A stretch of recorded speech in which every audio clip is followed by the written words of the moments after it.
FM HD2 Houston. Insider access, exclusive content. Sports Radio 610. The Texans play here. An Odyssey sports station.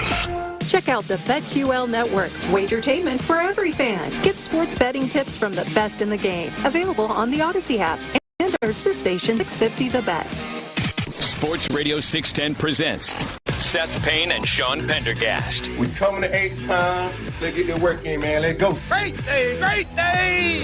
Oh, give me some juice, baby. Oh, yeah. Let's do it. Hey, what's happening, everybody? Happy Tuesday to all of you. Nice to be with you. Hopefully you're staying warm out there. If you're driving in, we appreciate you getting up with us. We are with you till 10 a.m. this morning. We got a lot to get to, people, so settle in. We got a lot to get to. We're with you till 10 a.m. I'm Sean Pendergast. Don't give a damn about ball security. Just throwing it up for grabs. Yeah. And Jalen Hurts has the very rare, hard to accomplish interception, recovered fumble, fumble, all in the same play. Yeah, the hat trick, as we like to call it. Good for him. He was so bad last night. They were both bad last night. I didn't realize how bad they were until they showed the stats side by side in the fourth quarter. I'm like, God, these two quarterbacks who are both making over $50 million a year are both horrendous tonight. That's the only thing that bothers me about the whole quarterback situation, where this year more than any, it feels like you don't necessarily have to have an incredible quarterback to go far in the playoffs. And yet they're all making $50 million a year. Yep. Remember back when the tight ends were so drastically underpaid, and Gronk was making less than like the 20th highest paid wide receiver? I do. And this is the opposite of that. You've just got all of these mid-plus quarterbacks making $50 million per year. Yeah, well, and some of them, just by the math, some of them are going to get in. I was thinking about this exact thing this morning, Seth, as I was listening to the national show talk about Hurts and Herbert from last night, and I'm going, okay, well, let's look at the standings, because those two guys are in the playoffs right now. The AFC, Denver, rookie contract. New England, number 2, rookie contract. Jacksonville, number 3, exorbitant bad contract, but they're the number 3 seed. Pittsburgh Steelers, Aaron Rodgers on a veteran 40-year-old bargain deal. And then Chargers, Bills, both expensive quarterbacks, and then you got the Texans, who have a guy on their rookie quarterback or their rookie contract.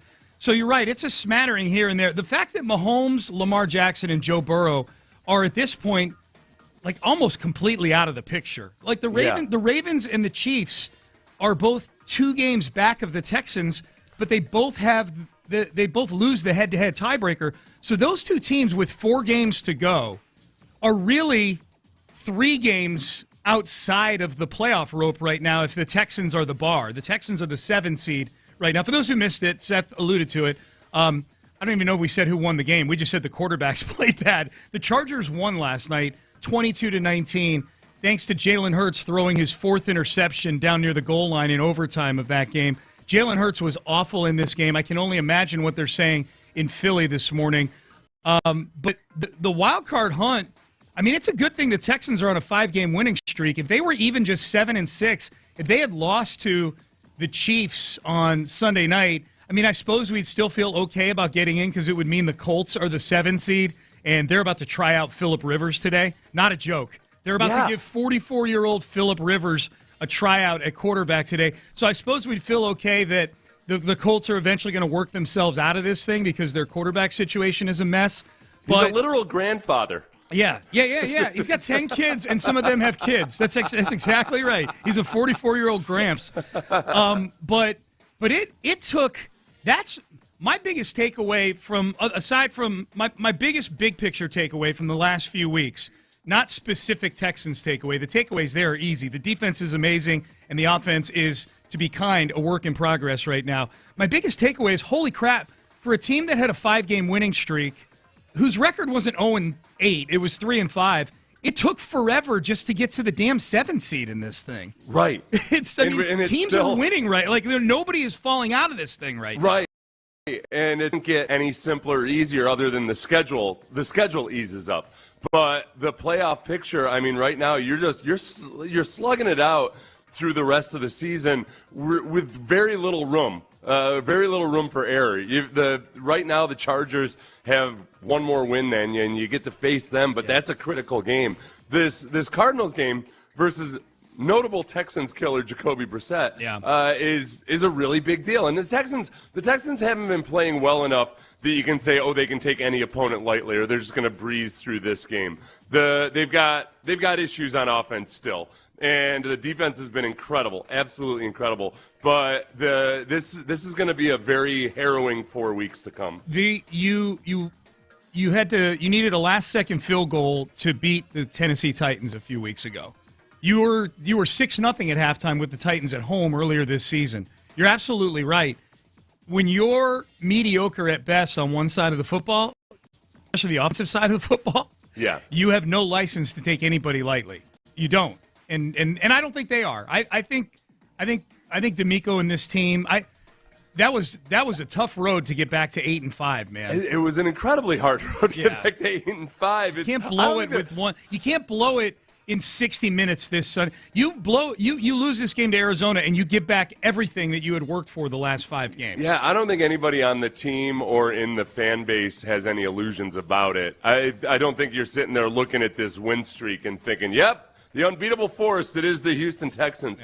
Yeah. D'Amico, who gets kind of prickly when you ask him about how bad they are at executing at the end of the first half, it just flat out came out yesterday and said, yeah, we need more urgency. We got to be able to get in and out of the huddle, get up to the line, make our adjustments, and go. He's had a different tone the last few weeks about the offense. That was one of the frustrating things about D'Amico. You and I would talk about this all the time, how the defense has been elite this year, but it's largely been good since D'Amico got here. It's been, for the last 2 years, last year and this year especially, it's been clearly the better side of the football. You could have won a Super Bowl with last year's defense easily. No question. That's a Super Bowl caliber defense. No question. And yet, in press conferences, D'Amico he'd do that thing that parents do where the A student gets treated tougher publicly than the C+ student.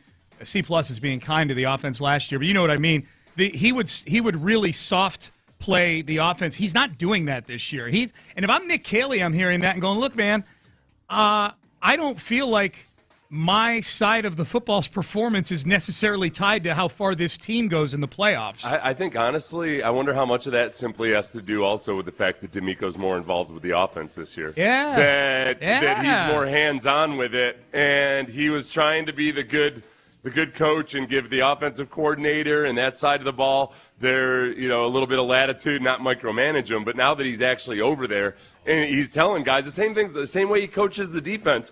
Everybody, all these people that worry that D'Amico isn't tough enough on his players, you listen to the players themselves, and they're like, D'Amico's a pain in the ass to play for. It's just good. It's a lot harder to be held to high standards than it is to have a coach that just yells at you randomly about weird stuff. Yes. The second one is just annoying. The first one is actual work. Yep. And I think with D'Amico spending more time with the offense, he's probably a lot more. He gets more frustrated when they're not executing what he's working on, what he's working with on them. Okay. Working on with them, yes. So I'm thinking in my mind after you said that, I'm like, oh boy, what would a bombshell be in the midst of this season that is trending in the right direction with a schedule that's very fortuitous? Like this is about as good a schedule over the final 4 games as you could ask for if you're an ascending playoff team.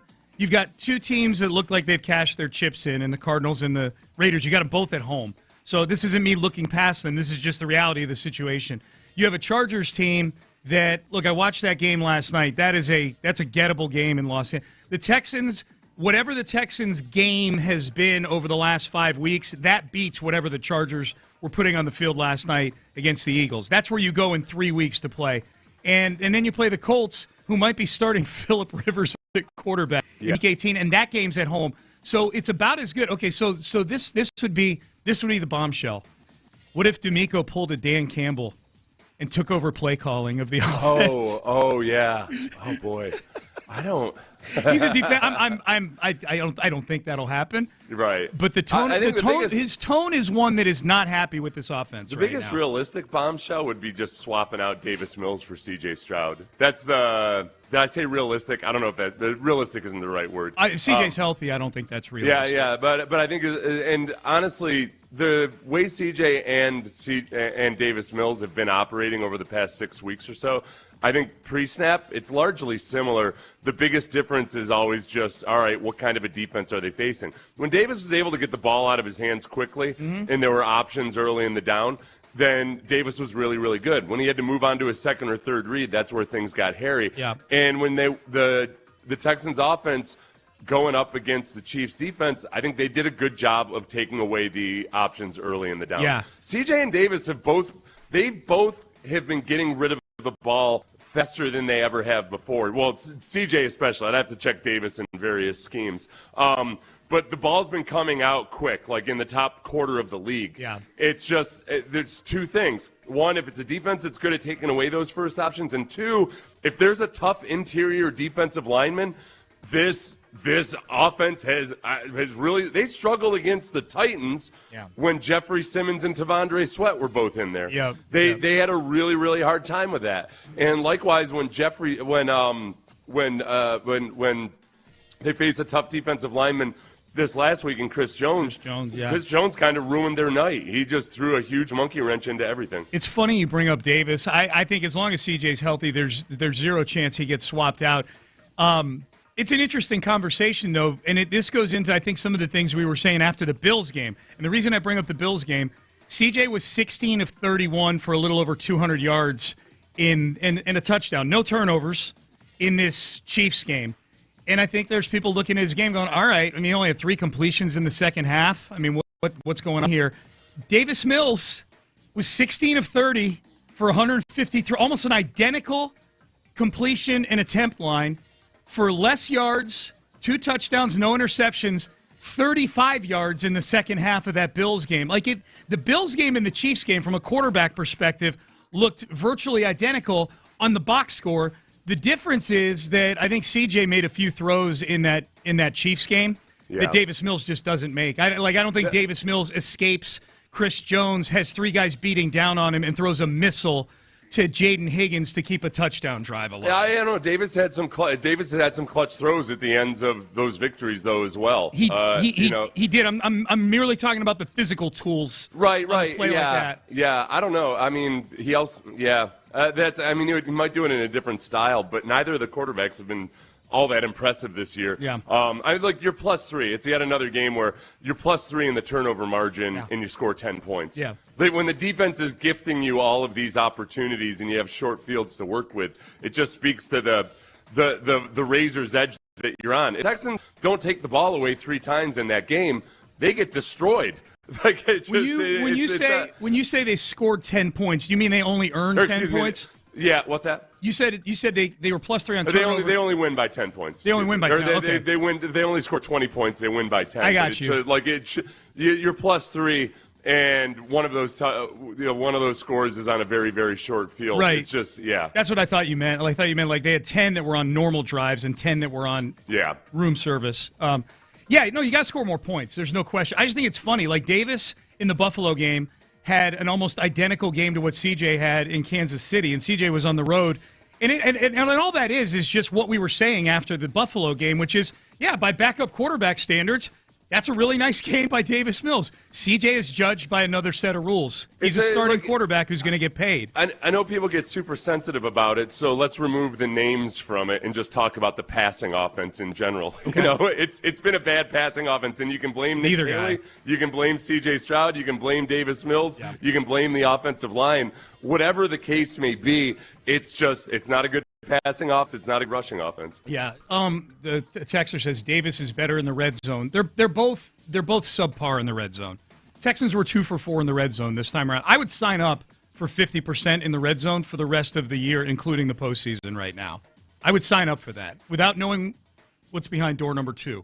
I know is 50% above average for red zone? What's the average? You pulled up the median yesterday. We talked about this yesterday. Yeah. The average is, I think it's around 55 to 60%. Okay, the Texans are second to last right now. They're second to last. They were 2 for 4 the other night. I would sign up for 2 for 4 in every game the rest of the year blindly with this defense. Anywhere between 55 to 62% in the last 5 years. Yeah, I would sign up for 50 in a heartbeat right now and not even think about it for the rest of the year.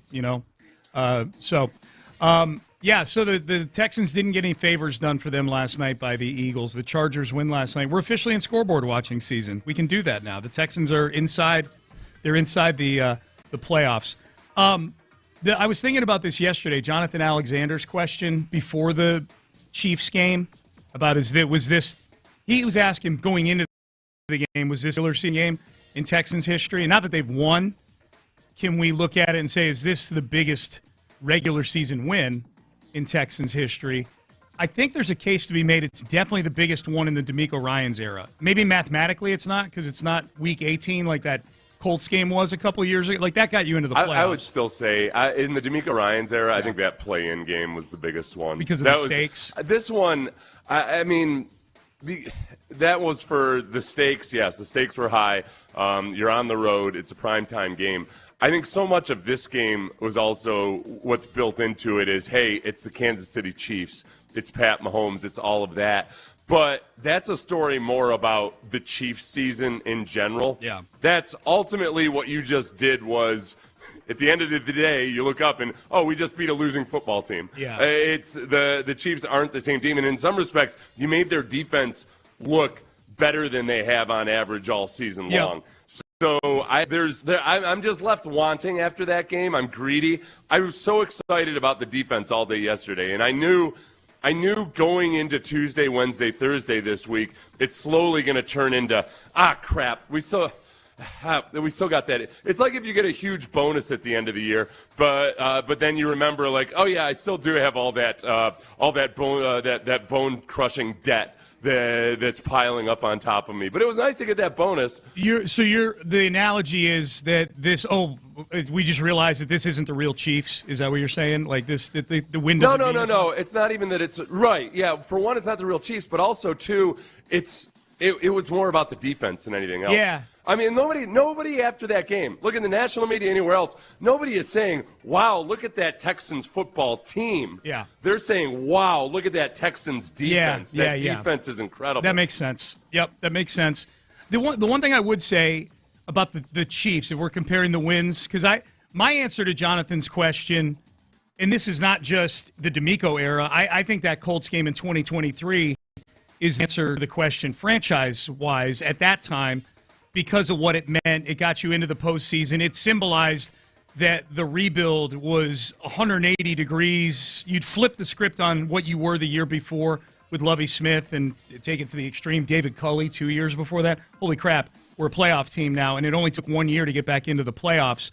I think given the fact that you hadn't been able to – there's a lot of emotional baggage with the Chiefs. Yeah. More, even maybe crazy to say, even more so than with the Colts, who are a division rival of yours. The 2 losses last year, one in the playoffs, one where you lost Tank Dell in that game. I think that still sticks with people. That's not the Chiefs' fault. If anything, it's the Texans' fault. It was his own guy that hurt him. But I think the 24-0 game, I think there's a lot, and what the Chiefs have been league-wide. I mean, they're the 3-time Super Bowl champ over the last few years. I think there was probably a lot more emotional that went into that game. And I will say this about the Chiefs. They were 5-1 at home going into that game. You know, it was a tale of two Chiefs this year. And that is one thing that I am trying to remind myself, that it's hard to play football up there. It's one of the more difficult environments. Yeah. It's interesting. You know, if there's one victory I would take from it, I would say the Texans were the team that looked like they were less affected by the cold. Yes. I mean, the Chiefs are out there making all kinds of stupid errors, getting injured, all of these things. Yeah, the drops. Yeah. All of these things. If I had to guess, okay, which of these teams plays in the cold more frequently, I would guess it was the Texans. I would have too, if I was just dropped in there and didn't know what cities they were from. All right, off and running on a Tuesday. Lot to get to here on the show. Ross Tucker is going to join us at 7 o'clock. You LSU fans in the 9 o'clock hour. Their head coach, Frank Wilson, is going to join us. They, of course, they and the Cougs are going to be participating in the Kinder's Texas Bowl, so we'll have the LSU head coach in the 9 o'clock hour. A lot to get to on the show. Up next, the play from the Texans' win over the Chiefs that seems to be getting the most attention by far. We'll have breakdowns of that coming up next. Headlines a little later on in the hour. The headline right now, you must get a new Lincoln at West.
Sugarland on the Southwest Freeway, exit Kirkwood, and take the first U-turn at West Airport under the giant American flag.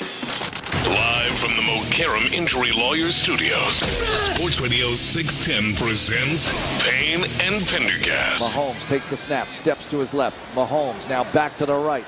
Mahomes being chased, throws downfield, and got a man. Worthy hanging on, took a big shot, incomplete. Wow. He had it for a moment, and Petrie hit him hard, and he slipped down in front of the KC bench.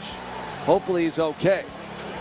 What a shot Petrie hit Rice with. I mean, it looked like he knocked the soul from his body. That is the play, Seth, that seems to have gotten the most viral attention from that game, I would say. Oh, yeah. With a smattering of Chiefs fans, half-heartedly trying to say that it was an illegal hit, because I think even Chiefs fans want to acknowledge it. Okay, it was a hell of a hit, but by the letter of the law, this should have been a flag. But they can't do it and keep a clear conscience. It was a beautiful, clean hit. The angle those Chiefs fans will show, because the first person I saw do this was Mitchell Schwartz. Mitchell Schwartz, yeah, Mitchell Schwartz, former Chief, posted the angle where you can't. All you see is Petrie's helmet at somewhat helmet level. Yeah. With Rashee Rice, and you see Rashee Rice's head jerk back. So the optical illusion is that it was helmet-to-helmet contact. There's another angle out there where if you show it from behind, when you can actually see the full shot of both guys' helmets, that it's a legal hit. It's a perfectly legal hit. It's got a very Warren Commission vibe to it. And when it comes to, look at the way the head is snapping back here and everything. Jalen Petrie was the magic bullet, okay? That's all you need to know. Right. The other dumb argument I see is, well, you see, this is why defensive backs shouldn't be allowed to wear guardian caps, because it makes them reckless.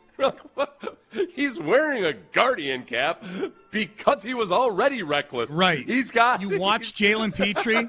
It's not. Wow! I can hit guys hard now. I mean, I forgot what a gentle creature Jalen Petrie was before he was empowered with that guardian cap. Ask Derrick Henry how gentle Jalen Petrie is. Remember that hit in Week 5 this year? Well, yes, that was a pretty impressive hit, but just imagine what it would have looked like had he been wearing a guardian cap. Right, exactly.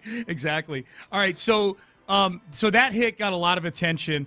Brian Baldinger loved it. I don't think that's a big surprise. So here's some of the reaction to the Jalen Petrie hit on Rashee Rice. This is a Baldy's breakdown. Brian Baldinger yesterday breaking it down on his Twitter account. After watching this defense for 14 weeks, I don't need any measurements. I need any analytics. I don't need any stats. Let's just watch Jalen Petrie play safety right here in center field. Mahomes out here scrambling, running around, trying to make a play. It's a 10-10 game late in the third quarter, and he spots Rashee Rice. And here comes the throw. It's a good throw to Rice. It's a first down throw. But here comes Jalen Petrie. Bam! That's what they do. They just light you up. Everybody hits. It's a hitting party. That's how they play. It's all legal. They just play it different. That's right, man. That's Brian Baldinger. So that was a very professional analysis that I saw on social media of that hit on Rashee Rice. A lot of words. Yeah. That's generally the preferred way of doing things in our business. I thought it was very describe things with words. I thought it was very professional. I don't think he was taking pleasure in the pain that Rashee Rice was experiencing as he was. Did you get a sense of bloodthirst out of it or anything? No, I think it was just like with Baldinger, it was just like, hey, this really symbolizes this Texans defense. It's all above board. It's all legal. But this Jay Petrie is something else. And then yesterday, I come across this psychopath putting up this highlight. His name's Seth Payne. Breaks a lot of things down on his YouTube account. Just to set this up real quick, this is as I was watching the highlights, and I didn't know which play was coming up next. Oh, okay. So this is in real time, me discovering and realizing which play was about to come up. This sick Seth Payne. This is what Baldinger, hyper professional. Seth Payne. This. This is the Kamari Lassiter. Oh no, is this?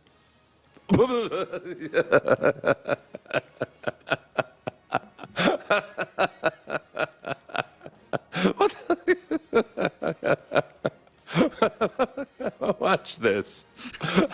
Just. I mean, sick bastard. God. Man. Oh, that was good. My microphone is on.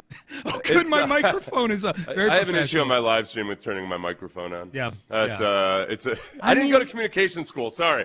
All right, I didn't go to the Maxburg School of Communications up there in Syracuse, where they take 5 classes on how to turn the microphone on. Apparently, yes. All right. I'm largely I picked myself up by my own bootstraps. You're a sick bastard. You just sat there and cackled at it for 30 seconds. The poor guy. You know what's funny is it's funny that you and various Chiefs fans have framed that as me laughing at Rashee Rice, because I didn't.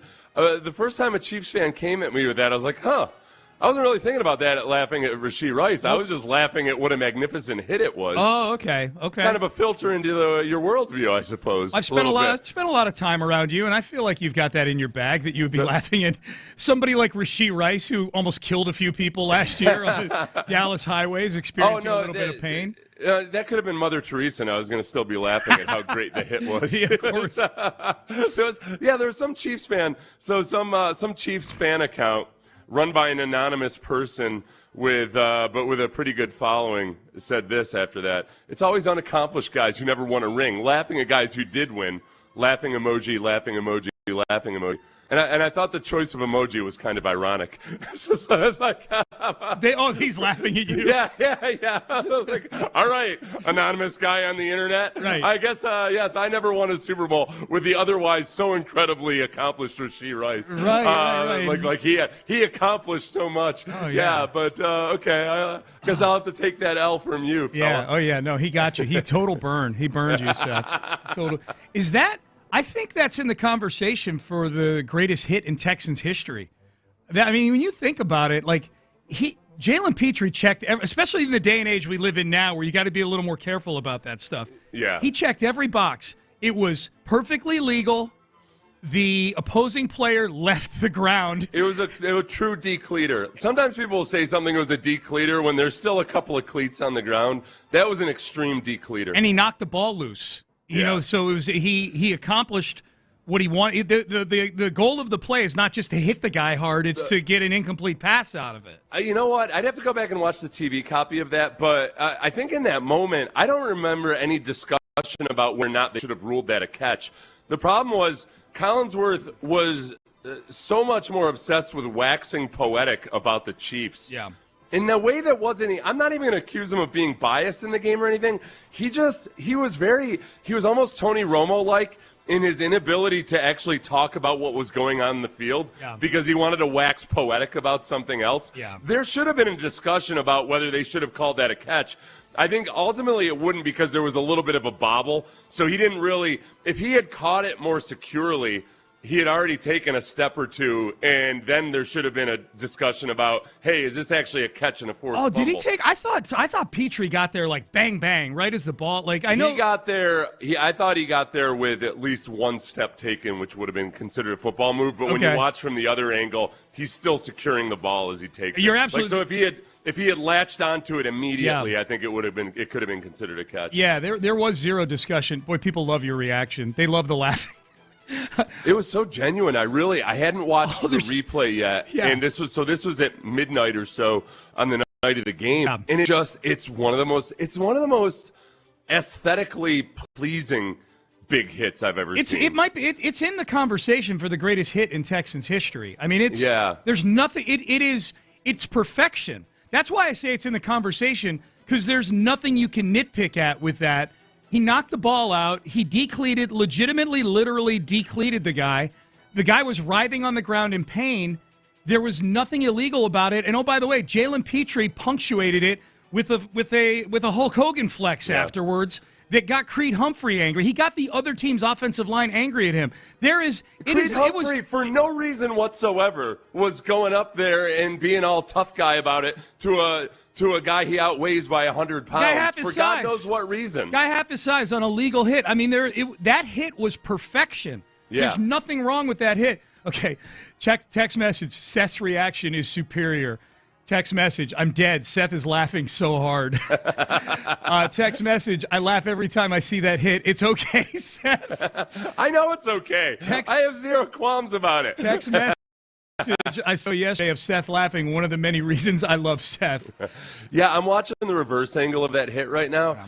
And I don't think they would have ruled it a catch, but when the ball hits his body, he's on his left foot, his right foot's about to come down. Yeah. But he bobbles it a little bit. Right. His right foot comes down. They probably wouldn't have ruled it a catch even if he had secured it because he doesn't take that full step. But gosh, what a bit. Yeah, next time my advice would be Jalen Petrie. Arrive like 3 milliseconds later. Yeah, give him time to complete the catch. Yeah. Yeah, then you might recover a fumble. How about one of the weirder things in the game? And we don't want to criticize this guy overly because we love the way he plays, and it's never like he's shying away from contact. Yeah. But the one reception for a first down, and I can't remember which receiver it was, but he's on the ground, and Kamari's kind of waiting to poke at the ball. Yeah. And meanwhile, the receiver's rolling past the line to gain. Past the line to gain. That was that. You can't be that thirsty for the ball. You got to touch it. I think it was Collinsworth that made a good point on that. That like, what do you do in that instance? If you hit him, it's a flag. Yeah. They handcuff these guys so much. Like you got to aggressively try to pin him to the ground. Yep. All right, Payne and Pendergast with you on a Tuesday. Ross Tucker joins us top of the hour. Headlines are up next. Texans bringing back a guy who I think they had big plans for this year who got injured. We'll tell you who that is. A big tryout going on in the AFC South today as well. We got Monday Night Football results, Heisman finalists. We got it all in headlines coming up next. Hey, if you're looking to do something extra special this holiday season,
Payne and Pendergast with today's headlines powered by Men's Tea Clinic. All right, let's get to headlines. Hey, how about this? This kind of came out of nowhere yesterday.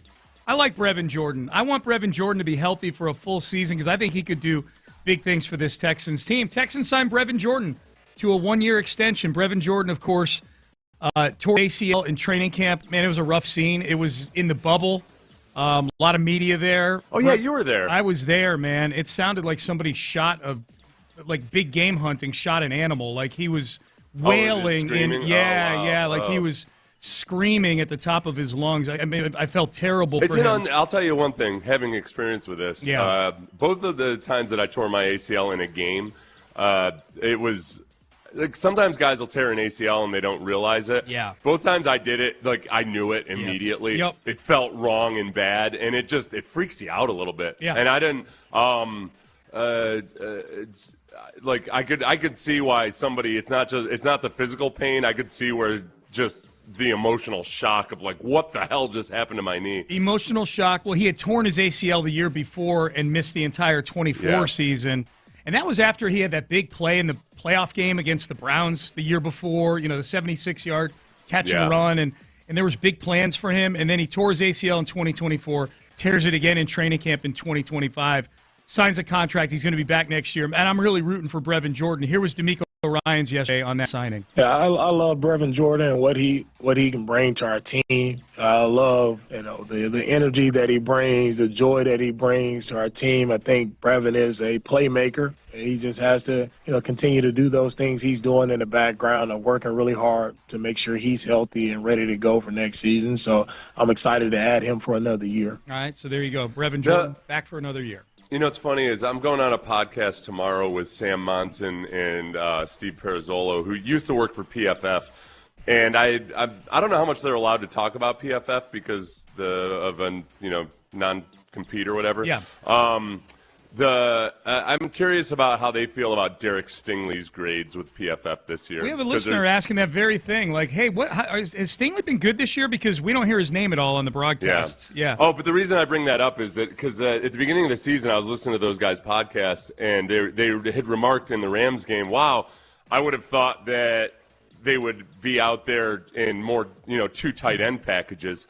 And I sent him a message saying, like, I think they would have liked, but they didn't have any actual tight ends. Right, they have one tight end. That was it. Yeah, that was a problem. Yeah, and that is like Brevin Jordan and Cade Stover.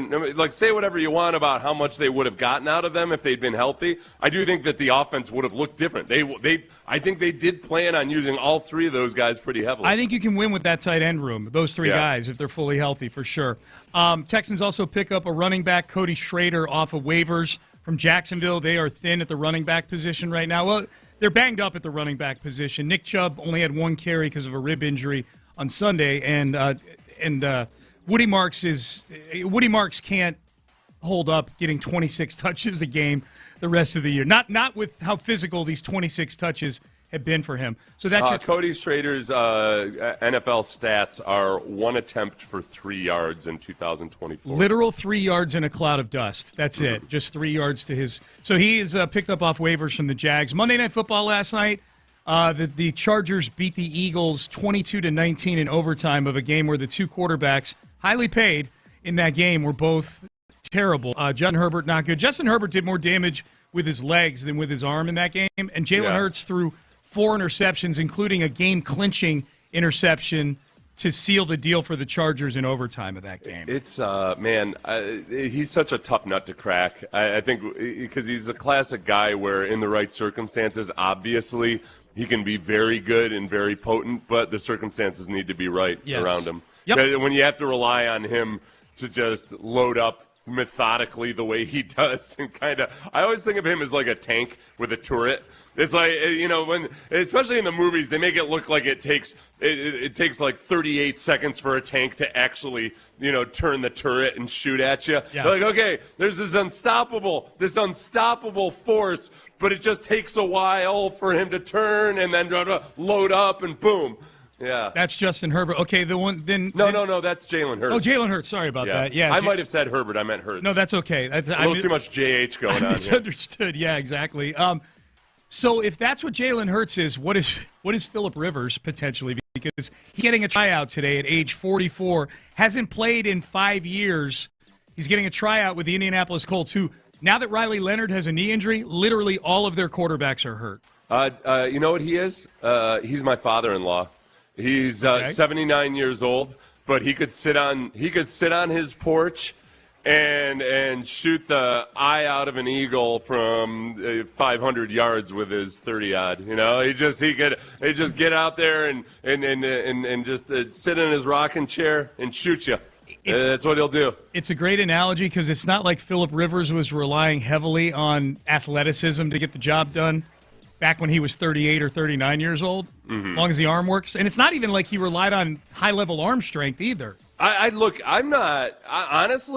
I say this with zero irony. I'm glad that if they're going to go the Phillip Rivers route, that they're doing it now where he has a few games to come in and then pull a Joe Flacco for a couple of games and look incredible, but then everything kind of come crashing back down to earth. The way it did the Texans and Joe Flacco. Yep. We saw that. We saw it exactly. The Texans caught Joe Flacco when people hadn't quite figured out how to play old Joe Flacco, and then they saw him again a few weeks later and destroyed him. Yes. Heisman finalists named. The 4 finalists, Julian Sayin of Ohio State, Fernando Mendoza of Indiana, Diego Pavia of Vanderbilt. All 3 of them are quarterbacks, as we know. And then the one non-quarterback is Jeremiah Love of Notre Dame, who should win the award because he is the best player in the country, but he won't win the award because the Heisman is like the MVP in the NFL, and it'll go to the quarterback of one of the top 2 or 3 teams. Mendoza's soundbite did it for me yesterday. I'm all in on Mendoza. We'll play it again today. All right, hey, it's a Texans Ticket Tuesday. Make sure you're listening in the next hour for your first shot today at a pair of seats to the Texans and the Raiders. So this is not for this coming Sunday's game. This is for the following Sunday. We gave away the Cardinal tickets last week. Raiders tickets is what we're giving away today for the game on the 21st of December. Ross Tucker, Odyssey NFL Insider, joins us next. Can't wait to hear Ross's thoughts on the Texans' performance against the Chiefs on Sunday. We'll do that next. But first, let's get you guys down to Sugar.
Sports Radio 610 presents Payne and Pendergast. All right, Payne and Pendergast with you. We are efforting Ross Tucker right now, our Odyssey NFL insider.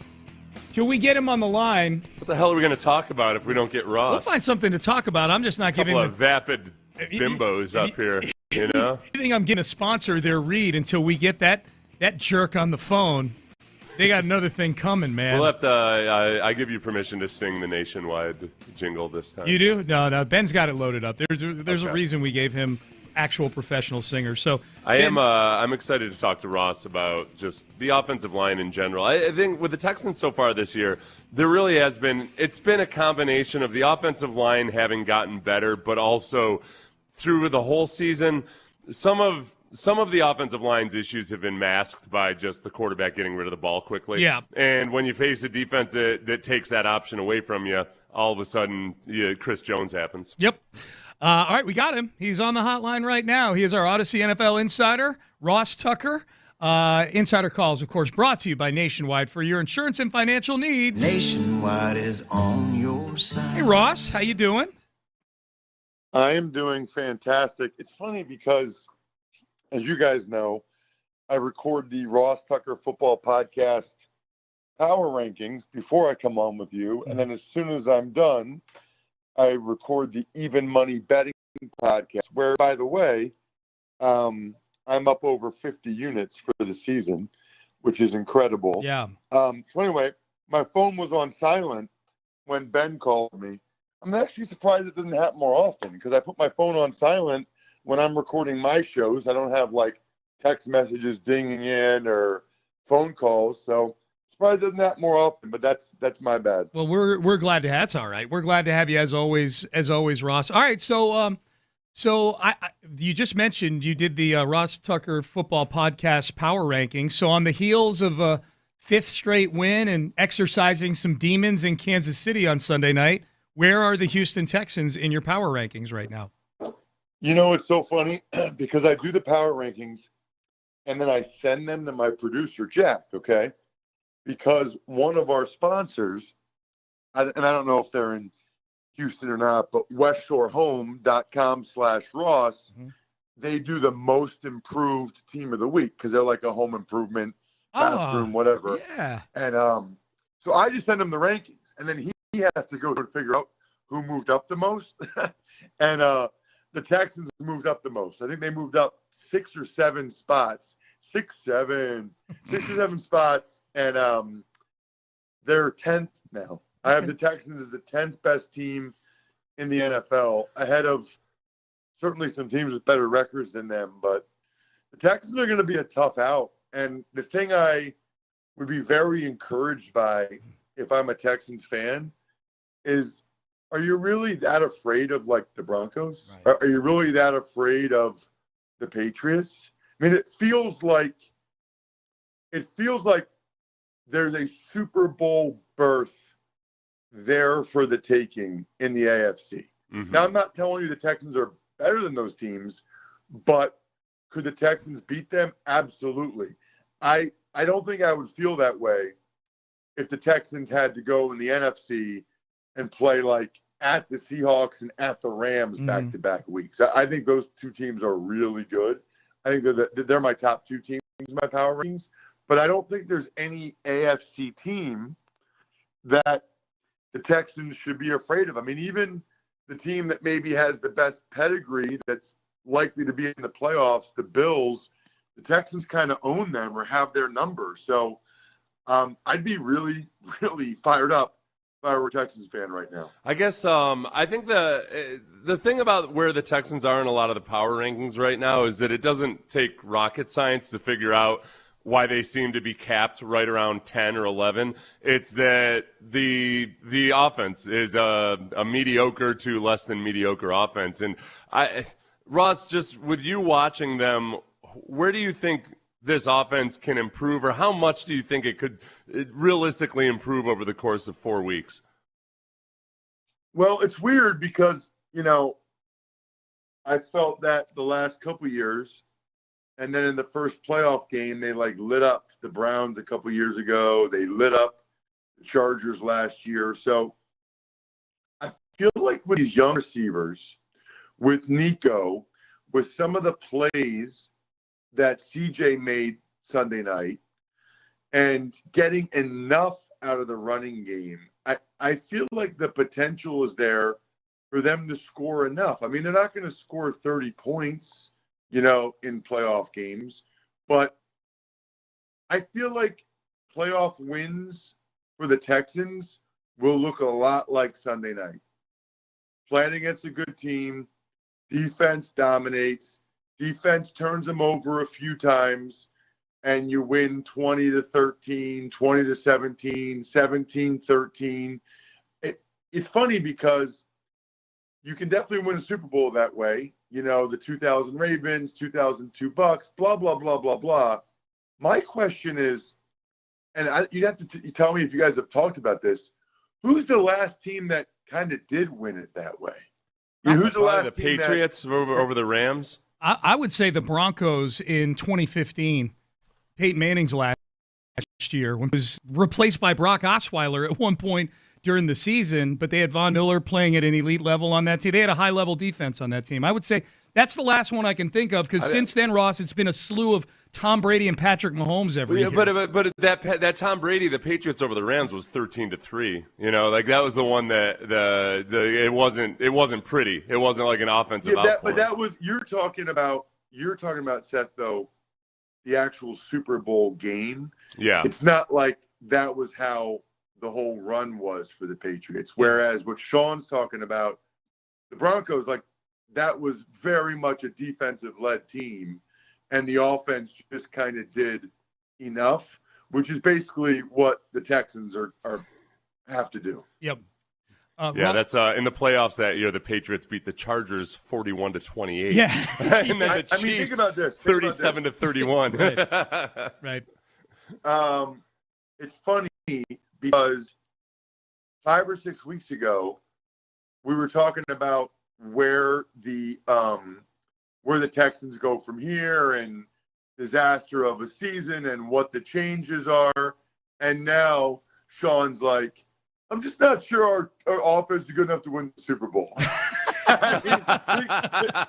have changed. Yeah, you win. You get a 5-game winning streak going, and all of a sudden you're in the playoff hunt, and things do change. And Ross, you got 32 teams you cover, so I don't know how much you dissect schedules looking for. Texans got an easy schedule the rest of the way too. They could anything less than 11-6 is going to be a major disappointment for this team now, and they're 8-5. And I think they should go 12-5. I think they're better than all 4 teams that they play. Now, that said, big picture with C.J. Stroud, where are you right now? Is he, because he's going to be the next guy that's in line after this season to be the next $55 to $60 million guy? We've seen lesser quarterbacks than C.J. Stroud get $50+ million contracts. Where are you with C.J. Stroud right now?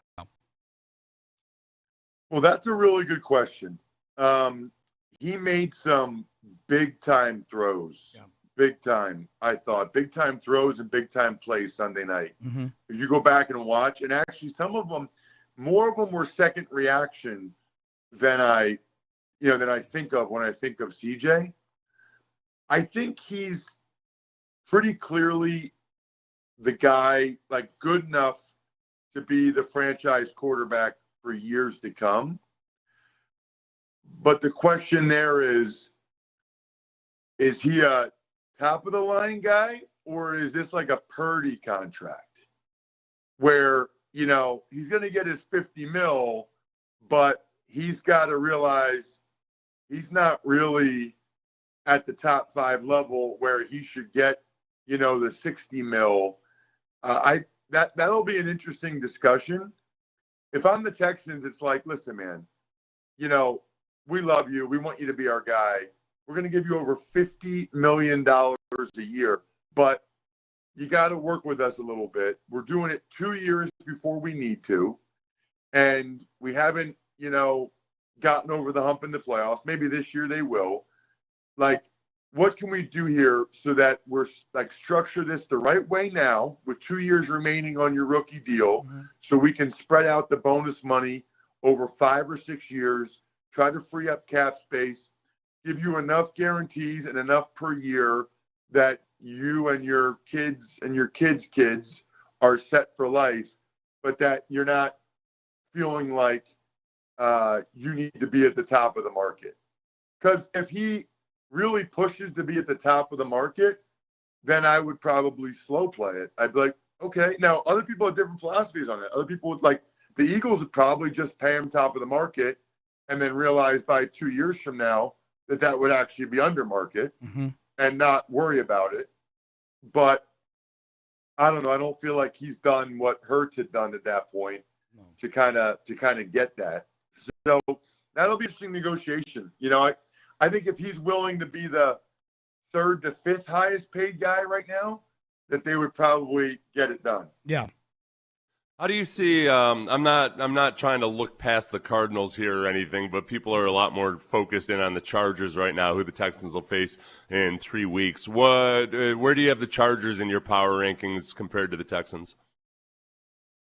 I think I had the Chargers still at like 14, and I had them behind the Eagles, even though they beat them last night. I mean, if you watch that game, it's hard to look at that game and say, if the Eagles and Chargers played 7 times in Wichita, Kansas, that the Chargers would win, you know, the majority of them. Yeah. I mean, how many games are you going to have where Hurts has 5 turnovers, 4 interceptions, 2 turnovers on 1 play, which set an NFL record? I mean, like, that's just not going to happen very often. Jake Elliott misses a sub 50-yard field goal. I mean, I don't think the Chargers are better than the Eagles. They won the game last night, which is all that matters. It probably meant more to the Chargers in terms of the playoff race to win it. The Eagles are still very likely to win the NFC East and be the 3 seed. It seems like it's not locked in because they got their magic number, if you will, is 3. So out of the last 4 games, there needs to be some combination of the Eagles winning and Cowboys losing a total of 3 games. Yep. So if the Eagles go 2-2 and the Cowboys win out, then the Cowboys will win that division. I don't think that's going to happen, but it's possible. Yep. Ross, okay, I want to get your perspective on this from an offensive lineman's viewpoint because, you know, offensive linemen will always complain about, like, well, I had an awesome game, but just because I let up 1 sack, people act like it was a bad game. I felt like the Chiefs game was the opposite in that the Chiefs only allowed 2 sacks, but the offensive line and them having to account for the offensive line being so bad is why Pat Mahomes had the worst performance of his NFL career. Like because I had a lot of comments from people saying like, "Oh, the Texans pass rush only got 2 sacks in that game." Like, yeah. And because they had to do everything they could to try to protect Patrick Mahomes from those haphazard slackers they had up there. That's exactly right. I mean, Mahomes was running for his life. Now, I will say I thought those guys held up better than I thought they would. Well, yeah, when they got 8 guys in protection. Yeah, given the circumstances, I thought they held up better than I thought they would. But yes, they certainly were trying to help them. And Mahomes was under duress a lot. I don't know what the quarterback pressures numbers are or quarterback hits, even if it was only 2 sacks. You know, you think about the 4th down plays and stuff. He was hurried, right? I mean, like, there were a lot of plays where Mahomes was hurried. Mahomes was scrambling for his life. He's amazing, by the way. Like, I think he ran a 4.8 or 4.9 at the combine. I swear he's the fastest 4.8 or 4.9 guy I've ever Mahomes, seen. yeah. He's just fast enough to get the exact yardage he needs every time. Yeah, it's amazing. Hey, Insider Call is brought to you by Nationwide for your insurance and financial needs. Nationwide is on your side. As far as the pressure rate, you know that pressures are a dicey stat because it's not an official stat, but at least according to one place, that was the most pressures the Chiefs had allowed all season. Makes sense. Looks about right. Well, what really bothers me is quarterback pressures. Like, there's these stats that more than one statistical compiler company tracks. So, like, this week I have the Jets at the Jags. on Sunday for CBS. So, which is cool because I've actually never done either Jets or Jags for TV. I've done like other teams like the Browns or Texans or Titans a handful of times, but for whatever reason, I've never done either the Jets or the Jags. But like you read it and it's like, this guy is this many pressures. And then another thing, you'll read another thing they send you.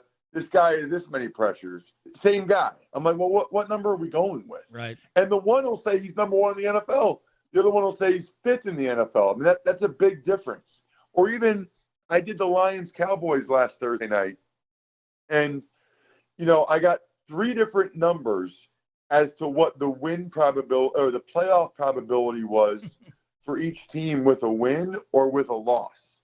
And first of all, I'm convinced somebody's just making these numbers up anyway. Like oh, they have a 53% chance if they win, a 22%. Like, I mean, these are nerds that went to classes that Seth and I refused to go to in college.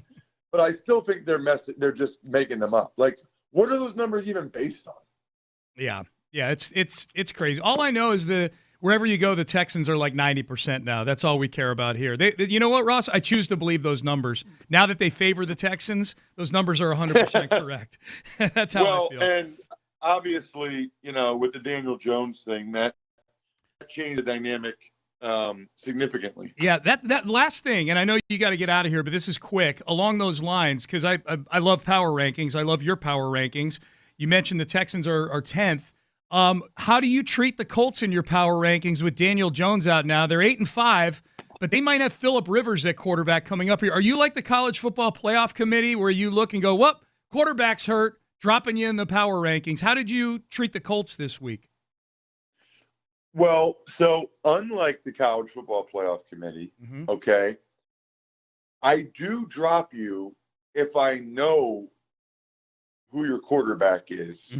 And for the Colts, it's either Riley Leonard or supposedly, potentially, Grandpa Phillip Rivers, which would just be unbelievable for a grandfather to be a starting quarterback in the NFL. I'm rooting for that. So I dropped them. I dropped the Colts a decent amount because I think whoever it is a major drop-off. My frustration with the college football playoff committee is with 8 things. How did you know how good the backup was? Right. Like, what if the backup was unbelievable? Like that's the part. Like, to me, if you dropped Florida State out of the college football playoff because their quarterback got hurt, then you can make a real argument about dropping Ole Miss out of the playoffs because Lane Kiffin. They went up. They went up from 7 to 6 after he left. Yeah, that doesn't make any sense. Yeah. I mean, you know. He was so sought after that 3 programs or whatever offered him $13 million a year. And, you know, everybody thinks he's the greatest coach ever. Yet that doesn't affect their ranking at all. Yeah. But Florida State totally dropped out. I mean, obviously, put it this way, LSU's not paying their starting quarterback $13 million. Right. They're probably paying him $3 million. Yeah. So they don't think that Garrett Nussmeier or whoever is more valuable than Lane Kiffin. I mean, we could do this all day. Sure. Ross Tucker is Odyssey NFL Insider. Insider Calls brought to you by Nationwide for your insurance and financial needs. Nationwide is on your side. Hey, Ross, safe travels. Have a great call on Sunday on that Jets-Jags game. Go get a win for the Jets. It helps the Texans, okay? I knew you were going to say that, and I cannot do that, and I can't even comment on that. I'm going to call, hopefully, an excellent football game between 2 teams, and if you have a rooting interest, Sean, then that's up to you. That's my problem. I get it. That's the great Ross Tucker. Hey, Ross, we appreciate you, man. We'll talk to you next week. See you guys. All right, you too. Take it easy. Ross Tucker does a great job. By the way, I think I said earlier that Phillip Rivers is working out today for the Colts. I'm looking at the TV in our studio right now. Get Up is on. And I guess he worked, according to the TV set, he worked out yesterday for the Colts. He worked out on Monday. I guess the tweet that I saw was probably, maybe the tense of the tweet was. No, there was because there were articles. There were there was an article 7 hours ago that said they plan to have him work out for the Colts. So whatever. Yeah. Phillip Rivers is not yet, as far as we know, by the Colts. They're weighing that option. Yeah. The Texans, just to speak the playoff probability real quick. Yeah. Just going through the athletic scenario, it's real hard.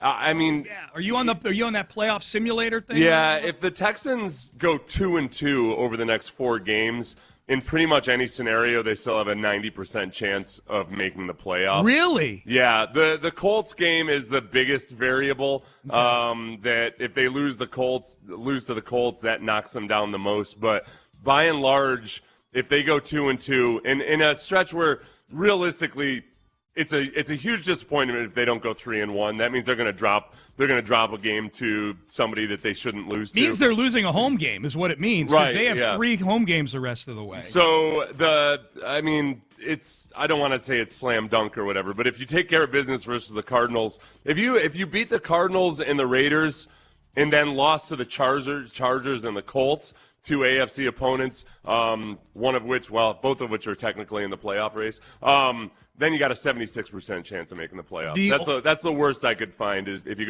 go 2-2, but you lose to the Chargers and the Colts. The only acceptable scenario for a 2-2 record is if they win 2 of the next 3 and their fate is sealed in the postseason going into Week 18. If they're like they can't. And I think if they go into Week 18 at 10-6, it probably means that the Jags have won the division. So it means the Texans are either the 5, 6, or 7 seed. If they can't improve or go down, if they're stuck where they are and they're putting Davis Mills and a bunch of backups out there in Week 18, then I'll semi-accept that. Although Colts at home, I think you get a lot of Texan fans a little bit upset about this. This is right as it sits right now. If the Texans win the next 2 games and then lose to the Chargers, they would still have a 94% chance of making the playoffs. And I'm guessing that would likely be even higher because the Colts will probably not be in whatever position they're in now when they're using the calculator. That's interesting. Yeah, I wonder if the calculator is sophisticated enough to remove Daniel Jones and plug in XYZ backup for the Colts. Speaking of calculators and annoying numbers and everything, we won't delve any more into this other than just the actual game management side of it. The notion of Andy Reid going for it on 4th down like he did in a game in which the Texans offense had punted 5 straight possessions. They'd gotten 1 first down up to that point in the game. I think that's a classic scenario where the odds in the half. In that half.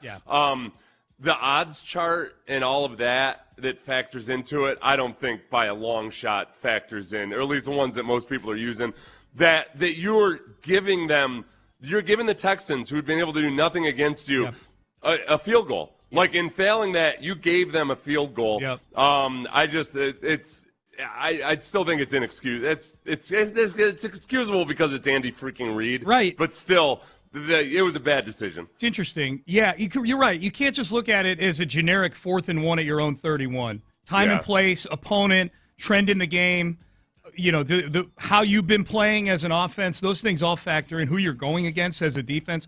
You're 100% right. Those things are all factors. It's interesting to bring that up. We'll hear from D'Amico Ryans in just a second on him talking about the offense yesterday. I think D'Amico has gotten more and more specific and pointed about his comments about this offense. I can sense from a D'Amico, as frustrated as D'Amico Ryans will ever get publicly, and I don't think it'll ever be something where he blows up and winds up on SportsCenter or goes viral. It seems like D'Amico knows they can win a Super Bowl, A, with this defense, and B, in this season, the way it's going. What Ross Tucker just said, I thought he put it perfectly. There is a Super Bowl berth for the taking in the AFC this year. I think that's the perfect way to put it. It's interesting, Seth, the Andy Reid thing in Kansas City. I dipped in on Kansas City radio yesterday. I listened to the Open to Carrington Harrison's show, who we had on Friday to preview the game. I listened in on a couple other shows, like just to hear what the A topic was about that game on Sunday night. Mm-hmm. For all of them, it was Andy Reid. For every single one, it was Andy Reid. That decision, 4th and 1. You had the Texans on the ropes. This was starting to look just like the other Kansas City Texan games from last year, where the Texans are hanging around in the 3rd quarter. The 2 games last season, both in the regular season and the playoff game, the Texans were hanging around in those games in the second half, in the 3rd quarter. It's just that the Chiefs ran them over in the fourth quarter, and it was looking like it was trending that way again, and you make a decision that's just completely malpractice and irresponsible. And as I'm listening to it, I'm going, man, this is, yeah, Andy Reid lost that game for you, but that's probably a distraction from what are the much bigger picture issues with the Kansas City Chiefs. Yeah, the way their wide receiving room is constructed, like everything offensively that Chiefs fans have been frustrated with for a couple of years. It's the problem is they just kept going to Super Bowls. You and I kind of jokingly said that Andy Reid needs to be fired after that fourth down decision. Yeah. Apparently there's a lot of people in Kansas City that actually believe, okay, it's time to move on from Andy Reid. Shocker. And people bring up like the various issues they've had on offense. Look, maybe I'm too old school, but he as the head coach of the team, not just the offensive mastermind, but the head coach of the team, you can't ignore the string of consecutive Super Bowl appearances and victories and whatnot. You would think, yeah. Yeah, I'm sorry. Maybe I'm a dinosaur. I don't think that firing a coach who's currently still has a chance at a winning record on the season, that right now you should be talking about firing your head football coach. No. As the head coach of the team. Right. Forget about the offensive side of the ball. You can bring up all of those things, and all you're saying is, realistically, he's got to get a different offensive coordinator. He needs fresh blood. Yes. He needs new ideas or something. But you can't fire the damn guy. Well, the team is currently 6-7 with a chance to have a winning team. No, yeah, they can still. I mean, they can still win their last 4 games and get to 10-7, and then I don't know what their percentages are. It sounds like the Texans are still really good at 10-7. And not that I don't think there's any Chiefs fans who realistically think they should fire him in season or anything. No, but it's just I believe that after you win multiple Super Bowls, you get more than one. Some grace. You get a more than 1 year grace period on it.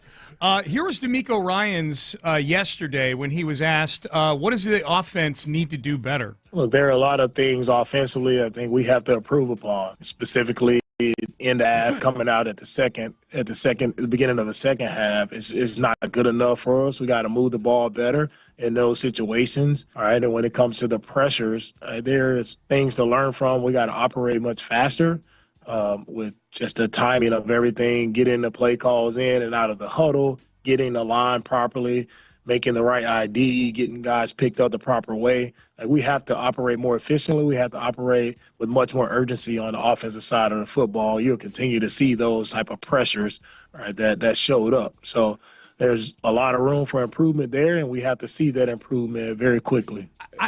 I said this yesterday, and that cut right there, man, when I heard that, it just reinforced. I've never covered a team where, forget about the fact that it's week 15 now. You could talk about training camp. You could talk about the beginning of the season. I've never covered a team where we've had to talk about getting out of the effing huddle as much as we have with this team. Well, you're including last year in it, right?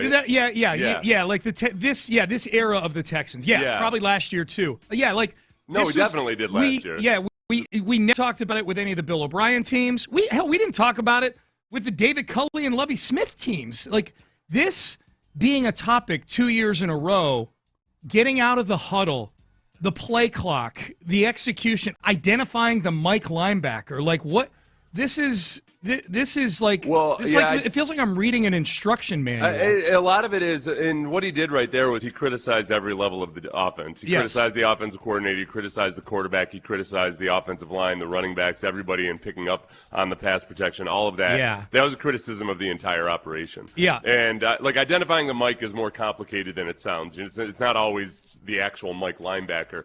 That's a quarterback-driven operation. Yeah. And it all does start with getting the call in and getting up to the line of scrimmage. And you saw it, I mean, the end of the first half, routinely now, we're seeing the offense look like they're thinking their way through the problem. Yeah. And that's not where you want to be when you start talking about playing really good teams on the road in the playoffs. DeMeco needs to include himself in the end of the half stuff. The usage of the timeouts, the haphazard usage of the timeouts, that's on him. Like, there are certain things. Getting out of the huddle, doing all the line of scrimmage, the mechanical things at the line of scrimmage, okay, I'll put that on Kaylee, I'll put that on CJ, whatever.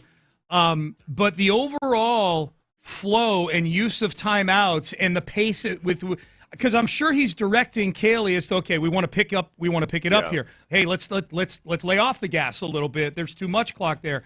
That's all on D'Amico, and that operation has been slipshod all year long. All year long. The sequence where they got up to the line and they're still, CJ's trying to get everybody aligned and get all of that done while clock is just burning.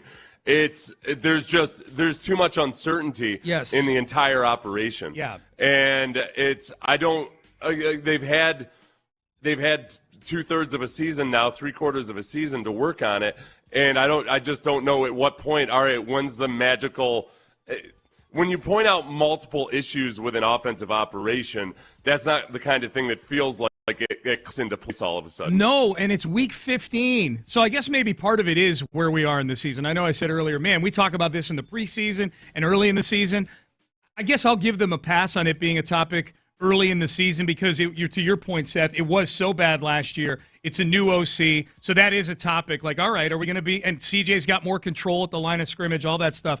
That we're still talking about it. Here's one more from D'Amico, just saying the offense lacks urgency. Yeah, the urgency I'm speaking about is the urgency when I talk about our third downs where we're up against the clock, like the urgency of getting the call in, the urgency of getting the protections call, of getting it all picked up. That's the urgency that I'm speaking of. Yeah. That's how you think that'll help. We can execute a play, win a third down. Yeah. I mean, they were all right on third down in this past game, but it's week 15 and we're talking about getting out of the huddle. What was the question in the middle of his response there? I've listened to it a few times. I think it was something along the lines of what would give you hope or what would make you feel better about it. Yeah. When I first heard it, I thought somebody had put in a drop of somebody calling him a hoe. I was like, that seems disrespectful. Yeah. I didn't expect that from Tyler Milner when he sent these out last night. Funny.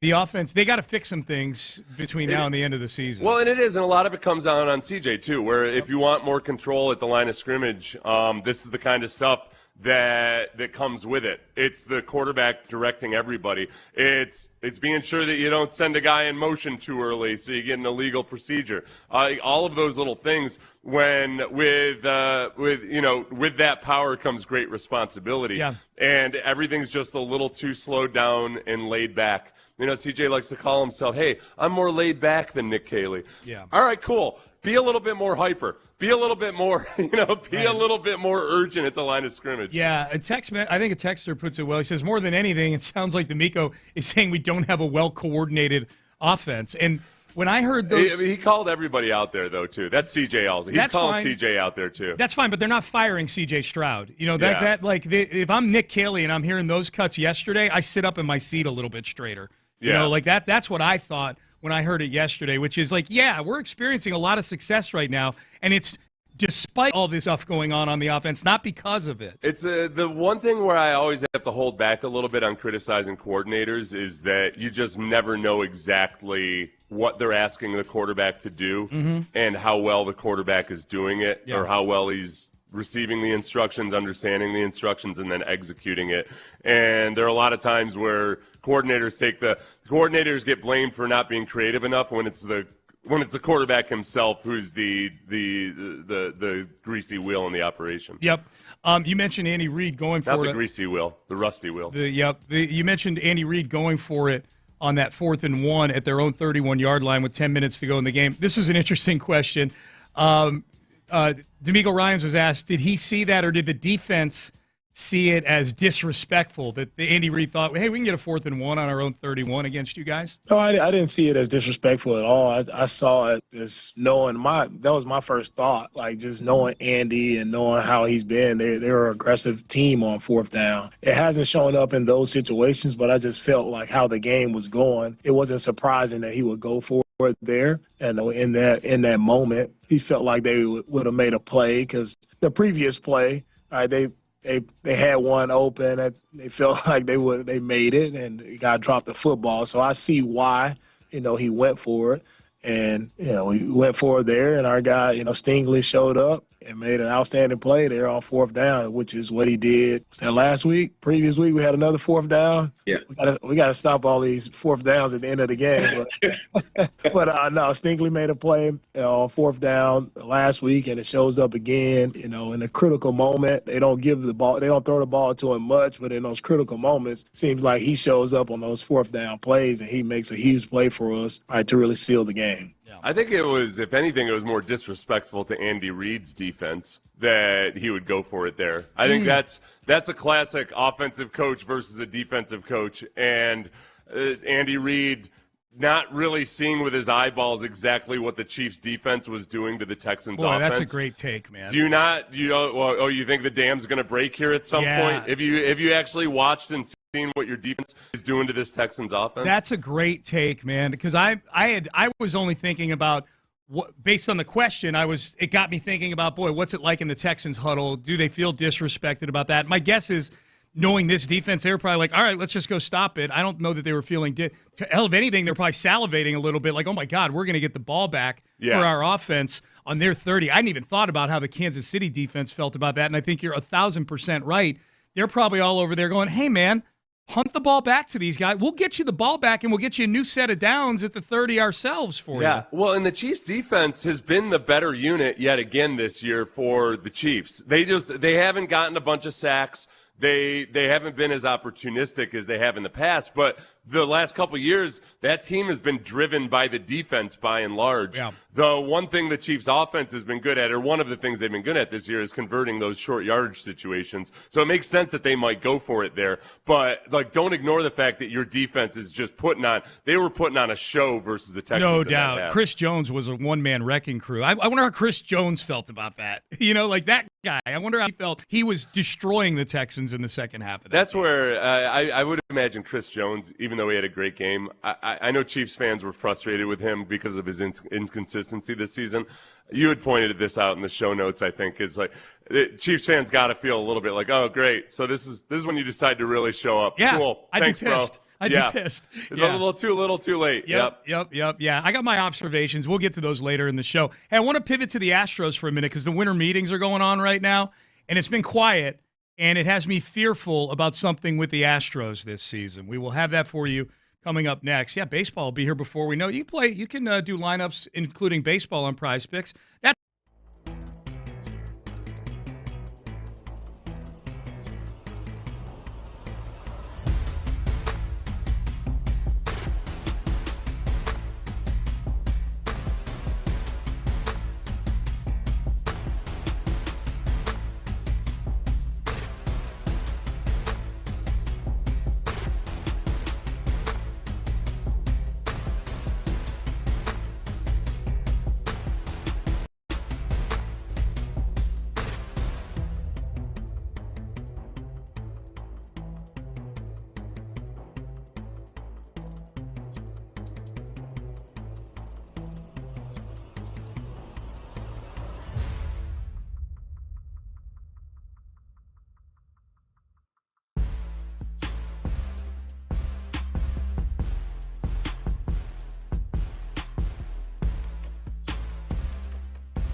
Flag.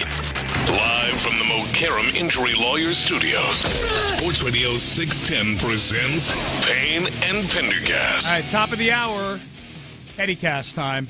Tuesday Pettycast time at the top of the hour. Get your petties ready to send into us, 713-572-4610. Bit of Astros, I would say notes more than news right now. There's been no real news out of the winter meetings. The winter meetings are going on this week. I believe tomorrow's the last day. Today's the 9th, right? Is today the 9th? Yeah. Yes. Yeah, so tomorrow's the last day, the 7th through the 10th. There's not been a ton of smoke about anything super exciting with the Astros when it comes to filling their rotation here. I don't know if this is exciting or not, but I thought that the little tidbit about Altuve not having made a decision about his World Baseball Classic participation would have gotten you aroused. The window, the tab is open to get to that. I want to hit on the pitching first, but yes, I will definitely get to that for sure. But I think the big thing shopping-wise for the Astros this offseason is the starting rotation. To me, is the biggest worry on this team right now because you're going to lose Framber Valdez, and they have yet to backfill or even have rumblings of backfilling him with anything comparable. And with Dylan Cease off the market, we know that's the guy they wanted last year at the trade deadline, and he's gone. He's off the market. Yesterday, there was a report from Chandler Rome that Shane Baz of the Tampa Bay Rays might be a trade target, possibly using Jake Myers in a trade to get Shane Baz, who's a Houston native and has 3 years of team control left. The Rays are interesting as far as they just seem to be this. They're very confident in their ability to develop pitchers, and they're very confident that they can just deal them off and develop more pitchers. And if they were able to get Shane Baz and get the absolute most out of him, and you included Jake Myers instead of some prospects in the deal, then because the Astros don't have many prospects, to offer, or B, the ones that they could offer, I don't want to let go of them. Yeah, I would give a nod of approval to this, but it wouldn't be anything that would get me all excited to start saving money for my ticket to the next World Series. No, and I think and in the article, Chandler makes it clear, like Chandler Rome is like, this is the type of pitcher that they're going to be shopping for, is somebody who's got some potential.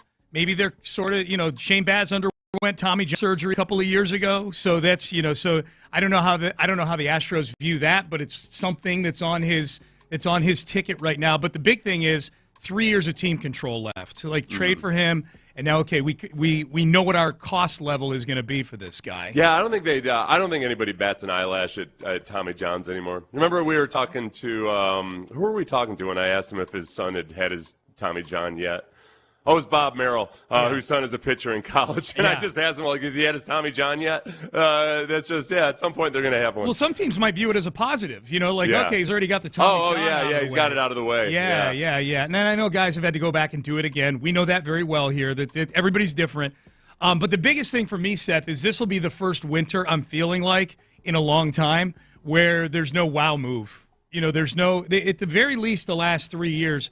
Say what you will about Jose Abreu, that was a big signing back then. That was a big deal that you went and got Jose Abreu. It was a disaster, but at the time, in January and February, or whenever the signing was, you're like, okay, they're still making big moves.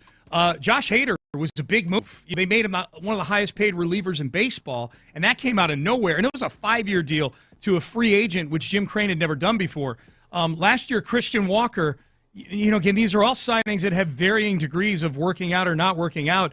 I don't think there's – I may be wrong.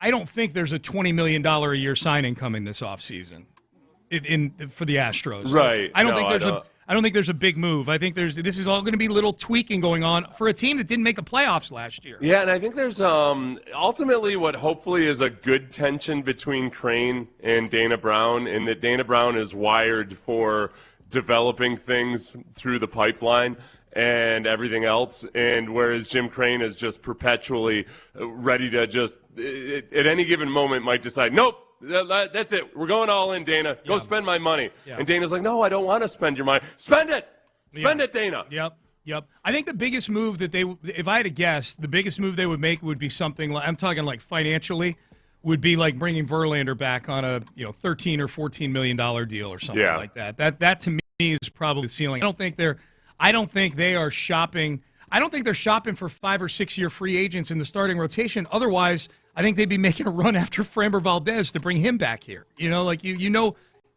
For better or worse, Framber is the devil you know. Sean, the most depressing thing about this article by Chandler Romes was this sentence to me.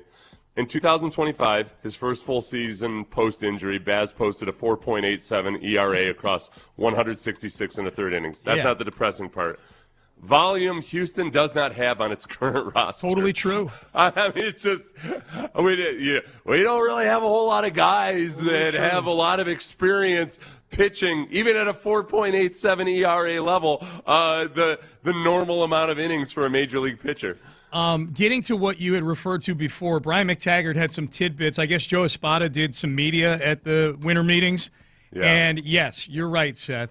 Altuve has not made a decision about participating in the World Baseball Classic, part of which takes place in the city of Houston next year. That's correct. Yeah. I think you got to put your foot down on this. Yes. Listen, Jose, this contract you have. Yeah. Remember, we gave it to you. Remember, be a lifelong Astro. Yep. And even though it was going to take you through your mid-30s and beyond, we're here now. Okay. You're starting to show signs of physical decline. You are not allowed. You are not allowed to go play in the World Baseball Classic, which I know they can't do that, and Major League Baseball very much wants to prop up the World Baseball Classic as much as possible. So somebody's got to grab a hold of him and shake some sense into him. I wonder, you know what? That would be interesting. Like if they, because he signed his contract extension after that World Baseball Classic fiasco in 2023, where he had his hand broken by a pitch. That would be interesting if they put a little clause in there or something like that. Hey, okay, here's your $150 million for the rest of your life to add to all the other money that you've made, but no World Baseball Classic for you in 2026, Jose. Well, it would be, who wouldn't be afraid to piss off Major League Baseball back in the day? Jeff Luhnow. Because Major League Baseball wants everybody to participate and really make this as big a thing as possible. Oh. But Luhnow for bucking the advice of Major League Baseball olds. I don't know. The other tidbits from McTaggart on here, Altuve's defensive future is uncertain. So we don't know if he's playing second base. We don't know if he's playing left field. What we do know, according to this Joe Espada media session, is DH is taken. Yeah. Yordan Alvarez will DH most of the season for health purposes. So whereas last year, because Alvarez was out for most of the season, they had I'll call it luxury. The luxury would be having Yordan Alvarez healthy. But the next luxury after that is, okay, well, we can park Jose there for half the games, and we don't have to worry about what position he's going to flub up out there, whether it's left field or second base. I'm guessing he's going to wind up back at second base. That's my hunch with this, is that he winds up playing, because second base is still a position that's in flux right now, especially with Dubon. And he's a huge minus defensively, no matter where you put him. No matter where you put him. And unless they change the rules to allow 2 DHs, I wouldn't mind if they went to just full platoon baseball. Yeah. Expand the rosters and have hitters and have defensive players. Well, there you go, like football, huh? One day we'll be talking about a guy who plays both ways, both second base and he's a hitter. Yep. We'll be talking about him like he's Ohtani. Yeah. That's the world I want to live in. That's right. This guy goes both ways. Yeah, he's unbelievable. It's a throwback. That's right. Hey, let's give away some Texans tickets right here. Call in right now, 713-572-4610. Fresh off a huge win in Kansas City, it's Texans Ticket Tuesday, baby. Caller number 5 wins a pair of seats in the bullpen for next Sunday's game against Las Vegas. That's not this Sunday's game against Arizona. This is the game on the 21st against Las Vegas. Hell, a lot of you are probably off that Monday because it's Christmas week, so you can go out and have a blast. Watch the Texans destroy Tom Brady's Las Vegas Raiders. 713-572-4610. Caller number 5 right now. Make sure you're listening today also in the noon and 5 o'clock hours for more chances to win. It's a Texans Ticket Tuesday, courtesy of your Houston area Ford dealers, Houston's leader. That would be Sports Radio 610. All right, up next. Get your petties ready.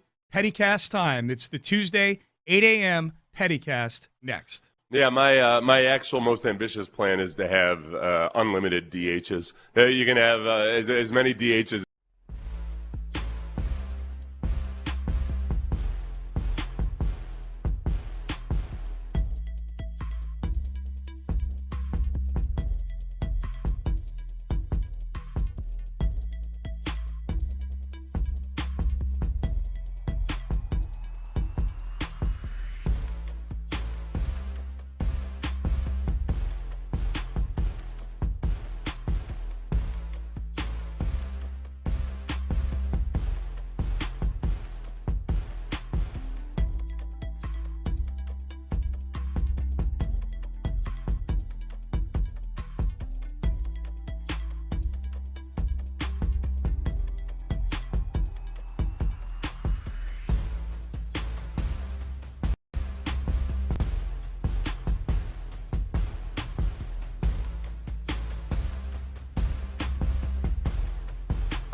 KILT FM HD2 Houston. Insider access, exclusive content. Sports Radio 610. The Texans play here. An Odyssey sports station.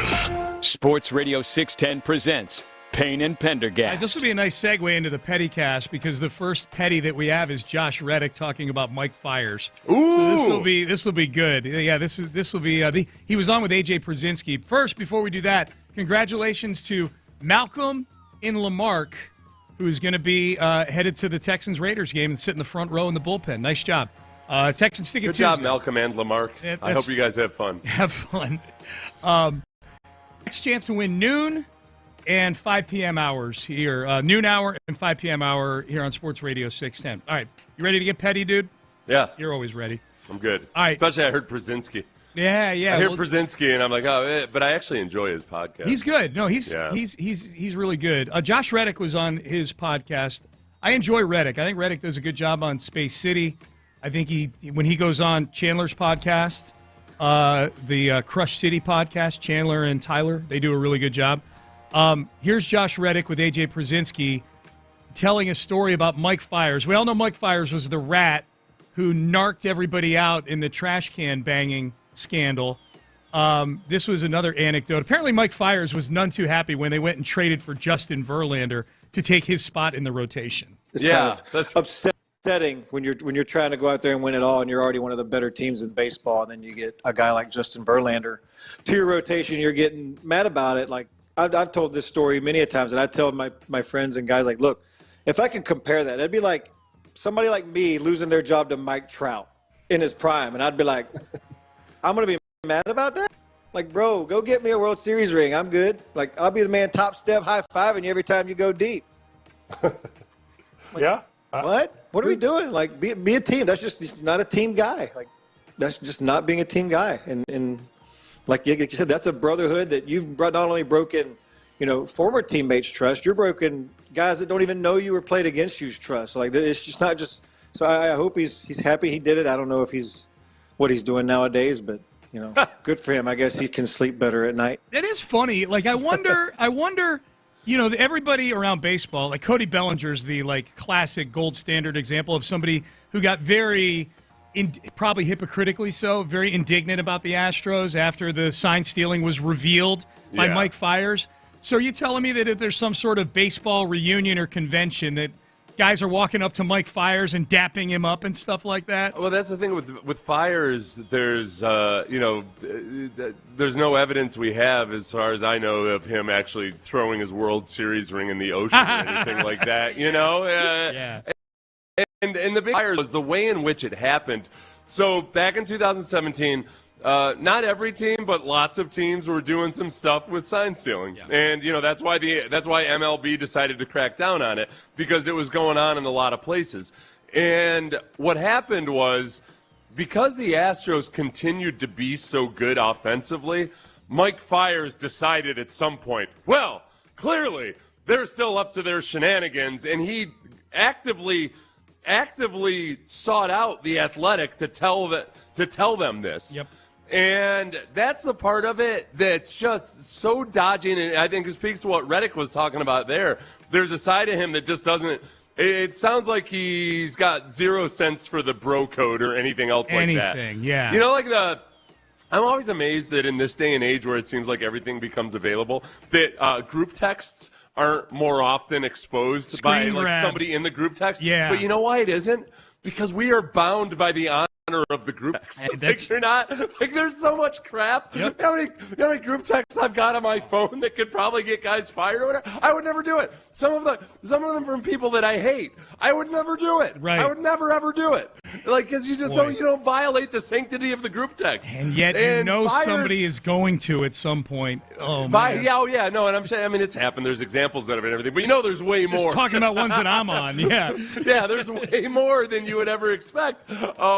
Honestly, there's times where I could have gotten myself out of a pickle because some bastard that I hate had group texted something, and funny. I want to show it to somebody, and I just don't do it. Yep. I won't violate it. No, that's good. The Fiers would do it in a heartbeat. Yeah, he would. He's not on any group texts. No. People are they're like, I'd love to make this joke, but not with Fiers. That's kind of what Reddick's saying, man. You just can't trust the guy. All right, this next one, as we petty our way through the Pettycast, Dave Portnoy, who he can get petty at the drop of a dime, the founder of Barstool. This is petty that I can relate to. This is gambling bad beat petty, and he may have a right on this one. Denver was playing the Raiders this weekend. Denver in Las Vegas. The Broncos were 8.5-point favorites. They're up by 10 with under a minute to go in the game. The Raiders are driving for a meaningless score, and there's under 10 seconds left, and the Broncos get called. The Raiders complete a pass. Clock's running, no timeouts left. With 4 seconds left, the Broncos get called for a delay of game because they're kind of sitting on one of the Raiders, not letting him get up. Yeah. Penalty on the Broncos. Clock stops. There's 3 seconds left. It's 24-14. Pete Carroll kicks a field goal to end the game, 24-17, and everybody with Broncos minus 8.5 loses on a meaningless field goal at the end of the game, including Dave Portnoy, who had 6 figures on this game. Here's what his reaction was. That's the worst beat of all time. And you have to investigate the Raiders. Investigate the Raiders. What are they doing? What the f***? That's the worst beat of all time. That is cheating. What the f***? I got to rewind this. That's the worst beat of all time. This is the worst beat of all time. Pete Carroll should be in prison. Prison for Pete Carroll. Scramble, throws it down, game's over. There's 8, 7, 6. They throw a flag for sitting on the guy with 4 seconds and not even come close to getting a playoff. They call a delay a game with 4 seconds. The game was over. The game was over. What the hell? And then they run out the field goal unit and kick a field goal with no time left. Prison! Prison for Pete Carroll. It's you know what? I don't think Pete Carroll had one bit of thought about the gambling outcome or anything of that. Maybe I'm. Ironically, it's Las Vegas. I know. Ironically, it is Las Vegas. Yeah. I'm naive on this, but he is also. That was my first thought, but then he is, as a former very successful. But I guess, is he a successful college head coach, or is he not? Oh, he's supremely successful. Because they vacated the championship. Oh, yeah. Vacating. Very good. Look, there's an element to being a college coach that, hey, you want your boosters to be happy if they gambled on their team. That's right. To go ahead and at least, even if you lose the game, at least they won some money. Yeah. I think Pete Carroll's giving it a little bit of the old college try there. That's funny. Listen, the dyed-in-the-wool Raiders fans that were going to gamble on the Raiders, I'm going to at least give them something here, and they can cover the spread. It's not out of the realm of possibility that in Pete Carroll, he's a friendly guy, right? It's not out of the realm of possibility that in his brief time living in Vegas, that he's become friends with a few sportsbook operators. And they're like, hey, man, you see that every NFL Sunday, you see the tweets on Sunday morning like, boy, the books really need this team to come through. I mean, I can see where that's way more outside the realm of possibilities than just Pete Carroll being like, here we go. No. Raiders fans will be happy. Yeah, no, I'm being tongue in cheek, but it is. Gamblers always it cracks me up when they get so angry, and it's just like, it's such a selfish worldview that somehow, like, they specifically screwed me. Yep. Not to speak to all the people that actually won the bet because he did it. Right.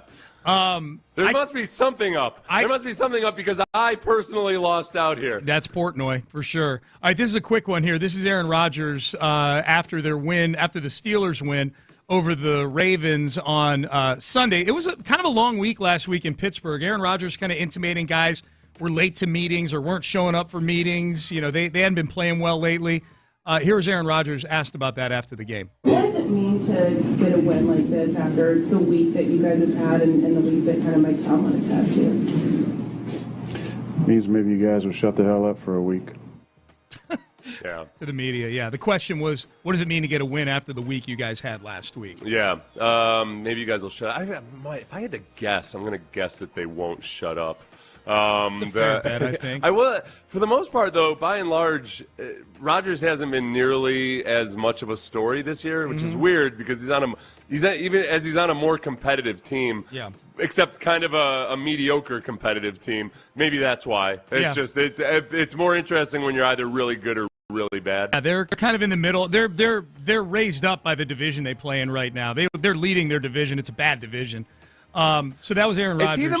Is he the most petty guy we have right now, where I think he really, really, really wants to act like he's this elevated human being who's egoless and everything, and yet is also incredibly sensitive to what the media says? I can't think of one that's worse. So yeah, he's the classic screaming at the top of his lungs, I don't care what you think. Right. Don't you understand? I don't care what you think. He's the leader in the clubhouse. When you say these really mean things about me. Yep. Yeah. All right, so here was Richard Sherman. This was after the Cowboys lost to the Lions on Thursday night on Amazon, the studio show. Richard Sherman does a nice job there. This was Richard Sherman on George Pickens' lack of effort in the Cowboys' loss to the Lions. The big story here is George Pickens. George Pickens throughout the game, especially late in the game, just looked uninterested in playing football. And that's what you can't have. If you're going to be a superstar, if you want to be the best receiver in the National Football League, you can't ever miss in games. It doesn't matter if the game's going your way or not going your way. You can't just disappear in these games or else you're not going to have impact. And just right here, cruising routes. You're the guy. C.D. Lamb is not in this game. He's out. And you get intercepted on your slant routes. And you can't be the guy and half-ass it. All right, so we're good, man. So we get the point with Richard Sherman. Like, he's going after George Pickens. He kept going for another 30 seconds. Well, George Pickens took to Instagram this week to respond to Richard Sherman.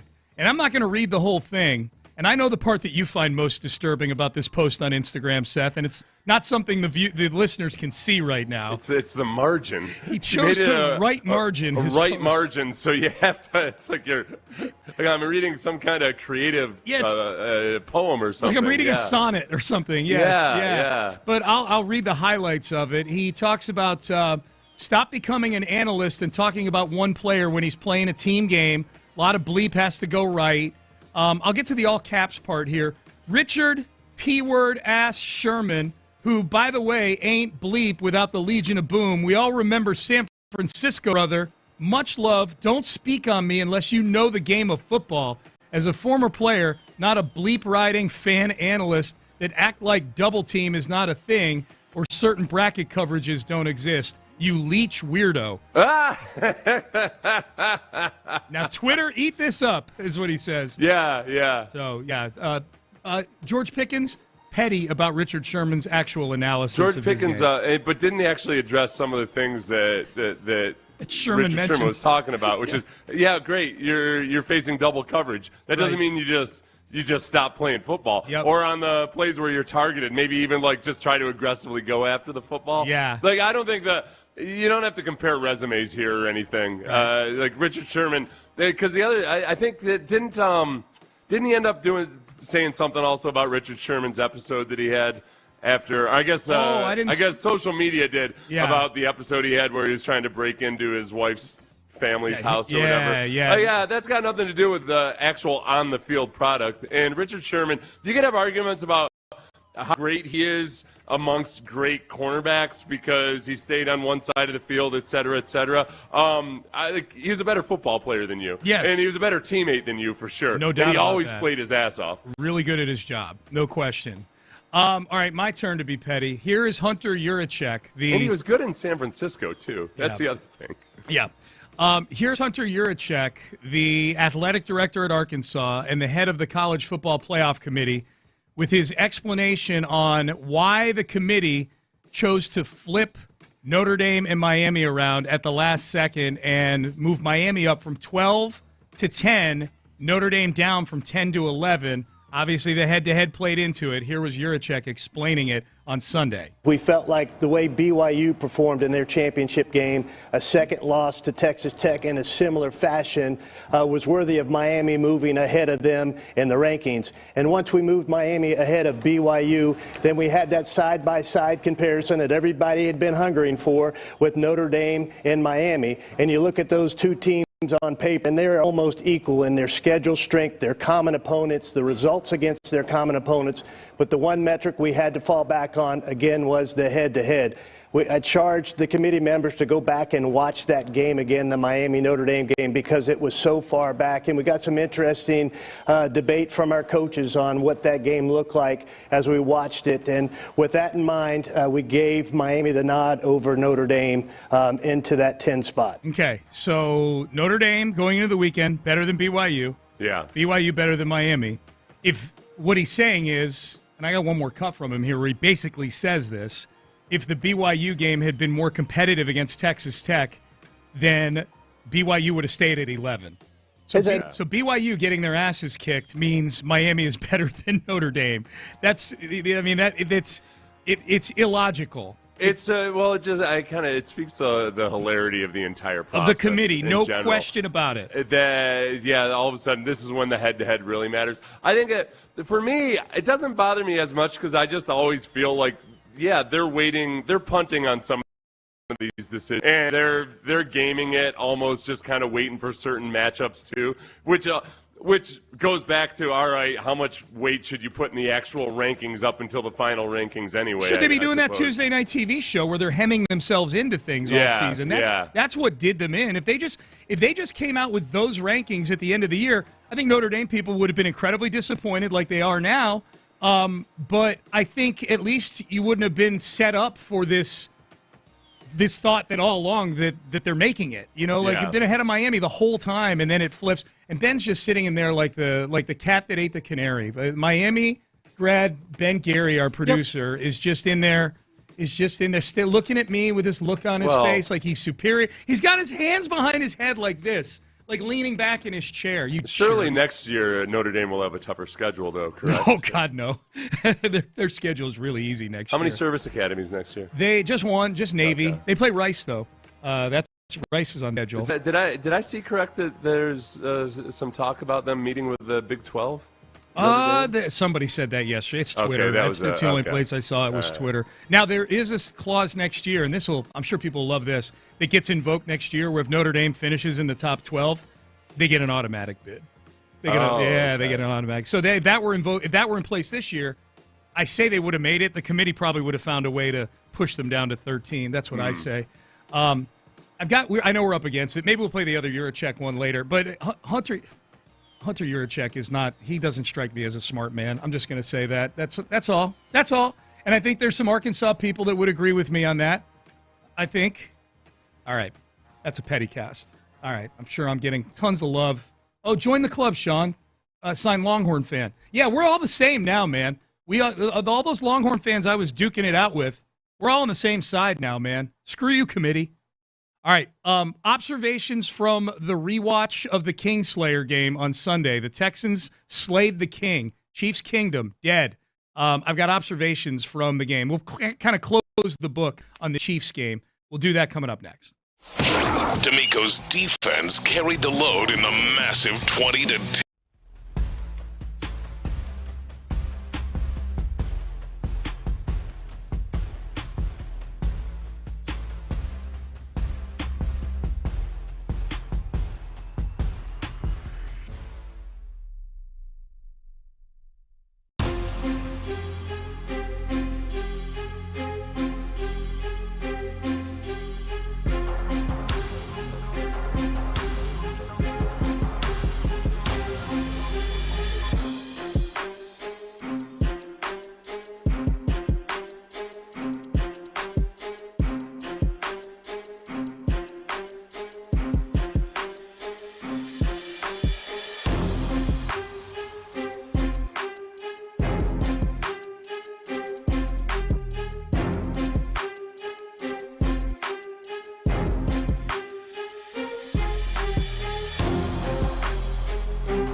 and Pendergast is driven by West Point Lincoln of Sugar Land on the Southwest Freeway. Exit Kirkwood and take the first U-turn at West Airport under the giant American flag. Sports Radio 610 presents Payne and Pendergast. Just open up Twitter, and the very first tweet that I see is it's a retweet, a comment tweet of a graphic that Houston Stressens put up that shows that the Texans are the only team in the last 40 seasons to hold opponents to under 225 passing yards in each of those 13 games, and it shows D'Amico and Will like smiling. D'Amico looks all menacing. Will is smiling, and it's got all 13 games with the opposing passing yards there. And it's a retweet from at Tamika Marks 14 that says, "My son couldn't have gone to a better organization. I love the Texans," with the H emoji right there. That's Woody Marks' mom, I'm assuming. Thanks, Mrs. Marks. Yeah, that's really nice of you. So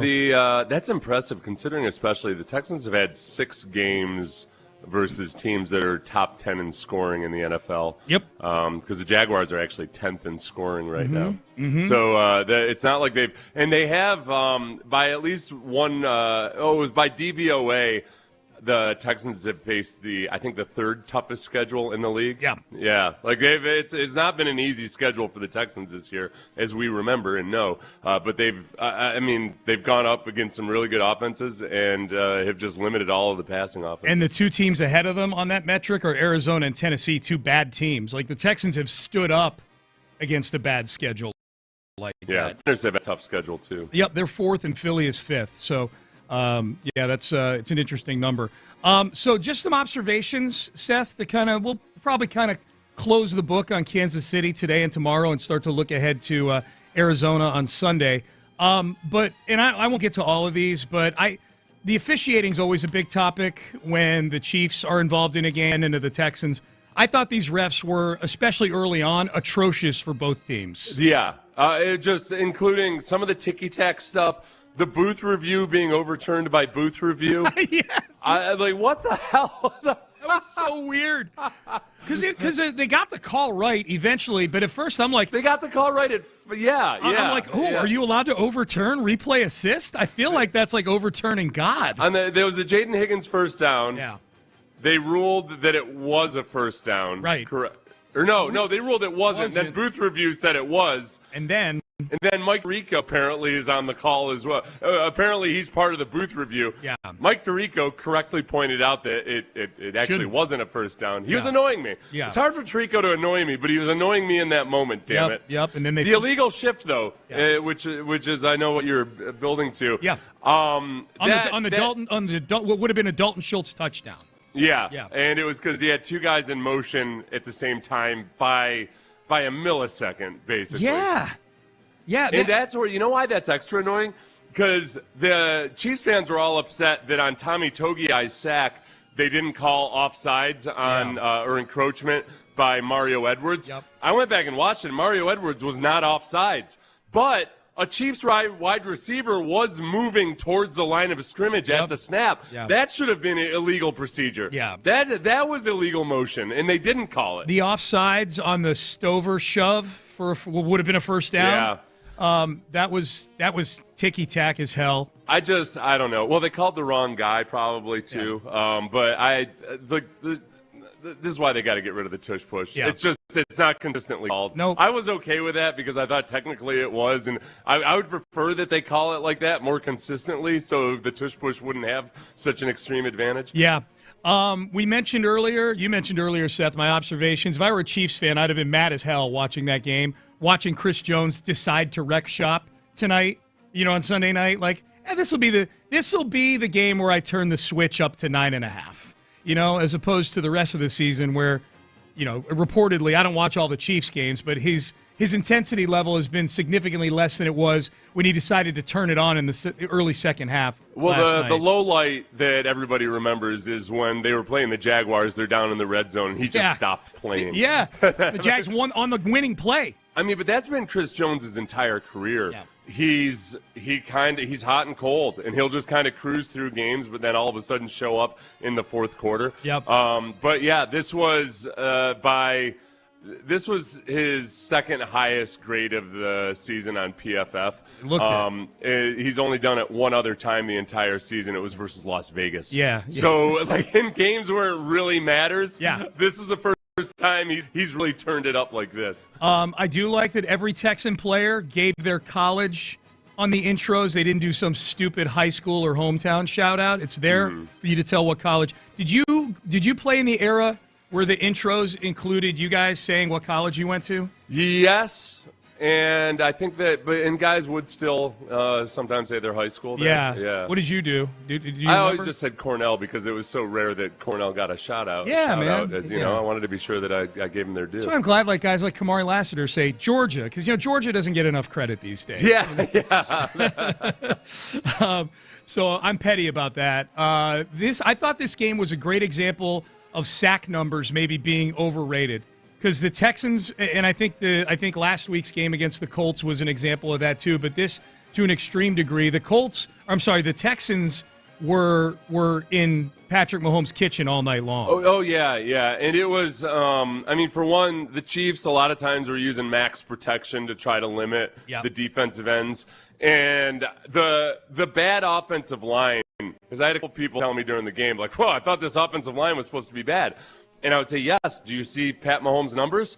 Like, there's times where he's only got 2 guys out on routes, and what the Texans did a good job of was the Texans linebackers and defensive backs at times did a really good job of recognizing that the Chiefs were in max protection and entering the pass rush.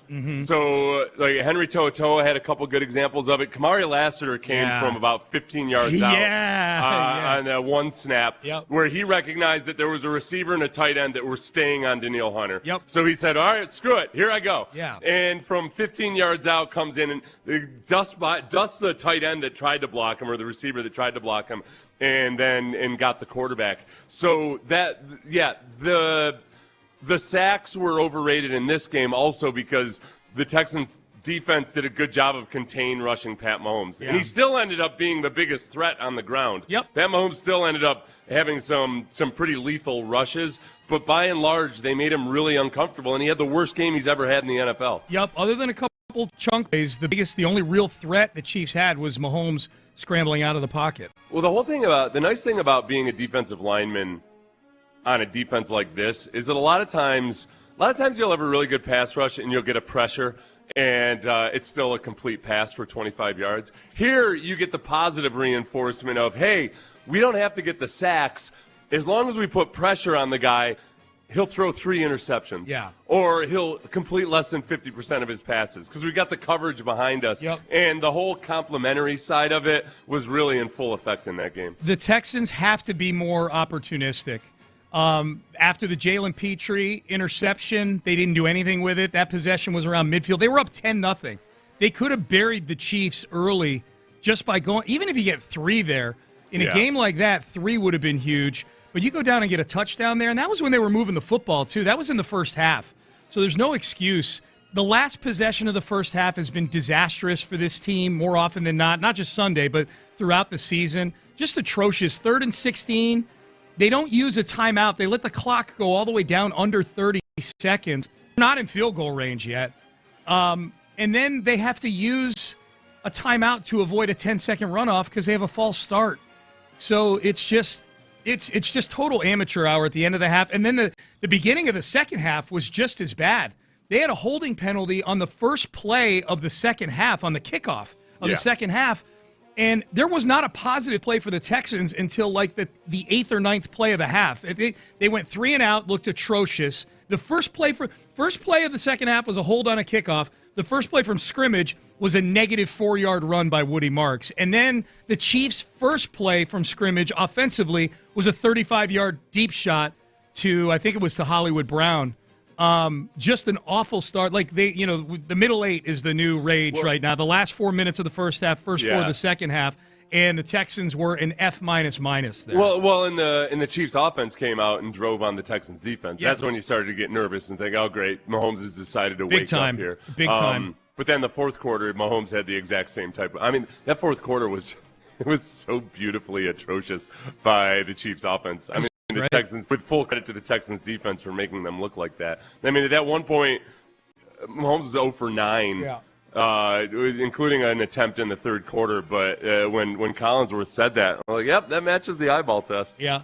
I'd like to you know what I'm going to do? Hey, Ben, I want to do a quick acknowledgement here. Bucky Brooks. Acknowledgement. Remember 3 weeks ago, Seth, when all 10 of the NFL.com experts took the Bills over the Texans in NRG Stadium? The ultimate slap in the face. And all 10 of them were wrong. The Texans beat the Bills. This past week, 9 of the 10, and these are people like Adam Rank and Colleen Wolfe and Daniel Jeremiah, a lot of names that you know. If you go to NFL.com, they're all people you read or see on social media. 9 of the 10 took the Chiefs. Bucky Brooks, 20-17. He got the Texans' exact point total right. 20-17. The Bucky Brooks had the Texans. I got, honestly, this is what I got retroactively angry about how many people were choosing the Chiefs just because I felt like it was disrespect to the Texans defense. I really didn't know or understand what people were seeing. And then especially when you factor in the 4.5-point spread, the Chiefs were favored by 4.5 going into that game. I thought that was way too much, and I didn't expect the Texans offense to play as badly as they did. But it's still a testament to how good the Texans defense is that they won that game 20-10 because the defense is what the Texans defense is. And with the Chiefs having 3 injured offensive linemen, I honestly couldn't figure out, because I don't think any of those people that were making those picks thought that the Texans offense would struggle as badly as it did. Yeah. I don't think they thought the Texans offense wouldn't be good, but you got 3 backup offensive linemen. What did you expect? Right. What did you expect versus that defense? If you guys even been paying attention to the Chiefs this year? Yeah. Do you, where on earth, other than the logo on the helmet, made you think that the Chiefs offense was going to be good versus that defense? If I had to guess, I would guess that there's a significant number of those 9 people that the Chiefs have that remember vividly the 2 games in Kansas City last year and just said, I'll believe it when I see it. Yeah. The Texans haven't won there in forever. I just saw 2 games less than a year ago where they lost there. I'll believe it when I see it. No, and truth be told, the offense did. The Texans offense lived up to all of that. The Texans offense lived up to, I don't know if these guys are ready for prime time. I don't know if this like that. The Texans offense was atrocious. Yeah.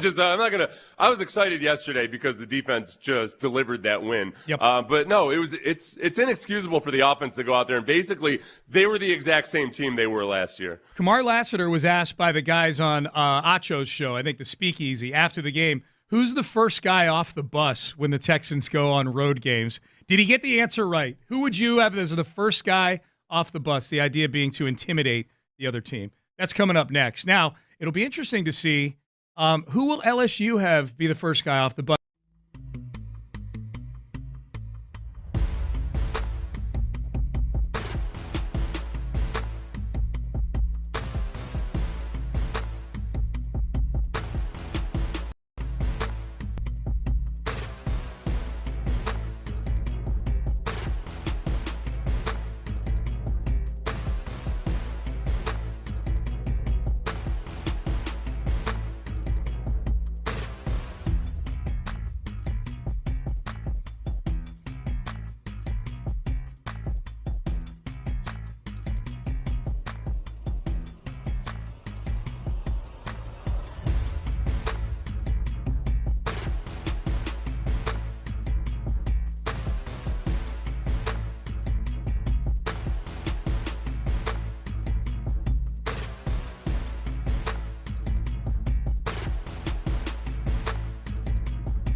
People.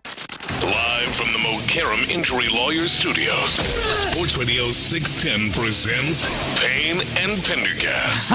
I just got sent to me, Seth, one of those betonline.ag geo-tracking maps where they take opinions and say, hey, here's the question. This is what each state thinks about it. Mm-hmm. Which states think Notre Dame got screwed in the college football playoff? How do you think Texas feels? Do you think they are, yes, Notre Dame got screwed, or no, they didn't get screwed? I think Texas probably felt no, Sean. Texas a yes. They're a yes. They're a yes. They're a yes. All right. Oh, I was surprised. I thought it was going to be one of those Indiana and then nobody else. But no. I would say it's. You know what I need to do? This is what I like doing when it's fairly even. I think there's more states that think Notre Dame didn't get screwed. They deserve to be out of the playoff. But I think that Notre Dame's got a decent concentration of states with big electoral vote counts. You know what I mean? So I got to go do this as if it were an actual presidential election and see how where's the hotbed outside of Indiana? Where's the hotbed for Notre Dame? Northeast. Okay. The whole Northeast. So the whole Northeast thinks they got screwed. Other than West Virginia, which I'm fine with not having Florio's vote in this whole thing. Well, West Virginia's not Northeast anyway. So. But I'm saying, I'm looking at the map. It's like the whole Atlantic seaboard? That's where it starts, from North Carolina, from Illinois down through North Carolina and then up, other than West Virginia, all those states think Notre Dame got screwed. Okay. Yeah. So, and Florida, ironically, thinks Notre Dame got screwed. I think that probably could be because there's a lot of people that actually hate the University of Miami in Florida, the Florida State people and whatnot. So, so we'll see. I'll pointless exercise of treating it like a presidential election later today. Massachusetts surely thought they got screwed, right? Because they have their own Notre Dame in the form of the New England Patriots right now. Yeah, exactly. No, they did. We won Massachusetts. We took the swing state of Massachusetts. It'd be interesting in this important election. Yeah, how would the college football committee be treating the Patriots right now? They would be in based on the strength of their record, but they'd probably be fifth or something. They wouldn't be as that. high as the actual rankings or anything. I think we'll do the power ranking of the power rankings in 13 minutes. And if I had to guess, if the college football playoff committee were looking, I would say they would probably have neither of the teams atop the AFC as their number one seed. I think they'd have. I think what Ross Tucker said earlier, I think it would be the Rams or the Seahawks would be the number one seed. You know what the Texans have going for them is a lot of quality losses. They do. No, they'd be in. They'd have an at-large bid. They would. Yeah, because of the quality losses. They've lost to division winners. And I'm saying that half tongue in cheek. Yeah. But that's the logic we're dealing with on the college football committee. Yep. Kamari Lassiter was on the Speakeasy, which is Emmanuel Acho's new show. They must be doing some sort of night of the game stream because they had Kamari on clearly in the locker room. He still had his uniform on. Oh, wow. Okay. Yeah, so they had him on after the game. It looked like, at least. And they asked him, who comes off the bus first? If you had to pick somebody to step off the bus first to intimidate the opposing fans and team and people near the building, who is it on the Houston Texans? If you could only send one person off the bus first, they the dog, they the intimidator, if you have to send one person off the bus first, who going off the bus first? Me, probably. Hey, to be honest, me, I'm with whatever. I'm with whatever. I ain't gonna lie. Hey, let me real quick. Hey, so look, no, he wild. Okay. So who's that saying he's wild there at the end? I think that's Shady McCoy that he does the show with there. Okay. Yeah. I thought it was somebody. I thought it was a Texans player next to him in the locker room. Yeah. I think it was Emmanuel and Shady on their side of the screen and Kamari on the other side of the screen. So Kamari says himself. Yeah. Not a horrible answer. Kamari Lassiter. Not a horrible answer. Usually with the big That's the whole thing is Kamari's not thinking about the whole the strength that he has, that he's going to be tougher than people think based on his body size. The first off the bus is typically either the biggest, the scariest looking dude, or just somebody who's already got known priors or something, where you're like, oh yeah, I saw him on a TikTok video where he beat up a wolf. Well, Kamari is he's a well-known card-carrying psycho, as J.J. Watt said. So he does have a reputation. He does have a menacing look about him. Yes. And if he got off and he was slapping himself in the face or something, that could look kind of scary. I think for just a sheer show of force and size, as long as he's wearing a well-tailored suit, Trent Brown.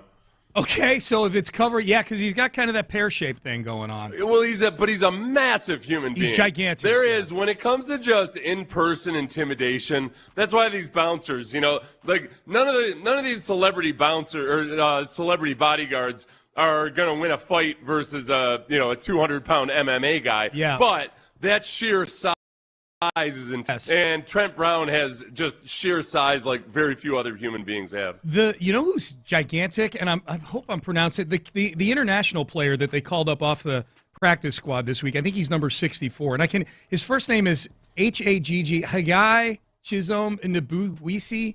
Yeah. I'm butchering his name, I'm sure. He is a gigantic, massive individual. He didn't do much in the game, but he's huge. He might be a first off the butt. To me, the answer is pretty easy. I think it's Danielle Hunter. I think Danielle Hunter unlike Trent Brown, you send him off the bus with some stuff that shows off the physique. Well, that's the thing. Yeah, he'd have to be wearing a muscle shirt or something. Yes. Because the 280-pound guys don't look as intimidating as the offensive linemen when they're wearing street clothes. Right. Sean, you know how I am this. Now that I don't go against them every day, when I walk past the offensive line in general, I'm like, holy crap. Right. That's just a bunch of mass right there. Yeah. Those are in a group or just with the sheer size of those guys. Yeah. So Daniil would have to be showing his arms off some way. I think Will Anderson, just for his glower, he's got a menacing look about him. Yeah.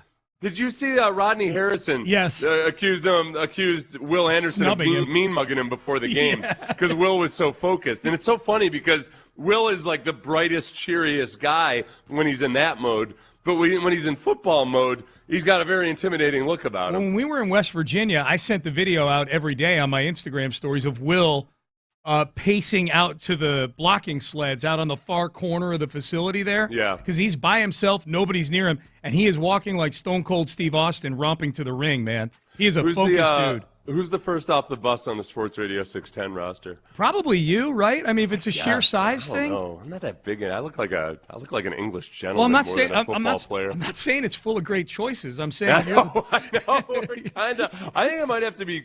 Clint's still working out hard and everything. He's got some broadness to him, and he's got that kind of face. Yeah. He's got an alpha male face. Okay. I think it might be Clint. Clint told me during the postgame show this week that he has been slacking on his workouts a little bit.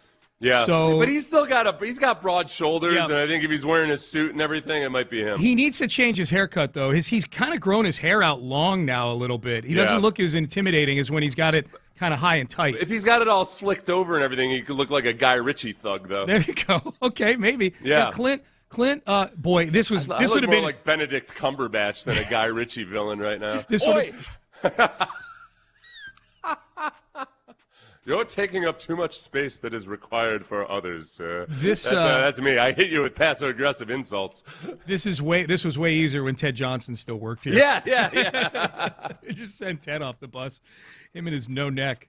All right, Payne and Pendergast with you. All right, power ranking of the power rankings. This gets more and more interesting. What do the experts think of the Houston Texans? It's getting harder and harder to move up, man. It's easy to go from bad to good, hard to go from good to great. Do we learn that lesson in these power rankings? That is coming up next. If you're looking to build a custom home, choosing the right home.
Houston, insider access, exclusive content. Sports Radio 610. The Texans play here. An Odyssey sports station. Sports Radio 610 presents Payne and Pendergast. All right, Payne and Pendergast, into the 9 o'clock hour we go on a Tuesday. We expect to be joined towards the bottom of the hour by Frank Wilson, who's the head coach of the LSU Tigers, who are one of the two participants in the Kinder's Texas Bowl, the other one, the University of Houston Cougars. So Frank Wilson, LSU head coach, going to join us later on this hour. He's doing his media conference call around 9:15. He'll join us shortly after that. In the meantime, yeah. So if you're in that conference call, don't be too wordy with your questions. All right. Yeah. Get them out on time. Get them out. Yeah, get them out. You get them out about 9:25. That would fit for our clock just perfectly. All right. So think about us. If you're a media member listening right now, if it's like 9:23 or 9:24, don't dip in with another question. That's about what time we need Frank Wilson on this show. Yeah, be really strict with the clock the way you and I are. That's right. Pictures of professionalism. Learn a thing or two. Hey, we got in right at 9 o'clock for this one. I'm pretty proud of it. All right, you ready to power rank the power rankings, my friend? Boy, am I ever, Sean. Do it. We love doing this at 9 o'clock every Tuesday. It's gotten more fun, during this 5-game winning streak to do this exercise. That's a pretty aggressive movement by a couple of the more respectable publications. Yeah. Mm-hmm. So let's do this. So we have 5 different national power rankings in no particular order yet. CBS, ESPN, The Athletic, SI.com, and USA Today.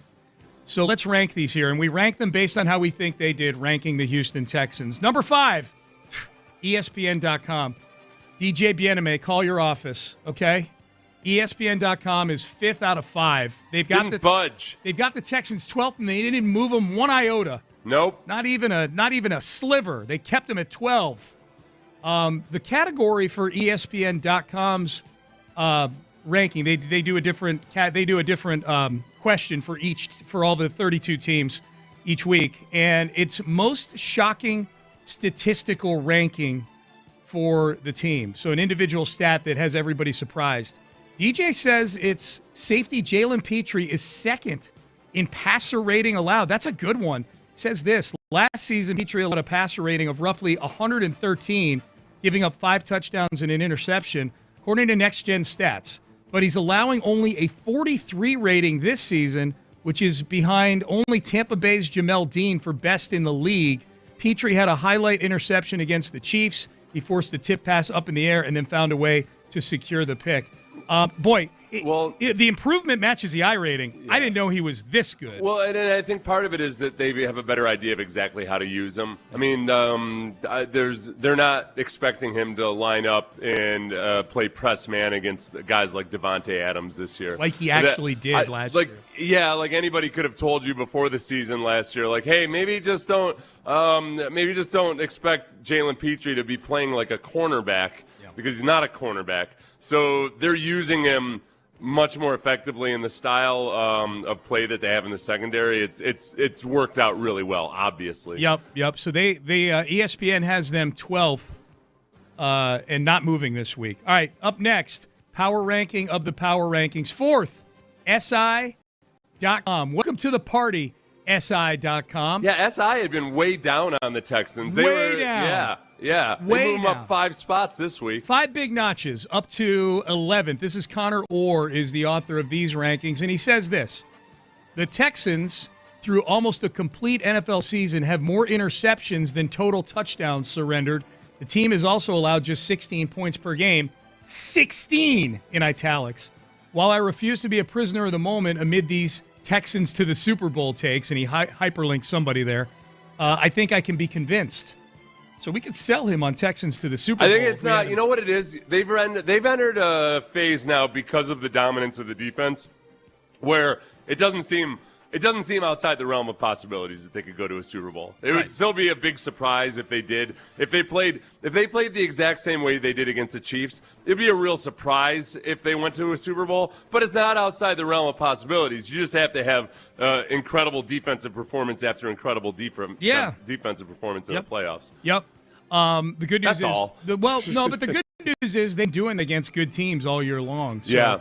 And they have the Jaguars one notch above the Texans. I was kind of offended by the ESPN having the Texans at 12th and then having the Jaguars all the way up at 8th. That's the team that you most recently beat with your backup quarterback. That's right. Yep, huge comeback against them. I'm interested also to see where the Colts are. Do people just pull the plug on the Colts? The Colts 17th on ESPN, 20th on SI.com. And again, they're 29th at best. They are. If their quarterback is either ancient Phillip Rivers or rookie Riley Leonard, that's a non-playoff team, and you get them in Week 18. All right, number 3, CBSSports.com. Pete Prisco, he's got him 9th, up 2 notches. So the Texans have now crept into the top 10 on at least one other ranking, and Pete Prisco says this: they have righted things in a big way, and with a soft schedule left, they should be a playoff team and maybe win the division. That defense is nasty. Yeah. He's right. The defense is very, very nasty. The division is super. It was really interesting when Daniel Jones was healthy. It's still really interesting just because the Jaguars are in the driver's seat. They have a very soft schedule, except they have one game against the Broncos. Seth, the NFL trade deadline was like a month ago today, or like close to it. It was like 4.5 weeks ago. I think it was after the Denver game for the Texans, and that at that time the Colts were in the top 3 or 4 in all of these power rankings. They're like 20th now, and that's probably being generous. And their quarterback tore his Achilles, and the trade that they made using 2 first-round picks for a Pro Bowl cornerback is a disaster right now. He's not playing. He's hurt. He's not. If you don't have a chance at the playoffs, that trade makes no sense. Trading 2 first-round picks for a guy who's in year 4. He's heading into year 5 by the time he's healthy again. You know what I'm interested in? Tomorrow, J.J. Watt does his weekly appearance on McAfee. McAfee had all season long to kind of, bebop and Scott all over the place about the Colts. That whole thing flipped on its head like that. It's it's crazy. McAfee might quit the Colts again. He might. At this point, he's going to talk about the mismanagement of trading away 2 first-round picks for Sauce Gardner and now not having a quarterback. Even if Daniel Jones had been playing well when he got injured, which he had not been, you'd still have a question about, what are you going to do with a guy coming off an Achilles tendon tear? Yep. They're screwed now and in the future. They are. No question. That's why the trade got such horrible grades. It was a huge – that was the trade equivalent of going for it on 4th and 1 at your own 31-yard line in a tie game. Yeah. That was I think there were a lot of people going, what are they doing? I get it. They're a good team, but boy, that is a huge, huge risk, and they're getting burned by it now. Number 2, power ranking of the power rankings, The Athletic, whose impression of the Texans is the exact duplicate of Pete Prisco on CBS Sports. Up 2 notches to number 9. But, Seth, you know my tiebreakers in this. 1, the pleasant font to look at on The Athletic. Mm-hmm. And 2, Pete Prisco doesn't put the work in, man. 1 or 2 sentences, and that's it. Give me a full paragraph. Give me a category of something. These other people have an entire staff, though, whereas Pete is just one man. Yeah. It probably takes him a good 17 minutes to do his power ranking. Come up with 1 sentence for each team. What's the worst case scenario for each of the teams in the power ranking? That's what The Athletic asks. I think I agree with them here. I would have said 4 weeks ago that the worst case scenario is we're looking at mock drafts by Thanksgiving. But the 5-game winning streak, I think they've got it accurate here. The worst case scenario, a playoff flameout. It says Houston has gone 8-2 since their 0-3 start. Texans lead the league in scoring defense, 4th in scoring margin in that stretch. So over those 10 games, they're 4th in differential, plus 88. And they feel playoff bound after bullying the Chiefs on Sunday night. Boy, that's a pleasant sentence to read. Those playoffs probably won't include Mahomes, Lamar Jackson, or Joe Burrow. Houston has a shot this year. Hopefully it doesn't waste it. And that is true. Those 3 quarterbacks missed the playoffs. I think all 7 teams in the postseason got to feel like we got to get it this year. Yeah. This year. Yeah, that's where we're I don't think we're going to routinely now enter a phase of football where quarterbacks don't seem to matter as much as they used to. Yeah. This is kind of an odd year. Yes. And, then where's the offense next year? We'll see. It feels like for the Texans to be in the same position next year, more likely than not, they've got to get better play out of their offense than they have this year. Yep. So at the Athletic, number 2. Number 1, another great day for America, Seth. Another great day for this great country, this great nation. USA Today is number 1 in ranking the Texans. Now, they didn't move the Texans. They're still 6th, but they are 6th. They've got them ranked the highest. And the most patriotic of all of the major publications. The only one with the balls to call themselves USA anything. Yep.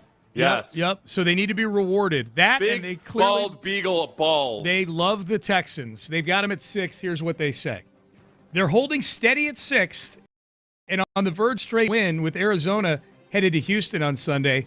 And if C.J. Stroud and the offense can pick up the pace a bit, this team poses a legit Lombardi threat. USA Today, I will give you credit. You had the Texans like 11th when everybody had them 19th. Uh-huh. You've been here the whole time, USA Today, okay? Right. You've been here the whole time, and that's why you're a phenomenally patriotic publication. Remember what a big deal it was that the USA Today was a color newspaper? Yeah. It was like all color and everything. I remember seeing it for the first time. Yeah, I was like, man.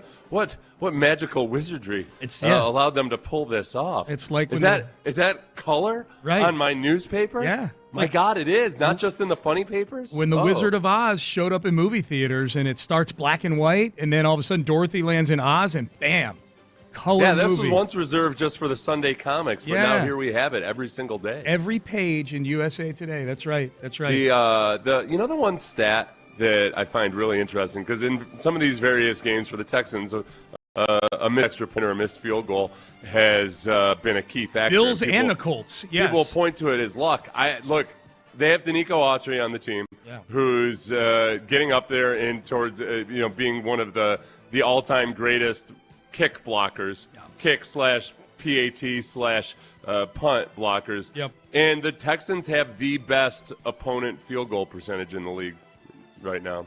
Only the field goal conversion percentage for their opponent is 63.64%. That's the worst, right? That's the Texans' defense has the best. Oh, the best. I got you. Best at creating the worst. The worst. I got you. That's not it. Think about that. 63%. 2/3 of the time, they're only making a third of the time. Horrible. The opponent's not making a field goal. No, that's the equivalent of what their opposing passer rating is. Yeah. Their opposing passer rating right now, I think, is below 70. I think Mahomes' night on Sunday dropped it to like 69 point something. That's the equivalent of a guy who got called up from the practice squad to be your quarterback for the weekend. Similarly, if you have a kicker who's kicking 63%, unless he's on a long-term deal, he's getting cut. Opponent kicking points per game, Texans are the best defensively at that. Part of that's because they don't allow that many extra point attempts in general. Right. But also just in terms of missed field goals or not that many field goal attempts against them, the Texans are the best at that as So well. we're giving Danico Autry big-time credit for that. Is that what we're doing? I think he could be the MVP of the damn team based on that and that alone. Well, there have been big in the last 3 games, in that three-game stretch that we were all saying was this is what's going to decide the season, where we were hoping for 2-1. They end up going 3-0. There was a big missed kick in all 3 of those games. There was the missed extra point with the Bills, which meant they had to go for a touchdown at the end of the game instead of a game-tying field goal. There was the missed extra point against the Colts, which got their guy cut. They cut Badgley the next 2 days later.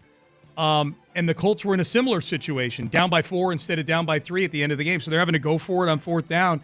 And then, look, in a game that was 20-10, Butker banging that one off the upright ended up being a huge thing. I know the final score ended up being 20-10, but the world changes a little bit. If for instance, if Andy Reid is up 13-10 instead of tied at 10, I'm guessing there's a better chance he punts there instead of going for it on 4th and 1 at his own 31. Mm-hmm. If he's ahead by 3 points instead of tied at that time, I'm not saying he wouldn't have gone for it. I'm just saying there's a better chance. Like, we got the lead, let's punt it away. Maybe, when it was tied, he probably felt more inclined to do it. So those missed kicks all wound up being huge.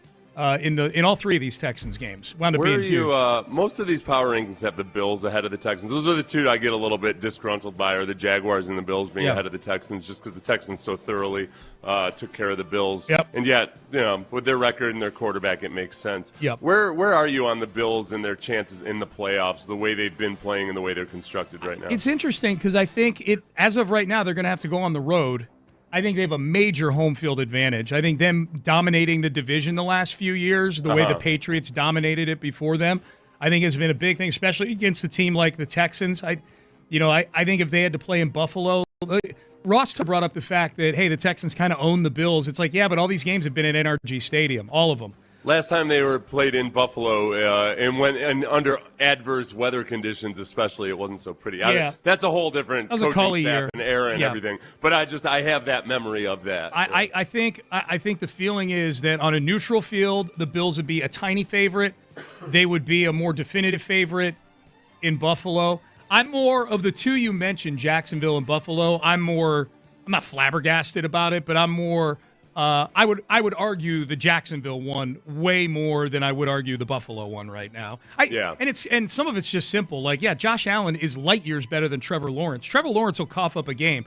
Josh Allen will do some reckless things, but he'll make up for it with a 40-yard touchdown run. Mm-hmm. So there's so much about the Bills right now that it's pretty much Josh Allen and James Cook. And not a whole lot else. Where are you on those on Jacksonville? I would say I think in a head-to-head matchup, I actually feel better. I feel better. You're right. The road dynamic makes a big difference. I'd put the Bills above the Jaguars. They're a little scarier. I'm somebody who's been hypercritical of Trevor Lawrence, and I think rightfully so, especially once he got the big contract, where it's one thing to be bad, it's another thing to be bad and expensive. He's played pretty well the last couple weeks. The whole thing about the James Cook dynamic's interesting, because I don't trust that the Bills will stick with James Cook when they should be sticking with James Cook. And that's what I always wonder about in the playoffs with them. You go to the championship game last year, they kind of went away from him for God knows what reason. A lot of times, like James Cook earlier in his career had some bad fumbles, and then lo and behold, in that Bengals game, he had a couple bad fumbles too. But that was those were extreme weather conditions. All right, Payne and Pendergast with you on a Tuesday. We expect to be joined in the next segment by LSU head coach Frank Wilson. The LSU Tigers coming to town to take on the Cougs in the Kinder's Texas Bowl. We'll get the LSU side of things. It's an interesting one. Anytime there's an interim head coach and bowl season, I'm anxious to see what the talk was. Obviously, they're coming here, so they're excited about it. But, what was the chatter like about playing a bowl game, especially in this environment these days with an interim head coach? We'll talk about that with Frank Wilson, the LSU head coach, coming up next. Hey, Mokaram Injury Lawyers, call them.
and Pendergast is driven by West Point Lincoln of Sugarland on the Southwest Freeway. Exit Kirkwood and take the first U-turn at West Airport under the giant American flag. Sports Radio 610 presents Payne and Pendergast. Hi, Payne and Pendergast. We will be talking to LSU head coach Frank Wilson here in just a few minutes. He's meeting with the media right now. LSU and the Cougs, December 27th, Kinder's Texas Bowl, 8:15 kick on ESPN. So that I've been looking at some of the matchups floating in here in bowl season. That's one of the better ones. That's one of the more exciting ones. I would imagine that's going to be one of the best environments given the two fan bases. LSU's got a huge fan base here in Houston, and obviously the Cougs are the local team here. So that should be I would imagine tickets will move swiftly for that one, Seth, and that'll be a fun environment on December the 27th. Yeah, it's going to be a good time. They always, I mean, it's a great environment there, and they do a great job with the bowl games. Yep. We got a text message. We've been talking a lot about Andy Reid this week because of the decision to go for 4th and 1 at his own 31-yard line, which if you listen to people in Kansas City, Seth, they feel like he cost them the season. Like that was the end of the season was that 4th down play right there because you handed the Texans field position. They went and scored a touchdown. And in a game that's 10-10 with 10 minutes to go, 17-10 is essentially, against that defense, is basically game over. Someone texted in, that Cataldi take on Take-A-Mania that lasted for so long, not looking so bad now. Remember Cataldi saying that Andy Reid is the all-time fraud in sports? I have a hard time looking past all the Super Bowls. If anything, though, the Cataldi take looks worse the more that Pat Mahomes continues to look more like a mortal quarterback. You mean that mastermind Mahomes? Yeah. that mastermind. What does it even mean? It's a mastermind Mahomes. Yeah. That's a funny thing. Calling him the Cataldi take, he said basically the mastermind Mahomes is what delivered Andy Reid all these Super Bowls. I'm like, well, I mean, yes, he is but Andy Reid also did all of his previous work with Donovan McNabb when he was in Philadelphia. I feel like Cataldi's taking a lot of shots at Andy Reid that he really should be taking at Donovan McNabb. Mm-hmm. Yeah, so if Andy Reid had somebody other than Donovan McNabb all those years in Philadelphia, I don't think it's a crazy hypothetical to think that he could have won a Super Bowl or two. I'm going to go back and rewatch the 2005 Super Bowl today, 2004 season, 2005 Super Bowl, and I'm going to go back and see if Andy Reid vomited in the middle of the game at any point. Was it Andy Reid or was it Donovan McNabb that vomited? Ted Johnson always told me it was Donovan McNabb. I don't know. Ted was standing on the other side of that line of scrimmage while Donovan was losing his lunch. Andy Reid was just over on the sideline retching into a garbage There's can. a better chance Andy Reid was eating a cheeseburger. There's a better chance that he was at a different part of the peristalsis than Donovan McNabb. What do you think? What are the chances that Andy Reid, how many more years do you think he coaches? That's a good question. How old is he? He's one late of the 60s? older ones. I want to say late 60s. Yeah. But he doesn't. He's in a weird way. He reminds me a little bit of Pete Carroll. Is that I don't think of him as an old man. No. By coaching standards. Obviously anybody. No offense to anybody out there listening. I don't think of. Oh yeah. Let's see. He's only 67. Okay. Yeah. I don't. In normal life these days, I really don't think of somebody as old until they're maybe in their mid-70s. And it's amazing how I keep adjusting that upwards as I get older. Right. But, usually guys I feel like they still have their fastball into their late 60s. It's rare that you see guys coach well into their 70s, or even into their 70s at all. Yeah, I don't know. Because we don't know how he feels. We don't know how much he needs to be around his family. We don't know any of those things. We do know that he's attached at the hip to Patrick Mahomes. And I think Mahomes just turned 30. I mean, Mahomes still has at least 5 to 7 really good years left, maybe more. It is funny. A lot of people saying that's it. Mahomes is washed, et cetera, to which the immediate reply is, plaster up Tom Brady's career and how he went through a lull when he was around 30 or so, where they didn't look as potent or as powerful, and then boom. Yeah, well, or even Aaron Rodgers. I mean, remember Aaron Rodgers around 2017, 2018, at the end of the Mike McCarthy era there, and even the beginning of the Matt LaFleur era. The first year LaFleur was there was 2019. Rodgers started winning MVPs again the next year. So it happens. Guys have peaks and valleys sometimes. Pete Carroll is 74. Yep. He's probably not long for the league. So at which point, when Pete Carroll's gone, Andy Reid will be the oldest, and he's currently 67 years old. Okay. I would be curious what the average age of the head coaches are now compared to like 10 years ago. It feels like it's become a younger man's game, not necessarily a young man's game, but a younger man's game, the head coaching. I will tell you the median, at least, as I scroll down to 16, is Kyle Shanahan at 45. Okay. Which, every NFL coach being younger than 45 does feel like there's a lot more young guys than it used to. Definitely does. This sounds like something I'm going to waste time on this afternoon. Sorry about that. The median age of a coach today versus 20 years ago. Yep. So looking ahead, what is your concern level over a letdown over these next couple games after the extreme emotional highs of knocking off teams like the Chiefs and the Colts and the Bills? I would worry about it a little bit. And I'm trying to think of it from a player's perspective. Yeah. There's always a danger, as any coach in any sport will tell you, when you're on a win streak, the danger of complacency is very, very real. And it gets harder and harder to not yourself or with your players buy into some feeling that, we're a team of destiny. Yep. Yeah, we just figure out a way. Talk about the rat poison that Nick Saban would talk about. It's not the nice things that people are saying about you that worry me as much as the feeling that sometimes you start feeling like, you know what? Yep, we just know how to win. Yeah. Yep, we just got a knack for this. Yep. Oh, that's dangerous. That's really, really dangerous. So I would expect this week in practice, D'Amico will probably be as hard on the team as he has been all season long because you're going up against the Cardinals. Easy to say, Texans are the favorite. You're at home. No big deal. That's dangerous, man. That's really, really dangerous. Yeah, and people are writing. People now noticing what we follow the Texans every day, so we knew the schedule chapter and verse from week one. We could recite the whole thing. We knew they were playing the Cardinals and the Raiders at the end of the year at home at Christmas time. Everybody else is just now catching up to that now that the Chiefs are in the rearview mirror, so everybody's writing about how easy it's going to be for the Texans now.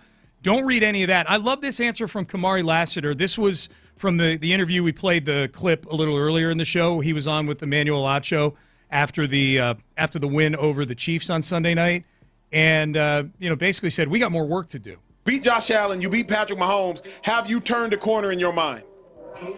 No, sir. It's still the hay's not in the barn yet. I feel like we're finna go back to practice this week. We're finna look at all the plays that we gave up. There's so much more that we can do. There's so much more. So we just gotta tap in and not get complacent. I feel like complacency is the enemy of success. So we just continue to just keep grinding, keep going. And this guy's on for us. D'Amico got these boys right. D'Amico got these boys right. D'Amico got them locked in right. We got it. That's a little bit like that feels like the process that we got from. Who did we play yesterday? Mendoza. That's right. Yeah, Fernando Mendoza. Yeah. Yeah, it's almost like speaking passionately about the dangers of complacency, the same way Mendoza was speaking passionately about the importance of process. Boy. That's how these kids, I'll tell you one thing about these kids these days, Sean. Yeah. They are indoctrinated. It's fun to see. They're so much more dialed in when it comes to all the psychological parts of things. Oh, yeah. They've heard so many speeches. They've watched so many TED Talks. They have their own personal sports psychologist guru and everything, and they believe all this stuff. Yeah, man. They're more in lockstep with their coaches and their PowerPoint presentations. I think if we were to go back through, maybe this will be my project for today. I'll go find all the transcripts of D'Amico Ryan's press conferences.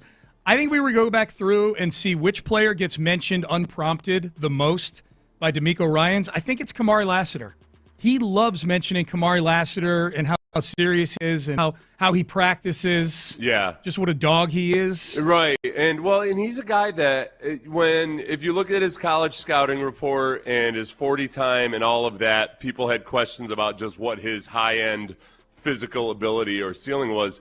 And some of that's valid in that, yeah, he doesn't have the same physical traits as a guy like Derek Stingley. So he damn well better be really dialed in on everything else.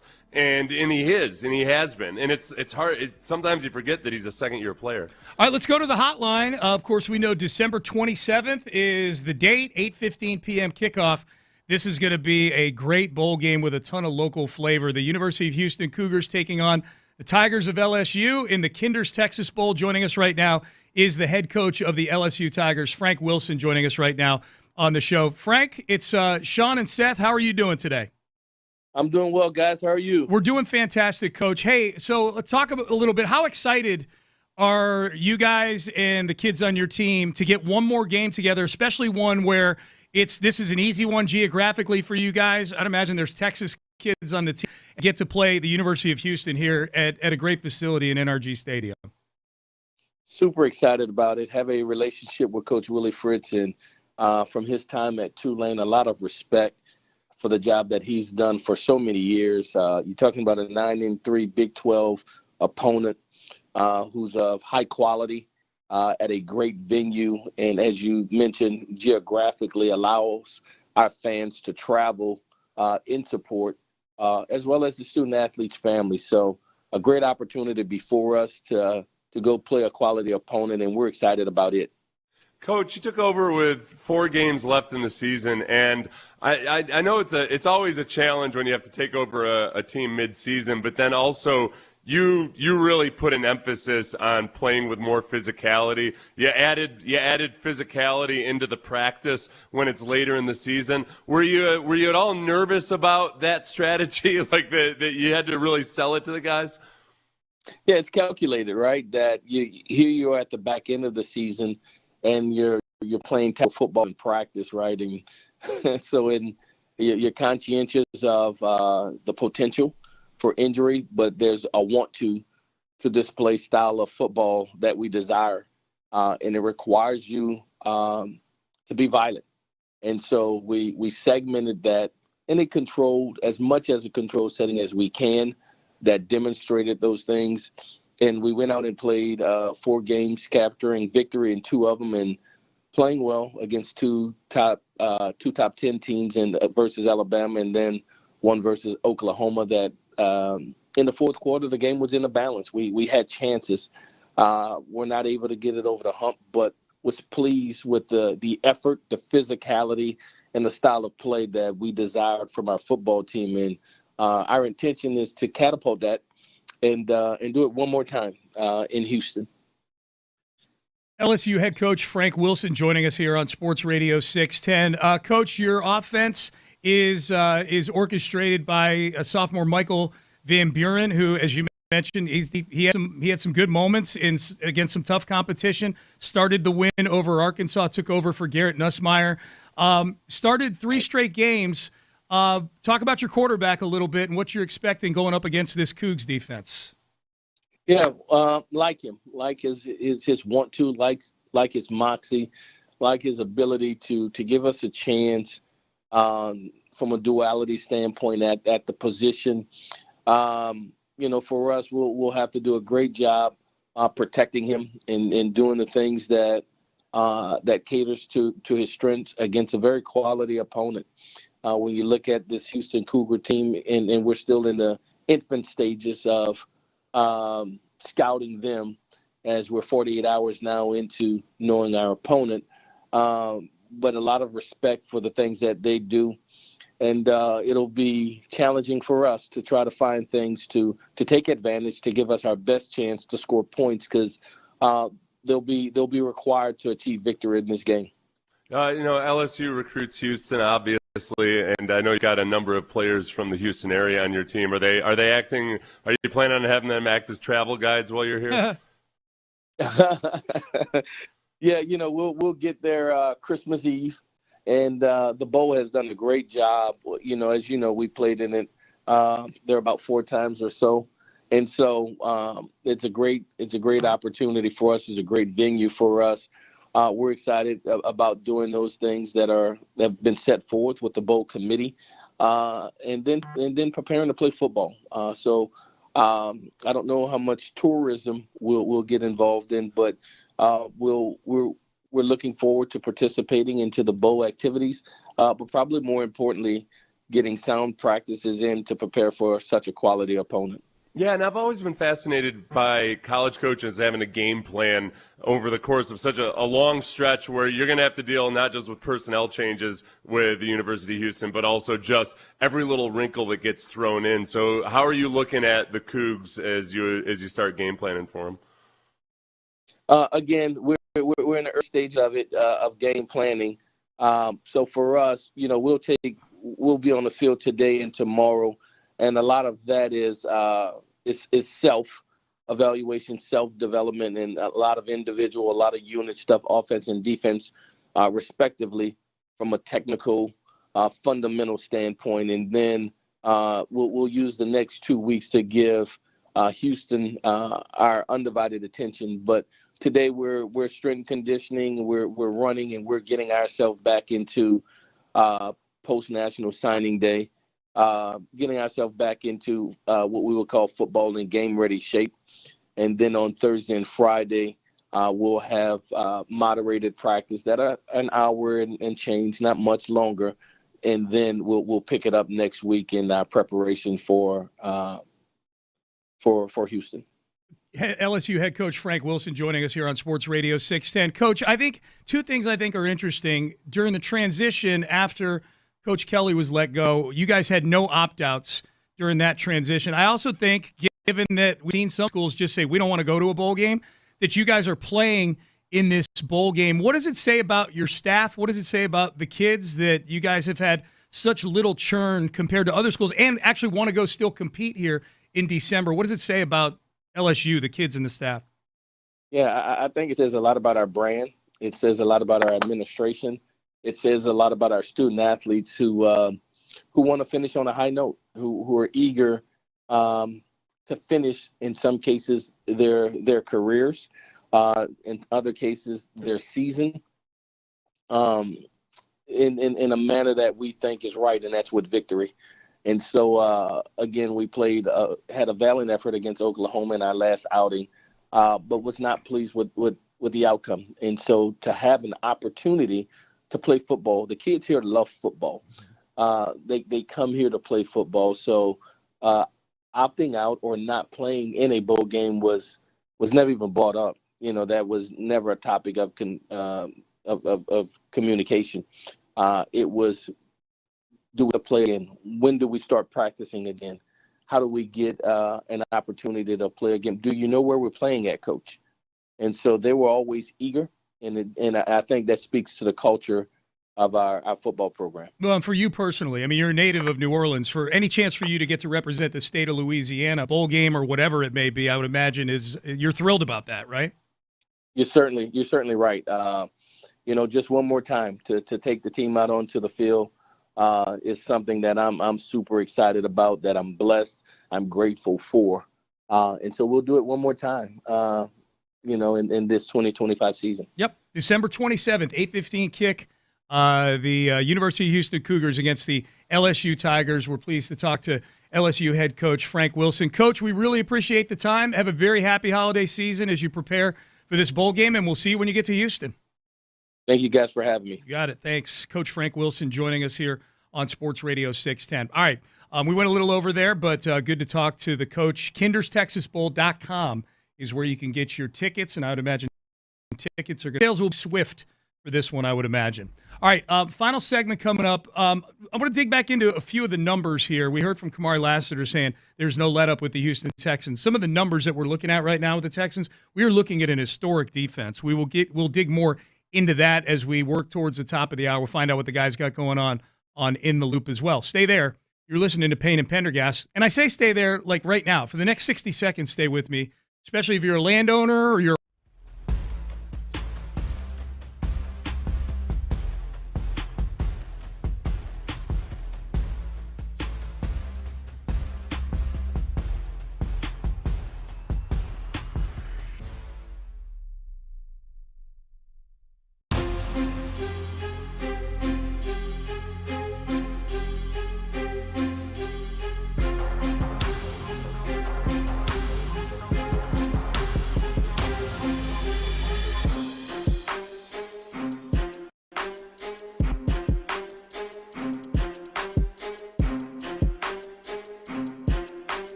From the Mokaram Injury Lawyers Studios, Sports Radio 610 presents Payne and Pendergast. All right, Payne and Pendergast with you on a Tuesday. Big thanks to LSU head coach Frank Wilson for joining us on the show.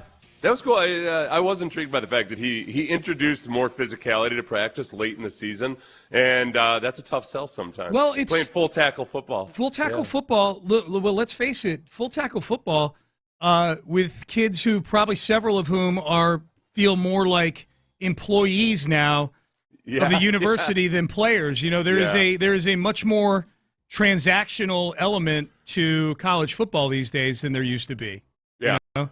So to be able to get, you know, a bunch of 18 to 20-year-olds motivated to go play in a bowl game that has no real effect on your overall season other than, to the coach's point, hey, we feel good about ourselves. We go into the offseason with a win instead of losing it in Norman to Oklahoma. I had a flashback to college, and when late in the year, we had a really bad defensive game. I guess just a bad game in general, and our coach, Jim Hofford, just said we're going to have full tackle goal line, and it was like early November, and it was 30 degrees out, and I mean, it was like you had to get yourself real talked into going out there and getting ready to tackle on a Tuesday. Oof.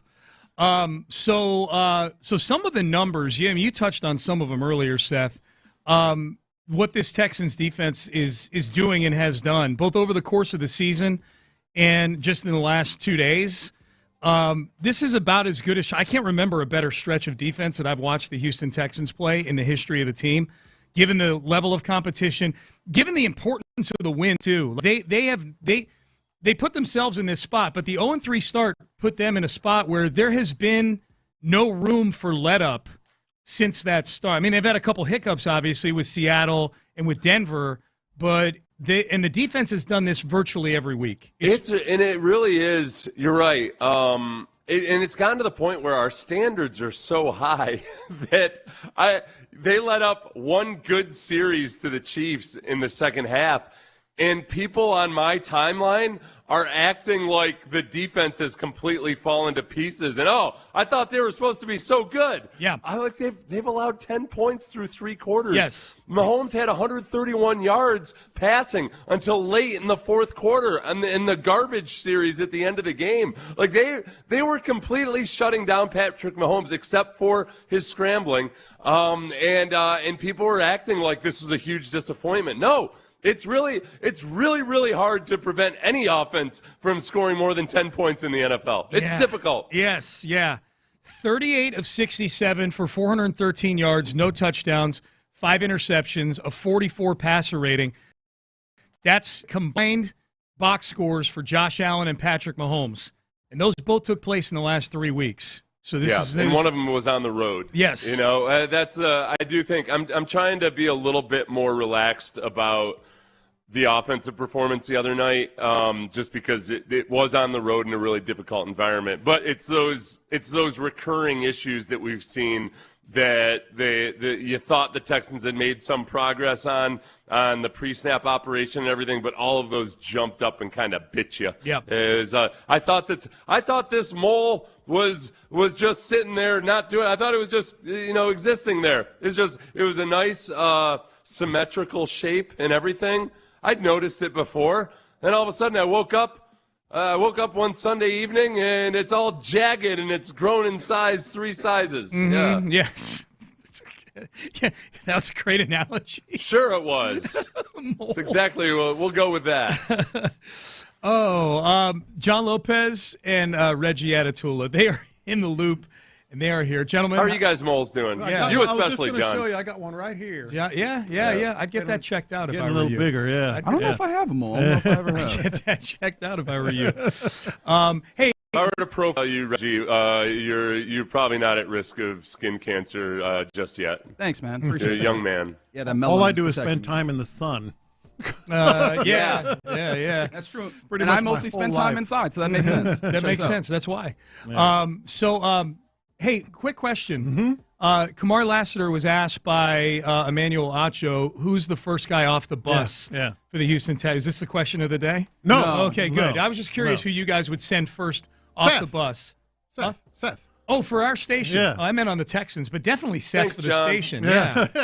I'll pull out some of my old dad's suits from the 80s with the shoulder pads on them and everything. Yes, make you look even bigger. I think it's an easy answer. Daniil Hunter? Daniil Hunter. I thought Daniil was the no-brainer. Now, Seth thought if you were able to, get the right suit onto Trent Brown, that wouldn't be a Just bad big one body. either. Yeah, no, that's just sheer size. Yeah. Send him off. No, and especially if he was wearing like an early 2000s era suit, that like with the Michael Jordan shoulder pads and everything, especially. Yeah. The only thing with Trent, and this is maybe this is unfair. His face is very round. He looks very like childish in his face. Is very round. He looks very young young in the face. So I do wonder how intimidating. It's like that's a very large child, right? I don't know if that does the intimidating. You look at Daniil Hunter, his chin looks like it cuts glass. Yeah. You know what I mean? I feel like, oh goodness, he's gonna eat somebody. Oh, dude, he looks like I was overthinking it. Well, the thing about Trent Brown is we all know he's a good player. He's been a good player. Certainly, yeah. But he doesn't look like he's in great shape. That's why, All right, now we're being respectful, I think. No, a well-tailored suit was a big part of it. Yeah.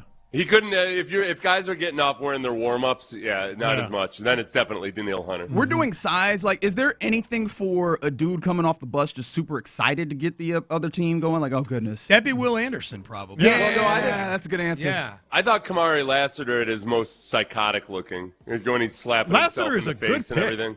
Lassiter's a great pick. He picked himself. Yeah, Lassiter did. And Lassiter does have. He has. If you just see him from the chest up. He looks like a defensive lineman. He's got a big neck and everything. Yeah. Yep. And I say this with trust me, all the respect I can muster. He's got the crazy eyes. Oh, yeah. He's got the crazy eyes. I don't think he's taking that as an insult at all. Do we know what he goes? Compliment. Do we know what he goes to, or what he dresses up as Halloween? Because I feel like he's Heath Ledger's Joker every year. Oh yeah, I feel like that's his vibe. Some psycho killer for sure. I would not want to look. He ain't going as like Mario Brothers or something like that for sure. All right, boys. Question of the day. This is an important one. It never is. It never is. What happens if we mess it up? So Quentin Jammer said that he played at least 8 games. I saw this. Bleep-faced drunk in 2011, Yeah. although he didn't say bleep. What's something that you accomplished drunk? Oh, boy. Something that you accomplished drunk. I have a story while you guys let the wheels spin. Okay. So, I've given some good. Oh, go ahead and tell your story. No, go ahead. I was just trying to kill time I've for you. given some good speeches or public comments while drunk. Well, that's a good one. I've done a couple of those. Maybe not drunk, but a little tipsy. Okay. Yeah. Kind of loosens you up a little bit. Yeah. Mine was when I was covering national college football. Yeah. Every Monday, you had to do the recap for the newspaper. Yep. And we had a block party on our street. And I said, well, it was due by 6 o'clock. So I said, I'll go down and I'll just have some sangria. Okay. What could hurt? Right. They put that, what is it, 151? That 151 proof clear. Everclear? Everclear. They put Everclear in there. No, big. I drank 3 cups. I wrote my recap. Didn't read it the next day. Yeah. And to this day, have no idea what was in there. Holy. I was plastered. So you don't know if you did it well or not. No, I was plastered drunk. You didn't set out to get plastered. No, I said I'm just going to have. They slipped it in your drink. Sangria that I found out afterwards when I was, stumbling around. Everclear they put in it. Yeah. Well, John, you were back when we used to do the roasts. I know you were in attendance for all the roasts we did since I've been with the station. You would agree I did a pretty good job at those roasts? Oh, absolutely. Yeah, that was my process. Was I would sit down in a bar and just get drunk and then write out all my insults. Yeah, and that was It was good for me. Yeah, it works. I have 2. I won the 1999 Jim Rome Smack Off. Really? You were wasted? Yeah, I wasn't like. Are you talking like blotto? Oh, wasted? no, just drunk. I was. Yeah, like I was. I had been drinking. I was finished 4th the previous year, and I still kind of got nervous when I would call in back then. Not anymore so much because I'm on the radio every day. But I was with a buddy. I did the first 3 calls I ever did. I did for my buddy Tony's apartment, and I drank before and I won. And I won in 1999. I didn't drink for any of the other 4.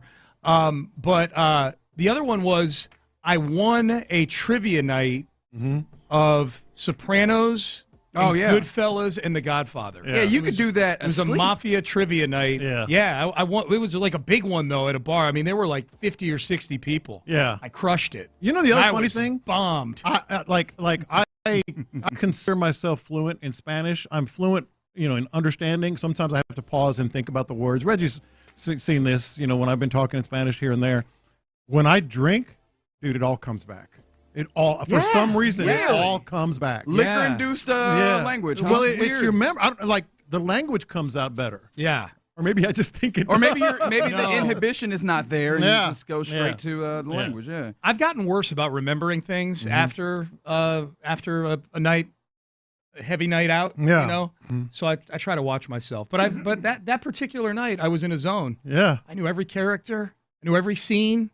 I was seeing the floor, man. Yeah. I was seeing that floor like Magic Johnson. I do want to ask Seth, do you think that he really was plastered drunk and playing 8 games in 2011? I know he was. I saw somebody did a deep dive into the stats, and by that I mean they looked up his PFF grades, and he was like the worst guy in the league that year. So I think there's a good chance. I know. Look, I was on. I'm not going to say who this player was, but we were playing in Denver. This is when I was with the Texans.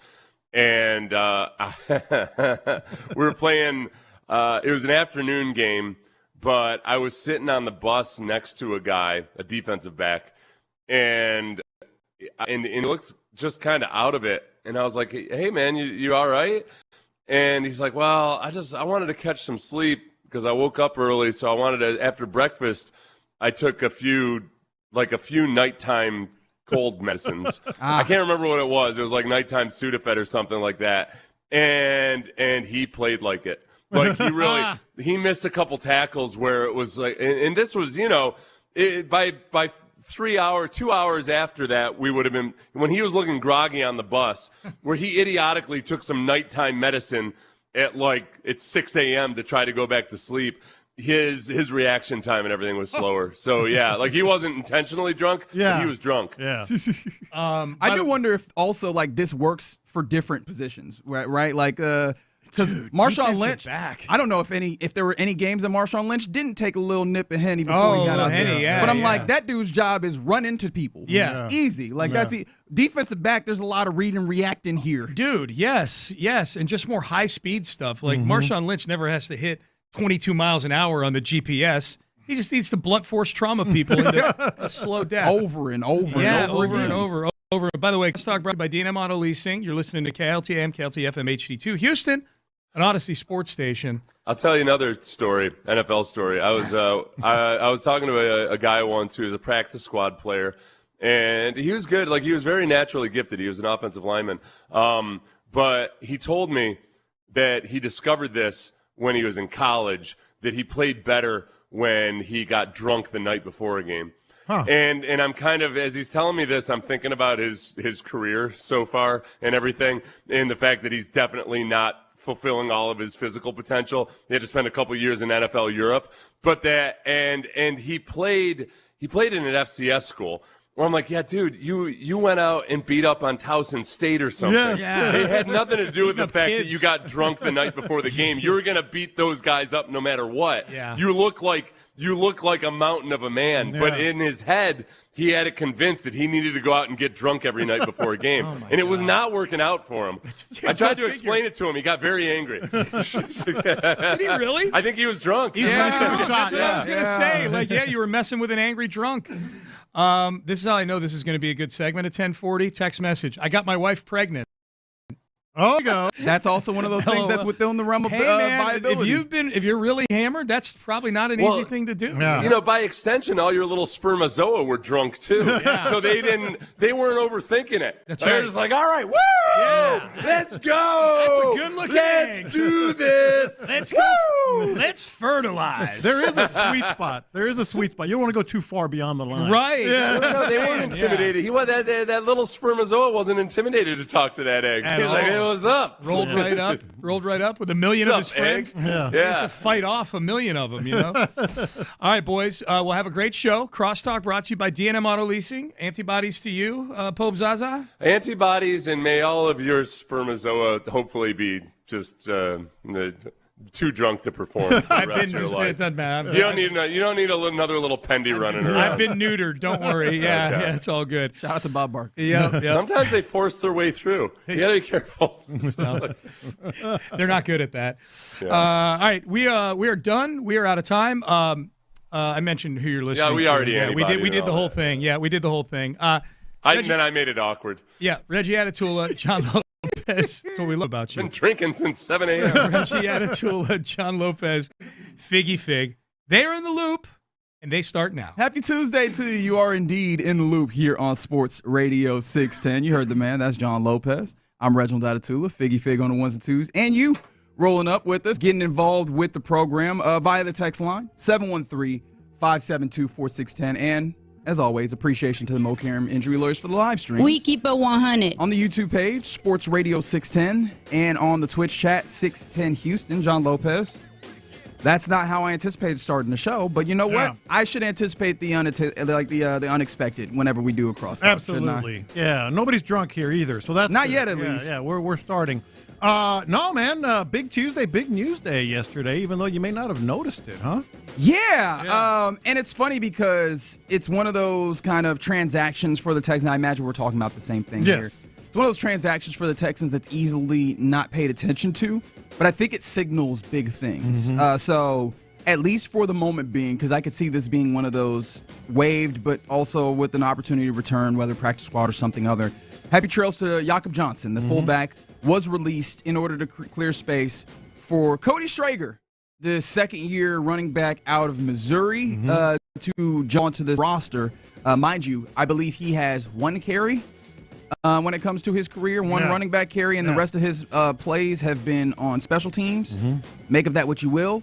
But it feels like, John Lopez, that this is some level of indication of a not-so-quiet but kind of quiet issue that the Texans are dealing with, which is running back depth. Yeah, I'm sure you get the same emails I get.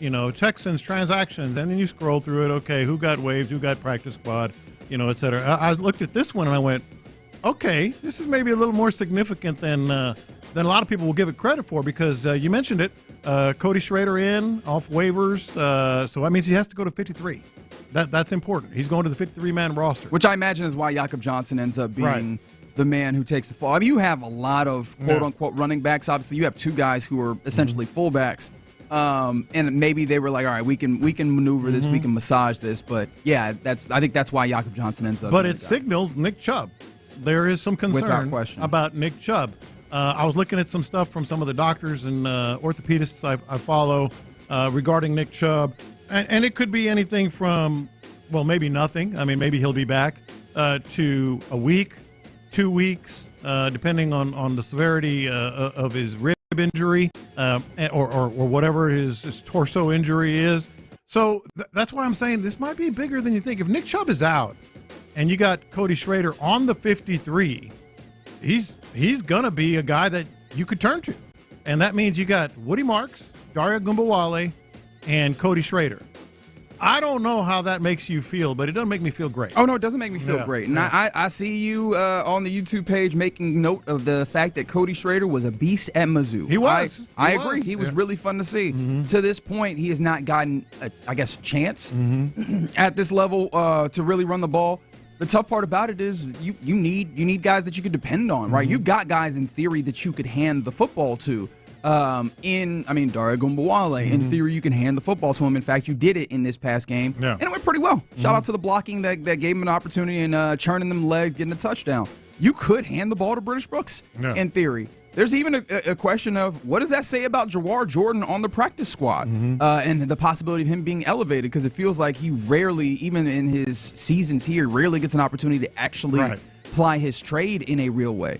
I think. Well, go ahead. I think that all of that points to the idea that you have guys in theory, but I don't know that you have guys in practice. And so, even with this move, where you have more bodies, I don't know that you have real actual answers to a question that's clearly been mounting. As you see, Woody Marks carry the ball 26 times in this football game. Right. After he had to leave, he left the game and came back last week dealing with an injury. You saw him leave the field at one point during this game with... It looked like a different kind of injury. Yeah, a different kind of thing that he was dealing with. And with him just carrying so much of the load as admittedly a guy that is tough, and I will sing the praises of him being tough, but is not necessarily built like a guy that you just batter into the opposing team. Right. They battered him into the opposing team with a team that running back wise you don't have a lot of depth on. This is kind of a building crisis for the Texans. I'm going to say. That's where I was going. I called it significant. I'm not going to say, oh my gosh, the sky is falling. But let's keep this in mind. This is a team, and you will hear from D'Amico Ryans today talking about this. We're going to run the ball. He kind of echoed what we've been talking about. I know I've said it. About they don't care, 1 yard, 2 yards, 1 yard, 1 yard, 5 yards, whatever. They're just going to keep running the ball. You'll hear from him talking about that. They're going to run the ball. They're not going to, stray away from that. So my question is, how do you approach it? Again, Schrader is on the 53-man roster. Who knows where he's going to end up, on Sunday? But he's on the roster. So how do they approach this? Because I'm with you. I think they're going to lean heavily, even more so. On Woody Marks, but then what? Then what do you do? Well, and the thing that is scary about leaning heavily on Woody Marks is I know that I've done a lot of the he clearly can take it. He can handle the responsibility of that role. But for how long is the question? Because I don't want to traffic too much in the little guy gets hurt type thing because I think that we try and quote-unquote common sense it, and it goes contrary and counter to what actual evidence shows. Like, big guys get hurt too. It's the car crash sport, as you know I like to call it. However, now especially that it is very clear you are going to make the playoffs unless you do some real scary stuff down the stretch. You got 4 more football games where this has been established as the way that you kind of do things.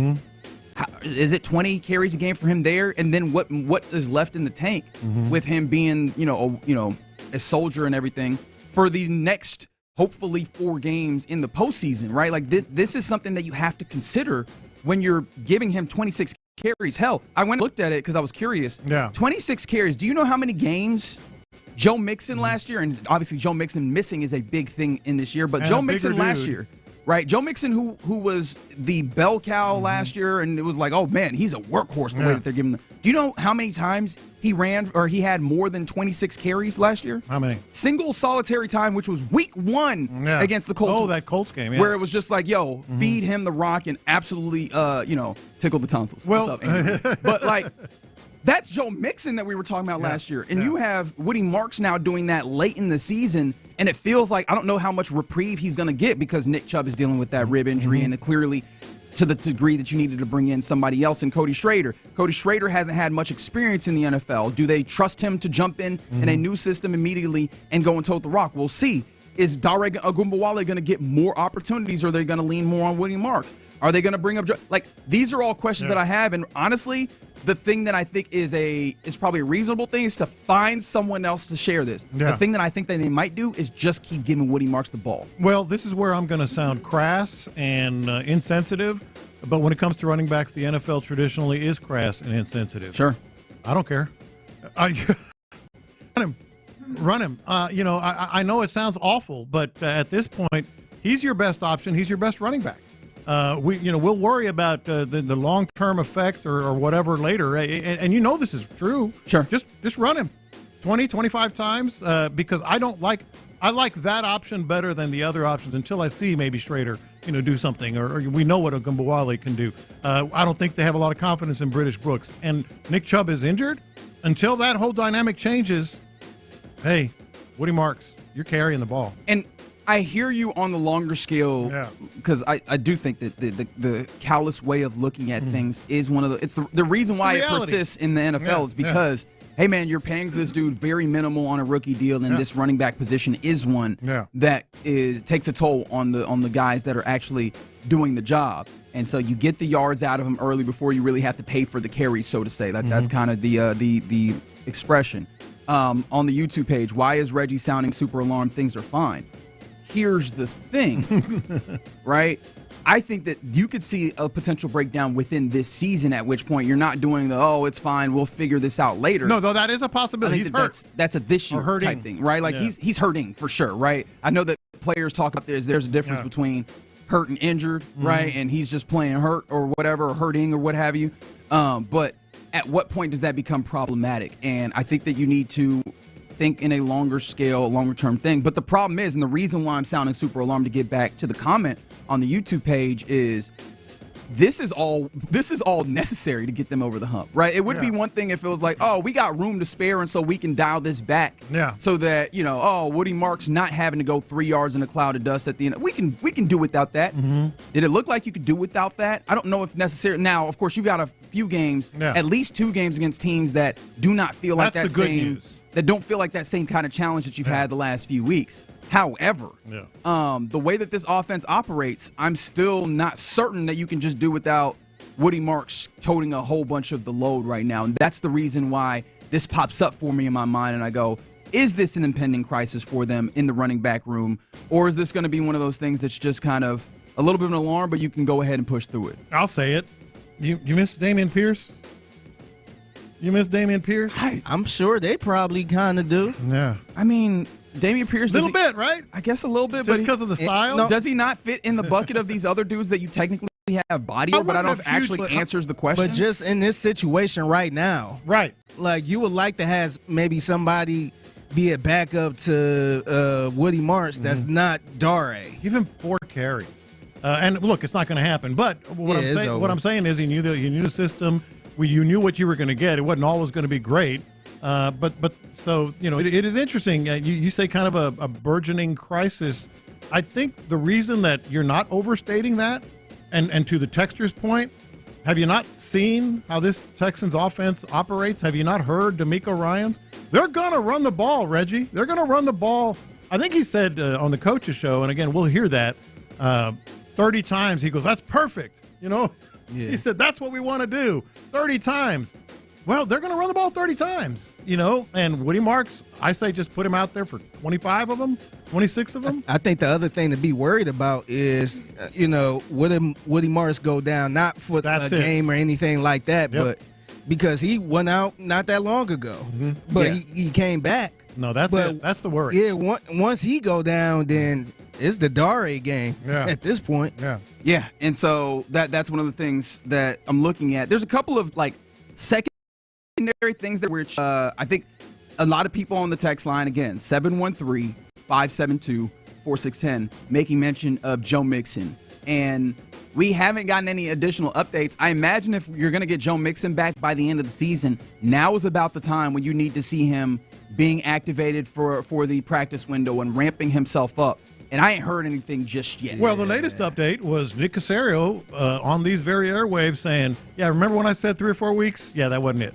So he kicked the can down the road. Yeah, we might as well just get rid of that, man. Yeah. Like, I'm not holding my breath for no Joe Mixon return this year. No, that's where I have been. But especially with the playoffs, if you get Joe Mixon back for the playoffs, I wouldn't be upset. It's just, hey, the time is ticking down even there to get him ramped up and ready to play. And on top of that, I think you made an interesting note, which is Jakob Johnson, who has been released, had a particular role on this team that you might be losing, at least in the short term. I think he still probably returns to this team, but in the short term, you're losing that role. And what's that? Yeah, the Stover push, the Red Rover Stover. I'm going to stick with that. But Jakob Johnson and British Brooks were the guys that did the push, and they did a really good job. It was largely successful. So that's another interesting thing, how you're going to play that. Yeah, I'm interested to see how they handle this.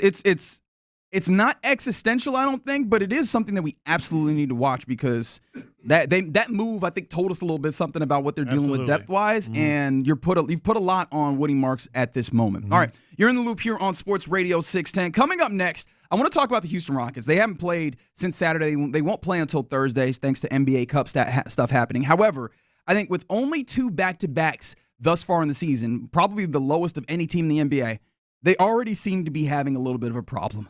Let's talk about this next. First the Bill.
here on Houston Sports Leader, Sports Radio 610.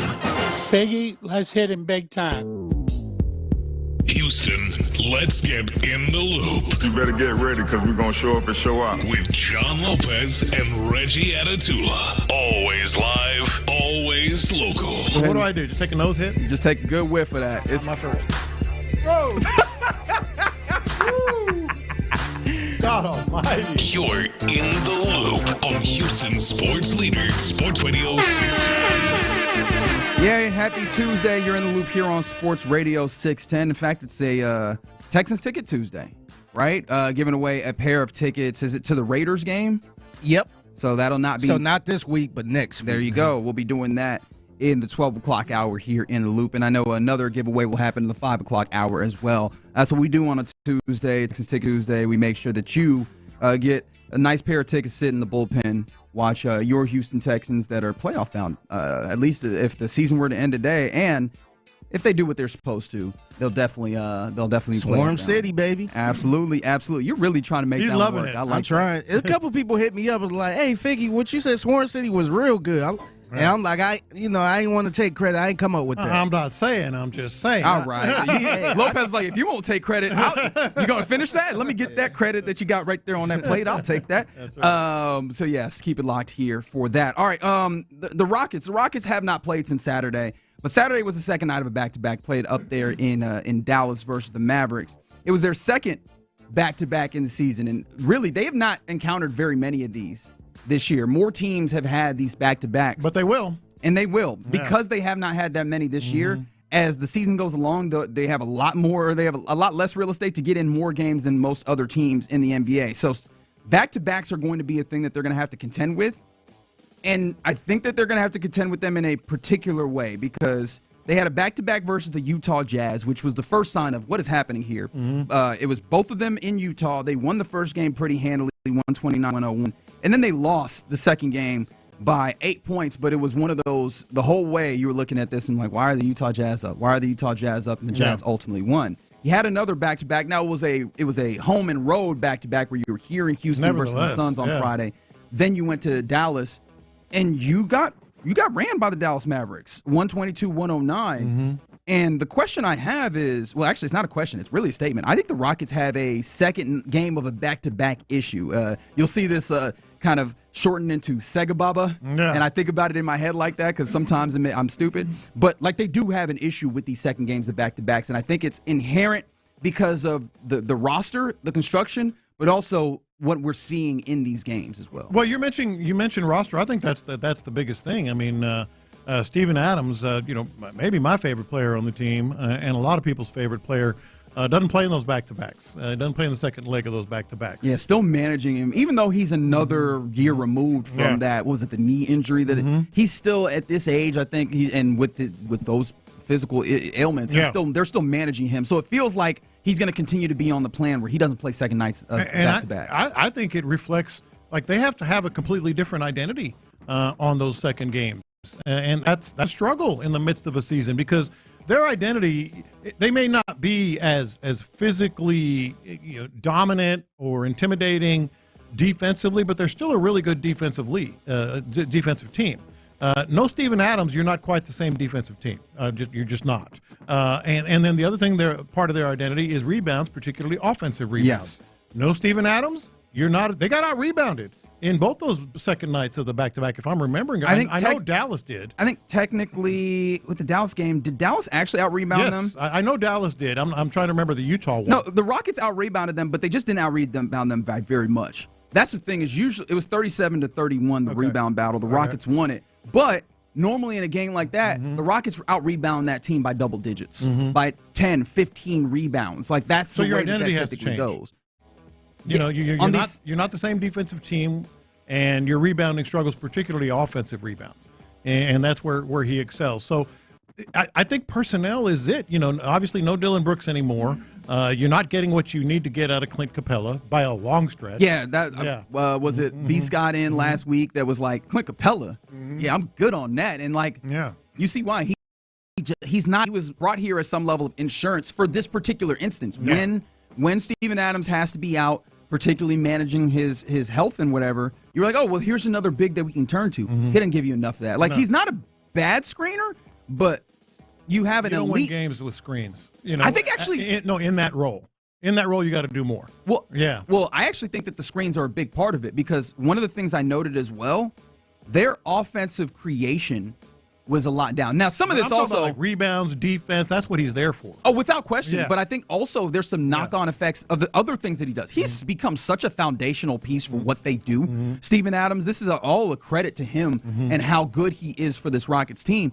I think screening matters to this team because they don't create. You don't have. This is part of the idea of like you don't have a point guard. It's not specifically to have a dude that you call a point guard. It's the places where you create offense and dribble handoffs and screens are a big part of that. Steven Adams is really good at that. Now, to be fair, Alperen Şengün didn't play on Saturday. That is a huge part of this. He is a creative force when you get the ball to him in the middle of the floor. Right. He does some of that dribble handoff screening. He does some of that rebound. All of those things show up, and you miss him greatly when he doesn't play. I don't want to miss that because that matters.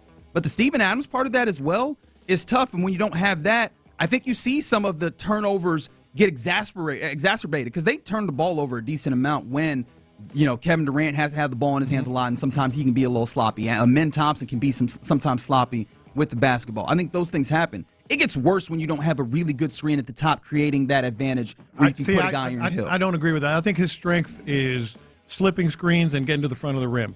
I think his strength is rolling on the screen and getting to the front of the rim. The screens, I mean, I'm not saying they don't matter. Obviously, we know that. But what I'm saying, his strength is at the rim. That's where he offensively and I think he might be selling my guy short. And defensively. No, again, I'm not saying they're not important, but how many times have you seen him like slip a screen and all of a sudden Durant gets him the ball, off the baseline or something, and it's a bunny, or set the screen and roll and get to the right spot. I remember one play vividly from the other night against Phoenix. It was a perfect, location in the lane to get it. But that's neither here nor there in terms of like our discussion about the importance of a screen, which shouldn't really matter. But it does to the team. No, I'm saying, but yeah. I think his strength is after the screen, down in the paint. But that's neither here nor there. What I think is important is the other part of this. You're eating up a lot of Kevin Durant minutes. Yeah. When Steven Adams is not on the floor. That's a lot of minutes. He's been playing terrific. I think he had 28 and 27 in the last two games. Correct. And you're getting a lot out of Kevin Durant, but they're not here just for the regular season, and he needs to get some time off at 37. Yeah, he had 31 minutes in that game. Now, to be fair, that's also because the white flag got waved early in this game, and I imagine that's part of why is to try and manage those minutes. That's another thing about the back-to-backs is that the aging parts of this team, they're going to need to be managed as well, except you're leaning heavily on them, Kevin Durant, Steven Adams, some of these guys. So it's one of those things that we're going to have to continue to watch, but this is something that they're going to have to contend with and find an answer specifically for the second nights of back-to-backs. Yes, you have kind of the way that you win generally. That's going to need to be altered for these games, especially if Steven Adams is not necessarily going to be there all the time, and you still have these creation issues. The point of me bringing that up is not to say that that's the only, clearly, defense, being that anchor, mattered. You had the Mavericks getting downhill a lot in that game. Yeah. But then also rebounding, those things showed up, and you didn't have your guys, clock in to help, fill in that gap until too late in that game. But I think it's all the little things all compound to make it a team like the Mavericks that should not beat you pretty handily in that moment. And I don't know that you can afford to let those slip. And maybe more importantly, I think that those are things that you need to figure out, and you need to demonstrate that you can figure out to be the team you want to be. Yeah, and then quite simply, the simple answer ultimately is your rotation changes from one night to the next. And that's always going to be a little bit of an issue. Yeah. So I think that this. Regis Shepard's getting more minutes in the second games of back. He is, and he was okay in this one. No, I'm not saying he's playing bad. I'm saying everything your rotation changes. Yeah, everything shifts. Yeah. So you've got to be a team that's a little bit more amenable to going to the back and forth. I don't think that this is going to make them fall out of the playoffs and the rest by any means. But right now they're sitting fourth in the West, and they have not had as many of these games that they need to contend with where you lose against teams that you probably shouldn't. I think that those are things that it's definitely going to need. We're going to need to see this come a decent way for the Rockets to be who they want to be. But there you go. You're in the loop here on Sports Radio 610. We'll next see them on Thursday. John Lopez, this is neither here nor there, but apparently I think that the Dodgers just made a deal with Edwin Diaz. We saw Hey. Yeah, man. I saw that the Phillies are bringing back Kyle Schwarber on a 5-year, $150 million deal. Yeah. Money is flowing at the winter meetings in baseball. We're going to have to talk about what's happening out there because there's rumors that are tied to your Astros right now as well. Boy, the LA fans are going to love his song, his entry. Oh, yeah. Oh, my God. That was the closer for the Mets, right? Yeah. Yeah, is that song kind of old? The now? Tommy Trumpet doesn't matter. It still goes matter. up. I think Really? it still goes up. Okay. I think it still gets the blood pumping.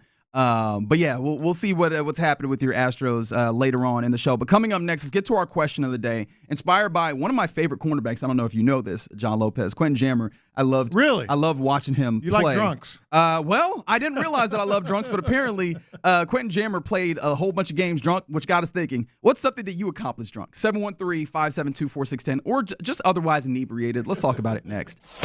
D'Amico's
Web Now 1 for a free digital consultation with AmericanEagle.com. Live from the Mokaram Injury Lawyers Studios, Sports Radio 610 presents In the Loop with John Lopez and Reggie Atatula. I'm sorry, I shouldn't bring this to air, but I was just reminding Lopez. I told y'all that run game was going to look like this. He told us, Figgy. Versus Kansas City, did I not? I was like, look, Figgy. when the Chiefs defense got duo running up against them, they're not being moved. Right, those defensive tackles are staying there, but they're not shedding blocks. So it's going to be about 3 yards at a time. And what was it not? Was it not? 2.6.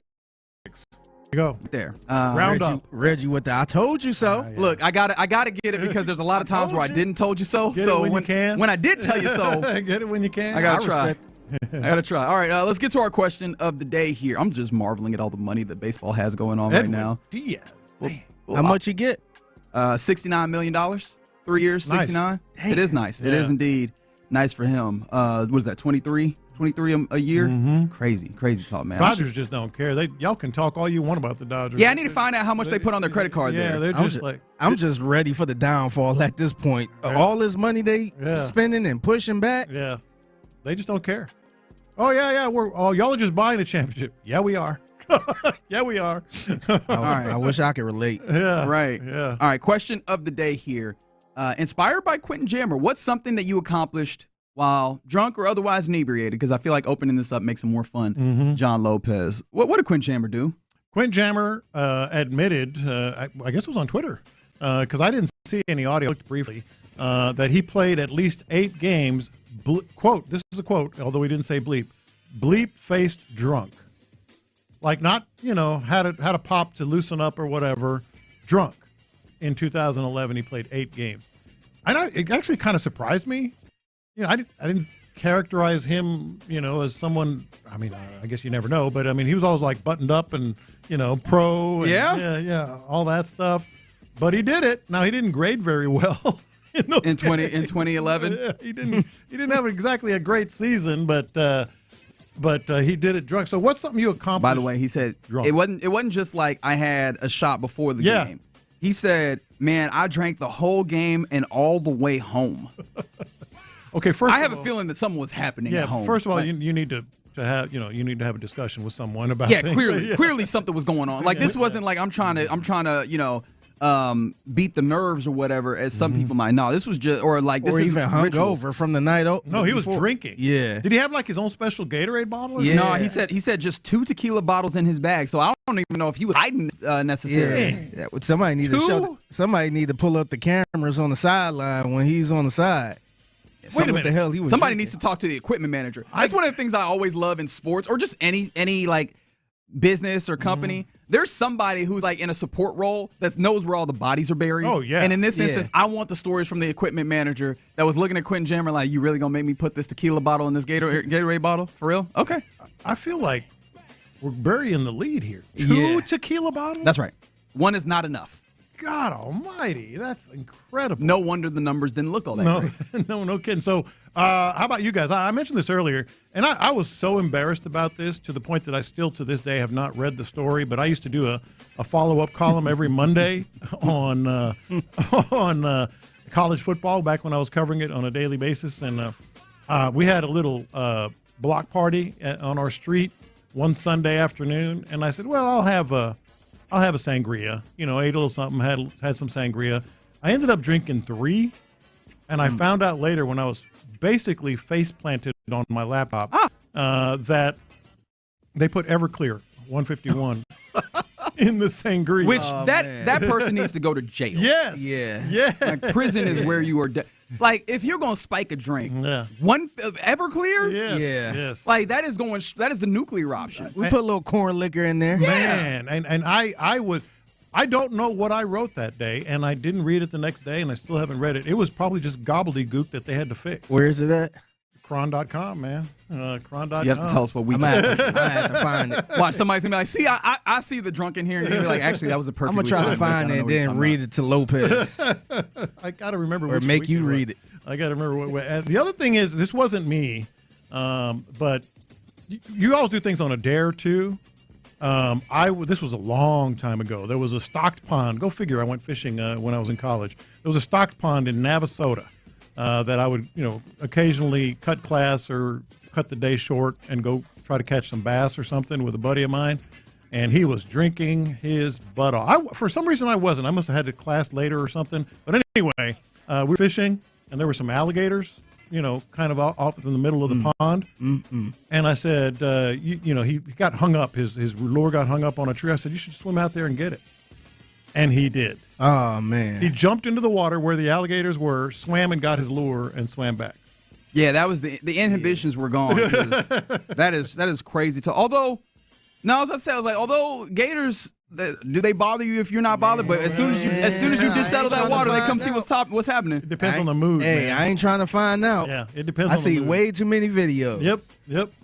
For all the texters, I love you guys getting involved. I just hope that the conversations that are happening that involve driving were a long time ago and the last time. Like that is the only thing that I will say. I'm not here to incriminate nobody, but also let's not do that. I just want to make that abundantly clear. Yes, I remember Beast Mode taking shots of Henny before games, but that was more ritual. That wasn't necessarily like I need to be drunk. Quentin Jammer, or as this texter says, he was drinking on the job. Quentin hammered.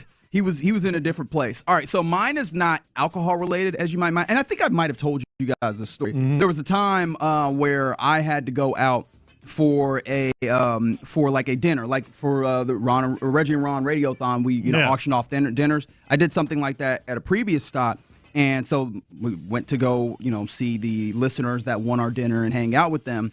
Except I had a particular gummy worm that had some substances within it. So I went through that dinner under the influence of those substances. Plus, I had forgotten that I had agreed to do a radio hit. Oh Lord! Over the phone. That's what we got to find. And so, because why I remember this is you talking about the fact that you have never gone back and read that. I have never gone back and heard that interview that I did under the influence of a gummy. And like, I scratch Reggie out of Tula. There was a point in time where I had like an out of body moment where I was like, man, you talking a lot, and I was like, I was still talking. I know what the topic was I was talking about. I don't know if I was doing a good job, if I was doing a bad job. But yeah, so I got through a dinner and an interview, a phone interview, under the influence. Yeah, the one I can think about is it was one time me and a bunch of friends, we randomly ended up at a bowling alley, and everybody in there was drunk. And we decided, hey, let's take this serious. Let's play bowling. I was bowling. I kid you not, I had like 8 strikes in a row. Okay. Your best game ever. Yes. So here's a quick 240 right quick, I'm like, who do you think you are? I was in there. You were what, Pete Weber? Yeah, I was talking cash-ish to the point everybody was like, oh, my God. And they were like, he ain't going to do it again. Yeah. So I rolled the ball. I turned around and did the Nick Young? Oh, yeah, Swaggy P? Yep, the Swaggy P and strike. Everybody was just like, oh my God, I was so drunk. Yeah. I was just, honestly, it was no science to it. I didn't even put the finger in the little hole. I was just throwing it. It was no science to it, and I was killing it. Oh, okay. 406 says they played ball with Jammer and Angleton. They were doing it then, according to that texter. Well, no kidding. He needs to have a long discussion with somebody. Wow. Is he good now? A professional. That's a great question. I would like someone to check out Quentin Jammer. Like, is everything all right at home? Yeah. I wish I could find a tweet that says, oh, yeah, 2 years sober or something like that. Yeah. Yeah, I sure hope so. You know what? I'm going to go and do that research here in this upcoming break. From the 281, thank you for your service. Stood watch while in the Navy many times, entirely bleak-faced. To be fair. All stone-faced. Hey, that guy's really serious. No, he's plastered. That's right. That's right. He's just trying to look like a human being right now. That's what he's trying to do. To be fair, most of the time when you're standing watch, nothing happens. The problem is when something does. I appreciate somebody from the 631, junior year in high school. Oh, goodness. Played all but the first game on Percocet. Somehow set 3 passing records. Yeah, because you were on a different plane of existence. That's how. Somebody else made mention of a exam that they had to take while drunk, midterms on the Texas civil rights movements. Written essay. He was on acid, he said. Oh. He was on acid. Oh, I missed that one. They had to write an essay, because it's one thing if you got to pick a letter, right? Write an essay on acid. Write an essay, pass with a 73. Man. Man, it's a lot of people that got to get high to pass these, state tests and all that stuff, and be passing it. I don't know if it was a doctor, but we had someone talk about the oral medical exam. All right. That they had to take. Okay. And oh no, literally medical professional. Okay. Yeah. I thought you were making a joke in that moment. No. Oral boards is what he called it. Yeah. And somehow aced them. He said hadn't eaten either. Oh Lord. You were just you were in the terrible place. And never forget the time Ron and B. Scott did an entire radio show hammered after taking shots for every Astros run scored. Oh, that's right. That wasn't that was a big game, wasn't it? Yeah. Hey, they probably scored like 12 runs that game. Made that happen. Shout out to them. And, of course, big shout out to the person that said, I prefer not to say, because any further examples is far too potentially incriminating. And, fair enough. Also said 631 that Everclear is actually 180 proof, not 151. Good job, Lopez. Yeah. Good job, Lopez. I mean, I was out. That's how you know the talent is innate. You can do it in your sleep or when you're drunk. All right, you're in the loop here on Sports Radio 610. Let's get back to the real. Coming up next, let's go around the NFL where the local boy, he looked real bad on a Monday night. Let's talk about that and more next. Fresh off a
Texans play here, an Odyssey sports station. Let's go around the NFL in the loop style. Why are you smiling? Because I love football. Here's John Lopez and Reggie Adetula. I'm going to tell you all about how much fun you're going to have this season. On Houston sports leader, Sports Radio 610. All right, let's go around the NFL here in the loop on Sports Radio 610. Monday Night Football was of interest to your Houston Texans. You were looking. I thought you were going to say it was of interest. Well, it depends. Speaking of being drunk, if you wanted to watch a drunk football game, you had Eagles-Chargers, and it was perfectly drunk. Like, it was the most drunk of a football game that I've ever seen. You get a turnover. And you get two. Jalen Hurts had two on one play. Yes, and you had a play that had, 3 turnovers in it. You had back-to-back plays with turnovers where you had an interception, then an interception right back. This game was a mess. 22-19 was the score, and unfortunately for the Texans, you did not get the help that you were seeking. It looked like you might and at the end of that game, 22-19 in overtime, because the Eagles were driving in overtime and had an opportunity, if they would have scored, to win that football game. Nope, another interceptions. I believe it was 4 of them for the local boy. 4 or 5 turnovers. Yeah. Jalen Hurts, and one of those interceptions and fumbles happening on the same play, as we mentioned. And all of this happening, I don't know if you remembered, on ESPN2, they were doing the Monsters, Inc. edition of the game I as well. watched a little bit of that. Yeah. I watched it by accident. You know how when you go on your TV and it just says the game? Yeah. And you click on it and like, oh, no, that's the Skycast or whatever. I watched like 5 minutes by accident. But I did go back and watch the fumbles via Monsters, Inc. It was pretty funny. Yeah, it added a different level of drunk to this. It was a mess of a football game. Neither quarterback was particularly good. I mean, do you even want to say either team was particularly good? No, it was you hit it. That game was drunk. There was one stretch of 7 plays that had 4 turnovers. Think about that. 7 plays, 4 turnovers. And no, it was bad. And I felt bad for Jalen Hurts. I've been defending him. Obviously, he made some incredible plays that whole team was like a different team last year, but on the way to the Super Bowl. And I actually felt bad for him because I kind of thought about C.J. Stroud in a way. Because C.J. Stroud seems to be gaining confidence in what this offense is. Jalen Hurts, to me, looked like a quarterback that had no confidence in what that offense was. Just doesn't believe in it. You know? And that's where I think he is. The tough thing about it, though, is you had Saquon Barkley rushing for 122 yards, go for 6 yards a pop, including one big 52-yard one and a fake tush push. They get up, they break the huddle, get up to the line quick, draw that attention, and then toss it out, let Saquon go. That's a big play. But, I mean, this offense should be significantly better. The line is incredibly inconsistent. Yeah. Chris Sims was talking about this game, and I think that there's some validity in one of the things that he said, which is I think that some of the reason why this offense is the way that it is, where we complain about it, is not actually the coaching and I think that some of it is the parameters that Jalen Hurts puts upon it. I don't think he buys into it. He just looks like a guy that doesn't buy into what they're trying to do. Doesn't show the confidence that he has in the past.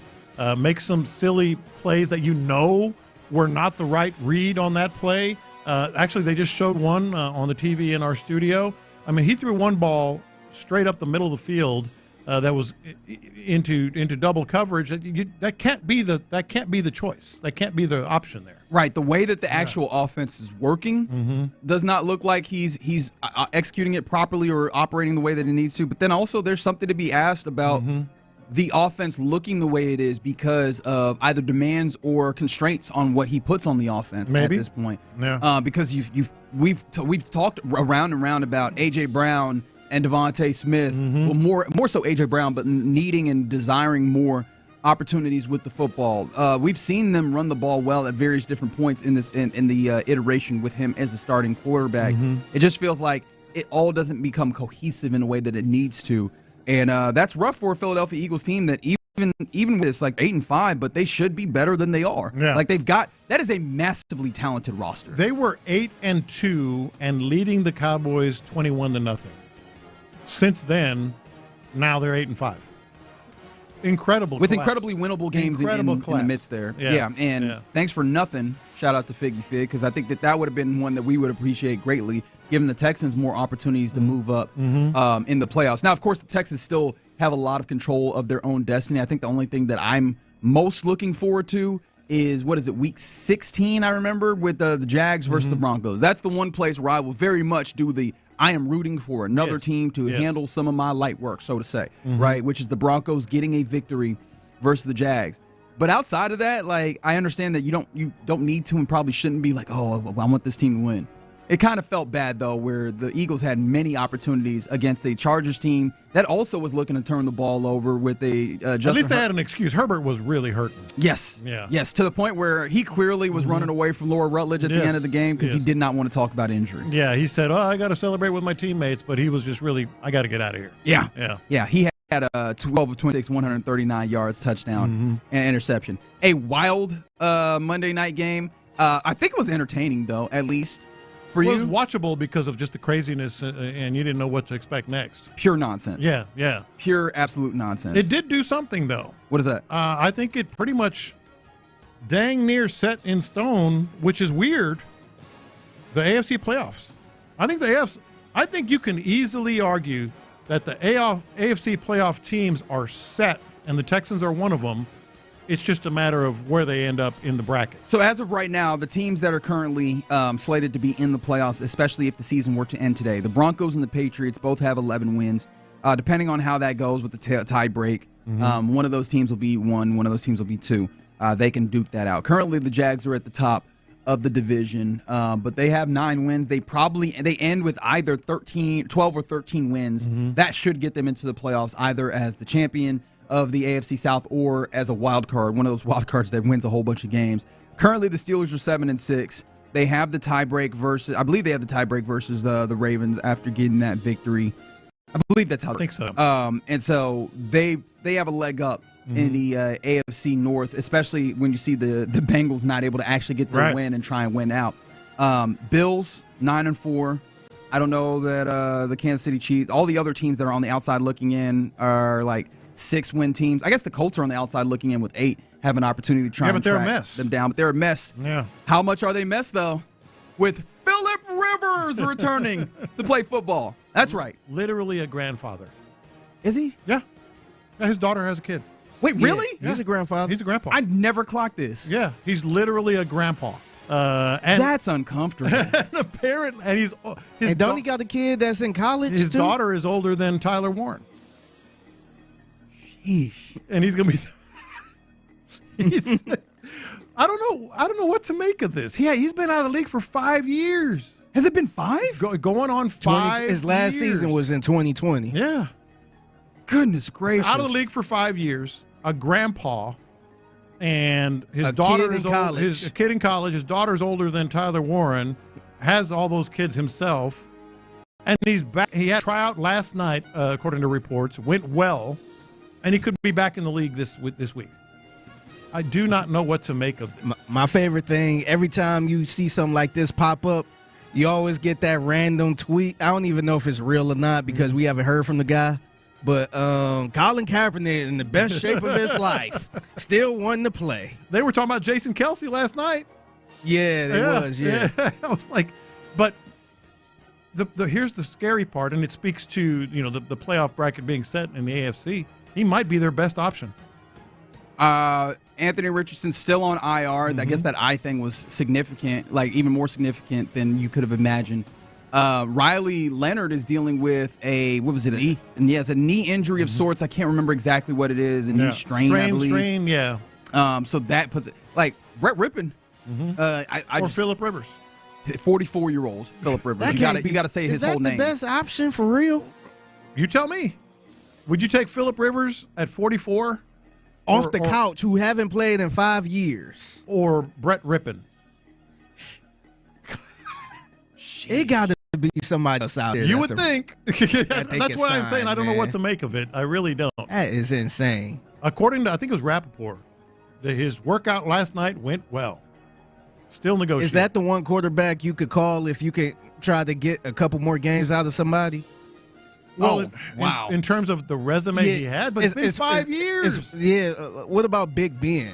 Oh, no, you don't want no big because nah, you definitely. Now, I'm trying to think of somebody that you could call that could hop up off the couch that you consider. Flacco was on the team already. Yeah, I was like the constant name of Flacco is usually there.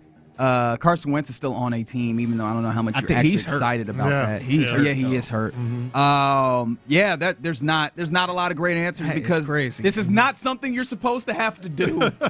You're not supposed to have to just go get somebody. Andrew Luck and try to get him out of retirement. Maybe Luck is the guy. Where's Seneca Wallace when you need him? You know what I mean? Where's Josh Johnson? Josh Johnson probably on a team somewhere. If we're going to be entirely honest.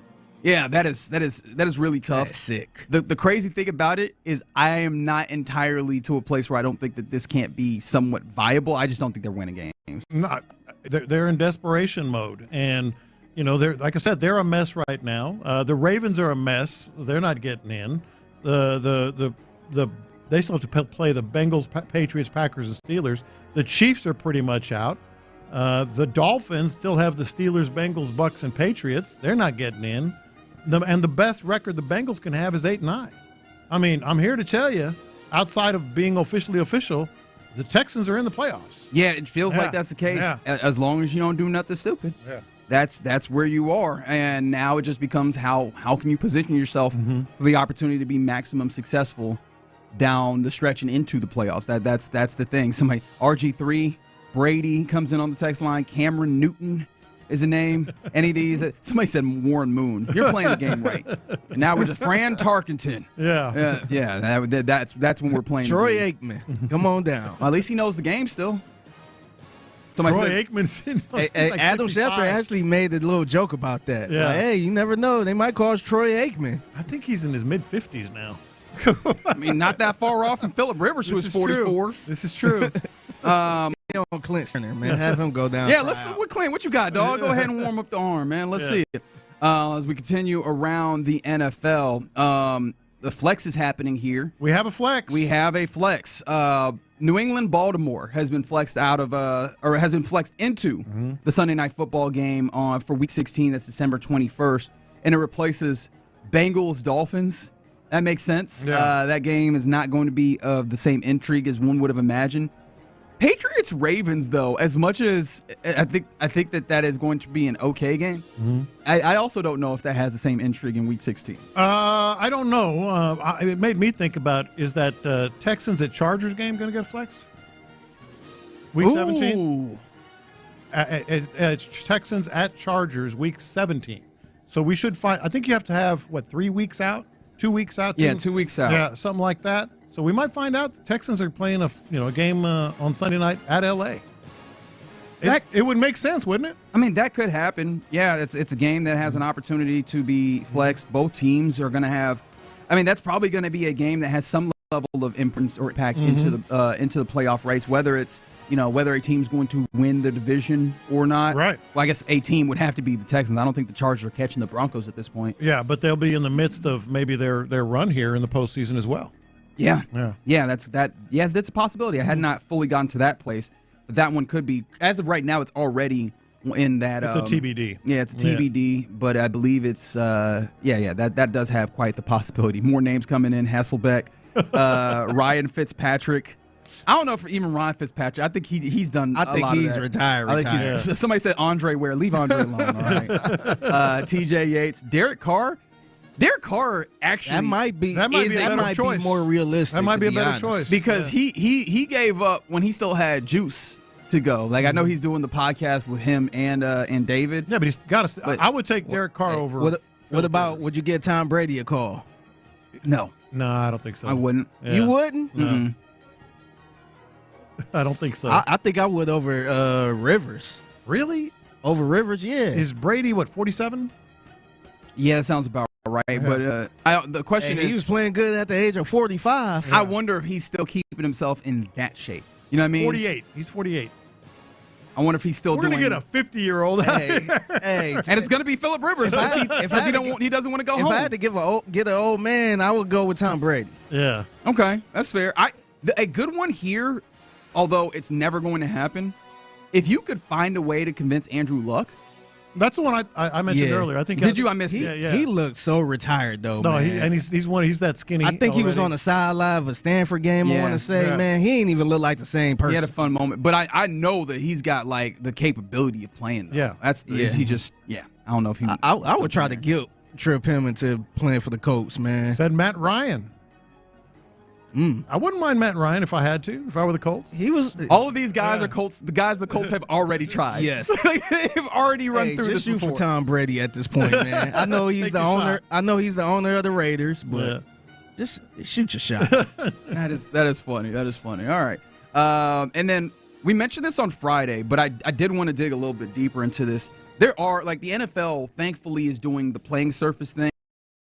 Kind of got a little into it, John Lopez. I think they did. I think that there's been enough complaints, particularly at MetLife Stadium. That's one of the ones that kind of approved and accredited NFL fields before the start of next season. So what's going to happen is that by 2028, whether it's artificial, hybrid, or natural grass, there will be approved fields that these teams are going to need to get updates with or make sure that they're up to standard so that they continue to raise the bar of safety for these players. And all I have to say to that is it's about time. It's just silly that you can do whatever you want.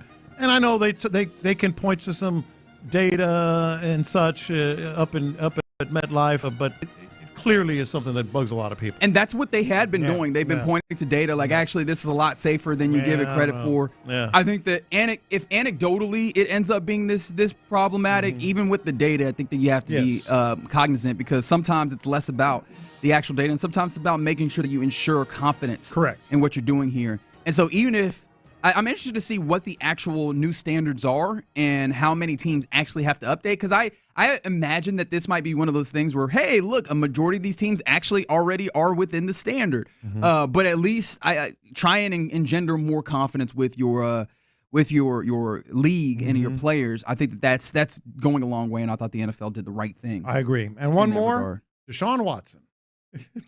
I don't think it's too. You can't trade him. That's for sure. Yeah, maybe next year. Maybe look, next year. I bet the Browns are like, hey, if you're looking for a quarterback that bad, we got one. Come get him. Come get him. We'll pack his bag. We'll pay the rest of his salary too. We'll put him on a plane right now. You can keep him for free. You can pay the rest of his salary. That's the whole idea. Hey man, see if you can bilk the Colts into picking into some of the check here. Yeah. All right, you're in the loop here on Sports Radio 610. Coming up next, what does the Texans' red zone capacity right now get you in the long run? It's a question I've been asking myself after the Texans went 50% in the red zone in Kansas City. 713-572-4610. Let's talk about the Texans in the red zone next. First the Bill.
2022.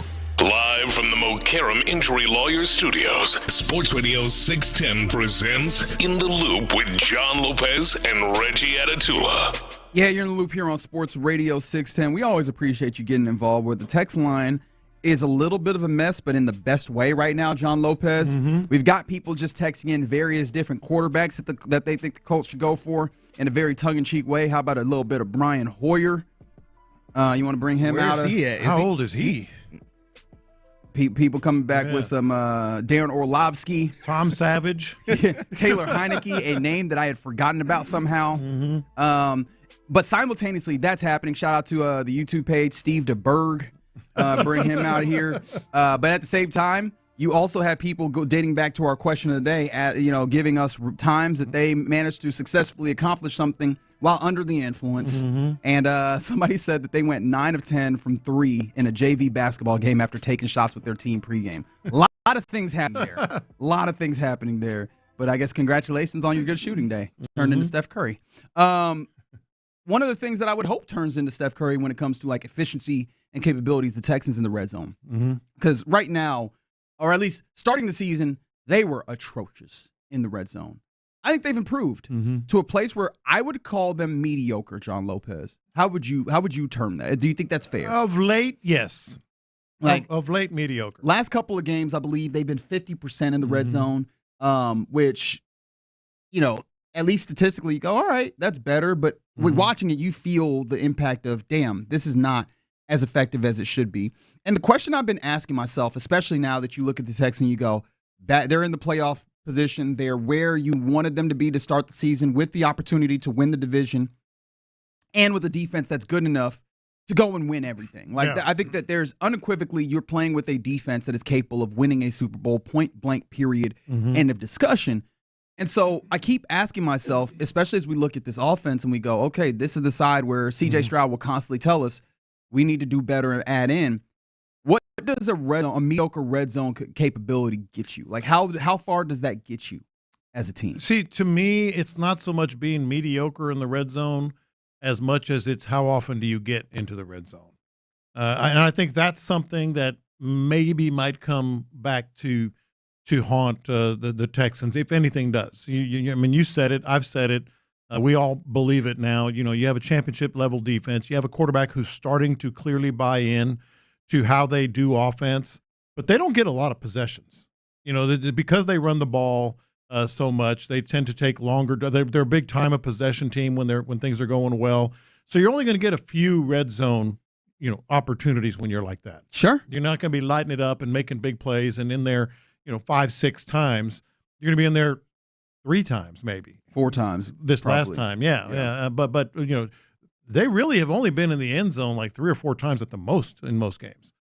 So it's not so much that because you're not getting in as often. I think you have to be better than mediocre. Yeah, that's what I was going to say. Is like the tough part about it is the way that they are built, and they decided to build themselves in such a way. Yeah. You can't just be like, well, we're going to go and have more possessions that we go and get to the red zone. That's not how they're built. No, they don't quick strike down the field necessarily unless the play is broken and you're playing backyard football.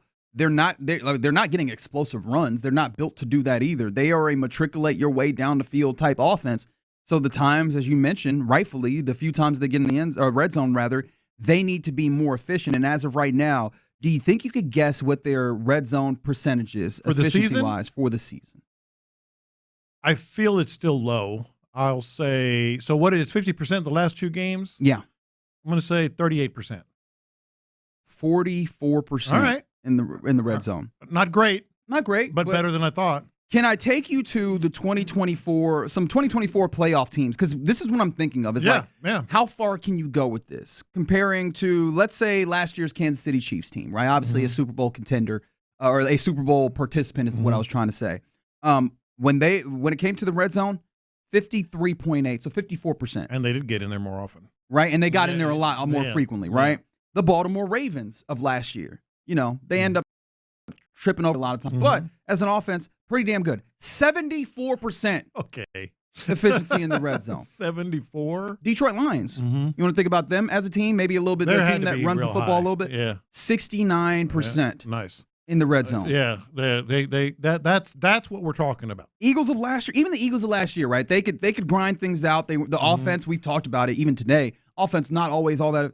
57% in the red zone. Rams of last year, 52%.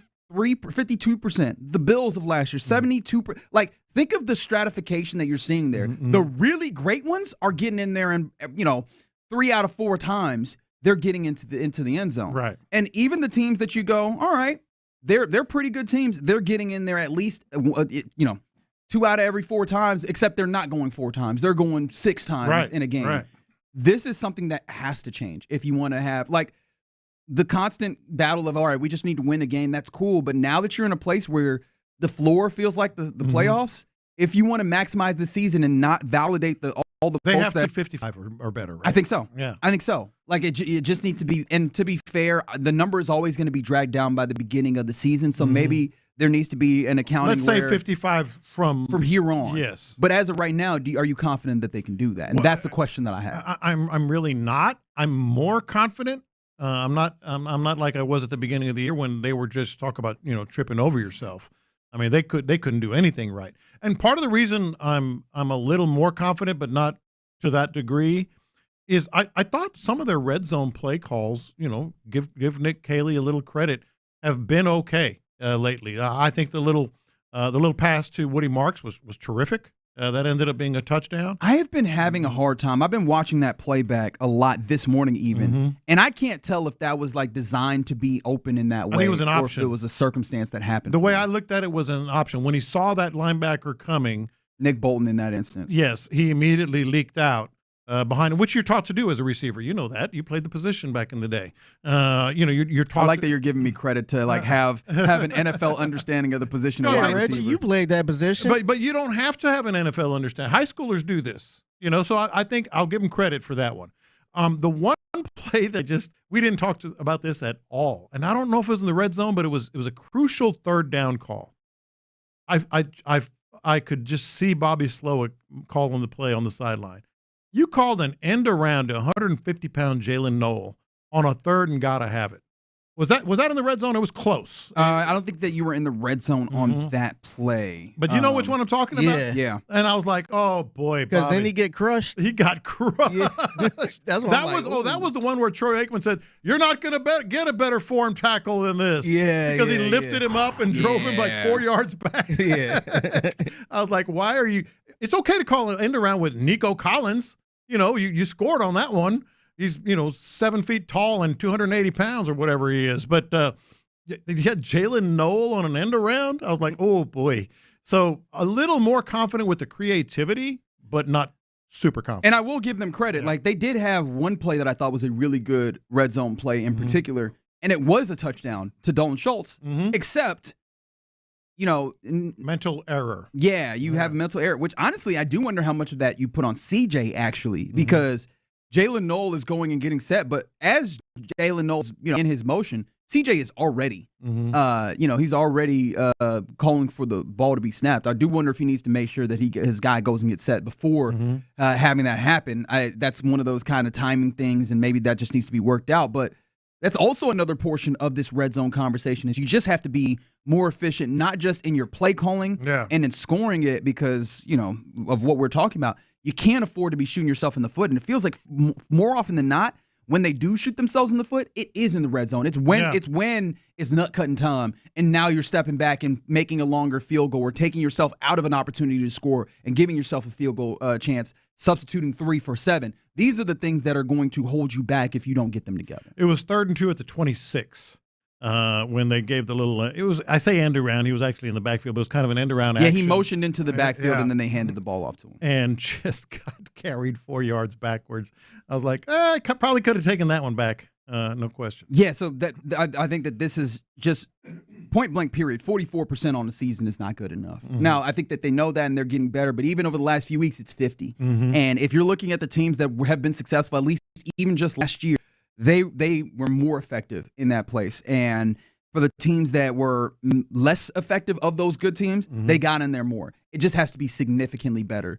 They know that, but it's the little things that are going to make a big difference. And last thing on this, they're not going to get a lot more chances. We've heard D'Amico, we've heard C.J. Stroud. Obviously we'll hear and have heard from Nick Caley. They're not changing the way they do things. So they're still going to be a time of possession first type offense. So they're not going to get a lot of chances. They have to make the most of them, and they have to be over 50%. Yeah, and to the question, how far is mediocre red zone going to take you? Probably to a division round loss if you're not careful. Yeah, probably would have to agree. Right, and so you absolutely need to get this if together. If not sooner. I mean, right now, if the playoffs ended, you're at New England in the wild card. Did you hear what Aqib Talib was talking about? He's like, the New England would They're going to get popped. Yeah, it's like, we're doing a lot there. Yeah. We're doing a lot there. Also, we're not giving nearly enough credit to just how good this defense is. Yeah. And also maybe giving a lot of credit to Drake May, who, mind you, has been incredible, has not been in the playoffs, and we understand that being a different beast. I appreciate you, Aqib Talib, but I feel like you might be wilding in that circumstance. All right, you're in the loop here on Sports Radio 610. Coming up next, talk about what's popping, including there's some things happening at the winter meetings, and we're starting to get a little bit of an idea as to what the winter is going to be like for your Astros. Let's talk about that and more next. D'Amico's defense.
773 Network. That's AmericanEagle.com, 773 Network. The biggest stories in sports and entertainment. Sports Radio 610 style. In the Loop presents What's Poppin'. What's poppin' is the winter meetings are going in baseball. I know you didn't expect me to go to baseball. How many days till pitchers and catchers report? I actually don't know. I have managed to stay away from that. I probably should not say that in my capacity as a sports radio host, but I'm going to be honest. Kind of running away from that at this point in time. I've never been a fan. I'm excited for baseball when it does return, but I'm not going to be the person that is. I'm going to try not to be the person who is the pitchers and catchers advent calendar. You know, I'm going to try not to be that guy. Speaking of advent calendars, though, and this is an entire deviation from the conversation. Y'all both wearing Christmas sweaters? Yeah, we didn't call each other either. Yeah, that's what I was about to say. If y'all did, y'all should have let your boy know. The YouTubers see this magic.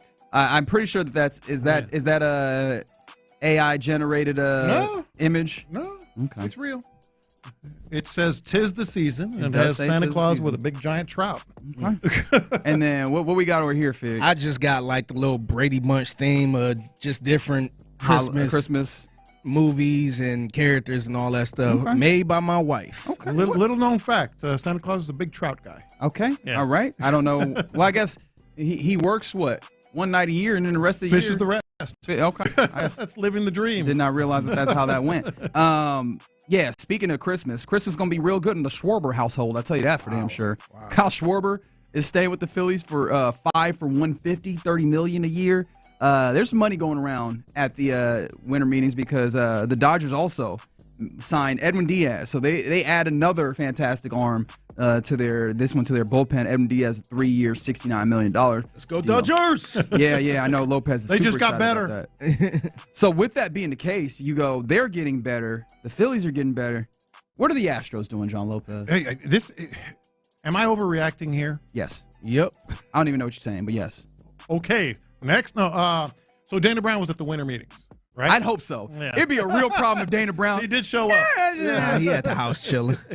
And he spoke and he said a couple things which were of note. He said Yordan Alvarez and Isaac Paredes are going to be a full go by the time spring training starts. Which is good. The question is, are they going to be a full go for the entirety of the season? And it's less about Isaac Paredes, honestly. Yeah, well, let's put a pin in that. And he also said Jose Altuve is probably not going to play for Venezuela in the World Baseball Classic, which I know Astros fans are probably happy about. Yeah, happy about.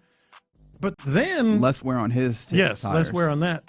But then there was also indications. I think Chandler Rome talked about that on his podcast that Cam Smith may end up at AAA if he doesn't prove himself in spring training, which is a big surprise. I don't think he's that far along in this to not. I'm saying the surprise that they would actually talk about that. Sure, I guess so. But I mean, it doesn't feel like that. That feels like the right thing to do, does it not? Like first and foremost, it does. Because there was times during last year where we were like, "Ooh, would he stand to benefit from a less pressure situation to help him continue?" I mean, he's still a developmental player, even though. You looked up and at a point in time he was carrying you early on, or one of the forces carrying you.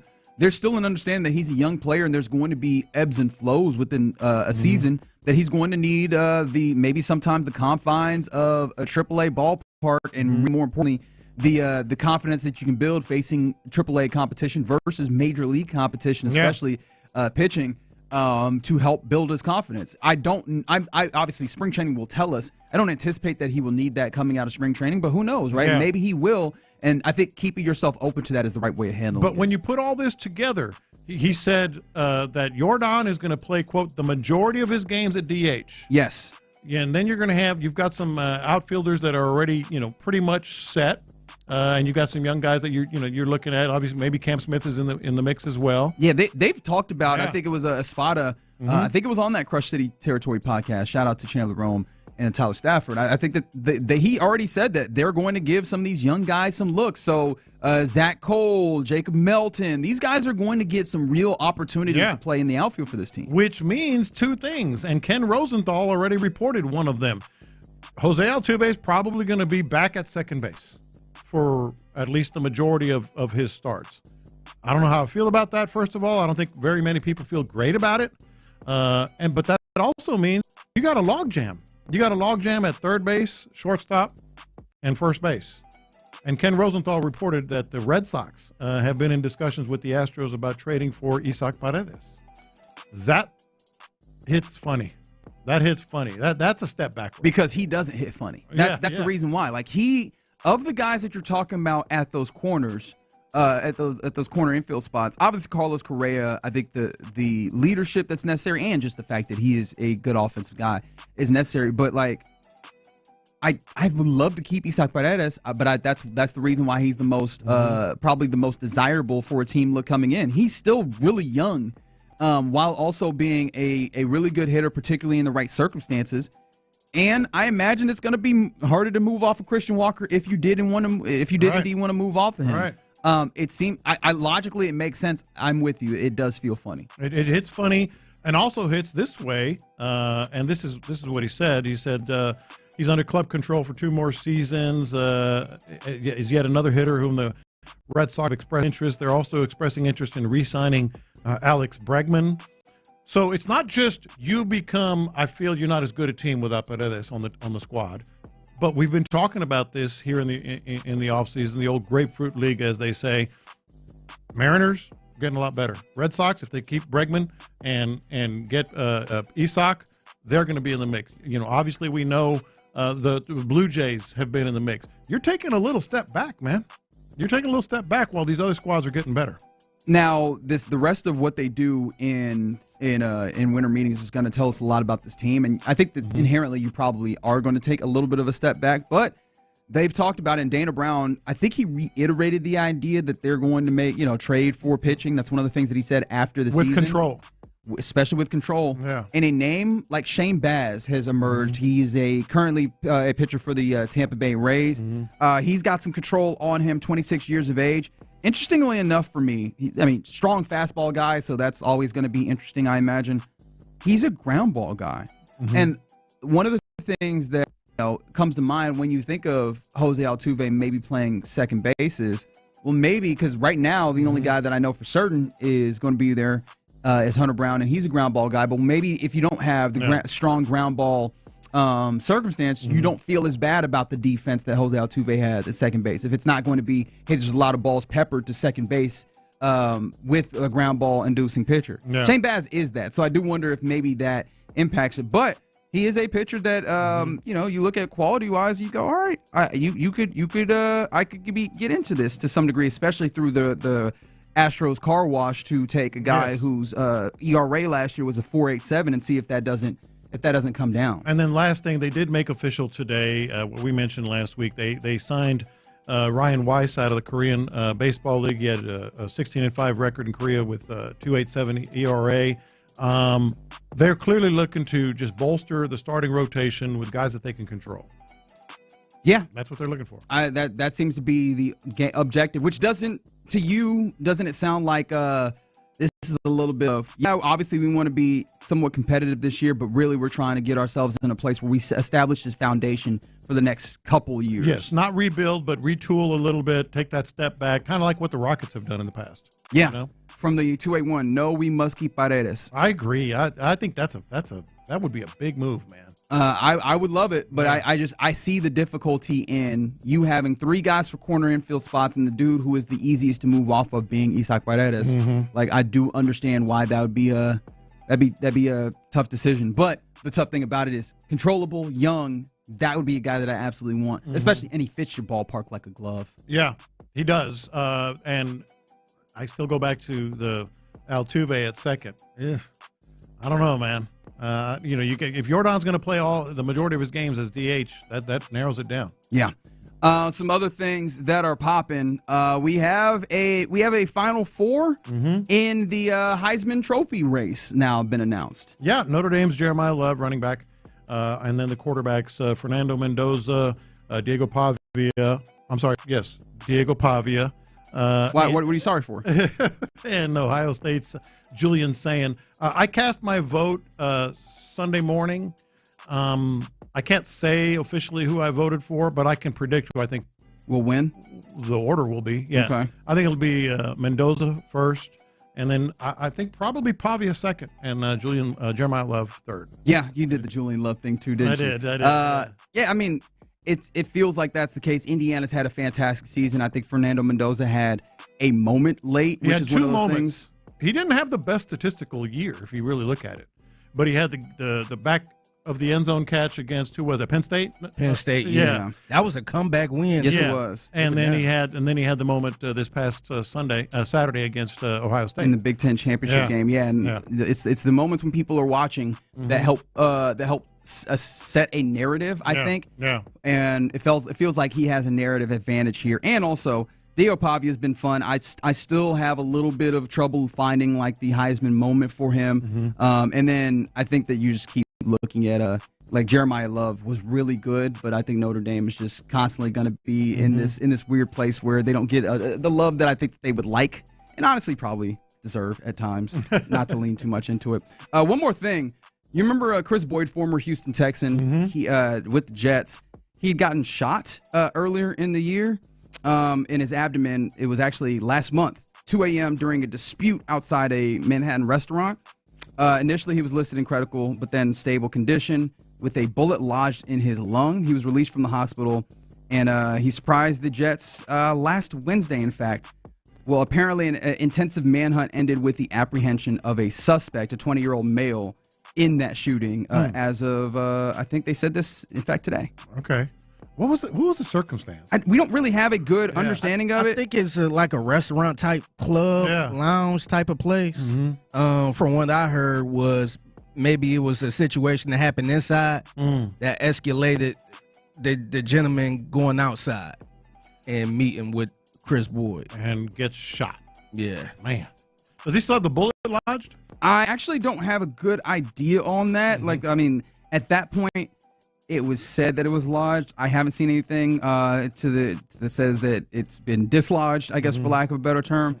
But yeah, I don't really have a good answer. Well, I don't want it dislodged. I want it removed. Well, my worry would be dislodged. That's my biggest worry. Yeah, I guess inherently that does not mean that Where it was is taken it out. then? Where is it? I don't know, but thankfully he's good, and it seems like the person who did indeed shoot him has been apprehended. So I guess all's well that ends well? Question mark? Yeah, at least that part of it. Yeah, I guess. But there you go. That's what's popping here in the Loop on Sports Radio 610. Coming up next, let's return to your Texans. It feels like the key for the rest of the way for this team is the offense, right? And with that being the case, is the way that CJ's playing right now enough? 713-572-4610. Let's talk about it next.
Insider access, exclusive content. Sports Radio 610. The Texans play here. An Odyssey sports station. Sports Radio 610 presents In the Loop with John Lopez and Reggie Atatula. All right, let's return, as you are in the loop here on Sports Radio 610, to the Houston Texans and what they need to do the rest of the way. Big-time victory versus the Kansas City Chiefs on Sunday, 20-10, and the defense really showed up big. Offense did enough. That has been the common refrain. Just don't screw it up. That is the way that you have described this offense. Detour real quick. It is official that Phillip Rivers is signing to the practice squad of the Colts. Hey, here we go. So the Phillip Rivers is actually happening. Is this the first grandfather that ever played? I know George Blanda played in the NFL. He played till he's 48. At 48. I feel like he had. Was he a grandfather? I would have to look that up. But it might be the first grandpa to ever play in the NFL. That's hard to believe. That's crazy, man. And just as a note, that's a pretty young grandfather too, man. It is 44. Being on the practice squad does not disqualify you from Hall of Fame consideration. You would have to be on the active roster. Oh, really? Yeah, because it'd be this year that he would. This year or next? Or next year that he would have to start all over. Yeah, then the clock resets. So if they call him up, then it's going to be another 5 years that he'd have to wait. Be serious. No. Be real with me right now. Mm-hmm. Phillip Rivers a Hall of Famer? I think he's close. I always have believed that longevity does matter if you're consistently good or really good, and that he's got that check.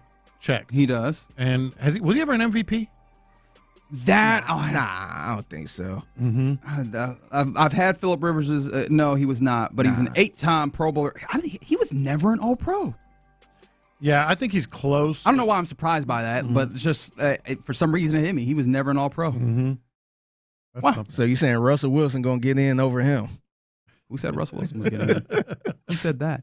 All right, let's keep this thing moving along. Yeah, the Colts they are down bad. They're 44-year-old Phillip Rivers who ain't played since 2000. Grandpa. And the funny thing about it is we got Pat McAfee on in here, and I'm looking at Pat McAfee. Obviously, he's doing all the highlights of Phillip Rivers, and he's going for Colts. Phillip Rivers in 2020 looked like he was shot putting the football. Like, it looked like it was a strain for him to get that football. I didn't know shot put right there. Look at that throw, baby. All right. Look at that throw. Now, 5 years later, what is it going to look like? He did throw for over 300 yards in his last game played. Yeah. I think he looked better than Matt Ryan, too. I don't think Matt Ryan. Oh, yeah, Matt Ryan looked pretty for the Colts at the end of it. Yeah. But, yeah, week 18 is going to be a mess. Anyways, key the rest of the way for this Texans team is the offense, right? It's the same key. It's always been. Always. And it's C.J. Stroud. You know, I've been saying this because I really believe it's their mantra, even though they won't say it this way. Just don't screw it up. If they're just good enough to run the ball, get some points, get to 20, get to 24, their defense is going to win the Super Bowl for them. You know, if they can just consistently do that and limit teams with an all-time defense. But at some point, you know, C.J. Stroud is going to have to make a big play. You know, the off script that we saw against Kansas City, whether it's just a third down conversion of Jaden Higgins or Nico Collins or a big, touchdown or whatever, it's still the same. The formula is still the same. At some point offensively, C.J. Stroud is going to have to make a big playoff throw, a big, if they get there somehow, a Super Bowl moment or throw or whatever. Is that going to be enough? How they're playing right now? Run the ball, get to 24, make a play, and to be fair, we've been saying it. He is embracing this offense much better. But is that enough? Enough is such a tough proposition because the margins are. We talk about this, and I probably use this word way too much. The margins are very thin, and it fluctuates depending on what those other margins do. Like, we know that the defense is the ultimate margin widener, but then when you get to play calling at times, when you get to game management at times, end of first halves at times, I think that all those things make it tougher to where, depending on how those things go, CJ, we need you to do a little bit more in this instance within the system that asks you to kind of not try and do too much. Yeah. But yeah, I think it has the possibility to, but that is assuming that other wild things don't happen. You don't have a team that somehow is able to make it a little bit harder on this defense than other teams have been able to make it hard on them. Or like a team that actually creates more turnovers than what other teams have created. Like I think that those are the things that can change the way that this thing goes.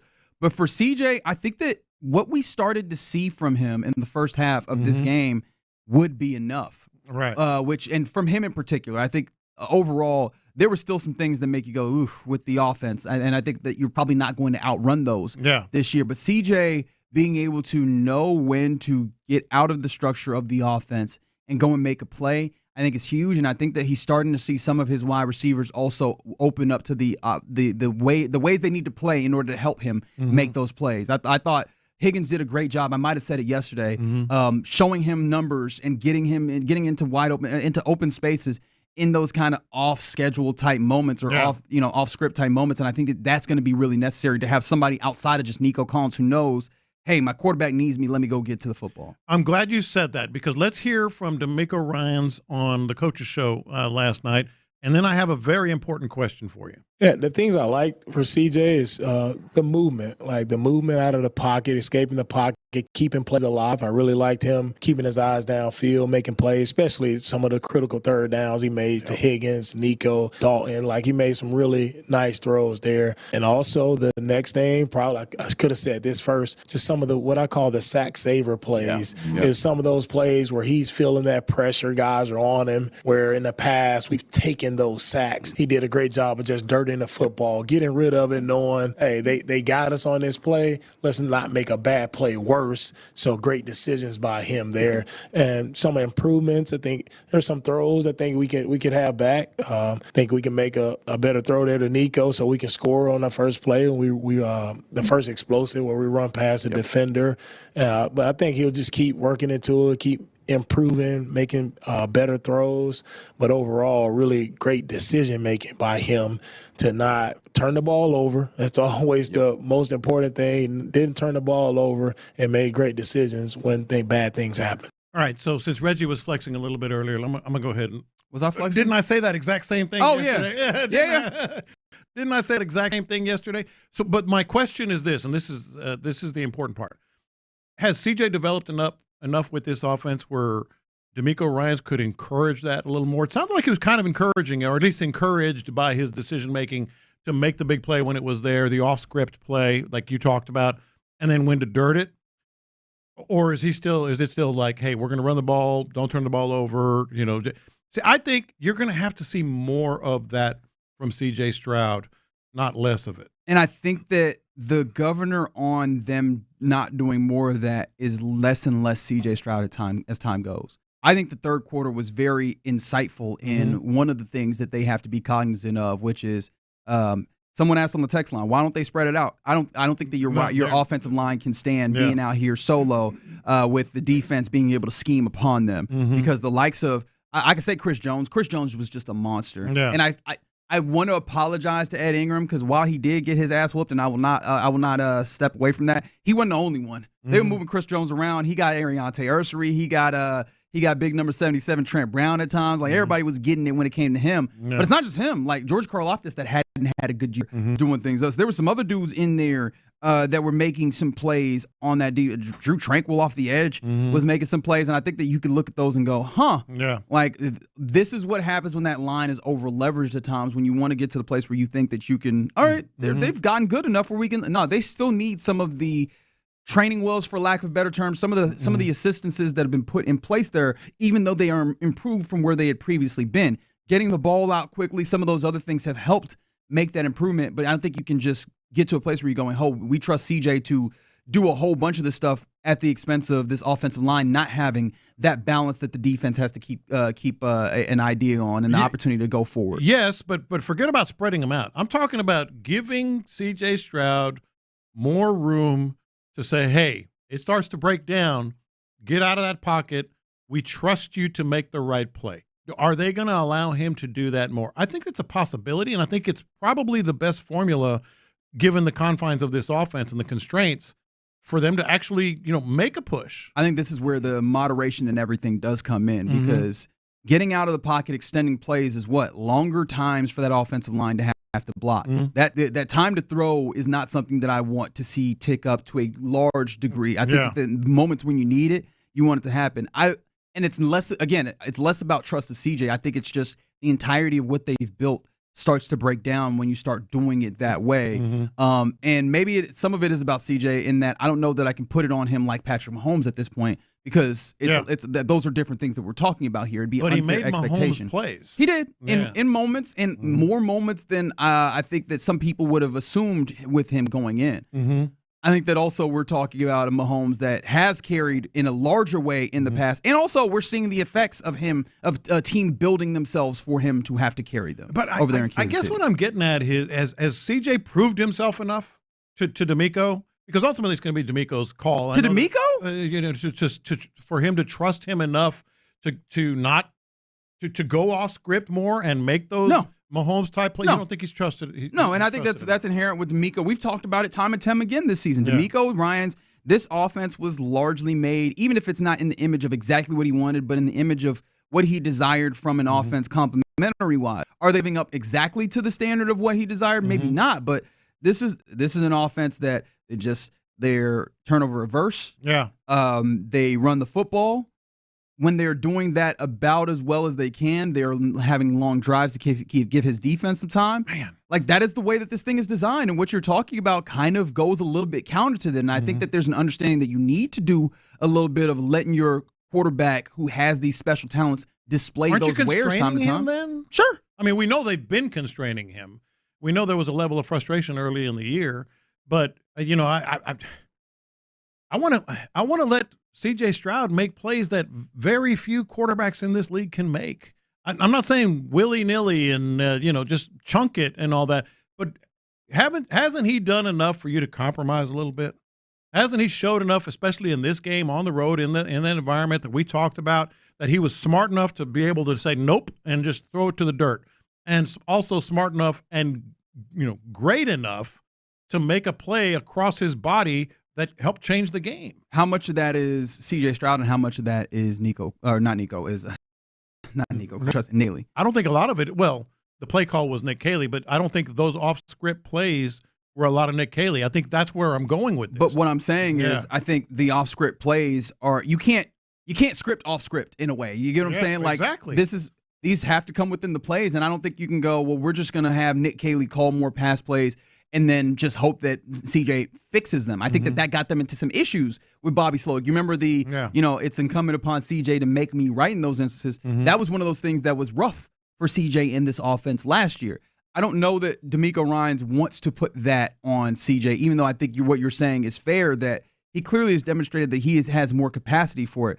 I think that there is a lot more from DeMeco Ryans' seat right now in questioning what Nick Caley has and what he's doing right now. Don't screw it up. Right? Yeah. You heard him in his presser in the Zoom that he had yesterday. Oh, let's hear cut 4 here, because I think you bring up a really good point, Figgy, because this, I can say, bothered me, but I think it was a window into the world of is it cut 4? The one about being on time and such from yesterday. Yeah, what can the Texans learn regarding the offense in Week 4? Look, there are a lot of things offensively I think we have to improve upon, specifically in the half and coming out at the beginning of the second half is not good enough for us. We got to move the ball better in those situations. All right. And when it comes to the pressures, there's things to learn from. We got to operate much faster with just the timing of everything, getting the play calls in and out of the huddle, getting the line properly,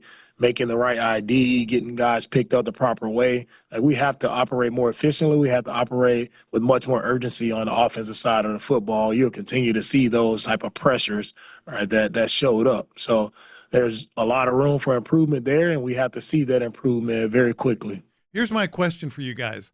I get it, and he's right. Operate better, get to the line quicker. But is that going to take them to the next level? What's going to take them to the next level is C.J. Stroud making spectacular plays.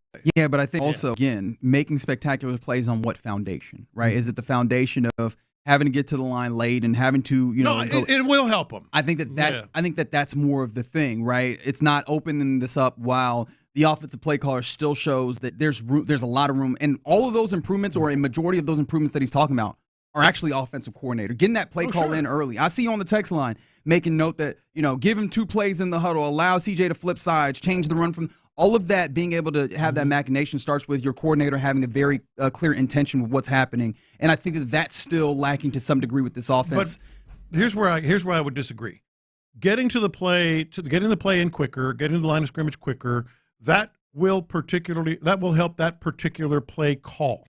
What won the game offensively was not that particular play call. It's when C.J. Stroud went away from that and got escaped. Yeah, but the foundation for escaping foundation or no foundation, I don't care. Like getting to the line of scrimmage will help that particular play call if you run that play as it's designed. What I'm saying is he was at his best when, whether they were on time or not, he was outside that play. I don't think you can build offense out of off schedule. No, I'm saying give him more room to do that and trust him more and compromise. I think that there's a necessity that shows up in having to do that, right? Yeah. And I think that CJ showed and demonstrated that in the instances where he needs to dirt the football, he can and he will. I think leeway to do that isn't necessarily like in your mind, or what I'm hearing from you is like D'Amico's like, you can't do that or what have you. Yeah. And I don't know if that's necessarily what's happening. I think the instances or the circumstances when the plays don't work, he has to go do that. I think what you would want is that him to have more empowerment, at least in what we were told, to have better play calls, better things in his leeway for him to be able to make adjustments from what he sees from the quarterback position to make those plays work before having to go. I get it. And do all those other things. All I'm saying is, if you're going to get to another level, if you're going to get to the postseason and make a run, it's great if you can get the play call in quick and all that, but it's going to ultimately come down to a play that C.J. Stroud makes that you were not expecting. Sure. And he's shown the capability of doing that. I think that is the big flashy thing. The other things that, again, undergird that are foundation are having consistently good plays within schedule to help make that play even more important. And I think that's the place where they definitely could stand to grow, right? So much of this offense, when it's done at its best, we talk about Tom Brady, is when you can get to the line and you can diagnose and you can dissect. Absolutely. Get into the ball late, and not having like a clarity and intention in those instances. Getting in the red zone and having plays that are vertical stems that take a second to develop when you know your offensive line might be under pressure. Like, I think that those are all things that you have to have and take into account for, and I think that they need to get better. I think this is more of a Nick Caley circumstance than it is a trust in CJ at this point. I think it's both. It's possible. It's possible. Either way, whatever that is the place where they still need to find development. And I know I'm happy to hear D'Amico not shying away from that in front of the microphone, and CJ not shying away from that. I think that, though, it's now incumbent upon them to do it. And what's nice is that they have a couple of teams. Now, I'm not, they all get paid too, right?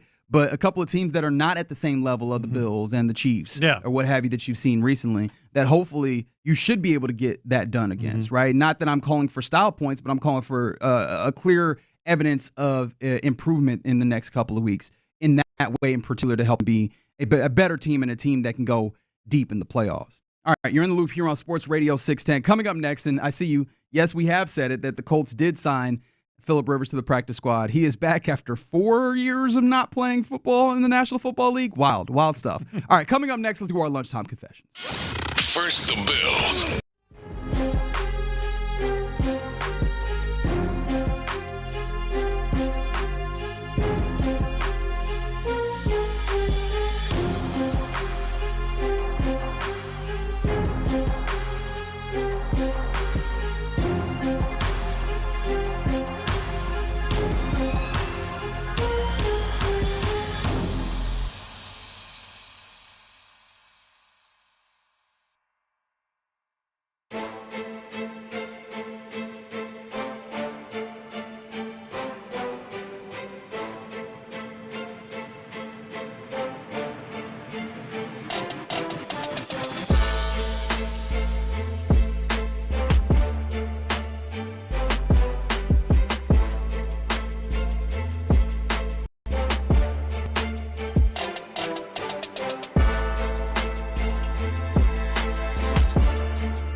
Sometimes it's sports, sometimes it's not. Whatever it is, Reggie and John are keeping it real. It's In the Loop's Lunchtime Confessions, presented by the Men's Clinic on Sports Radio 610. Watch this.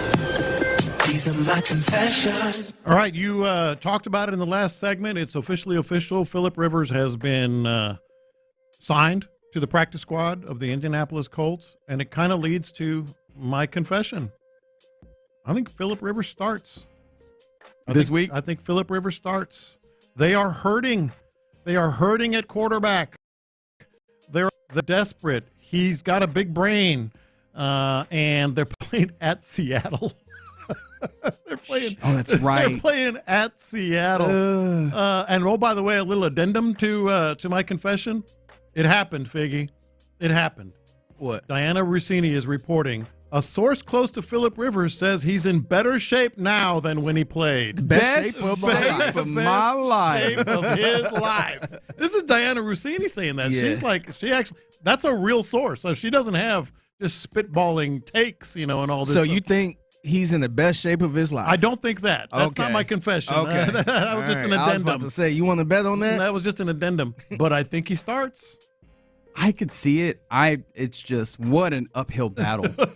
Against Seattle? Because he did play for the Colts last, but that was a different coach, right? That was not Shane Steichen at the helm of it. Not necessarily, or not his offense per se. I know that he has a lot of time in the National Football League. I think he understands offense pretty damn well. But he's gonna have to jump in and try and learn the nuance of that offense. He's gonna try and have to get on the same page with the wide receivers that are there and the rest of the offense.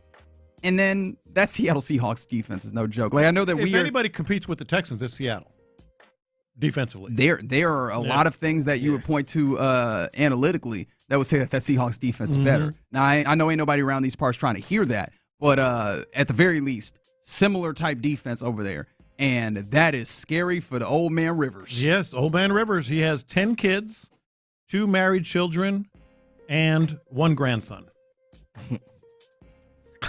He's starting, I think. That's my confession. I was about to say, I hope that he has his last will and testament together, but that's probably a little more. That's too much, right? That's too much. I'm tired of this grandpa. It's too damn bad. Yeah. So when they yell grandpa in the locker room, they're going to literally mean it. Yeah. A lot of times, hey, grandpa. Yeah, he ain't even unk. Yeah, he's grandpa. He's grandpa. They're going to have to be they're going to have to be real careful about that. Yeah, I think you might be right in that regard, and I'm fascinated by that. Obviously, it's going to be a game worth watching regardless, just to see curiosity-wise. But, yeah, the curiosity goes up even more. Because, again, I just have a hard time believing. I hope mic'd up.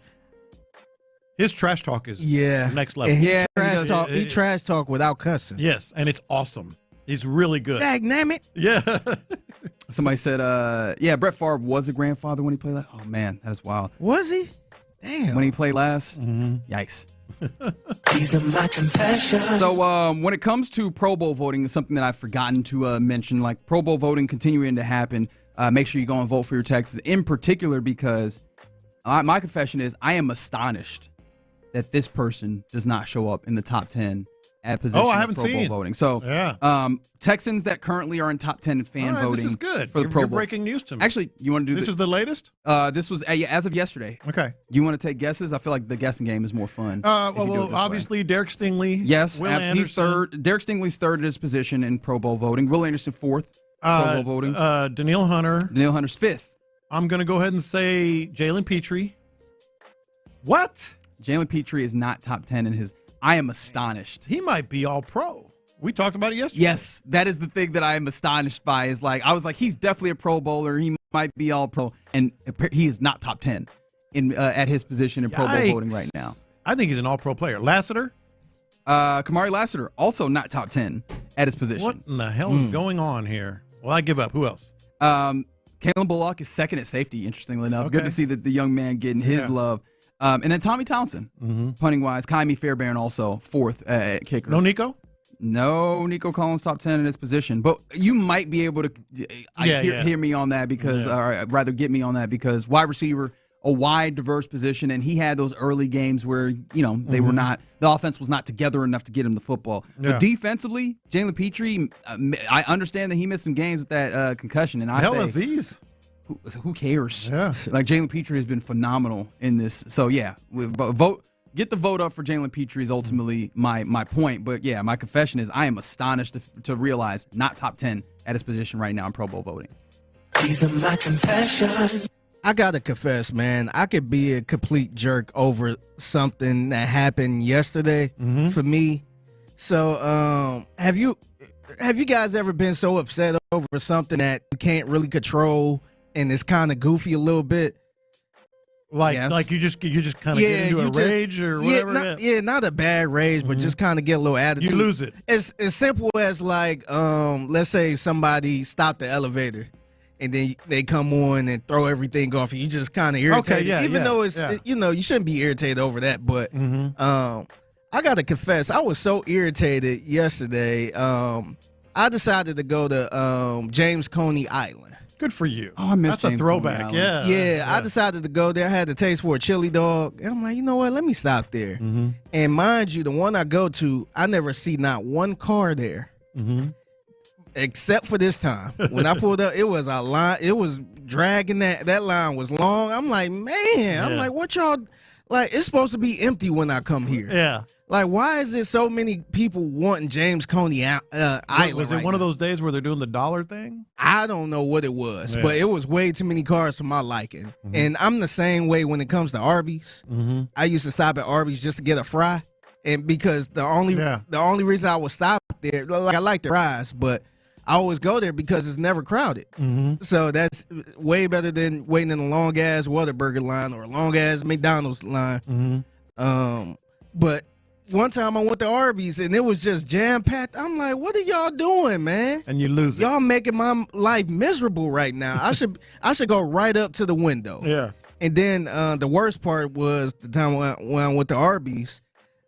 I got up to the front, paid for I only ordered a large fry. And they said, hey, can you pull up to that parking lot? I'm like, man, what are y'all doing, man? They want fries. Like, why everybody want Arby's now, man? Y'all be slandering Arby's all day long, but now it's over here jam-packed when it should be empty. No, I didn't. I was pissed off. But I got to confess, I shouldn't be mad over little stuff like that. Yeah. But I don't know why I was so irritated yesterday that everybody was at James Coney Island. I get it. Someone on the text line knows why. 713, Figgy's getting old. That's not just you just lashing out, mad at anything. That's exactly what it is. Like I got to the point now I go to certain places because I know it's not packed. Yeah. So when I go there and it's packed, I'm ticked off. That reminds me of the Yogi Berra quote, the great one. He was asked about some restaurant. He goes, nobody goes there anymore. It's too crowded. That's right. That's right. These are my confessions. Speaking of old, I think, and maybe I need some help from you guys on this. I think I'm doing the most grandpa thing ever. Speaking of grandpas, the most and old, I think this is the most grandpa thing ever.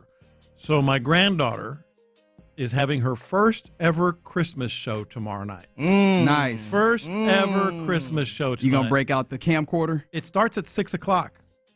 I am going to be in my seat at 4:30. 4:30? 4:30, between 4:30 and 5. Why so early? Because I want to be in the front row to get some pictures and video and they'll be like, "Sir, you can't come in right now." And for her to see me, to see us, because I'm going to be there holding seats and stuff. Not too many, because I'm not a big fan of holding seats. And let her wave before it starts and all that. Is that the most grandpa thing ever? Yes. I'm planning to be there between 4:30 and 5. People don't show up to Beyonce shows an hour and a half early. You show at your granddaughter's show. All right. You show at your granddaughter's show. Not to compare your daughter to Beyonce. I think she's better. Making a point. Yeah, she's much better.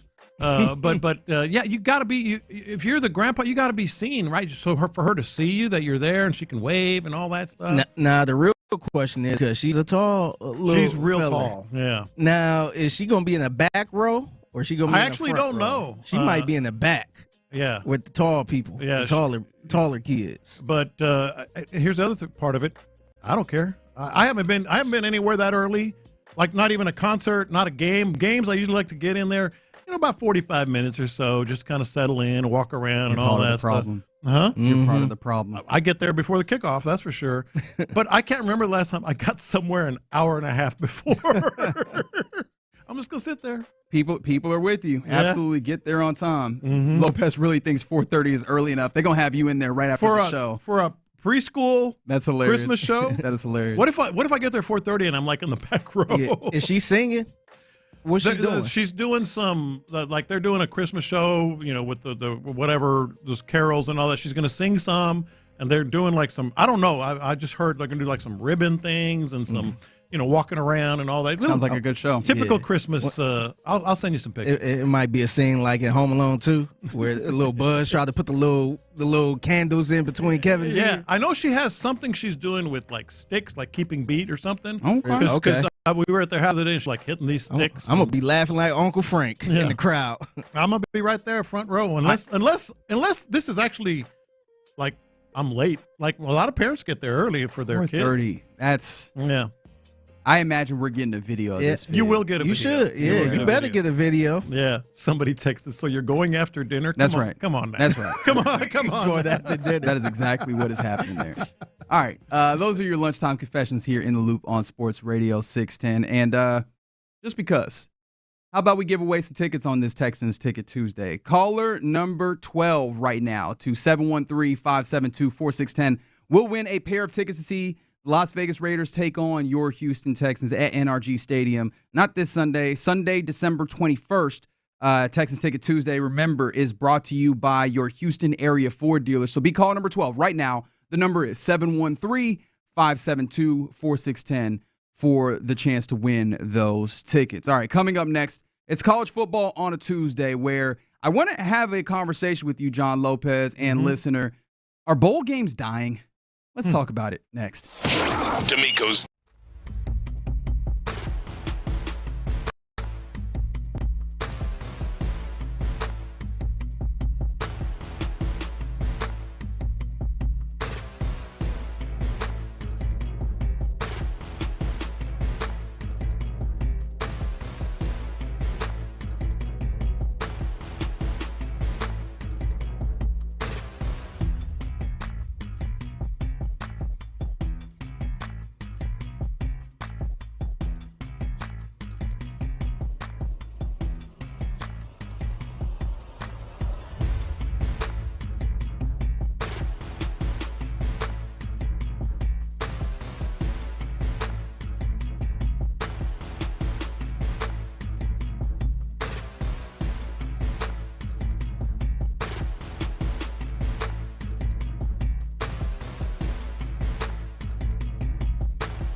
SportsRadio.com.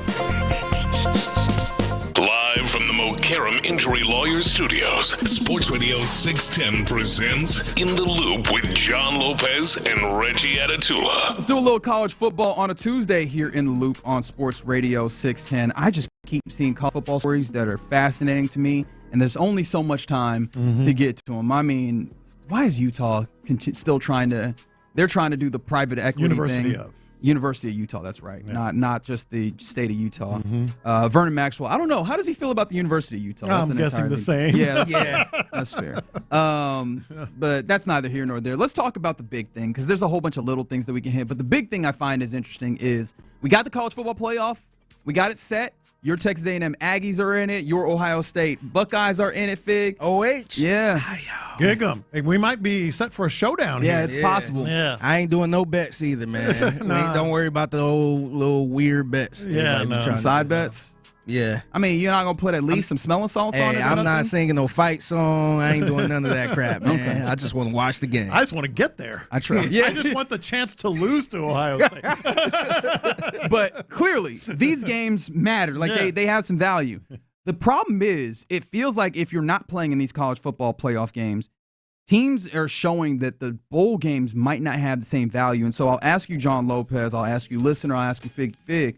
Are bowl games dying? Is the bowl season dying now in college football? It's just silly to me. I know this isn't the popular opinion that you see on Twitter or wherever your favorite social media platform is. Bowl games are. How many times have you seen that this weekend? They're dying. They're killing it off. All the people opting out. Everybody. All the teams. Notre Dame. Yes. Bowl games. All the six game winning teams deciding to not go to the bowls. It'll never be the same. They're changing everything. Listen, people, bowl games are not dying, and I am confident enough to say bowl games will never die. They're going to be different, but they will never die. Let's look at our bowl game. You know, the Kinder's Texas Bowl? The Kinder's Texas Bowl. The thing about bowl games is for fans, it's like, well, is that a good game? Am I going to watch or no? You know, a lot of people now are not watching them as much, and I'm one of them. I think you're one of them. You know, you don't watch them as much as you used to when they quote mattered in the national championship picture. But they are not going anywhere because they are community events that big time.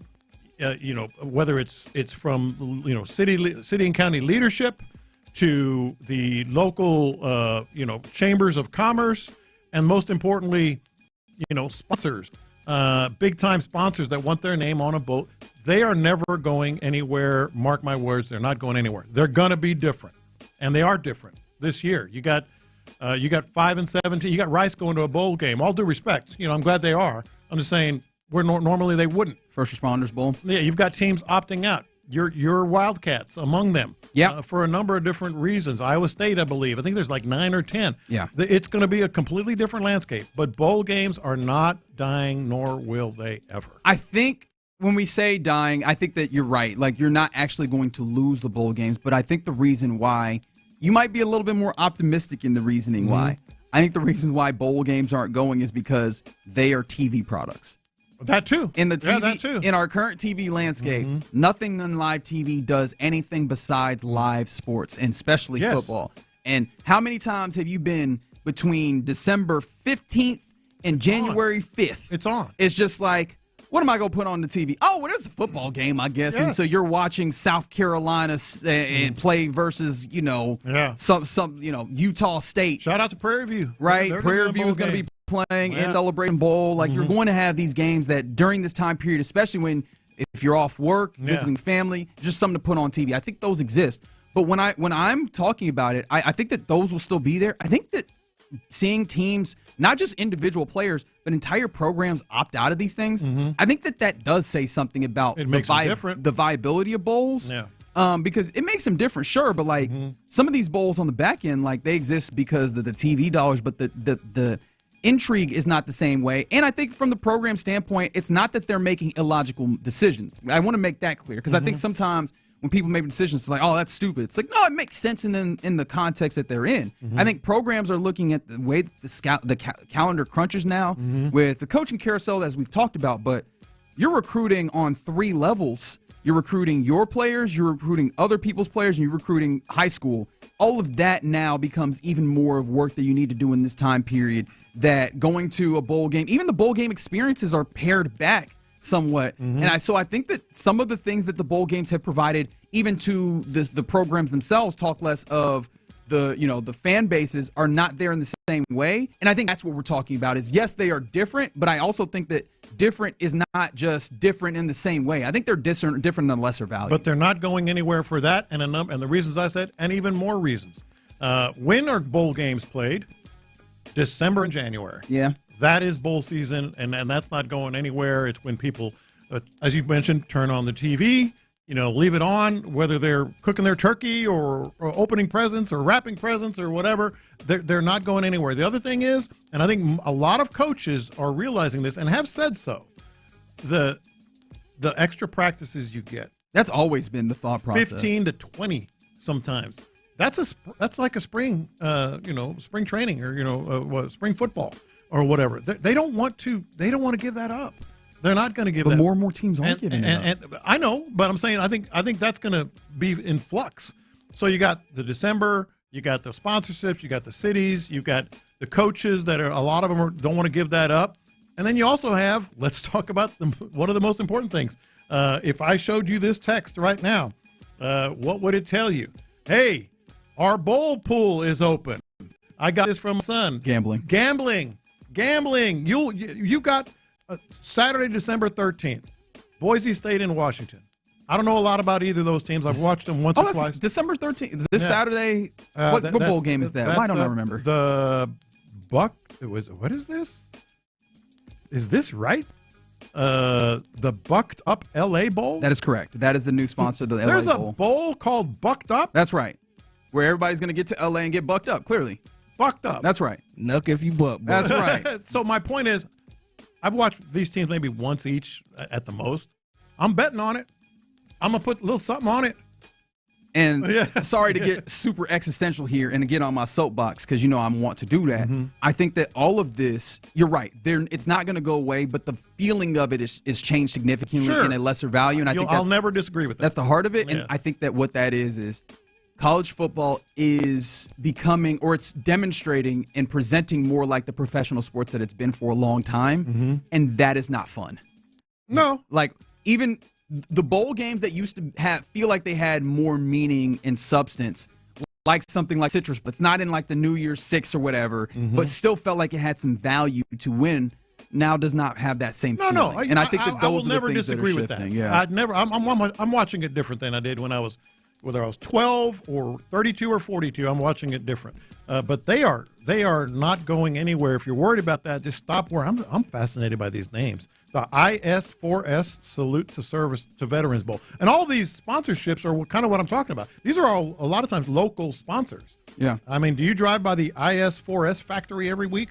I mean, what is IS4S? Okay, I thought you said it like you knew. I was convinced. I have no idea. They have some weird stuff here. I mean, it's absolutely the famous Idaho Potato Bowl. I know that one. The Scooters Coffee. Can you get Scooters Coffee at HEB? You can get online, I bet. So, yeah, they're not going anywhere. Yeah, I think that's fair, and I think that's probably the middle ground to come to is that these are not – like, the bowl games are not going away. You're going to have bowl games on your television. Do you feel like it's dying, though? Because not dying, just I feel different. like we kind of had these conversations with the NIL and the transfer portal, too, where people, like a lot of players opt out the plan. Yeah. So you got that on top of this situation where maybe certain teams try to make a stance. They're not dying, and they're never going to die. They're just different. The Snoop Dogg Bowl. Snoop Dogg Arizona Bowl. Oh, yeah, I remember. I think that's the second year of that. I forgot about that. Yeah. I do wonder, though, because, again, the likes of like the Citrus Bowl, some of the bigger ones on the step below those New Year's Six ones, the traditional old school ones, I think those will still be there. The ones on the periphery, the Snoop Dogg, Arizona, although the Arizona How about the Tony the Tiger Sun Bowl? Yes. Yeah, thanks to, what is it? Is that Kellogg's or whatever that has that one? I'm interested because the bowl season got bigger and bigger as TV products. I do wonder if those ones at the very edges might scale back when you've got all these 6-win teams not deciding to go, and you have games that feel like matching games in the middle of the week during the season that people maybe won't pay attention to in the same way, do those pair back to where ESPN goes, is this even worth what, the minuscule ratings that we actually get off of those? Because again, ESPN is the thing keeping a lot of this afloat. And gambling. Right. And the locals. So I do wonder if some of the smaller bowls, because the Bahamas Bowl went away, that no longer served its purpose in the way that it there are always would. bowls even during the glory days that kind of, waft away. But they would be, I think that they would also be replaced. I'm wondering if we get bowl contraction a little bit on the edges. That's the only thing that I could think when we talk about dying. It depends on if they're getting the TV and sponsorship money. We'll see. Simple as that. It's not about the game or the community spirit. But I think the game changes the viewership at times. Maybe. I'm saying the game in your city. It's with, are you going to get sponsorships or are you going to get the TV revenue? All right, some other things, college football on a Tuesday. A nice big conversation. Let's dig into a few other ones. Shout out to you and Texas A&M. Marcel Reed will return. How about that? For another season. I think that this is the right decision. He doesn't feel like he's NFL ready. He is an NFL player that it needs to become even a little better passer. His deep ball. He got a lot better on the intermediate throws. But he could use another year, and frankly, the Aggies are going to be in a good spot with him back again. Yeah, this is where college football openly becoming more professional is good, right? I would have at one point said if you're of a certain caliber of player, go to the NFL, figure yourself out, try and get to that second contract, hold a clipboard. But you can stay in college, make a good amount of money, and make yourself a better prospect. And we know, especially now, the leash is very short for guys. You can't afford to jump in and not be ready. As ready as possible when you jump in is probably the best place for you to be. And as you pointed out, he's probably, what is he, a $5 to $8 million player somewhere in there? He's probably making. It hits me in the chest every single time. That's a lot of money. Yeah. And then also, we didn't talk about the bracket at all, but we'll have a lot of opportunity to talk about the bracket. First games don't happen until the 20th? Weekend after this. So we've got some of this. And then it seems like the entire Ole Miss staff is returning here. How about that? All of a sudden, first it was like nobody's going back, and then, okay, we'll send you our offensive coordinator, and now pretty much the entire offensive staff is leaving LSU to go coach Ole Miss in the playoffs. And you know what's funny? I won't even get on Ole Miss that much because they won the press conference, right? They did. They looked real tough and cool, being like, "No, y'all can't come back here." But on the back end, when they eventually like, "Hey, we kind of need your help. We don't know what we're doing." Nobody's really going to talk about it. Nobody's going to talk about it. It'll be all right for that to happen there. We mentioned the Heisman finalists. I imagine Texas Tech's got to be feeling it because they put on the press to try to get Jacob Rodriguez in that Final Four. He's won everything so far. Yeah, he's won defensive award, defender award, the Nagurski, and also another one. And by the way, speaking of local and sponsorships, the Lombardi, I believe, is either tomorrow or Thursday, if I'm remembering correctly. Okay. Yeah, he'll probably win that. Yeah. There's a couple more stories that maybe I'll sprinkle in at some point because I'm still amazed that Notre Dame had a conversation with the college football playoff, and they organized with them and had got a MOU signed last spring that make it so that what happened this year couldn't happen to them next year. If they were ranked top 12, regardless of automatic bids, that they would make the college football playoff. And I can't wait for that to play out. I can't wait. Well, they're in the top 12. We're in. Because college football, it's not like it's all nonsense, right? And I can't wait for us to be having our normal conversations and then it turn up to another notch because we're like, wait, Notre Dame is not ranked higher than them. Why are they in? Because they got a contract signed. They have it in writing. Ago. That's why. I can't wait for that. All right, you're in the loop here on Sports Radio 610. Appreciate you rocking with us on this Tuesday. Coming up next, I would like to have an ode to Kamari Lassiter. D'Amico Ryans on the Coach's Show talked about Kamari Lassiter, and this might be even the most glowing stuff that we've heard from D'Amico Ryans, which says a lot. Let's talk about it next. Let's talk about the Low T Center and Synergen X. Listen, Synergen X and Low T Center are the original MVPs of testosterone replacement therapy. What makes them the MVPs? To start, they use pharmaceutical-grade testosterone to increase your testosterone.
presents In the Loop with John Lopez and Reggie Atatula.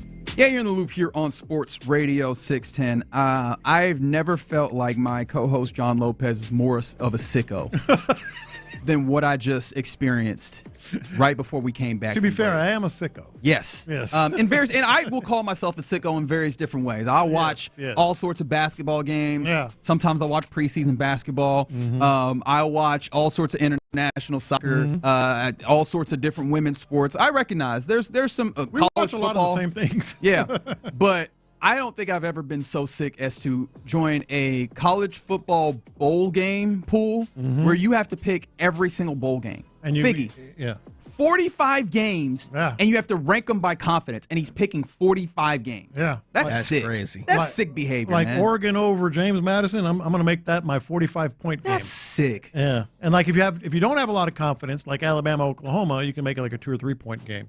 And make your pick. So yeah, man, it's what it's all about. I mean, that's why the bowl games are not going sick anywhere. when Reggie's sitting there saying, I mean, like he's picking the Cheez-It Bowl and Coastal Carolina versus Louisiana Tech. Who you got, brother? I have no idea. I have not watched the Chanticleers play football once.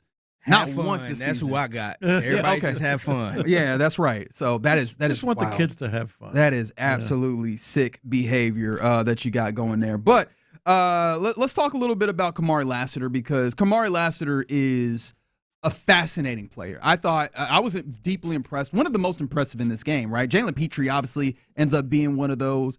He's top 3 most impressive players in this game, is he not, Kamari Lassiter? Sure, 100%. Not just the coverage on the one in the end zone, but the one down the left sideline as well, and just a monster.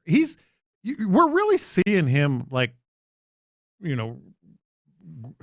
grow, so to speak. He was good last year. He was good earlier in the year, but I think he's really growing even more now. Yeah, of the second-year players, like he's the dude who felt like he was. Oh man, he understands his role. He's there. Obviously, there was the pairing of Derek Stingley on one side, and Kamari Lassiter was finding his own ability on that side, for lack of a better term, and he was getting love in the national sphere.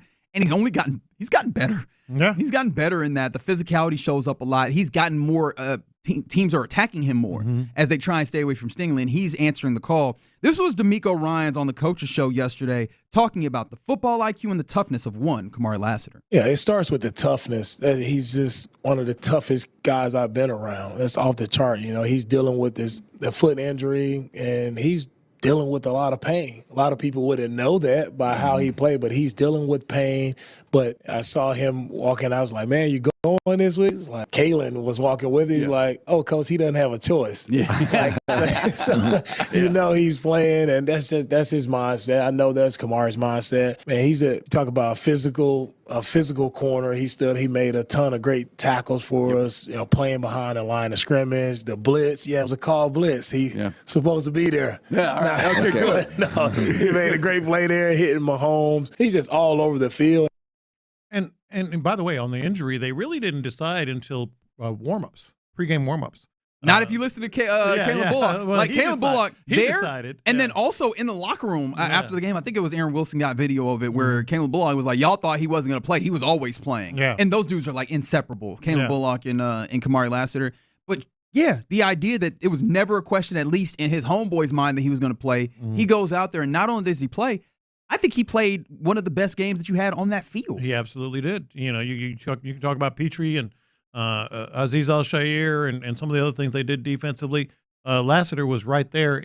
He's just the confidence level that he has, and obviously he shared it with was it Ocho Cinco? On the Nightcap. Like who wants to come? You want to let's get this, because Kamari Lassiter was on the Nightcap podcast. Chad Ochocinco and Shannon Sharp, and Kamari Lassiter was asked about, who comes off the bus first. The old, you have a guy come off the bus first to kind of intimidate the opponent. This is Kamari Lassiter's answer.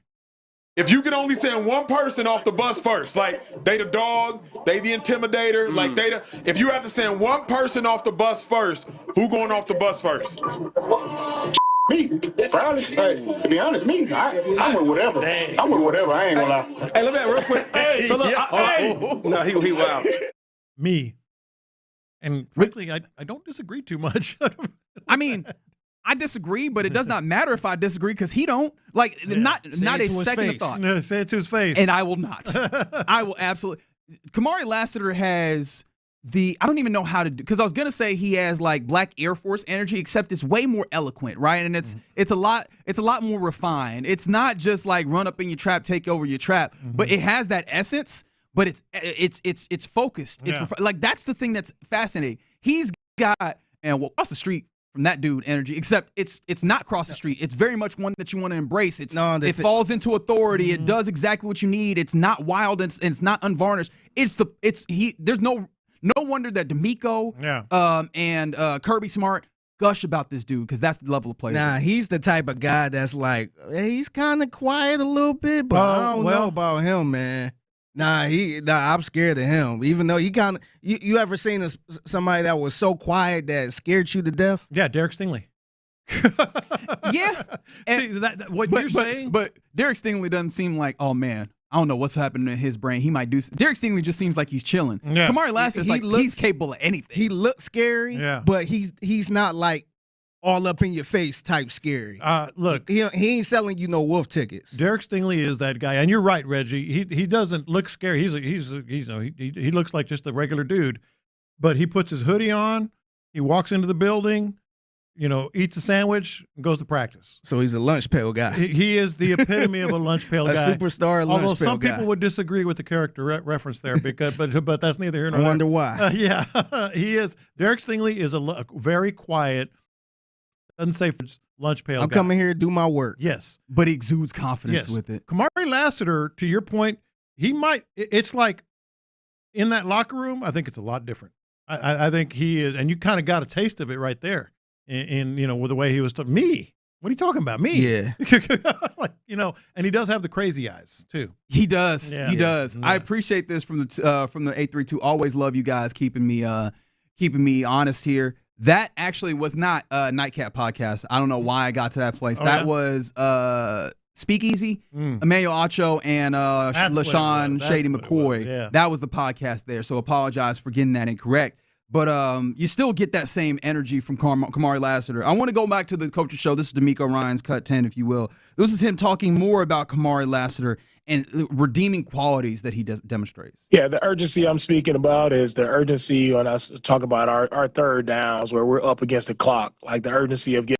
I think the best redeeming trait about Kamari is let's say like he gives up one pass on the sideline there. They're backed up. He doesn't blink. He comes back the next play. He's chasing the tight end across the field like we're relentless ever. You can't catch the football on him. He runs down deep. He comes back up. He sets the edge on the next play. Like he's just so even keel. He's so in the moment. He has this next play mentality, and he's so locked in. And I think that confidence that he shows, like you can't fluster him. No matter if you catch a ball on him or not, he comes back, he picks the ball off. Yeah. So he's a guy who just can't be messed with. People keep trying him, and he keeps proving over and over again that he can make those plays.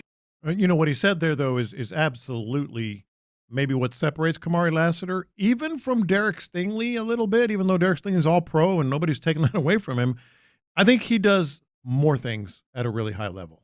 Like Derek Stingley, obviously is the best cover corner in the NFL for my money. I don't know where you're going with this, Lopez. I don't know if he's a great tackler. We've talked about it. Okay. He is willing, though, and I give him that credit. I don't know if he's a blitzer. No. So what I'm saying is Kamari Lassiter can blitz. He saved himself. You heard that fake? I was afraid. I was afraid he was going to do the thing. He can blitz. He can tackle. He can cover wide receivers, small wide receivers, large wide receivers. He can move inside. Tight ends. Yes, all of that. He can play on the line. He can play off the line. He can play zone. He can play man. Derek Stingley is the best cornerback in the NFL for that particular job description. I think Kamari Lassiter can do a lot of things at a high level. And I love this from the 281. Lassiter is Denzel Washington's equalizer character, dormant until messed with. That's it. Yes. You can think of that action like John Wick, just like, I'm not doing nothing to nobody. Don't come over here and kill my dog, though. Yeah. Like, it goes crazy. And it's incredible. Can I take you back to the 2024 draft? Can you imagine, right? Because Kamari Lassiter, second round, pick number 42. The two picks immediately ahead of him were also cornerbacks. You had Cooper DeJean at 40. You had Kool-Aid McKinstry at 41. I remember Kool-Aid. Can you imagine if either of those teams selected Kamari and you had to select from Cooper DeJean? Like, this team does not look anywhere near the same. And that's with all due respect to Cooper DeJean. Yeah, Cooper DeJean's fine. Kool-Aid McKinstry. Which everybody wanted at the time, too. Oh, yeah. When he went off the board, everybody, I was at the draft party, everybody like, oh, man. Yeah. And then it was a lot of criticism about the Kamari Lassiter pick because his speed. Yeah, his 40 time, I want to say. Yeah, and by the way, some of the play he made just Sunday night, I mean, he caught up with Rashee Rice. Yes. And broke up a pass. Flipped his hips fluidly. Yes. And I think that the crazy thing about that is he is playing one of the hardest position or the most derided position in sports, which is the other cornerback. Yeah. Everybody loves cornerback 1 unless your cornerback 1 is just putrid. Everybody loves cornerback 1. Cornerback 2 gets a lot of hate because that's the cornerback teams are going to attack. Yeah. Right? When you're opposite of that guy, especially when that guy is him, like Derek Stingley is, right? I see you on the YouTube page. Sting is the best cover corner in the league. There's absolutely, without question, an argument for that. And that isn't the cornerback 1. So even more so, you would imagine cornerback 2 is a dude who players or rather fans would look at as, damn, all right, here we go with that other guy because everybody's attacking him. Yeah. Not even close. No, not even close. And Sting, for what he does, is even puts that extra pressure on Kamari Lassiter. But living up to that pressure, that you could say that's one of the most difficult jobs in football, is to be the other cornerback. That might be the most difficult job in football. Yes, because cornerback in itself, like I think about this all the time. Sometimes you just stop and reflect on something, and oftentimes for me it's sports because, again, sicko. Yeah. But just how unfair it is what we ask cornerbacks to do. Hey, that guy, one of the fastest people in the world, sometimes running a 4.2 something 40, he's running forward. He knows where he's going, and he has all of the rules bent to his advantage. I want you to mirror him running backwards, not knowing where he's going, and having all the disadvantages of the rules. Go do it. Yeah. That's so crazy that we ask guys to do that. And Kamari Lassiter and be the guy that's picked on more. There you go. And Kamari Lassiter has answered that incredibly, incredibly well. And look, I see you 713. Clint wasn't the biggest fan of Kamari Lassiter pick. There's a lot of people who weren't the biggest fan. You could look at, I've talked about the foot speed as recently as last week. And even still, in places where you go, I don't know, he answers and he says, I do, right? Like, I could take you back to that response. Like, who's coming off the bus? Me. That level of confidence continues to show up. Can you give me the other Kamari Lassiter cut from the speakeasy? Because this is the reason why, I think. Like, this is the reason why not only you see this from Kamari Lassiter, but this is the reason why coming down from DeMeco Ryans, this works for this team. This is why the defense is what it is. Kamari Lassiter on what's more to do here? Beat Josh Allen, you beat Patrick Mahomes. Have you turned the corner in your mind? No, sir. It's still the hay's not in the barn yet. I feel like we're finna go back to practice this week. We're finna look at all the plays that we gave up. There's so much more that we can do. There's so much more. So we just gotta tap in and not get complacent. I feel like complacency is the enemy of success. So we just continue to just keep grinding, keep going. And this guy's looking for us. DeMeco got these boys right. DeMeco got these boys right. DeMeco got them locked in right now. And that's 100%. Like, the it's bought in, and you pair that dogged mentality that you have in a Kamari Lassiter with that, the refinement of, all that's cool. I'm him. I'm walking off the bus. I'm intimidating, but there's still more to do. I think that is probably the single most encouraging thing about the Texans. It's why they come back from 0-3 to now being 8-5 with the opportunity to finish with 12 wins this year. Like, that inherently is there. You're a dog. You're a dog in your work and your capabilities, but then also you still keep your head down and do the work. You talked about one of the things that you like to do is, just sort of sit back and contemplate. One of the things I like to do is when you see a player like this, especially the big time giants and all that, and he's not a giant, but like you go back to their high school. How good was he in high school? Oh, that's so unfair. So let me give you some numbers. His senior year, 210 tackles. 10 interceptions. Wait, press pause. Wait a minute. Just 210 tackles alone. I'm sorry. During his high school career. Entire. I was about to say, what is happening? Yeah. 210 tackles, 10 interceptions, 4 forced fumbles. That's pretty good, right? Oh, yeah, he also played offense. He played both ways. 2,500 yards receiving, 35 touchdowns. Man. It's like we're playing the Lassiters this week. We're good. Yeah, that's the thing. I imagine that game planning for that because where do you go to high school?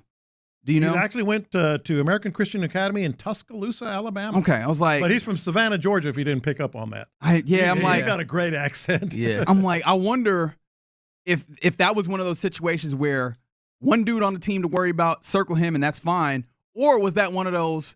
There's other dudes to worry about. So you're already sick about Amari Lassiter over here, but then there's that guy over there too. Yeah. I can't imagine. I can't. Well, I mean, I can't. Forget about the quarterback. He probably got a nice little quarterback. That's too. interesting. It's a smallish school. Yeah. American Christian Academy. Yeah. So again, but still, yes. 35 touchdowns on offense, 10 interceptions on defense. I don't want those problems. Somebody like that, you just do your thing, bro. Yeah. We worry about everybody else. We let you get yours. Yeah. And well, this is why it's so important as a society that we take the stories of. Man, this one time that I got absolutely torched by a great player as a badge of honor, as opposed to a reason for to deride a person. Yeah. Because if you did, it would cause mental issues. Can you imagine having I played against Kamari Lassiter in high school, I played against Derrick Henry in high school, and just have to carry that without being able to laugh Derrick about Henry's it? the all-time. That's because Derrick Henry's the all-time. Huge. And I see you 281 on the text line. Honest question: has speed ever actually proved to be a problem for Kamari Lassiter?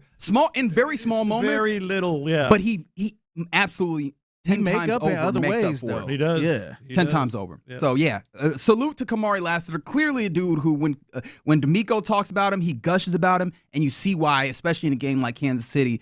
Interceptions, physicality, all of it on display, and it's part of why this defense is just so damn great and one of the best in all the league. All right, you're in the loop here on Sports Radio 610. It's that time where we hand things over to Figgy Fig for the mixtape. What you got?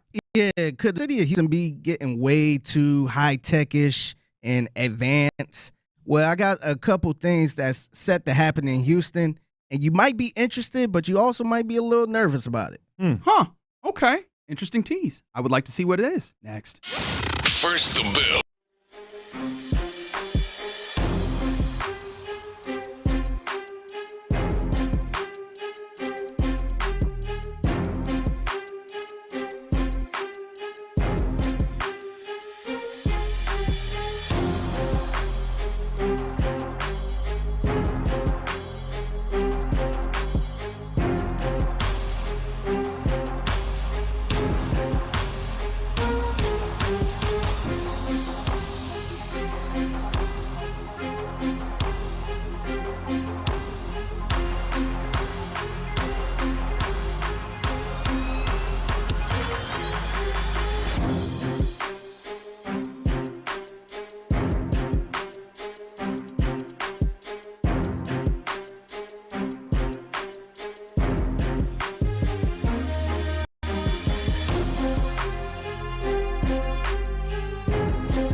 Monday. Supported by Shoppers John Deere. Game analysis, inside info, coaches' comments, and your reactions starting at 6 and going all day long. Thanks to Mokaram Injury Lawyers. Call Mokaram Injury Lawyers at 281-222-2222.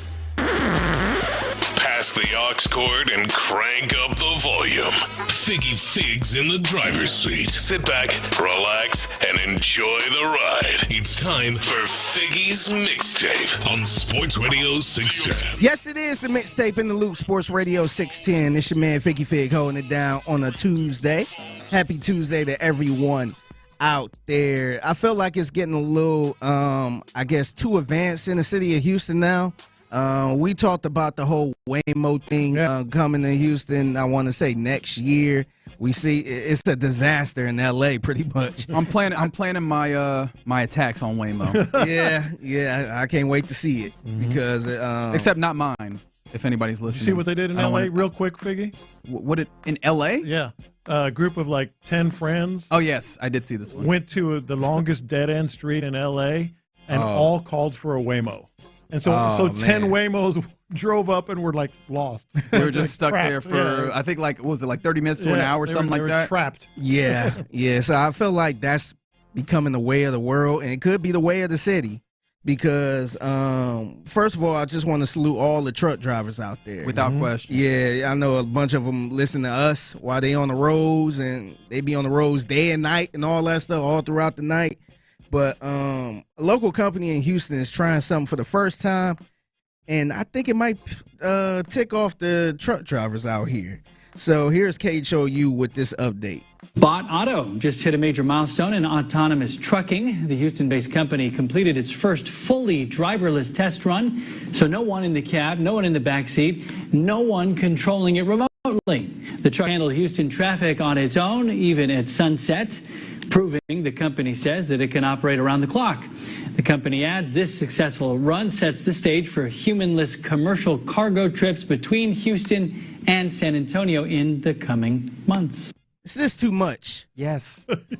Because it said it handled Houston traffic during sunset, and I was like, did it get the full Houston traffic experience? Because I can't handle Houston traffic all the time. And you talk less a drive. Look, y'all believe it if y'all want to. Mm-hmm. And that is the last motor vehicle that I want being automated.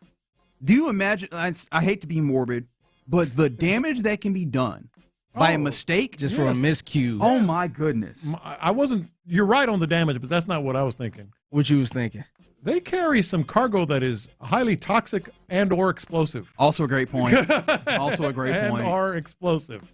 You're gonna put a petroleum driverless 18-wheeler from Valero or whatever barreling down the highway to San Antonio. And to be fair, like these things get dangerous with some of the. All right, I'm getting to see it gets dangerous with like people when they're overworked and can't get the sleep necessary. That gets problematic as well. I acknowledge that. There's a lot of trust, and maybe I'm just doing the thing where we're all technologically averse and we get a little scared at things that we don't fully understand. Maybe that's what it is. But yeah, I'll be scared. Don't do that. Don't do that. That's a little too much for me, man. That's a little scary. You at least have somebody in the car. Yeah. If anything, but nobody controlling it. It's just, I don't know. That's giving me anxiety a little bit. I've always been a big fan of like these types of things, but that one makes me a little unnerved. That one makes me a little unnerved. Yeah. All right, as I continue on the mixtape in the Loop, Sports Radio 610. Can I do the thing I'm not supposed to do and press pause here on the mixtape? Go ahead. I just thought about the fact, you know how the Waymos be getting stuck sometimes? Do you know how bad Houston traffic could be? Oh yes. If the semi truck gets stuck off some stupid stuff? Yeah, just a malfunction. Oh my God. Yeah. Oh. Sorry. That will be terrible. Let me know if this is terrible to you. So it's some more interesting things going on in the city of Houston. We talked about the driverless truck. What about 3D printed homes? Have you heard about this? Yeah, I have. They've been trying to do this for like a decade at least. Yeah. So here's KPRC2 with this update. Imagine your next home getting printed by a robot. In Houston's hobby area, that's exactly what's about to happen. This is the soon-to-be Surrey Gardens community, the first 3D printed neighborhood in Houston. Vanessa Cole is behind the project. 80 homes she designed to be affordable and resilient. Each home is 2 beds and 2 baths. They'll start in price around the mid to upper 200,000. So we'll print a 10 by 10 foot wall in about 35 to 40 minutes. What they're doing is they're printing layers. Now, for the house behind us here, they need 9-foot tall walls. They'll have to put down more than 200 of these layers, but they can build that entire first floor in roughly 4 to 5 days. And those walls, hurricane winds can't knock them down, floodwater can't destroy them, and termites, well, they don't stand a chance. They're made from a special kind of concrete. That's a byproduct of coal and energy generation traditionally, so there's a lot of recycled and reused materials already in the system. By summer 2027, this could be Houston's most futuristic neighborhood. Now, this is something, Figgy, I completely endorse and support, because this is what AI and advanced technology. Reggie out of it. No, this is what he's out. This is what he said that like comment in one of them advertisements. This is what AI and advanced technology is supposed to be best at and used for. Not like, using it as whatever, some search engine that gives you wrong information, but like if you can program it the right way, I mean, it's probably going to come up with the cheapest materials, as you just heard there, maybe some of the strongest, whatever products and the things you use, to build the house. I think this is what it's designed to be at its best for. Yeah, this has always been a thing that was very interesting in theory. Materials, that's the word I was thinking. Yes. There's been a problem with it consistently because, again, people have started doing this at least a decade ago. This is where my architecture nerd pops out. I can't remember exactly what the issue was, whether it was like, interestingly enough, like having the quality control of it, which you would think 3D printing it would work. But for some reason, like there's been an issue that has constantly stopped the notion of 3D printing. I'm interested to see and dig more into this story if you could actually send it to me. Yeah, because I am interested and I have been following the notion of 3D printing. But when you printing. agree, like, cheaper materials, stronger materials, good designs down to the millimeter, as opposed to some dude like, I can build that, and then you get the estimate, and then you get who knows what materials they're getting and all that. Yeah, I'm in on this. And it might just be the idea that the machinery needed to do it, having to set that up and make sure that, obviously it all continues to work. I can't recall exactly what the problem what it was, but there has always been a problem, so I'm interested to see if they've been able to navigate that issue. But and construction having the hands and everything, I understand, ends up being an issue as well. But I'm very intrigued by the possibility of this. Yeah, so we all in on this one, but not the driverless trucks. Correct. All right. It's a mixtape in the loop, Sports Radio 610. Remember a couple months ago we were talking about the prison break from New Orleans? Oh, That's right.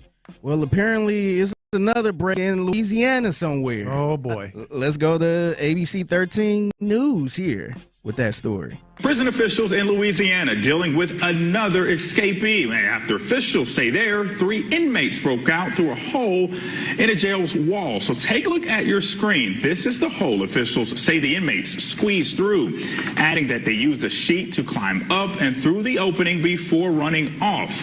One inmate was recaptured shortly after this escape, while another broke into a home, stole a gun, and we're told turned it on himself as officers closed in. This morning, police are still looking for the last missing inmate, 24-year-old Keith Eli. He was being held on an attempted second-degree murder charge. Ooh. As the search continues, an investigation is underway to look at the jail's security. All right, we got to get this guy. Yeah. We got to get this and guy. What's up? Why everybody keep breaking out of these prisons in Louisiana? What they got going on? I don't know. That's a good question, but whatever they got going on isn't working. It's not working. Yeah. And they kind of labeled this as a Shawshank Redemption type of escape. Yeah.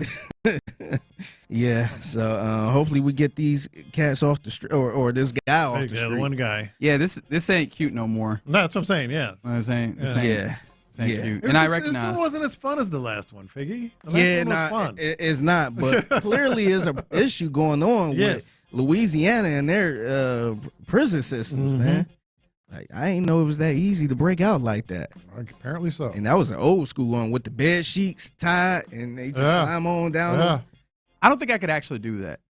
Like the tying the bed. Well, escape period. Yeah. But like tying the bed sheets and doing the rope climb, I'm like, that sounds good in theory, but I feel like that's one of those things that's actually harder when you try and do it. Mm-hmm. It is. Especially, or have you ever tried to climb up a rope? Oh, I can't remember as a kid, I used to do it. Y'all had to do it in gym and stuff. Yeah. I can't remember the last time. So, I mean, it's one of those things where I've done it before. Like dunking. I've done it before. I have no idea if I can still get to there. You know what I mean? Yeah. Hopefully we get this guy off the streets, man. It sounds a little scary right there. Yeah. All right, it's the mixtape in the Loose Sports Radio 610. I'll get you guys out of here on this. Remember the group Kid and Play? Absolutely. Lopez, you familiar with them? Not really. Did you ever see the movie House Party? Yeah, back in the early 90s, the guy with the high top with the square top. Yeah, Christopher. Yeah. He was big. Christopher Reed. He was big for a while. Yeah, Christopher Reed, also known as Kid, Kid and Play. He was on the Breakfast Club doing an interview, and they asked him about his legendary hot top fade. Yeah. And what his parents thought of it when they first saw it, and this is what he had to say.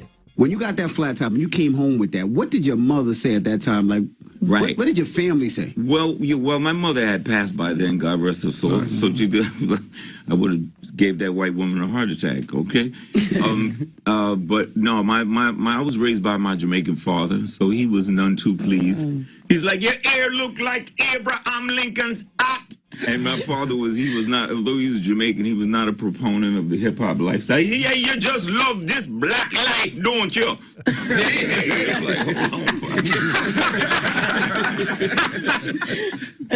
He never called it hip hop music. He said, you just love this yoga music. Yeah. And then after everything blows up, he retired. I took him to the dealership to buy him a car. He was like, I always believed in you. I always believed in you. Give me the black Lexus with the leather interior. That's the way it usually goes. Yeah. I always loved you. I always believed in you.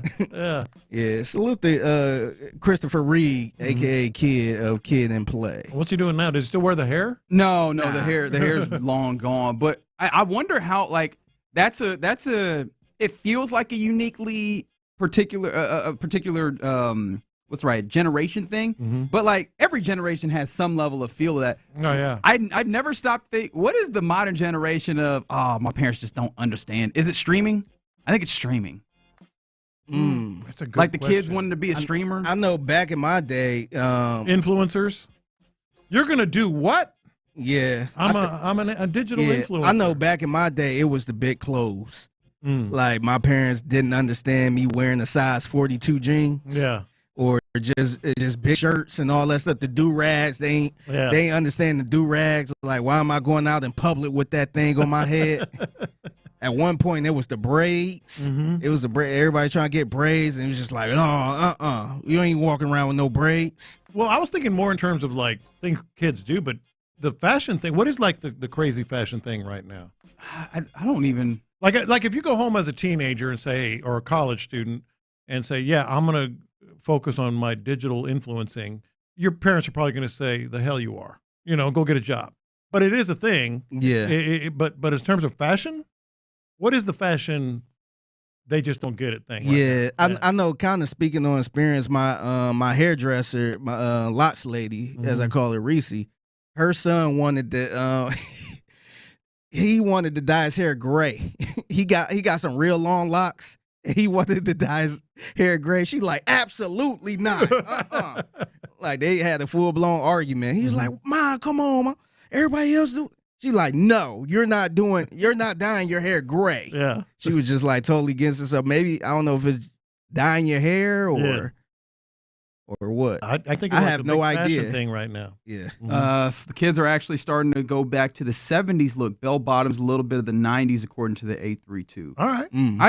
I've seen a little bit of that. Oh man, bell bottoms. Yes. I have never felt more like somebody's daddy in this moment than like, what are the youths doing? But is that something the parents gonna be like, you ain't wearing? They're probably that. Like that, because even back in the day, the short skirts or the short shorts. It's like, you ain't wearing that.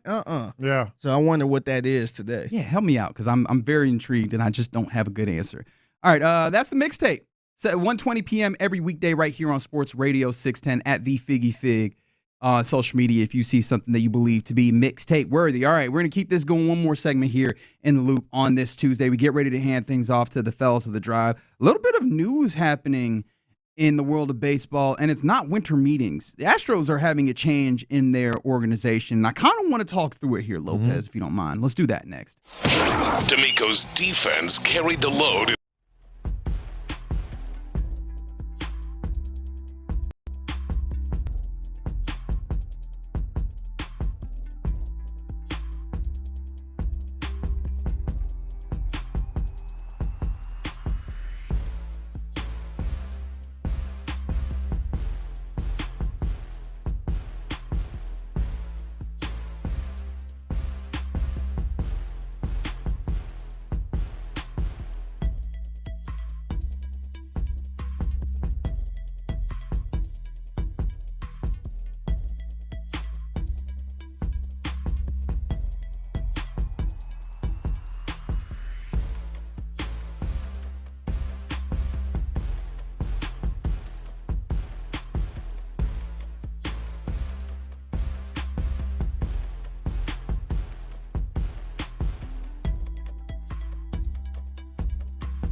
800-513-5321. That's 800-513-5321. Must qualify for enrollment. Results may vary. Thank you, Figgy. Live from the McCarran Injury Lawyers Studios, Sports Radio 610 presents In the Loop with John Lopez and Reggie Atatula. Been a fun day here in the Loop on Sports Radio 610. Appreciate you rocking with us on this Texans Ticket Tuesday. That ticket giveaway continues on in the 5 o'clock hour of the drive. We'll be handing it off to them here in a little bit. And also, a programming note for them. 3:20 p.m. is a time to recall.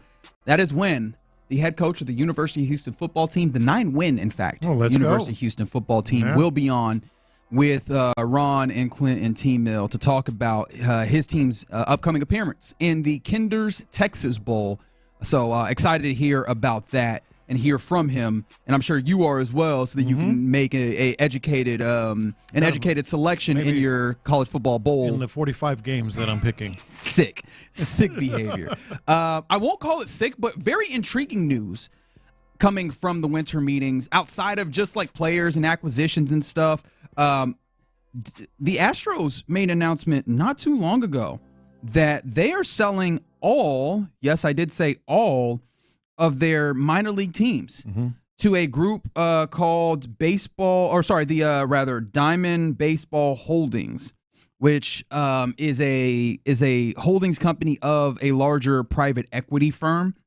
And I found this to be fascinating. Obviously, from the Astros perspective, the first question that comes to mind with anything like this or anything in general is why? John Lopez, you as journalist, you as writer, when you hear that the Astros have sold all their minor league teams, the Sugarland Space Cowboys, all the way down, right? Fayetteville, Corpus. Why do you think that the Astros would make this move? Well, the easy answer is right in front of us all, and that's just money.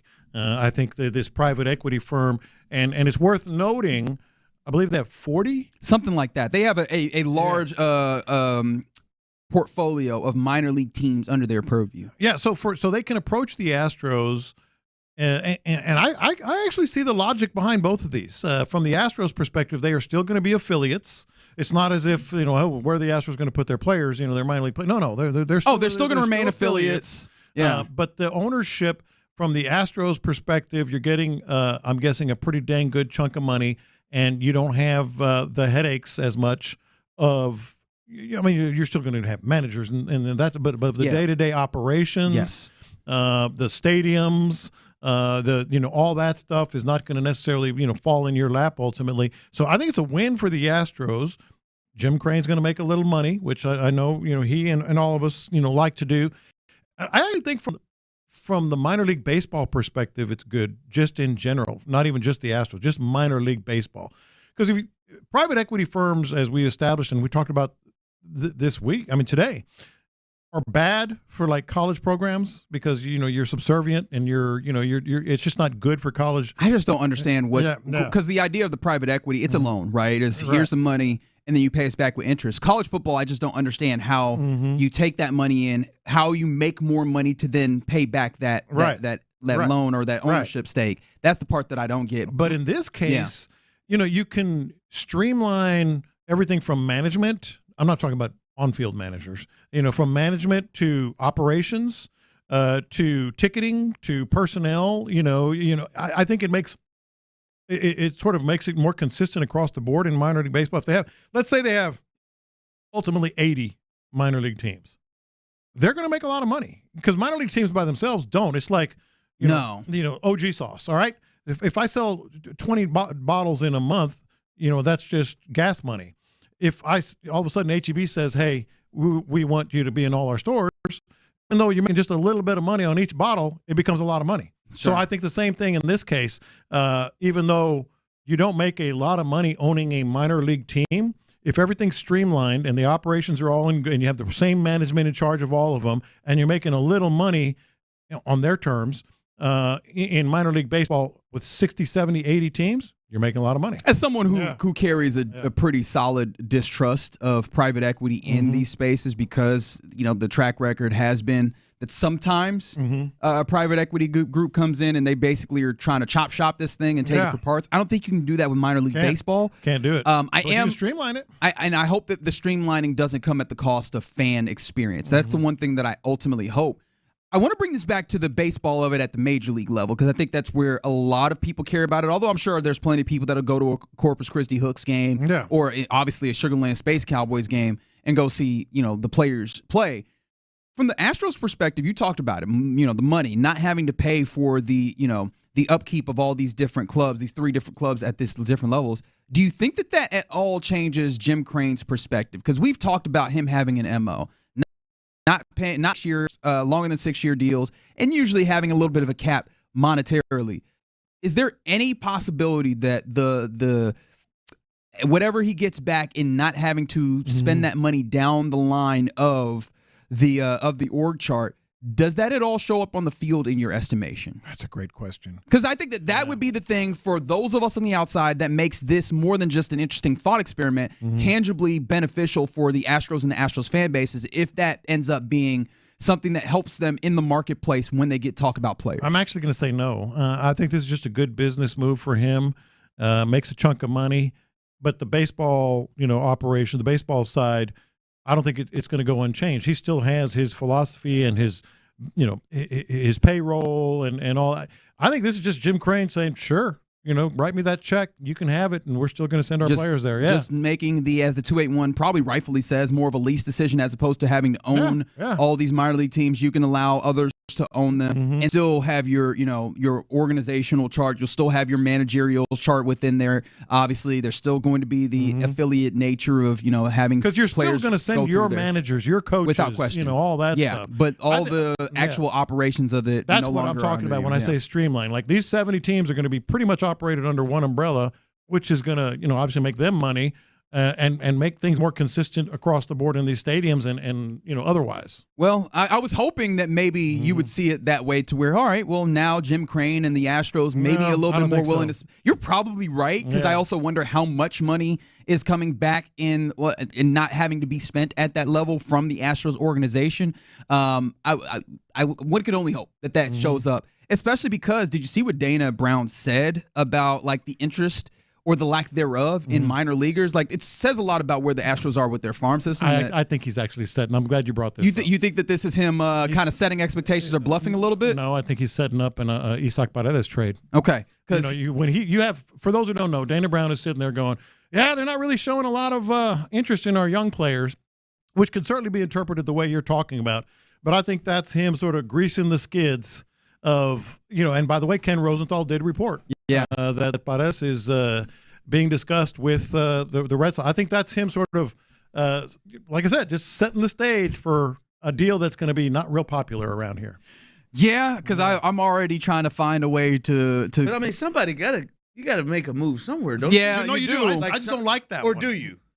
No, I think you do. Right? I think you do. Because how many infield starters do you have? Correa, third. Obviously, Pena's short. Altuve is going to play second based on what he said yesterday, what Dana Brown said yesterday. And then Isaac Walker. And then there's Paredes. Right? Yeah. So you got to make a move somewhere. And they need pitching.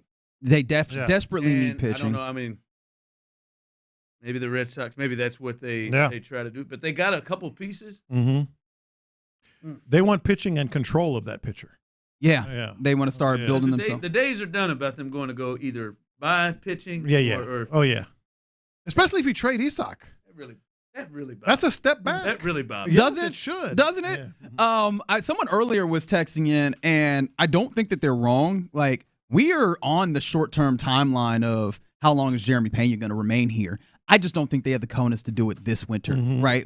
There is an argument to be made. Scott Boras' client, he's stepping into his own as one of the better players in baseball, right? I think that there is a reason to look up and go, he probably is one of those Astros talents that ends up walking out of the door because they're not willing to do the go above 6 years and all the money. That's how they do business. And so if that's the case, are we in the window where you have to start thinking about, do you trade Jeremy Pena, and would you make that move this winter? I have tried to just accept it. I think Clint has tried to get me to just accept this is what they're doing. But they got more minor league money now. Yeah. I despise, and it is probably because I have come from and grew up with a team that had to pinch pennies. Yeah. They had to pick who they could keep or what they, And there is nothing that irritates me more than a team choosing to be smaller mid-market. Well, you can't be both, and that's what they're doing. No, you're 100% right. You can't be both. When it comes to spending, you can't say, "Hey, we got a budget," and then want to be perceived as this major market. Well, we'll spend like hell for 3 years. Yeah, exactly. We got you 20. We'll go spend 95 on closure for short. But like you're talking about Pena. I'm talking about that big joker. That's your ace. Hunter Brown, yeah. Eventually, are they? Is that something that are they going? Because where does it stop? Are they going to do it? They're going to pass the buck on him. I feel like it's if you can get this he done. ain't taking a discount. I'm gonna tell you that right now. And that's the thing. If you can get it done early with a discount, it feels like this is going to be a constant churn. And that's deeply. I mean, if uncomfortable. that's what Dylan Cease is getting. Yeah. I mean, you're not wrong. Like this is going to be something as much as they talked about going through the organization and evaluating it. By the way, the former assistant medical director is now going to be at the top of that org chart. Take that how you will. Yeah, I think that's also going to have to be something at some point the Astros have to evaluate. Does the monetary way that they're going about this make sense? The only thing about that is that don't change. That is just the owner gets to decide how that works. Why? Thank you, D&M Auto Leasing, for giving us the opportunity to talk to these gentlemen. Oh, there you go. That's why, D&M Auto Leasing. Why y'all doing this, man? Doing what? I mean, it's one thing to talk about Isaac Paredes and all this and that. I mean, why are we talking about Pena and Hunter Brown not being? It's coming down the pipe. Why are y'all doing that? Because they've done it before. I mean, but why are y'all doing that? It came naturally. Why are y'all doing that? Well, we were just talking about the fact that they sold the same reason you about to do what you about to do on this tape drop. That's the same one. No. Okay. Same reason when you get to this third quarter. Why are you talking about the third quarter? Oh yeah. What are we doing? I forgot about the tape drop. That's in the a third tease. quarter. I mean, that's a tease. We're multiple years away. Look, from all he's the stuff smiling. y'all He knows talking he's about. going to rip him in the third quarter.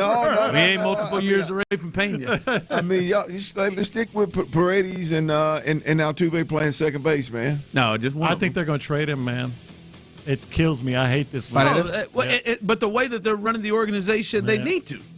They need to trade Paredes. It kills me. The way they're running their organization, they need to trade him. He's the younger one that can get you the most. Sure. And see what they can bring in because they're not paying folks. Yeah. Are they unless it's 3 years and short term? There's going to be a supercharged Tampa Bay Rays is what's going to happen. Why? I won't go as far as Tampa. Supercharged. Like they're just choosing to be the Cincinnati Reds. Yeah. Oh no! Don't do that. I kept it real. Reds. They pay some of their guys. Yeah. They got some guys, but they're drafted. But that's what's frustrating. Like they're choosing to be. You can't be the Reds in this case and then want to be the Astros and all this power and Verlander and all this other stuff. I'm not saying you got to be the Yankees or the Dodgers. No. But I mean, Definitely we could be the Giants, right? Whatever they're doing, it's worked for them. It has. Whatever they're doing, it's worked for them. And so, last year. can we just stick to the players that we think might be moving and get off the ones that we need this year? Please? Yeah. Well, all right, fair enough. I mean, Paredes. I heard y'all talking about Paredes, and it hurt my heart. And then by the time I get out of that room and into this one, y'all done brought Hunter Brown and my man Pena. I mean, it's just. By the way, ITL in the crosshairs. Okay, here we go. Lopez. I mean, don't encourage these damn kids these days. Doing what? Your little Waymo to the dead end thing. Oh, Did you hear that what was these a mistake. kids? Yeah. That's not funny, man. No, it's not. That's somebody's. I mean, it was funny when that's somebody's business, man. It was funny for me. I mean, that's. I mean, what do we do? That's not funny. Don't encourage these idiots to do that kind of stuff. I don't think they need a lot of encouragement. No, they don't. I mean, hell. But yet we don't. Us old heads don't need to be encouraging it.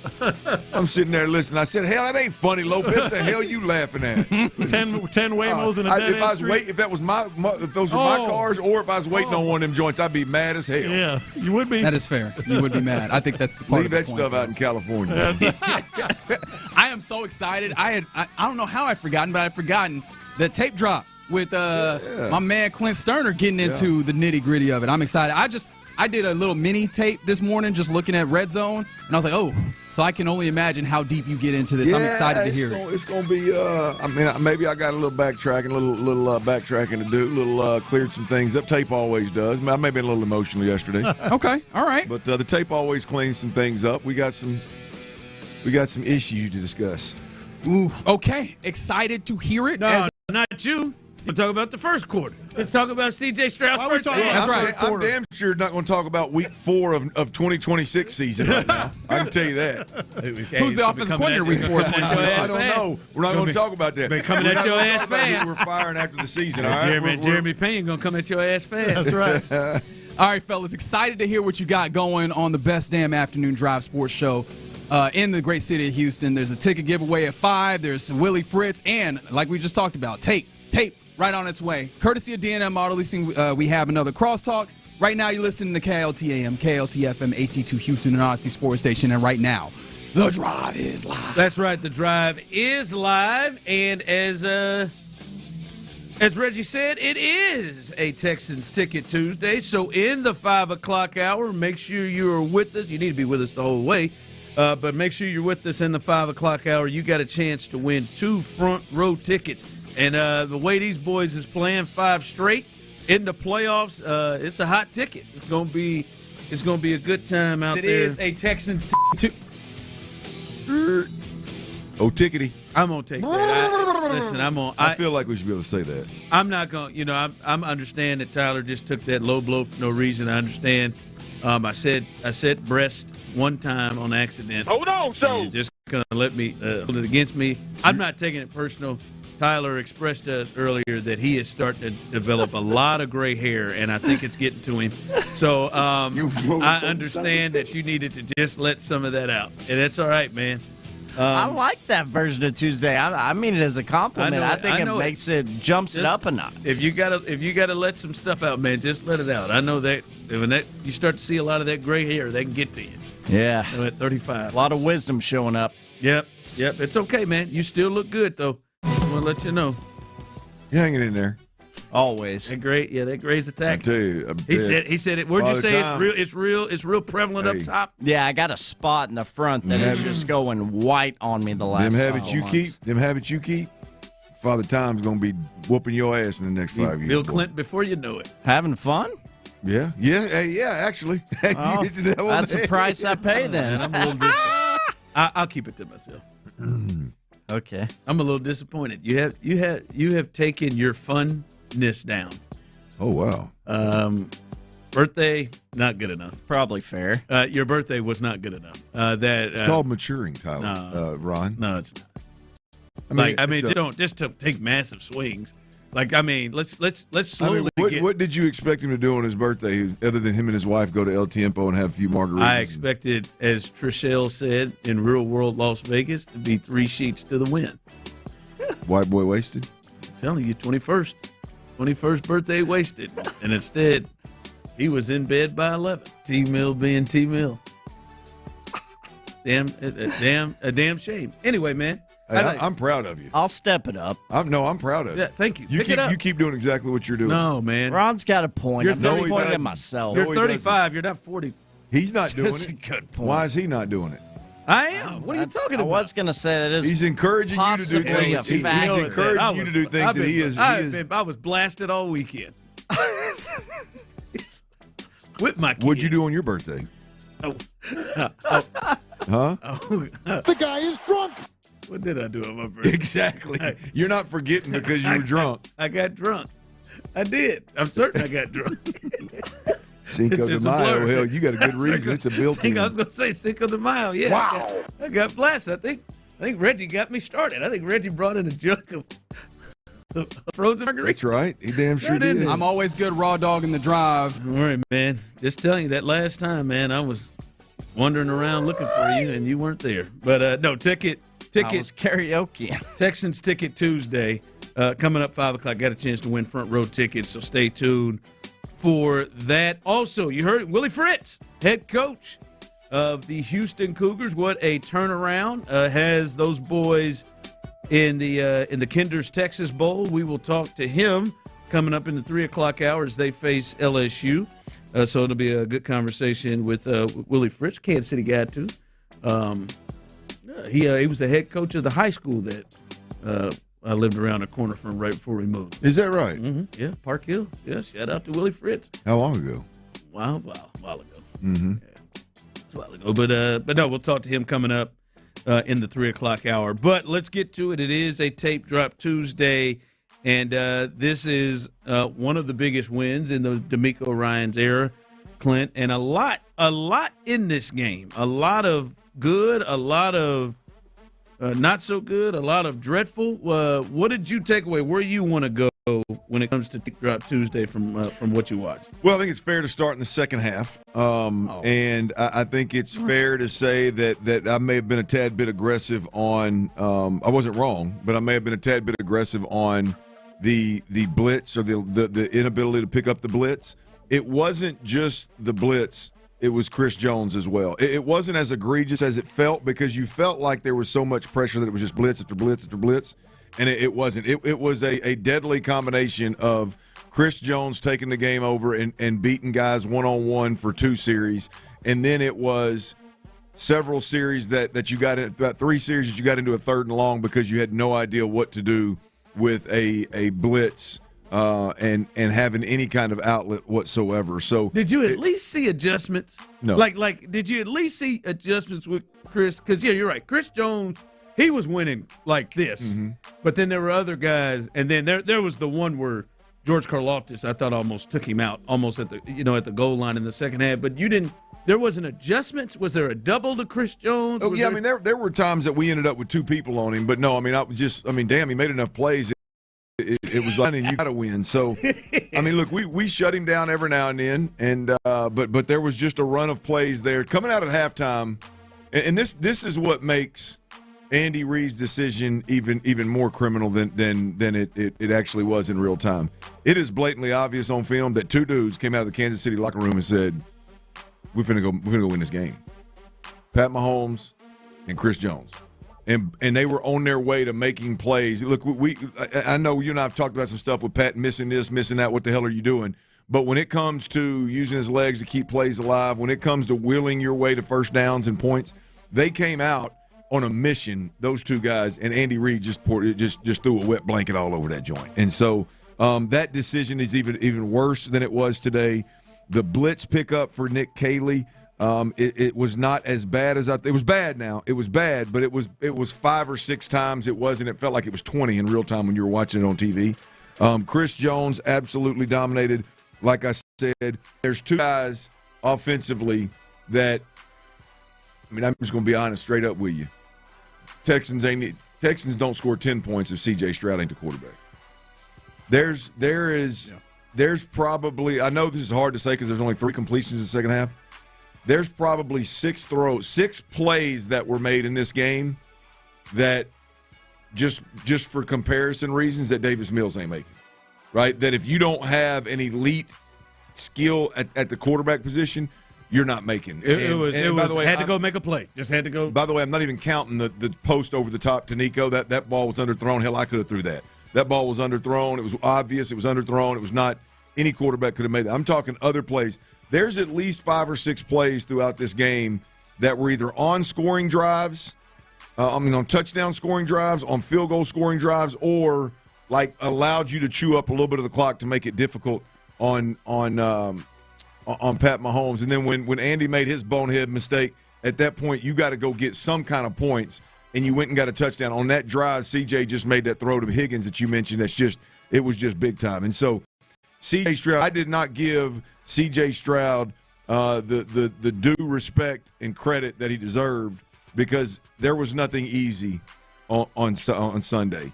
The plan, relatively speaking, I thought left a lot to be desired in a sense of making it easy on your quarterback. It was very difficult on your quarterback. He was under pressure all day long, and when he did make plays, it was making plays outside the scheme. There was very little on time that was available to the quarterback. So C.J. Stroud was big time on several throws that ultimately won this game outside of the defense. The defense won it. But outside of that, C.J. Stroud did a lot on his own. The other one, we ain't giving Woody Marks the love and respect he deserves. I know we're giving him a lot, but we're not giving him the love and the respect that he deserves.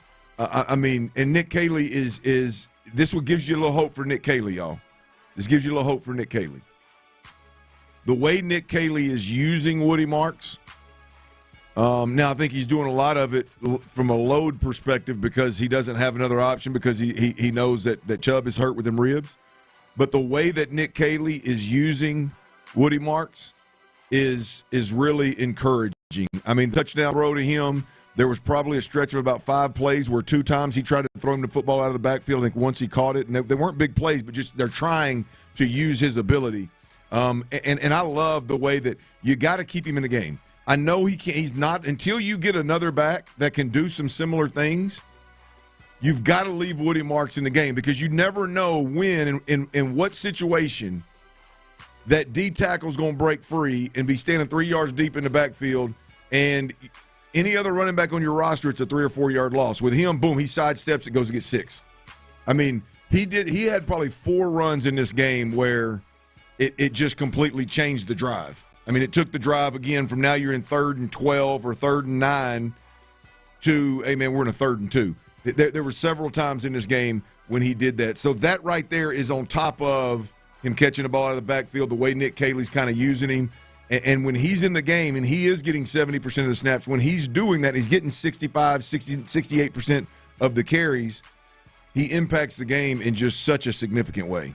So Woody Marks, and by the way, the timeliness, it seems like when the game's on the line and it's a close game and you've got, the other team's got two timeouts and you need to get a first down. It's 2 weeks in a row. I mean, he's done it several times this year. To your point, it's happened 2 weeks in a row. I mean, they're just big runs late in games. Now, I don't know if he can handle 26 carries a game, obviously, but right now, down the stretch here for the Texans in must-win games, in every game except for maybe Arizona, must-win games, like, you've got to have that talent on the field, because the guys behind him just simply aren't going to make those plays, and they're so critical to what you're doing. They were huge against Kansas City because nothing else in scheme was really working. It was CJ, off script, off schedule, and it was Woody Marks timely getting involved. Well, and also on those, he was making more yards that were there. That were there. Hell yeah, absolutely. Like it wasn't like boy, that was beautifully blocked up. Yeah. Like he doesn't go down. He was making. Ron, he got Karlaftis, I believe it was, took Dalton Schultz on a ride, and I mean, it was blocked up so good inside. I mean, our interior offensive line is getting 2 or 3 yards push. You couldn't ask for it to get any better. Well, Dalton Schultz is got Karlaftis. Is that when Karlaftis drove him into Woody? Drove him right into Woody. But that really, my point was, that kind of took Woody by surprise. That's really the only time that I recall. Maybe it happened a couple of other times of him trying to bounce something. But, like, I'm talking about getting caught off guard and just like, I have no choice. He's not above, like the one he bounced outside and lost 2 or 3 yards. He should have never bounced it outside. So that's going to happen. But in terms of him getting downhill and a defender being in the way, 9 times out of 10, he's going to make that guy miss.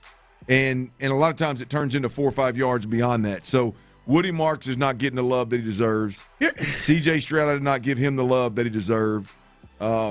I did not give Chris Jones the respect that he deserved, because I knew he had a really good. I thought you did, but maybe you saw more. It wasn't. It was a bigger part of what really caused the Texans to struggle in that second half than I thought it was. But then the pressure's got to be a problem. Last but not least, Ron, and these are things that,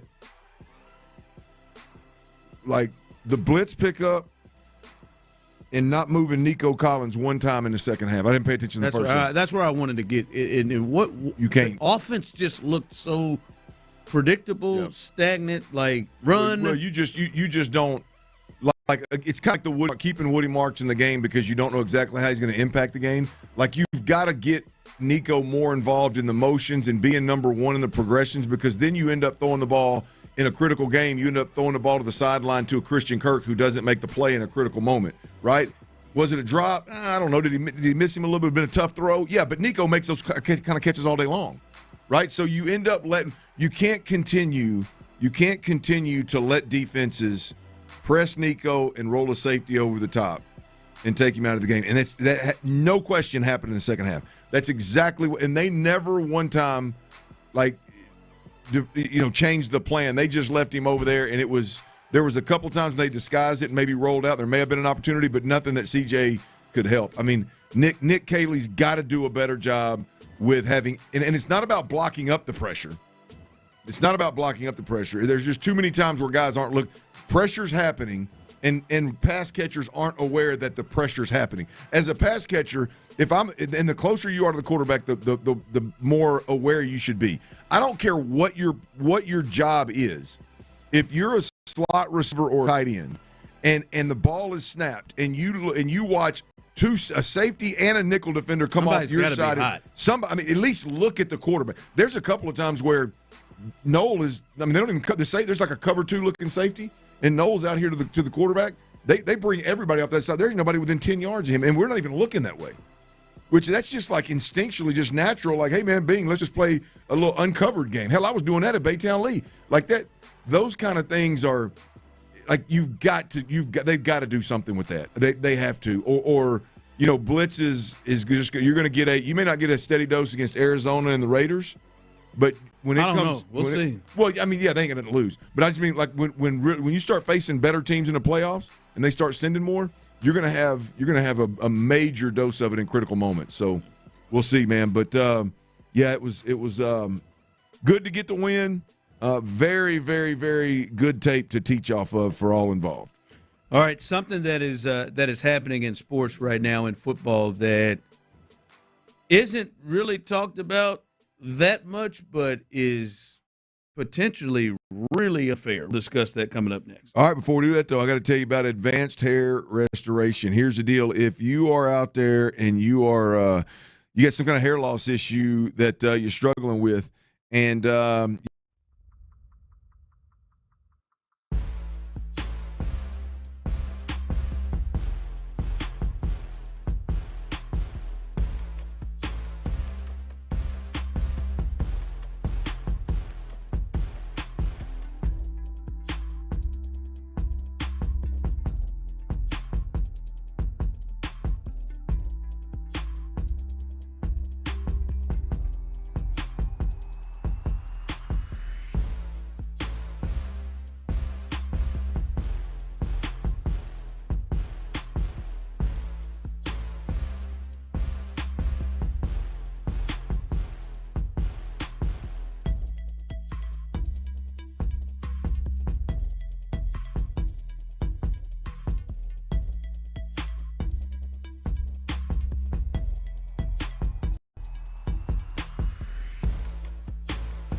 Hit up KindersTexasBowl.com now for tickets and more information. And hear the game exclusively here on Houston Sports Leader, Sports Radio 610.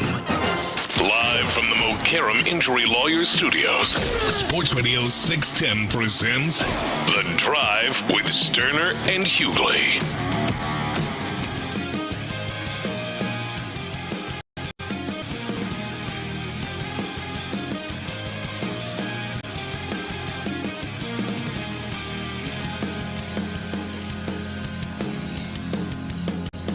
Welcome back into The Drive as little Tape Drop Tuesday as we had there. Remember, not just Tape Drop Tuesday, as you all know, it is a Texans Ticket Tuesday in the 5 o'clock hour. You got a chance to win some tickets, front row seats to see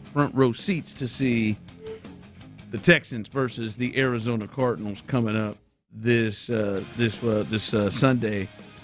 Clint, this is first of all, I'm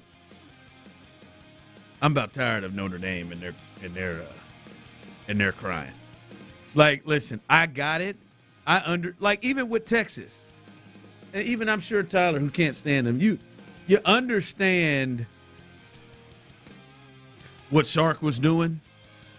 You get it? Like, all right, man, he's trying to campaign, but I don't like. Maybe I'm wrong. Have you heard? I haven't heard from Sark now that they clearly understand they're not getting in. I did see some quote him being so thankful about, their Cheez-Its Bowl, whatever it is the Longhorns are playing in recently. I don't know if that was accurate, real, fake. I saw it on Twitter.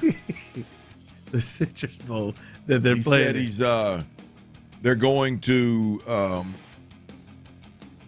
stick to their commitments to Ohio State and Michigan over the next couple of years. But then they'll look at it. But beyond that, they're gonna take a hard sure. look at it. But he said he woke up feeling the cheesiest coach. Okay.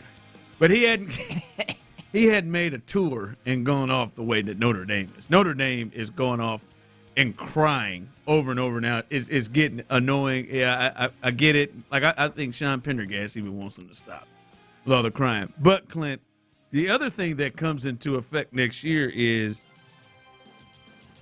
they have made an agreement with the college football playoff that if they are at any way ranked in the top 12, that is essentially as if they've won a conference championship and they automatically get a spot in the college football playoff. Wow, dude. So as an independent, when most people were saying, hey, now this may really push the pressure for Notre Dame to get into a conference like it does. No.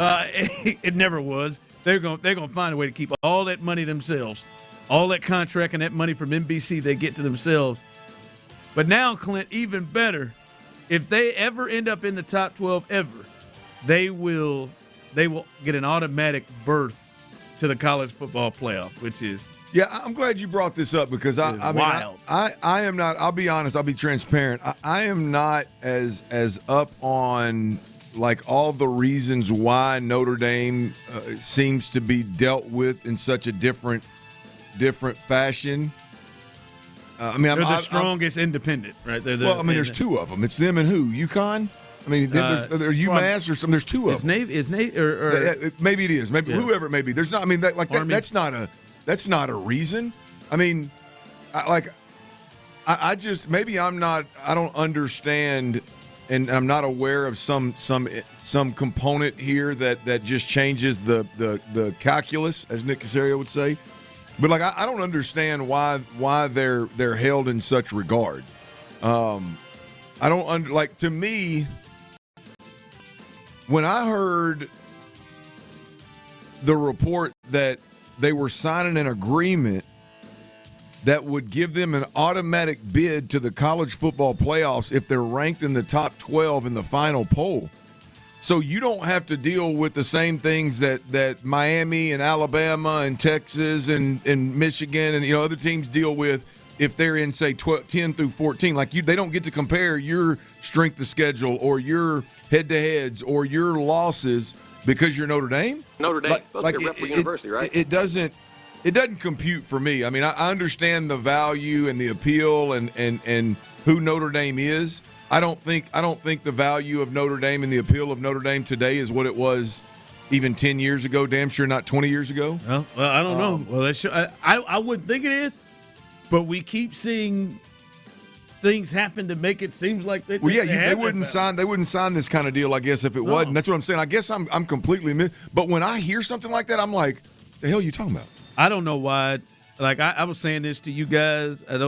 Me and Tyler went back and forth in our pre-show meeting. Like, hell, if I'm Alabama, let me dip out. Yeah. Like, I'm as powerful a program as Notre Dame. Let me be an independent, put my schedule the way I want to, and agree to this thing. That's the big thing. The run they made in the college football playoff last year, Georgia had to share that money with the SEC. Ohio State had to share that money with the Big Ten. No, they got to keep it all. Yeah. And I'm just like, that's what they're going to fool around. Like when Texas bounced and went to the SEC, I'm surprised they didn't look at thinking about, well, here, let's just pull a Notre Dame. And I agree with you, Ron. I mean, I agree with you. I don't know anybody has the cojones or the ability to do it, but it would make sense. Like, but even the deal that was signed, like when I heard the deal, I'm like, are you joking? And they're like, no, I'm serious. I'm thinking the deal doesn't even make sense. Like, if you're going to sign that deal with Notre Dame, if you crunch the numbers and you have all the data and all the information, and Notre Dame as an independent is that valuable for you to make exceptions for, the exception you make is, hey, if you're in the top 6, you get an automatic bid. Like you don't get to completely eliminate us comparing your strength of schedule. You don't get to completely eliminate the head-to-head games that you have played. And what they would have to do is the committee would just have to keep them at the top 12. Like if they like. Yeah, you could manipulate it, but why would you want that? I mean, at the end of the day, it's like, hey, if you're 10 or 11 or 12 and you're at risk of not getting in the playoffs like you were this year, we're not going to guarantee your spot. I mean, we're going to be able to. We're going to check your schedule. We're going to check the head-to-heads. We're going to check the common opponents. We're going to check all of those things. Like, to eliminate that part of it seems like a huge stretch beyond. Like Georgia and A&M and Texas Tech and Oregon, like those teams won their way into, hey, it don't matter if we lose or not at the end of the year because we're top 5, we're top 6. Hey, we're in, baby. We have no worries.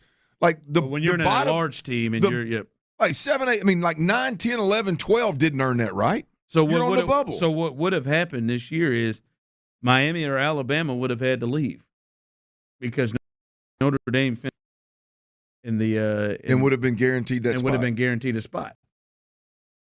I just don't. I mean, I'd be okay. I would be okay if Notre Dame was in and one of those 2 schools were out. I don't give a rip, but to give one of them a free pass to not be evaluated. Because what would have happened? What would have happened this year is, all right, my Notre Dame is at 11, so we're not going to talk about them. They're not going to drop that far down. I mean, not going to talk. So it's just between Alabama and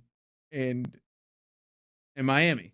Like that's would have been the conversation, even though Miami has beaten Notre Dame. Like college football is going to be all right with or without Notre Dame.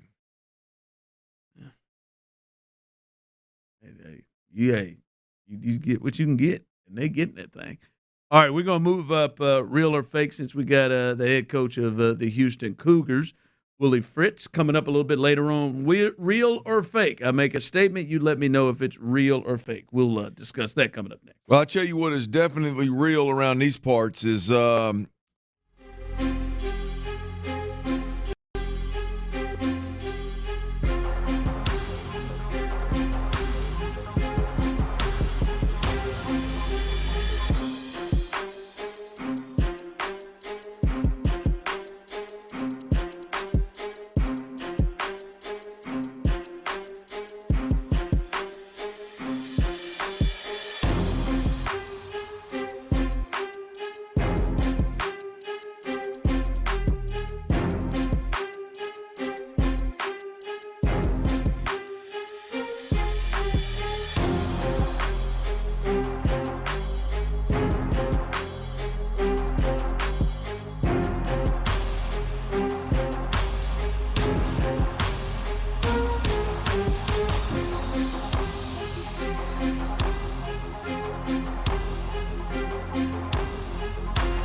Injury Lawyers Studios.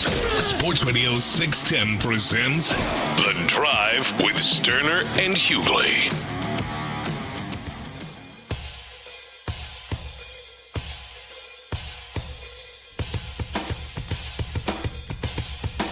All right, welcome back as we continue to roll through. A lot of people, this will make the committee be more strict on Notre Dame during the regular season next year. I don't know. I don't know if they were open to making this deal. I don't. It seems like they want to have them included. They're Seems like if you were playing hardball or willing to play hardball with Notre Dame, not signing this kind of contract would be the right thing to do. Not sign the contract and then play hardball to the rankings next year. Yes. Right. Like, and I'm certain that, the college football playoff didn't initiate this. Hey, let's see if we can work with Notre Dame. I'm certain Notre Dame came to the table with this proposal. I mean, they got to be getting something. Like, I think this was done before the. This was before the. Yeah, it was before this. I guess that's part of it too. That they had been negotiating this. Yeah, that's part of it too. That kind of makes me step back is the timing of it all, and so I got to make sure when I think and discuss it, it happened before the miss this year and the withdrawal from the bowl game, pouting, taking your ball and going home. It happened before that, so that's I got to keep that in mind. I'll be honest with you. I know we'll move on to real or fake. I can't believe they're doing that. The taking their ball and going home, or the contract? They're taking their ball and going home. I am really surprised that's what they're. Hell, it's beyond that, man. I mean, I cannot believe they're that upset. Miami, they didn't take their ball and go home with it last year when they felt like they should have been in. That is wild to me. So interesting with that thing. So that is the latest. Notre Dame. They come hell or high water. So what is it? Notre Dame loses one game every year. Doesn't matter. They're good. Two, probably still good. I mean, would they lose this year too? They lost two this year and still were in the top 12. Yeah. And USC their best win. So they just put it in there, and they can schedule that sucker however they want to, huh? That is solid for them. All right, let's do a little real or fake. 713-572-4610, YouTube and Twitch. You can jump in on this as well. I say a statement. You let me know if it's real or fake. Let's start with you, Tyler Milner. Real or fake? I'll take either. Texans will host a home playoff game this year. Real or fake? Ooh. I mean, I want to say real, but just too much is going on these last 5 games. I cannot say it with complete certainty. You know what? I'm going to go real. It's real. Hey, what the hell? What made you lean? Yeah, real. Yeah, real or fake? Clint, real or fake? The Houston Texans, for the 3rd straight year, will host a home playoff game. I'm going to say yeah. Look, I'm high on Denver, sitting at 11-2 right now. I'm high on Denver. They lead with defense, and they've got a great play caller. I like Denver, and really this thing I think is going to boil down to Denver. And you mean Denver because they're playing Jacksonville? Yes, because they're going to play Jacksonville. I'm going to bank on them beating Jacksonville, which puts the Texans in control of their own destiny, which means they've got to beat the Chargers, they've got to beat the Raiders, and they've got to beat the Colts. Yes, I think they host a playoff game. I think the Texans end up winning the division. See, the Jags have the Jets next at home, then at Denver, at Indy. In Indy, that feels like a completely different game because Phillip Rivers may be in the game. We'll have to get to that at some point. And then they host the Titans. So that Denver game is the one at Denver. Man, the way the Texans are playing right now, Clint, it is very difficult to see. Not difficult to see because I think the Chargers are a team on the road. We just watched them beat the Eagles last night that you could see could be a potential issue, and the way they play, a lot of teams can be in the game. But yeah, I think that is the one. Clint, because I think the other three games, I think both teams probably will win. Jets, Titans for the Jags, and then the Colts, and then for the Texans, Raiders, Cardinals, and Colts. But it is which team do you think will drop one? Jags at Denver, the current number one seed in the AFC, or the Texans at Chargers? And I would probably favor the Texans in that. The Chargers are beat up, and that seems like, I mean, he got sacked 7 times last night.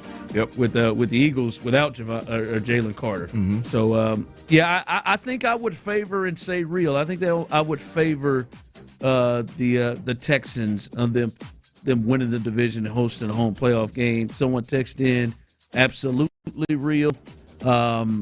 Fake. I don't know if they're going to beat the Cardinals. I think they're going to drop one of these games they should win. We'll see. I think that the Cardinals can be frisky, but the closer we get to the end of the season, the more they're getting closer to that 1-2-3 Cancun right now. All right. Let's start with you, Clint, our quarterback here at Sports Radio 610. Patrick Mahomes has lost the crown as the best quarterback in football. Real or fake? Ooh, man. Thinking that one over, Tyler. Real or fake? Once again, Patrick Mahomes has lost the crown as the best quarterback in the NFL. No, I don't think so. I think, thank you. I think right now, if you drafted quarterbacks, I think Pat Mahomes would be number one. Yeah. I think Pat Mahomes would be number one. I do think you look out west at what Matthew Stafford's doing, but, I mean, hell, he's not going to – how old is he, 35, 40? Yeah. I mean, he's at the end of it. No, I think Pat – I mean, I think this season just aggravates Andy and Pat, and we see what they're really made of next year. But I think if you draft quarterbacks right now, I think he's still the number one pick. Ray saying overall, if we're looking at just this year, he's not the best, but overall, no, he's still the dude until he isn't. Tyler, real or fake? Patrick Mahomes has lost the crown as the best quarterback in football. Oh, that's fake.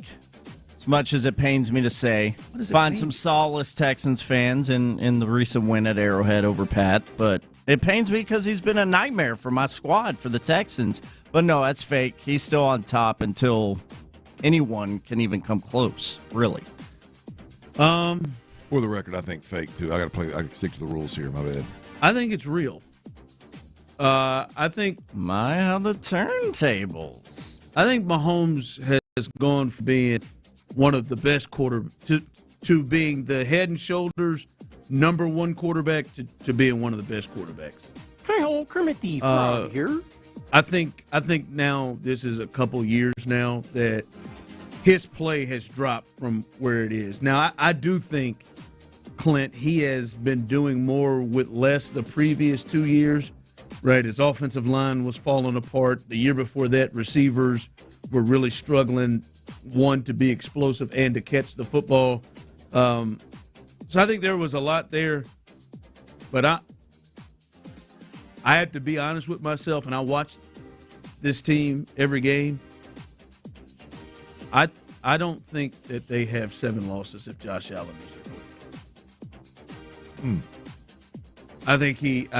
I think Mahomes has started to make a lot more mistakes, and he's making the mistakes now in the moments that are big, not just like, oh, he makes up those mistakes, but then when the moment comes, he turns on. I think right now Josh is probably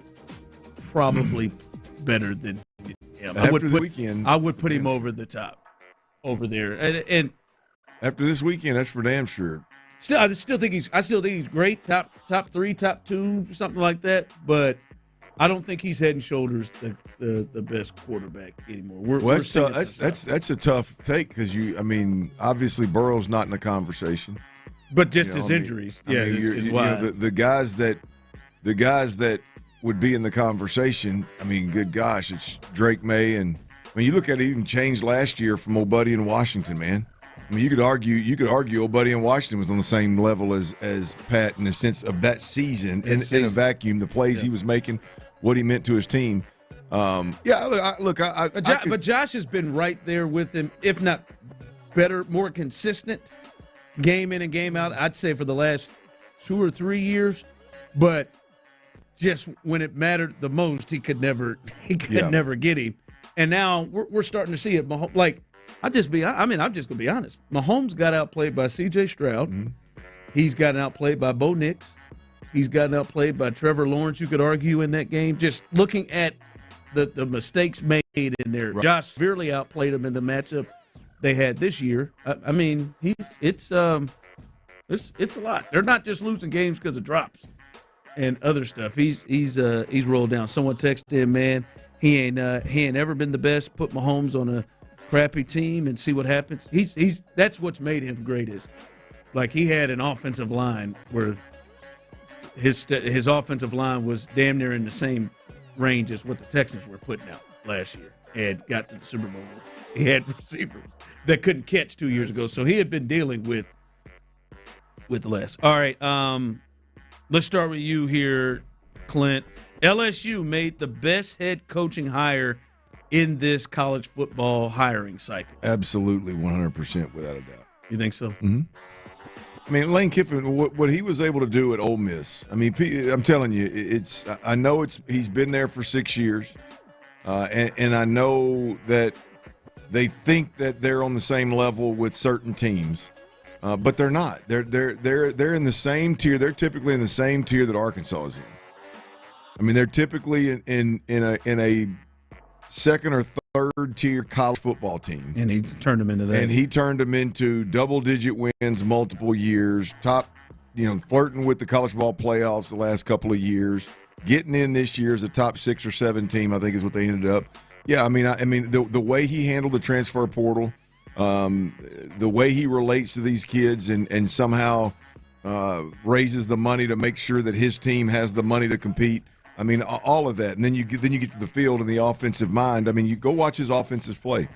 Doesn't matter who. Now, there's times when you line up and the other team's offensive or defensive line is clearly better than what Ole Miss can put on the field. But very rarely do they have better quarterbacks that are more ready to play. Very rarely do they have more skilled players that can go get it. Very rarely do they have, other than just the trenches, very rarely do you see advantages elsewhere. And so, I mean, that was just that for LSU to get that coach, and now that same coach has the advantage of offensive and defensive linemen right there in the state. Yeah, it's I think it's without a doubt. I don't think it's close. I like the Lane hire. I think Penn State hit a home run. It took him a while. I think Matt Campbell is one of the best coaches in college football. He wins everywhere. That Iowa State, you talked about Ole Miss. Iowa State is just not normally a team that is.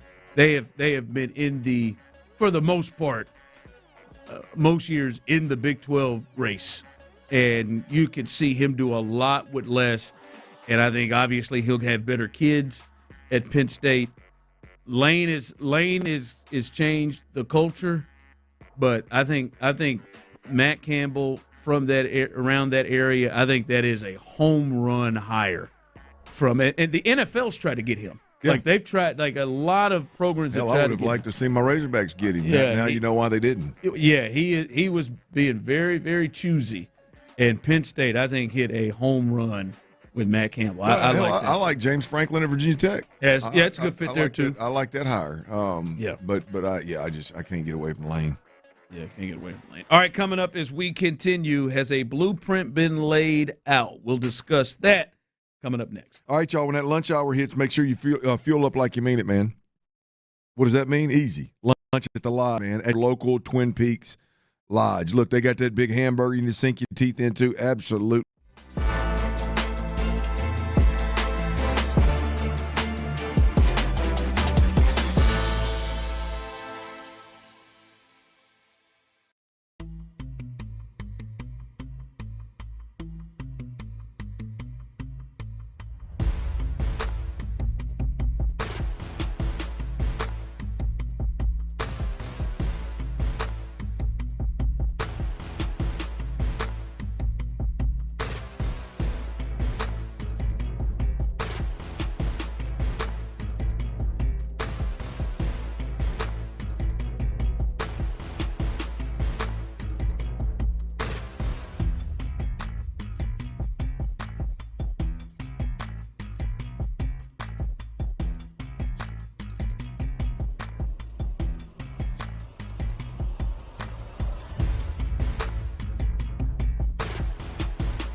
Texans play here, an Odyssey sports station.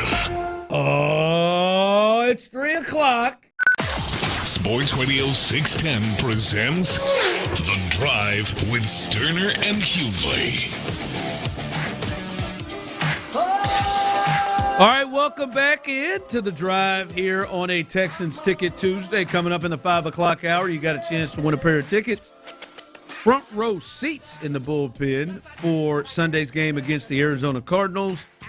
That's coming up in the 5 o'clock hour. Stay tuned and be listening for that. Coming up in about 17 minutes, you'll hear from the head coach, Willie Fritz, University of Houston, as they have a big bowl game, the Kinder's Texas Bowl, coming up. I'm hoping I can get me some of the Kinder's.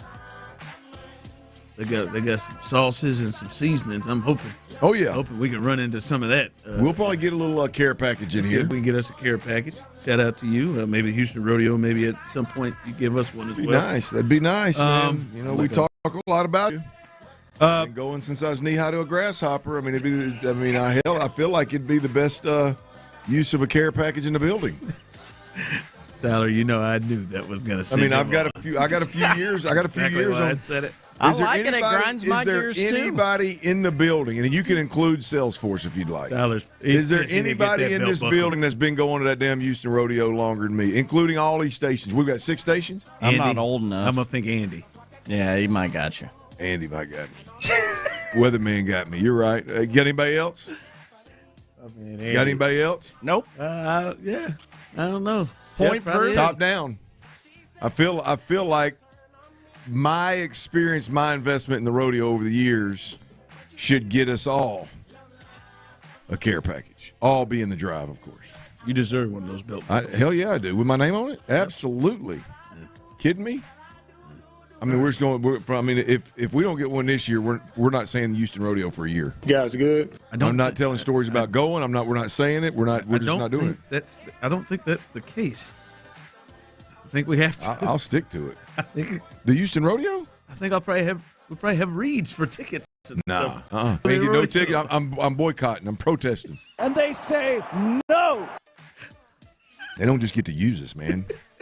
Get us a damn care like we're pieces of meat. Yeah. As a side note, guys, the Baltimore Ravens they've signed Laken Tomlinson. Them old Ravens got them old guard, huh? Got a big ass. Yep. They just signed Laken Tomlinson. So there it is. There's the Ravens out here trying to. They need a little line help. Need a little line help. Yep. So they go with old LT, real LT in the building with the Ravens.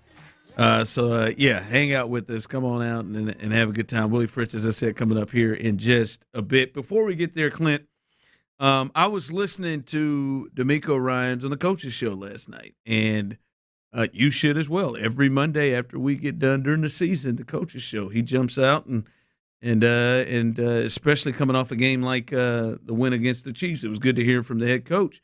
But he talked about this to me, and I think this directly goes to the third quarter, directly goes to the second half, and to the offense. But he talked about, even though winning the game, still have some things to clean up. For us, like, even going back to the game, right, versus Kansas, even though we won that game, like, there's so many things we got to clean up. Yeah. So there's no room for anyone to, not to look past a team or like, I'm so focused on our team right now and the things we have to clean up. Offensively, we got a ton of things that we need to clean up. Defensively, there are some things that, got loose on us a little bit that we can clean up with some communication things as well. So I'm so focused on that where we got to focus on us to where, okay, whoever our next opponent is, we'll deal with that when the time comes. But right now we got to clean up our house first. All right, talking about some things to clean up, and he specifically talked about the offense there. And Clint, I'm certain they're watching the film and watch what they, just as you did, watch what happened to them in the second half. And my wonder is, at 713-572-4610, YouTube and Twitch, you can jump in. Is this a concern for you? My wonder is, was this a deal of Steve Spagnuolo is one of the best defensive coordinators in the history of this league. He's won multiple Super Bowls. He has done things to cause Tom Brady to struggle in Super Bowls. He is one of the best. And then Chris Jones is one of the best defensive linemen of this era. And they have those two guys that other teams don't.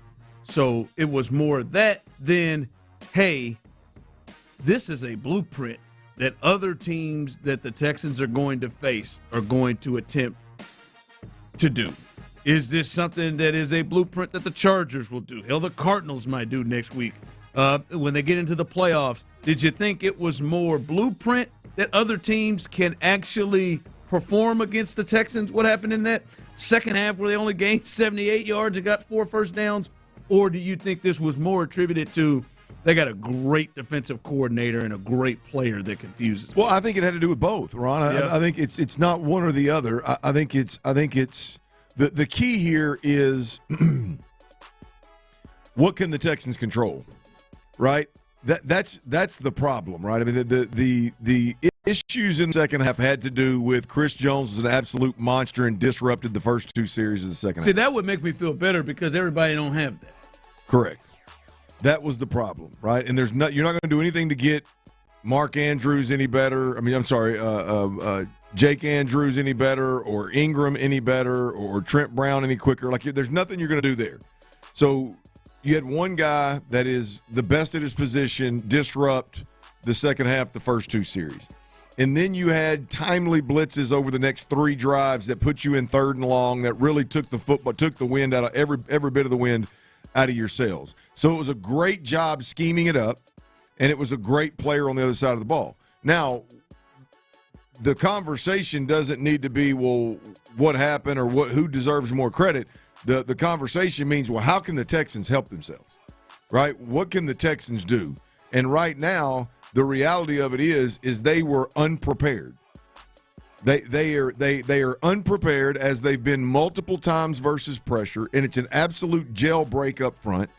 And your quarterback clearly does not know what's coming, who's picked up, who's not picked up. He's trying to retreat so he can process and decipher who's coming, who's not. Can I continue on with the play, or do I need to throw it away? And he's going to get hurt. So the reality of it is all things can be true. Yes, those guys were great on the other side of the football. And by the way, that is a blueprint that's going to be laid out versus the Texans as much as opponents can do it moving forward. Because we hadn't seen that. That looked like more like last year's stuff. Like anytime they drop back to pass. Yeah. In the second half, even the one they completed, the 3rd and 17, it was still 2 guys he had to avoid to try to get that off. I just like, if it's a Chris Jones and Spags thing, all right, you can deal with that. Everybody ain't got that. But is Jesse Minter and the Chargers going to look at that and be able to say, we can mimic that? I don't think that all defensive coordinators are going to all of a sudden be a blitz-happy team in critical situations. I don't think teams are going to get out of their own identity unless the game dictates it. I don't think teams are going to get out of their own identity. But I do think teams that are comfortable playing man or are comfortable disguising and bringing pressures, I think you're going to see a higher rate of it moving forward. And definitely the better defenses in the league, which you are going to see in the playoffs, those better defenses are definitely going to be able to dial that up. They're definitely going to mimic it. They're definitely going to, and it may be something that they throw on you coming out of the halftime in the second half as an adjustment. But if C.J. Stroud ever does get in a rhythm, if this offense ever does get in a rhythm early in a ball game, you better believe that one of the adjustments are going to be pressure, and the Texans are going to have to deal with it. The part that our guys over at NRG Stadium are responsible for and their feet should be held to the fire for is you better have a damn plan, because you clearly don't have a plan, and what your plan was did not work. It was absolutely awful in those critical moments, and it wasn't just one guy. It wasn't basic fundamentals and technique. It was a plan that one wasn't good from jump, and 2 you had no adjustment away from it. Luckily, your quarterback made a few plays. Yeah. Luckily, you can't live on that. No, you can't. You can't. The plays he had to Luckily, your defense is absolutely tremendous. Luckily, a Hall of Fame head gives you the ball points and momentum all in one fell swoop of a 4th down and 5 call versus the best defense in football right now. So if you want to bank on those things to win games, cool, that's fine. But no, I think this offense just has to be significantly better. All right, coming up, let's head to the phone line after we get back from break. The head coach, Willie Fritz of the Houston Cougars, what a turnaround he has had this season. 9 wins at U of H and ranked in the college football playoff. They look forward to take on LSU in the Kinder's Texas Bowl. Let's talk to him and get his thoughts on the bowl and this great season at U of H. Willie Fritz coming up next right here live on The Drive.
Radio coaches' comments and your reaction starting at 6 and going all day long. Thanks to Mokaram Injury Lawyers. Call Mokaram Injury Lawyers at 281-222-2222. Go Cougs! Sports Radio 610 presents The Drive with Stoerner and Hughley.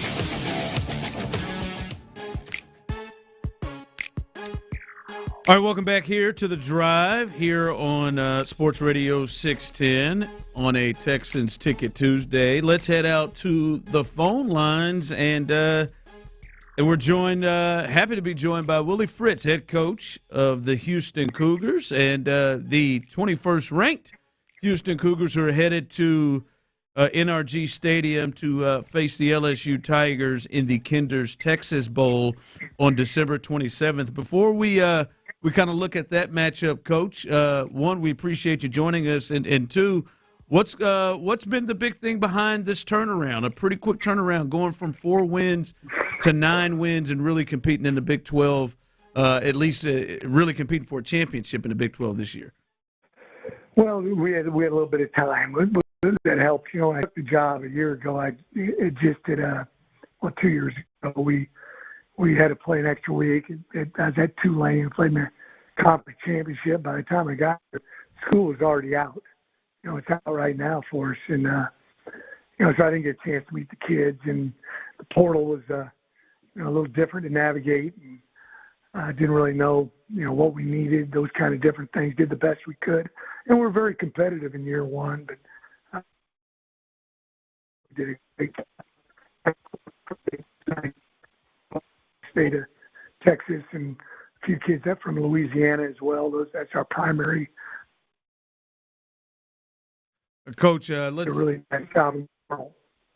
hold on, Coach. Let's pull Coach down to see if we can get a better connection there. As Tyler will work that out, let me know when you get to that. It's interesting to hear him talk about the portal and everything you need, and we're seeing different coaches go to new places, Clint. And you got to try to navigate. It used to be just recruiting. Now you got to navigate the portal. And we're seeing you can get going quick, but it may take a little bit after that first year, not knowing exactly what you need. Well, look, he's clearly a builder of programs. I mean, what he was able to do at Tulane, now what we've seen him do at U of H. Look, he's very familiar with Texas, with the Houston area, and I don't think it's any surprise to anybody that Willie Fritz was able to turn around U of H and get them back on track. Now, navigating the portal, navigating NIL, and trying to figure out the landscape of college football that's changing, extremely fast. I think it's extremely challenging for everybody, and probably mostly so for the coaches. Yep, Coach Willie Fritz joins us back here. Sorry about that, Coach. But no, right. As you said, navigating year one, going through that portal, not knowing exactly what you needed when you guys first got there. Yeah, that was something that was a little bit different, and I think everybody kind of was learning at a point in time. But now there's a little bit of stability in the sport, and we're going to have one portal window instead of 2, like we've had the last few seasons. But also, we want this to be a high school driven program. That's I know I played for a buddy of mine, Dick Olin, at Big Town Lee. I recruited his high school for decades. Did you play with Andy Hodges too? Yeah, he's a little younger than me. I know who you're talking about, but he's younger. I appreciate Andy you played dating for me. Played for me up there in Missouri when I was up there. He still comes to a bunch of my games here at the University of Houston. But kids seem to be a lot easier to adapt to a place when it's pretty close to their home. So we're just lucky we're at the epicenter of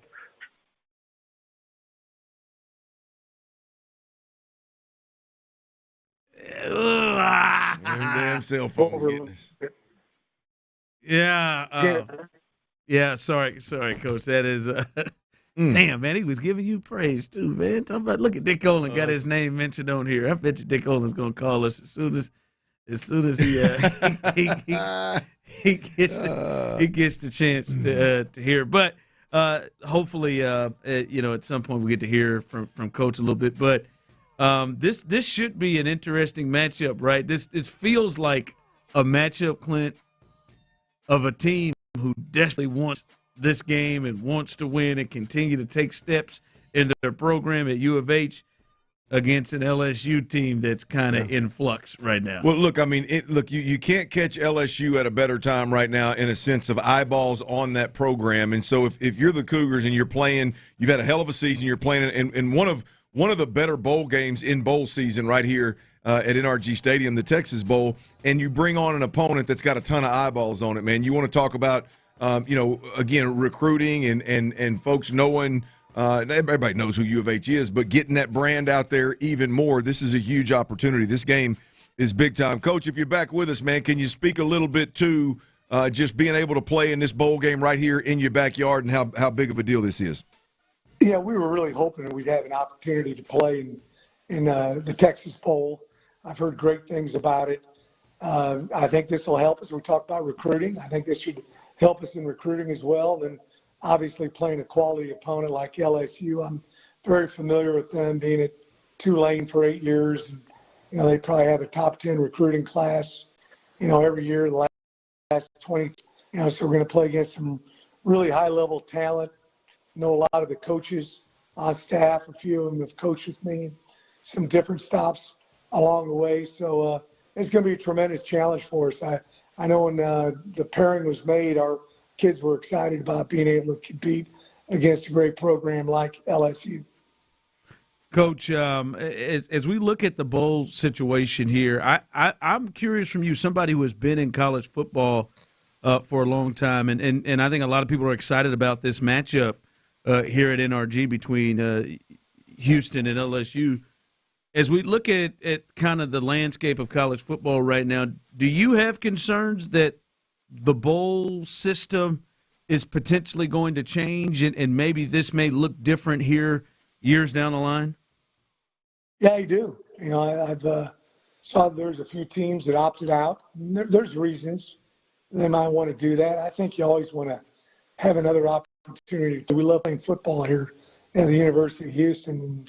I think most schools feel that way. But we got to figure all this stuff out with the college football playoffs, the bowl system, and how we're doing it, when we're playing those games. There's the portal, when the best time for that might possibly be. So there's a lot of things. There's been a lot of changes. There's been more changes the last 3 or 4 years than I had the first 30-some-odd years of my career. And there's probably going to be more changes coming up, but hopefully we can make the right changes, and stay down a path for a long period of time. Coach, we can go way down the rabbit hole and not make a whole lot of progress talking about with the state of the transfer portal, NIL, and all that kind of jive that you gotta deal with to make a dang living. But I want to get back on these Cougars, man. At what point this year in this turnaround? I know you were pretty confident in you guys and you knew you had a good squad, but at what point in this season did you realize, hey man, some wire connect here, man? We got a real chance for this thing to take off. Quite a few of the games, probably when we went out to Arizona State, we had a most unbelievable strength coach, and he passed away during the season. Matter of fact, passed away that morning of that ball game, Kurt Hester. And, the kids just have never wavered. As you know, the strength coaches, sees the players probably more than anybody. They're around them on a daily basis once you get done with the season. And the coaches aren't around him quite as much. And he made just a tremendous impact. And our guys kind of dedicated the year to Coach Hester and all the things that he did to help those guys turn into better young men. And, that was a tough game out there. They're a good squad. They were the Big 12 champion a year ago, and the guys played extremely well that night and fought through a lot of adversity and just showed me how tough they were. And that kind of made me realize, hey, these guys really turned the corner. All right, Coach. Well, we appreciate you joining us, and we look forward to this matchup. I know we'll be out there doing some things. Clint might call the game. You never know. He might call this Kinder's Texas Bowl coming up December 27th between your Houston Cougars and the LSU Tigers. Can't wait to see that, and good luck in the game coming up. Thank you, guys. Thanks for having me on. Go Cougs. All right, that's Coach Willie Fritz, head coach at the University of Houston. As I said, turnaround, Clint, 4-8 last year, and now they're 9-3, and I'm sure he is. There's a couple of losses in there where I'm certain he, like West Virginia at home, that one comes to mind a lot. Where that's a team that I think Houston's been better than all season and just had a tough game that day. But 9 wins off of a 4-win season in year one. That's a pretty good turnaround. Yeah, it's a hell of a year too, man. I mean, look, you lose to Texas Tech in pretty convincing fashion, but you look who they are, and then as you said, you drop one to West Virginia. West Virginia drop one won. to TCU. Yeah, Those two hurt. Yeah. Those two hurt, no doubt, because you feel like you got a real chance, and you obviously got a really good team, a 9-win team, and so you look back on this one and you wish you had them 2 games back. But what I love about what's going on at U of H is there's a couple of things in college football. Look, there's a lot of conversations around what needs to change and how it needs to change. I don't know that there's ever going to be a right answer. It's just like the college football playoffs. If they expand this thing to 16 teams, we're going to be bitching and moaning about 14, 15, 16, 17, 18, who gets in. It's a never-ending story. It's always going to happen, right? But one thing that I do think is absolutely beautiful, kind of a silver lining, is what's going on right now at U of H with the Connor Wegman kid. I mean, a local kid that goes to Texas A&M, 4-star, 5-star. I don't remember Tyler. You probably know what he was, but I know he was a highly rated quarterback coming out, right? He goes to A&M. Things don't go according to plan. And in typically old school fashion, he'd be buried on a depth chart. He'd probably have to sit around for a year and then decide to transfer. And then when he transfers, he's got to sit out another year. And so you sit there and you just this kid, when he's on a clock and he's got 5 years from the time that he steps on campus, he's got 5 years to play college football. And the NCAA has always acted like, oh, no big deal. It is a monster. It's a major deal for a kid that's only got one life to live to have his clock ticking and be forced to sit out multiple years. And the silver lining in this thing right now, it's a win-win for players and schools, right? Maybe not the top schools, but 75 to 80% of schools out there.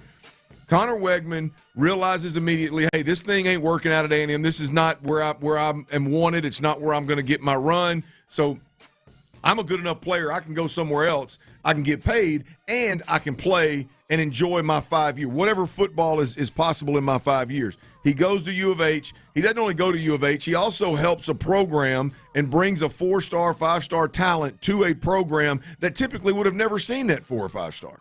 And so the transfer portal itself is beautiful. Players getting paid is beautiful. Expanding college football playoffs is absolutely beautiful. All these things that just get such they're bad, they're viewed negatively because the adults in the equation, the NCAA is awful, there's no guardrails, and it's the wild, wild west. But the reality of it is the silver lining is what's going on at U of H. The program is significantly better because you can go places and you can get 4- and 5-star players to come to you after they realize, hey, man, their first decision wasn't a real good one, right? And so the program wins in a major way. We as fans win in a major way because it's not just a clean sweep, but there's more parity in college football. You can see the Ole Misses of the world that are actually the Vanderbilts of the world can go out there, and the Indianas of the world. How did I forget the number 1 team in the country? Like these teams, programs can be completely rebuilt immediately because you can hire a coach, and that coach can bring 14 or 15 players that knows their system and can you start on the 10th floor instead of the first floor in building that thing when you can do that. So I know we got to get some guardrails in place. They got to figure this thing out, man. But what's going on at U of H is exactly why it's beautiful with the Connor Wegman kid getting a second opportunity and U of H getting the chance to have a quarterback of that ilk. I do wonder what their ceiling is there. U of H? Yeah, just because, like he said, his backyard, and literally just step outside his backyard, there's a ton of talent in the city of Houston. Oh, yeah. I mean, you go through college football every week. You see people from Katy. You hear that name all over the country. Teams from Katy, players from Sugar Land, players from the area, players from Houston. But obviously, he has to compete. Now, they are in the Big 12 now, which is a big deal, but still got to compete with A&M. You got to compete with Texas and Texas Tech. Well, it's been, and it is something to see what the ceiling is at U of H. Well, the ceiling is a college football playoff. I mean, get in and see what happens. I mean, that's the ceiling. I mean, the reality of it is at U of H, There is no doubt about it. You're playing in a conference where you can, at U of H, you can get equal to or better than Jimmy's and Joe's of anybody in this conference. Absolutely, 100%.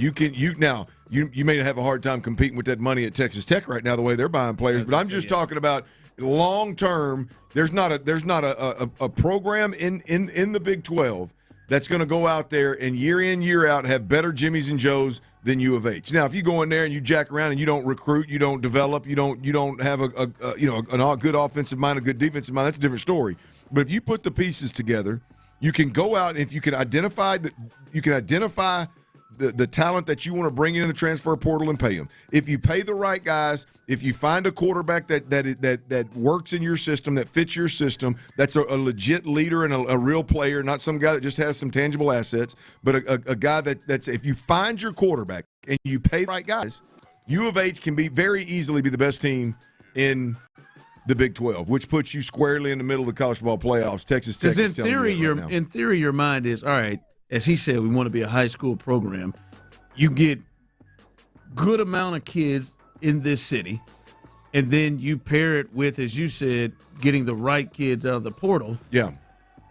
Well, he can say, look, I love Willie. Look, Willie can be a high school program and develop and all that kind of stuff. That's great. But the reality of it is Connor Wegman ain't going to U of H to develop. And that is probably a big reason why they're 9-3. Right. Why they had to turn around. The key here, you can be whatever it is you want to be. You can be whatever type of program you want to be if your coaches, your coordinators on the sidelines are weapons, if you find a quarterback, and if you pay the right guys. You can do whatever you want with the other 85 to 90% of your players. You can bring them up you can bring some lower-ranked guys that keep them at home, and for whatever reason, you can develop them and feed them and house them. What Sly say? Feed you, house you, all that kind of stuff. Rest in peace. You can do all that you want, but you gotta have difference makers on the sideline. You gotta find your quarterback, and you gotta pay the right players. Period. Point blank. The college football game is about that right there. If U of H does it, they don't have to have the biggest, fastest defensive line, offensive line in the game. That's not required in the Big 12. You can go win a bunch of games in the Big 12 and get into a college football playoff. Not right now. In the Big 12. Unless Texas Tech continues this. All right. Well, I mean, look, Texas Tech, you're going to compete with that money. They're paying the right guys, all right. Yeah. They're paying the best in the country available right now, O-line and D-line, D-line this past year. So that's a different animal. But generally speaking, the Big 12 is gettable. TCU's, the Baylor's, they're gettable. Teams, yeah. They're gettable. All right, coming up, really just almost unbelievable news coming out of the NFL that really could affect the Texans. We'll discuss that coming up next. All right, if you're sitting out there and you've been dealing with chronic joint pain, I don't care where it stems from, whether it's an accident, maybe it's a sports injury, maybe it's just old age. Either way it goes, if you're dealing with it, let me get your attention, man.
SportsODOO.com. On 610 with Pendergast to run the show. Live from the Mokaram Injury Lawyers Studios, Sports Radio 610 presents The Drive with Stoerner and Hughley.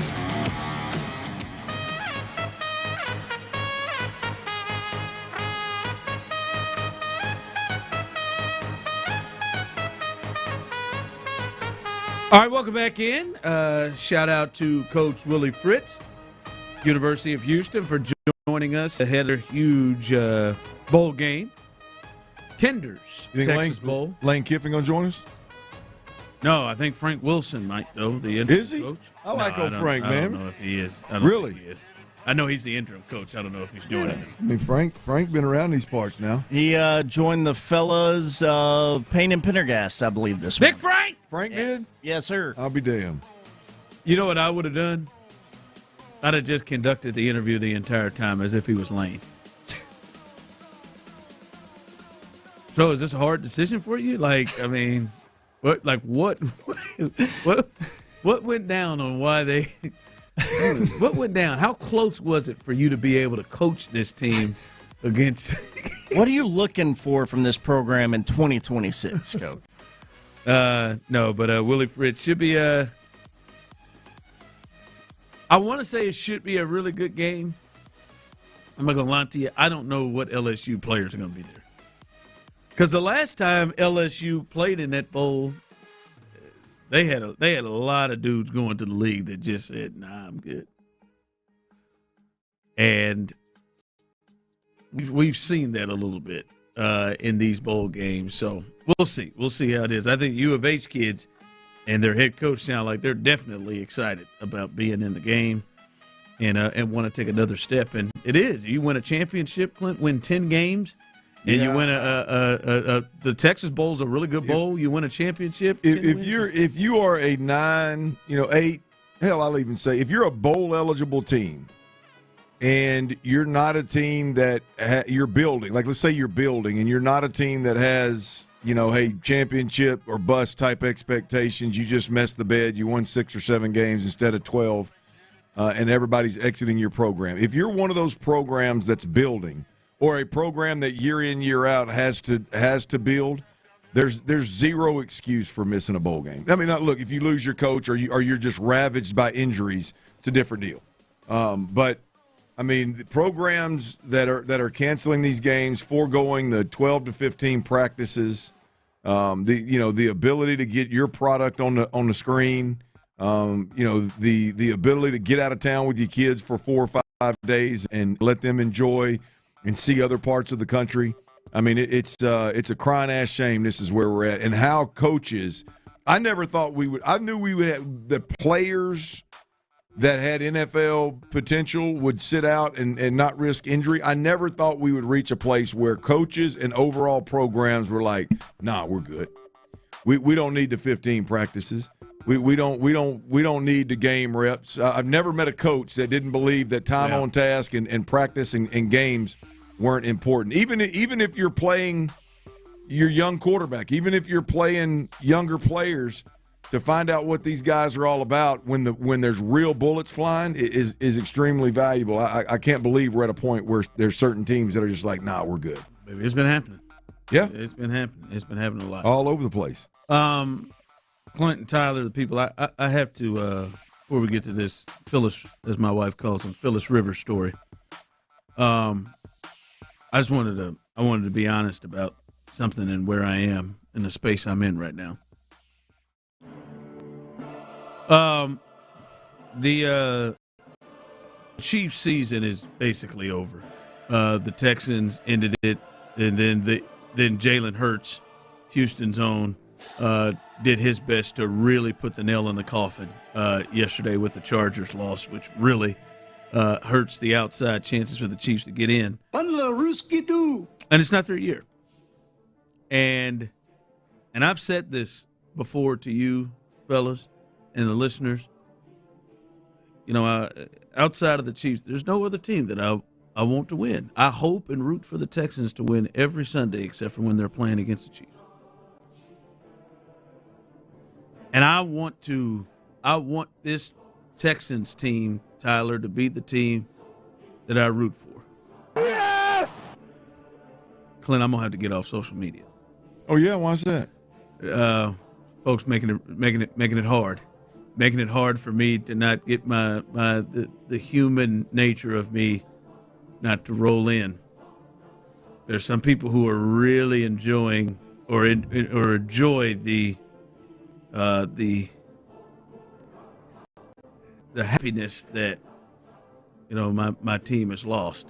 Hold on, show. And really going to a personal level, in a bit. Not, I mean, obviously a little bit, but going to a boy. I am so glad that you're sad. Gotten that message. I want to root for the Texans, but Tyler, some Texans fans are making it hard for me. Some Texans fans are making me want to see them in pain. Arrowhead's been a house of horrors, man. They're just basking in the glory of finally getting a dub there. Well, no, it's a little bit more personal than that. Well, if they're getting personal, I mean, you can find those assets in any fan base. It's a little bit more. I want to root, but there are people in here, Tyler, making me, because I do. I want to see. I get it. I want to see you smile and happy. Yeah, I do. think of my face. I want to see the excitement for Tyler. Don't think of the asshats getting personal about football. Think about my pretty face. I gave Larry a day to let it go. I want to see Larry happy. Longhorns make. I want to see Tony lose her mind again at the TV set. Mm-hmm. I want to see Dom in Jersey. I want to hear him. I want to hear most of you. But there are some of you that I read stuff where I'm like, well, I hope the hell they lose. So you can feel bad. I gotta get off. I gotta start reading. I gotta start reading the responses. I got to. Yeah, you just gotta ignore those asshats. It's hard. I got to. I got to. Or it's gonna take over. It's gonna take over me to where those people are gonna win out over seeing the happiness on your face, Tyler, that I want to see. The happiness. B. Scott, I want to see the happiness. I want to hear Sean. I want to hear Sean lose his mind. I want to see John Harris happy after games. I want to see that. I gotta get off social. I gotta stop. I gotta stop reading. My boy Ron? I do. Text line coming in, Ron. Now you know what it feels like to be a Cowboy fan, where people relish every time you lose a game. No, I've been living this for about 7-8 years. I know what it feels like. Yeah, that's somewhere else you can find solace. So I mean, you got them rings. No, I'm good with it. I'm just saying it's just human nature. When you get if they're being personal, when a bunch of people start talking trash to you, like when you lost to Texas, a bunch of people start talking trash to you, Tyler, the human nature part says, I hope you get it into your demise. Cheese it bowl. Ron, it's due to you constantly crapping on the hometown team and hometown radio and acting like the Chiefs and Mahomes are untouchable. I don't think he does that. I never do. That's the other part. I could see it if I talked a lot of trash to you. I mean, this may come as disrespectful. I really don't mean it in this way. But like the Texans aren't they've just never been in a situation for me to even have a problem with the Texans. Like there's nothing that has happened to make me dislike the Texans. There's nothing there. I like them. Well, we finally have a reason for you two, so just keep liking them for my sake. Yeah, I know. There's no reason. There's still no reason to hate them. They won the game. They're a better team. They were a better team Sunday. I mean, I think you were pissed when they lost, though, knowing like your fandom. Yeah, I'm not mad at the game, but I'm not mad at that. Like this isn't the Texans haven't held the Chiefs down from getting the places they want to get to, right? Like it's just. Like, I can see why Texans fans hate the Chiefs. They've been in your way a couple of times, just like you hate the Ravens. But no, I just never had any hatred for the Texans. I haven't. I don't crap on the team. You may call it. You may feel like it's crapping when I'm being honest. I don't. I can't believe Show ain't a Texan fan. Why don't you go around and check out some of your neighbors, see if they're just straight up Texan fans. Might have some Saint fans. Might have some Cowboy fans. Might have a lot of fans around here. No, man. I do. I gotta get off of it because I do. I want to root for the Texans. Jalen Petre's my favorite player on the Texans. And by the way, I call a spade. Creed Humphrey, Travis Kelce, Patrick Mahomes, that was real weak sauce. They tried to come at Jalen Petre on that legal hit. We're going to Las Vegas. The legal hit. It was a great hit. Good legal hit. Mitchell Schwartz, chill out, man. Ain't no helmet-to-helmet contact. But I want to root for him. I do. And I will. I am not the negatives fight over and take over for your happiness, Tyler. I won't do it. That's important to me, and I appreciate it. I won't do it. I'll try not to. I'll just start blocking people. That's what I'll do. Are you a big strategy? Are you a big blocker? I wouldn't say big, but if it reaches a point with any account, then yeah, I don't hesitate or think too hard about it. I try not to block. I don't think I think I can silence some people. But you need to chill out. You're trying to get people to meet up with you. No, I'm not. Outings. No, that is not. No, that's exactly what you said. I'm not hard to find. And then you post, we're going to be. He said he couldn't wait to run into this fool, and so I said, "Hey man, I ain't hard to find. Hell, you over there bumping them damn gums? I mean, it ain't. I mean, I've had a couple of fellas ask which live broadcast I'd be at next. Yeah, I mean, I'm not trying. Clint's trying to push him up. No, I'm not. Yeah, you are. But I will silence some folks that are constantly pushing stuff across my timeline that I don't appreciate. I mean, there's people that just annoy the hell out of me with some of the stuff. It's most of the time it's retweeting stuff. Like Yeah, I'll just mute them. That's what I meant. I said silence. I'm a muter. You're a muter? Yeah, I do a little mute. I got to start muting some people. Yeah. All right, I do.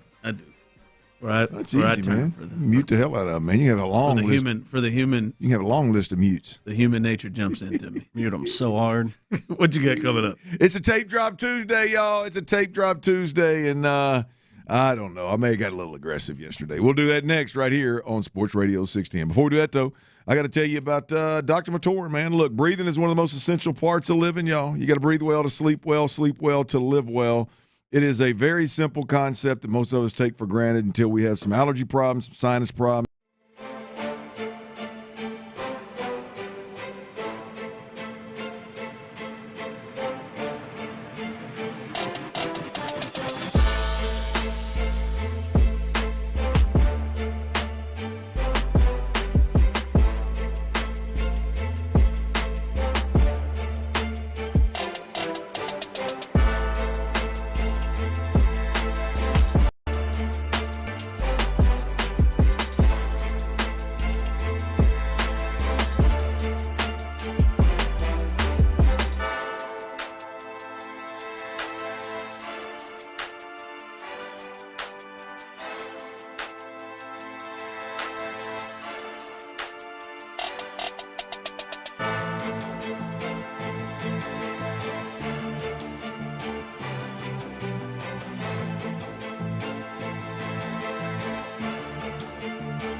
Speaking of fast, did you just see that play? Yeah, he vaporized that ball. That pun should have come with a penalty. Vaporize sore throat pain with Vicks VapoCool drops. Use as directed. KILT FM HD2 Houston. Insider access, exclusive content. Sports Radio 610. The Texans play here. An Odyssey sports station. Drive's busting this day open. Busted what the hell open, ain't it? And we're telling them to bring it back. Dive into the mind of former NFL quarterback Clint Stoerner. I was thinking about coming out of the chute here and telling y'all about my new boots that I got on. Y'all want to talk about pup? What, ostrich? Hell no, that's python. It's Sturdy's Daily. Before we get to that boner. On The Drive with Stoerner and Hughley.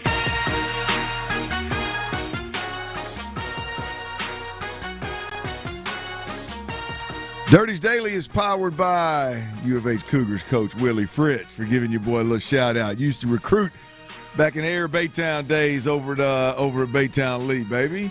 He knew these parts, man. He recruited heavy in Texas, even when he was coaching up in Missouri, even when he's coaching at Tulane, and now that he's here, Houston Cougars, LSU Tigers in the Kinder's Texas Bowl. They get the honor to power Dirty's Daily today. Today is a Tuesday. Be listening with us, as you always are, during the 5 o'clock hour for your shot at winning 2 front-row tickets to this Sunday's game at NRG between the Texans and the Cardinals. Texans-Cardinals, 2 front-row tickets this Sunday. You can win on Tuesday and be watching live action in NRG Stadium from the front row on Sunday. 5 o'clock hour today of the drive is where you got to be to win it. Call your mom, call your friends, call your family, and then let them know that they need to tune in. You have a better chance of winning if they turn on that old radio and make sure that you call in when Ron gives the old cue to call. Also, this Thursday, Thirsty Thursday, we're going to be on the East Side. East Side stand up one time, always talking about we don't ever come over that way. We don't ever come over that way. Well, Buffalo Wild Wings, little Thirsty Thursday action. Buffalo Wild Wings, Garth Road, Baytown. Come on through, hang out with us. Have some cold beer, have some cold drinks, have some grub. Tyler's mama was in the building last time. Didn't see her till I was walking out. She Shout said, hey, out Clint. Mama Milner. She looked up at I wasn't real sure who it was, so she looked up at me and said, oh, that's Tyler's mama right there. Ain't no doubt, boy. There ain't no doubt about that. I am told that I look like. You are your mother's child, baby. You are your mother's child. Thirsty Thursday in Baytown, Garth Road, Buffalo Wild Wings. Come on through. Tell everybody, y'all come on through and let's hang out. Big shout out to Bud Light for making that happen. Football Friday is Tomball this week. BB's. Ooh, always have me a good time in BB's, man. BB's Tomball up off Highway 249. Come on through for a Football Friday right there. Come to both of them if you can. If not, either will do, baby. Come on through and hang out with us. It is, along with a Texans Tickety Tuesday, it is also a Tape Drop Tuesday where we take a little peek back at the film of last week's game and this week. It's easy to watch that film because you beat the Kansas City Chiefs at Arrowhead Stadium. You beat them 20-10, and so it's an easy film to watch because you won. Not so easy to watch because of what's actually on the film. There were some real struggles, but I'm going to start with a couple of positives, boys. We've talked a lot about C.J. Stroud. Good, bad, indifferent, everything from skill set to leadership to attitude to everything. Ability to communicate, everything you think of. I'm going to tell you right now, this is a good day to be C.J. Stroud. C.J. Stroud was a reason the Texans won that game, right? He made several great plays, great throws, most of which were off script and off schedule, and all of which were critical in scoring the points that you did score. The system was working against him, really. The plan was not good. The adjustments were not good. The offensive line up front with Chris Jones over there wasn't great. And so C.J. Stroud had a lot of things stacked against him. Nothing was easy, right? There were very few just easy, hey, that corner's soft, the coverage is soft, boom, let me throw this thing in there. I mean, I bet there wasn't 4 or 5 easy completions for the quarterback. And a couple of the easy completions, he had to manipulate the defense with his eyes or his feet just to get that easy completion to be available. So C.J. Stroud was absolutely tremendous, Ron. I said yesterday I thought the first half was a first half where we saw glimpses of the C.J. Stroud from 2023, and we did. But I'm going to tell you, man, overall, the reason you were able to score any points at all was because C.J. Stroud was absolutely tremendous off script, off schedule. Early on, a little bit of a slow start, missed a couple of throws early on that could have changed the game. But the reality of it is C.J. Stroud. C.J. Stroud showed Sunday why you pay a franchise quarterback. You look across the league. There's a lot of really good systems out there, right? There's a lot of really good supporting cast out there. There's a lot of systems where a backup quarterback can go in there and just stick to the plan and win a couple of games, stick to the plan, look like a starter, do some good things. Sunday night in Kansas City was a night where the Texans had to have a guy that had a different level to take his game to, a higher ceiling to reach for when all of those things around him was not great. I mean, extending plays with his feet, making throws on the run, manipulating the defense with his eyes and his feet, making big-time throws. I mean, some of the stuff down in the red zone was really impressive. I mean, C.J. Stroud was good. He deserves a tip of the cap, and this is why you pay a franchise quarterback. Games like that, take your play to the next level and be the reason, make enough plays that your offense, your team can get out of there with a win. What are you thinking about? I don't know if this is a longer conversation, but I watched the game. We talked about it yesterday. We talked about it today. You talked about the tape drop Tuesday. And I see these people on the text line. Stop gazing, CJ, laughing my ass off. He's not the reason we won 3 completions and a half, bro. Come on, Clint, you're better than this, man. That one gets under my skin. That you're better than this. You're better than this dismount. But I am growing concerned because I watched that, and the Chiefs aren't a quality team right now, but defensively they can be. Especially with Spags and a game plan. Like, I'm concerned because CJ just had no help from the sideline. None. He didn't have help from anybody. And I think Woody and them, they did the best they could, but he did not have any answers. I think Andy Reid made an absolute bonehead decision and move in that game. But they had clear deficiencies in that game, and he was able to coach around that. Yep. Right. The offensive line was not the reason that the Chiefs didn't have success on offense for the most part. Like you could see the tackles who were 4th and 5th string guy or 4th and 5th options actually played well against 2 of the best in the league. But you saw there was a plan to help the offense there. Yeah. That second half, and really at times in the first half. The big throws that he made and completed, and you've said this since I've known you, you just, even Patrick Mahomes, even Josh Allen, even Lamar, they can't make a living on just the throws that he made. Now, he was able to hit it this week and do the ones that he was, but I am concerned that they just never had an answer. Yep. Like they never had an answer. I don't ever remember, let's go wide receiver screen. Let's go. They just didn't have an answer, and that was concerning to me for CJ. That just it was. Look, I understand to the naked eye where somebody would watch it. You see CJ miss the big 3rd down throw in the 3rd quarter there that stalled one of the drives that would have been. The receiver was wide open. There was. I mean, I'm not saying CJ was extremely clean. I'm just telling you this. We watch games where this offense is everything's in rhythm. See, Nick Caley is cooking, and there's receivers open everywhere. There's quick options, there's mid-range options, there's deep options. We got all kind of vertical attacks. We got these underneath draggers.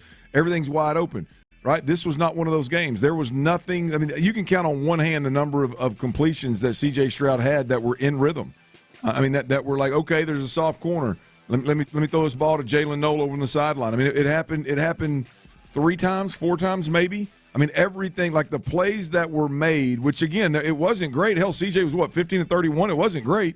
But the reason that you won this game is because you had a quarterback that had the ability to go outside or above and beyond the system and the game plan, and he made enough plays off script, off schedule to score you points. Now, you also won this game because the biggest bonehead move I've seen Andy Reid ever make in his life. You also won this game because you had a great defense that held down one of the greatest quarterbacks to ever play the game. But when you look at this thing, what was different was the offense was struggling mightily.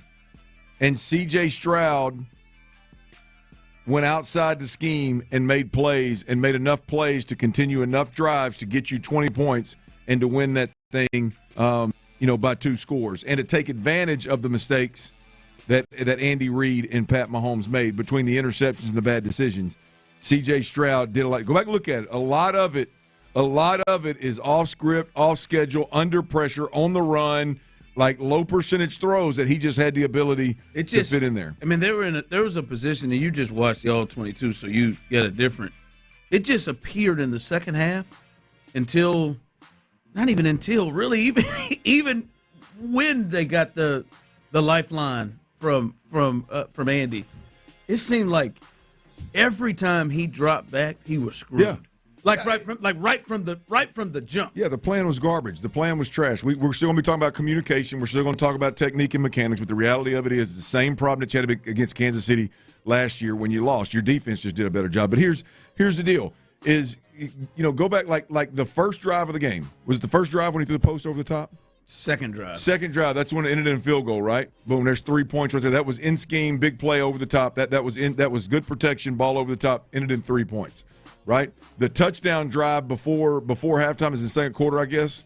The touchdown drive that got him to 10, there's 3 plays, really 4, but one of them was a quick game, but 3 throws in that. The ball to Dalton Schultz over to the sideline was an elite throw and takes a special skill set to get there.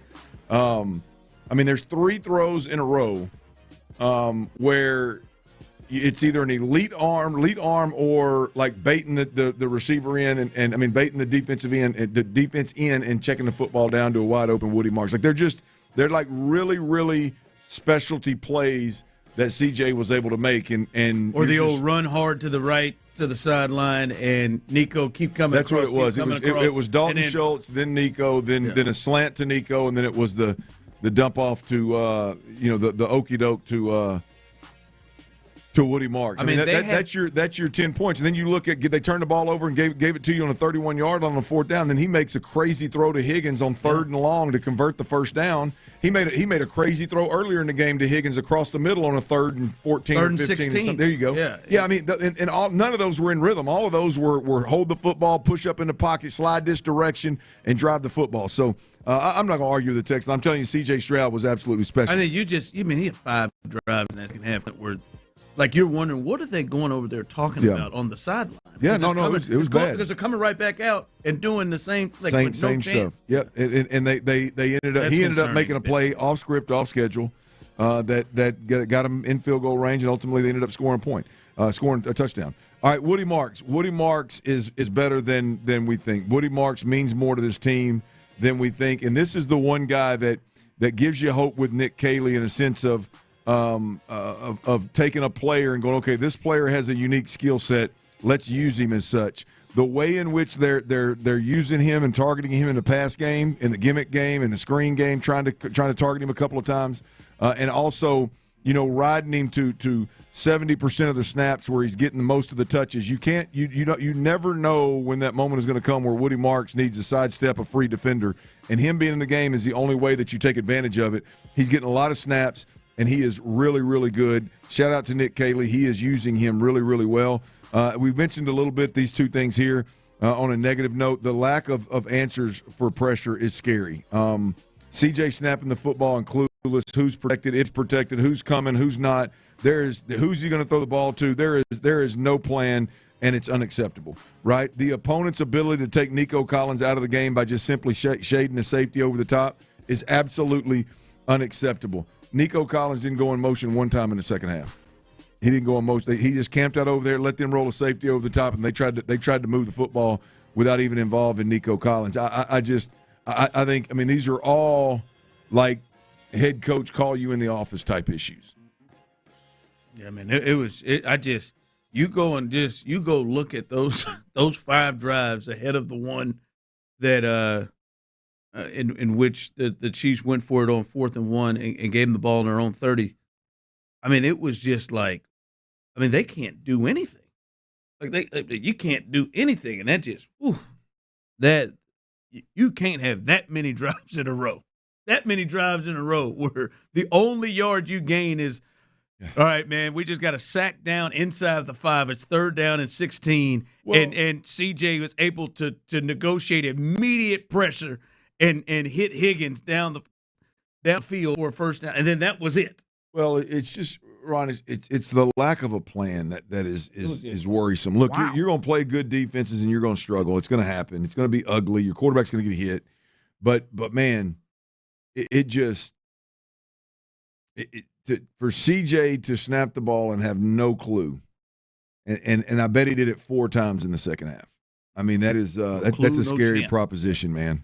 All right, coming up, some Astros news. Joe Espada speaks about one of the most important players on his team and kind of sheds a little light on potentially how things will go with that player coming up. We'll do that right here live on The Drive. Big news on the college football front here in our beautiful city of Houston. December the 27th, y'all, 8:15 p.m., little night game. The number 21 ranked U of H Cougars versus the LSU Tigers. They'll be battling out on the gridiron at NRG Stadium for the 2025 Kinder's Texas Bowl. Y'all, this is big. December the 27th. Tickets are on sale now. Visit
Radio 610.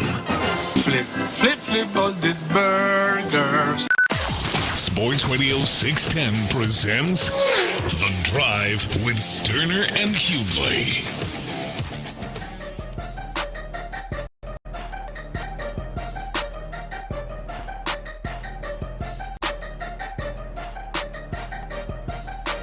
All right, welcome back to The Drive as we are live.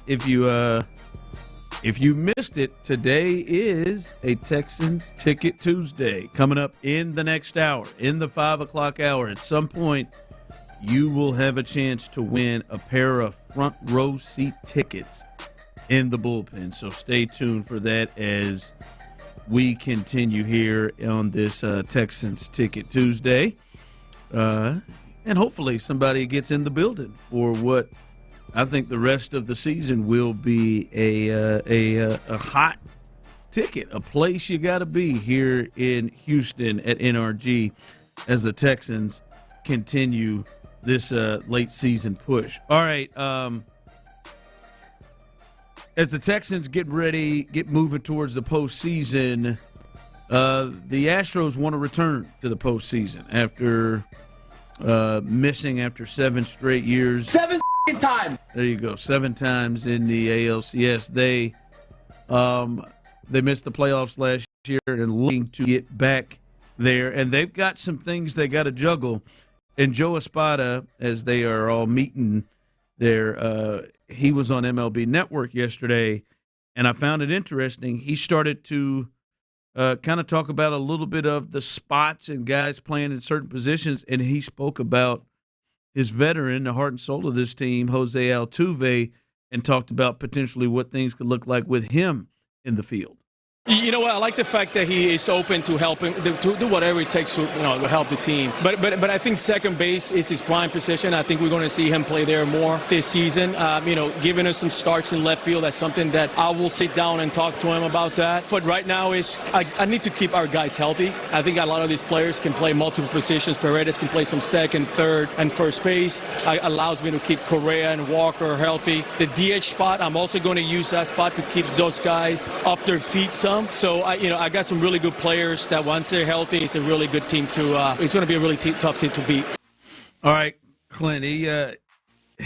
It sounds like Jose Altuve is going to be playing a lot of second base this year, especially also with the news that he wants Yordan Alvarez to play a lot of DH, just to for health issues, to conserve his health. But it looks like maybe the ship has not completely sailed, but it looks like he's going to be playing second base, and that left field thing is potentially something we're not going to see as much, which we all thought was a little interesting coming into last season. Like I said from jump, it's the silliest stuff I've ever heard in my life.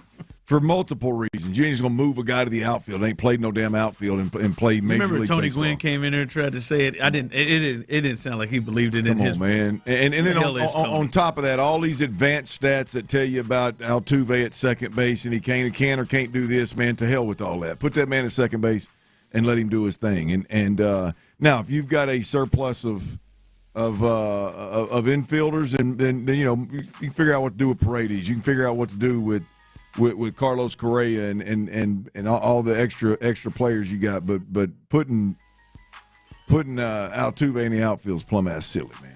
It's a waste of time. Yeah, and I think he should play, obviously, second base. The crazy thing is now that you don't have Dubon. You know what I mean? Now that you don't have Dubon to play in the outfield, that is a really good outfielder. Now all of a sudden it's going to be, well, we're going to be moving back to second base. I mean, it just makes them look plumb ass silly for what they were trying to do with him. I'll be honest, Clint. I could be dead wrong, and I said this to Tyler before the show. That second base thing always felt like a Dana Brown thing to me. Did it? It always felt like a Dana Brown thing to try to. I think he really wanted his defense out of there, and listen, I'm not going to say it's insane to say that, but it didn't.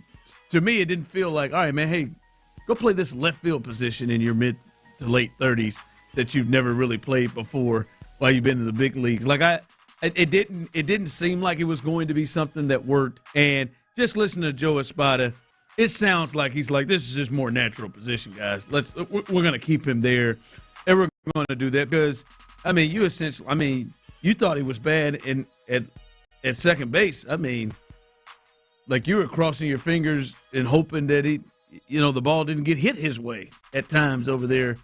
When he's out in the outfield. So I'm not saying no-brainer for me. We won't see him play in the outfield at all, but yeah, this to me makes more sense. Yeah, it makes perfect sense. Put him back at second base, let him play. If he needs a rest, hit him at DH, and you've got plenty of people. And with all the infielders they had last year, they found a way to go get more of them. I mean, it's so. I mean, hell, they had to cut several guys loose, and so yeah. I mean. They'll be he don't need to be in the outfield. I mean, you take a popcorn arm and a guy that's never played left field and throw him out there at 30. How old is he? 30. He's got to be hitting 35, 36. Yeah, I believe. It's plumb ass silly. I'm just glad I'm not one of them cats around the city that was trying to act like it wasn't no big deal and convince folks that it made sense. Yeah.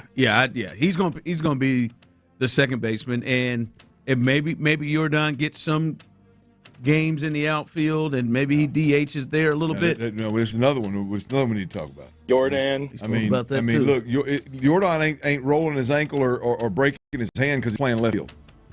Hate to break it to everybody. He might though. It's that swinging a bat and running bases that's hurting Jordan Alvarez. This might be something we just gonna have to live with. Just don't want to add to it. I mean, the only time he's gone down in the outfield is when he, for whatever reason, he decided to run headfirst into Pena, and hell, he was out for a game and back out there. And then it's not ideal. And then the Mets people drove him off the back of that cart.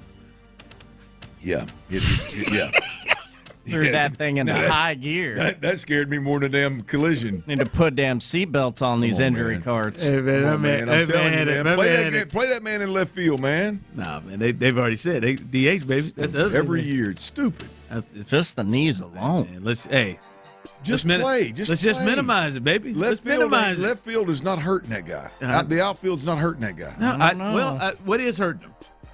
Sliding across, whoever painted home plate with that slick crap and blew his ankle up. Yeah, or swinging a bat and breaking his hand. That's it. So we're not going to let him hit. Like what I would say to that baseball, is, man. Play. He would you admit that he seems to be injury prone? Yeah, no question he's injury prone. And all I would say is if he's getting hurt, as you're right, swinging the bat, and he's getting hurt running the bases, I think adding him running in the outfield would maybe potentially increase the injuries. That was a no-brainer for me. No, I don't think it will. This is not a usage problem. I'm not saying it's a usage problem. What's he going to do in left field? What is he going to do in left field? I just think you increase the odds if he gets hurt. I need to add sliding to the list of things he gets hurt doing. He doesn't get hurt jogging around left field the 3 balls that are hit out there a night. He doesn't. Has he gotten hurt in the outfield before? When he ran into Pena, when he almost flipped himself in Atlanta. I mean, get the hell out of here, man. That ain't got. I'm just saying, this is a guy who is injury prone. I think you increase your odds of getting injured playing in the outfield. He increases. Walking to the car, he could get injured by that mindset. Sure, I'm just telling you, playing outfield is not what's injuring him. Playing outfield is not the problem. Tracking a ball with walls and running, I think, is more of a chance to get hurt than walking to his car. Yeah. No, I just think he needs to play baseball, man. Play baseball, bro. You think he drives a truck? No. He probably drives Altuve? No. Altuve. Oh, I bet Altuve drives a truck, compensating. But I bet about Jordan. But I think Jordan goes the opposite. I think Jordan is probably in something real small, and that probably is why he gets hurt. Trying to fold himself in. Telling you, man. You see David Ortiz try to fold himself in them Lamborghinis, and then had to get his big ass up out of there. I bet his knees was hurting when he got up out of there. I've seen Shaq take like the back seats out of some of these rides just so he can get in them little cars. Yeah, I bet Hunter Brown's in a truck. Hunter Brown's in a truck. A diesel. Get it. Jake Myers definitely in a truck. Oh, he might be in a Jeep. Jeremy Pena's in a sports car. Absolutely. Correa's in a sedan, a high-dollar sedan. Christian Walker's in a SUV. Like a SU? No, he's in a pickup. He's in a lifted pickup. Oh, I think he's in a. You can't wear boots every time I see you. And Does he wear boots every time? Yeah, boots and Wranglers he every damn screamed time. Tahoe. He's driving a Cummins. I mean, he's got the plaid button up with the vest over it with boots on. He can't climb out. He can't climb into it. Black smoke rolling. Yeah, he can't climb into a slammed Escalade on 24s. No, He may not have him on 24s, but I bet he's in a nice Denali. No, I think he's in a Tahoe. He's in a pickup. He may be the top of the list in the pickup.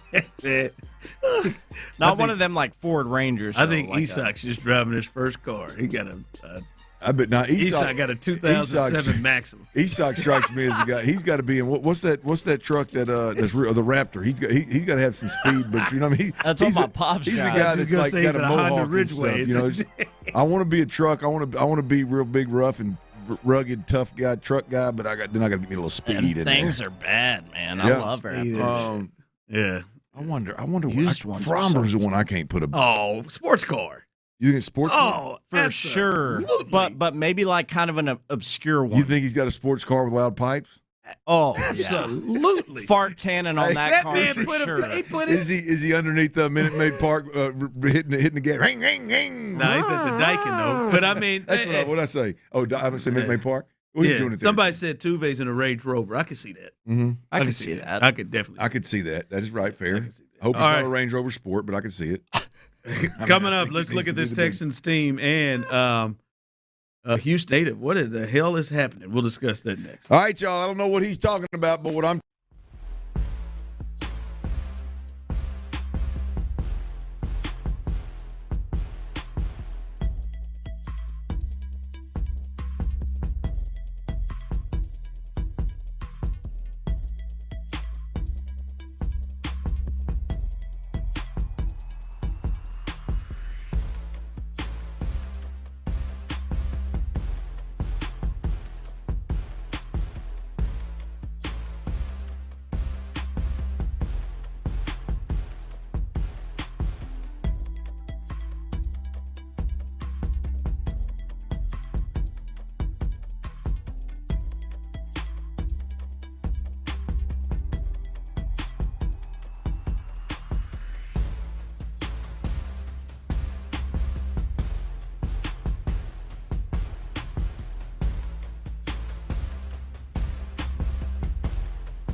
from the McCarran Injury Lawyers Studios, Sports Radio 610 presents The Drive with Stoerner and Hughley.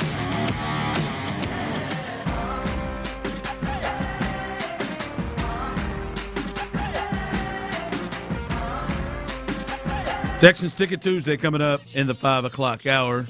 Final winner of the day. Somebody was a winner on Payne and Pendergast on In the Loop, and you'll have your final chance to be a winner right here on The Drive coming up in the 5 o'clock hour. Be thinking of this, and I do want to discuss this in a second. Is this D'Amico's best team? Is this the Texans' best team under D'Amico Ryans? Is it 713-572-4610? We'll discuss that in a bit. But Clint, man, what's going on with Jalen Hurts? My man had 5 turnovers yesterday. First quarterback to have 2 turnovers in one play, which was crazy. But he threw 4 picks. One of them wasn't his fault. One went right through, oddly enough, A.J. Brown's hands.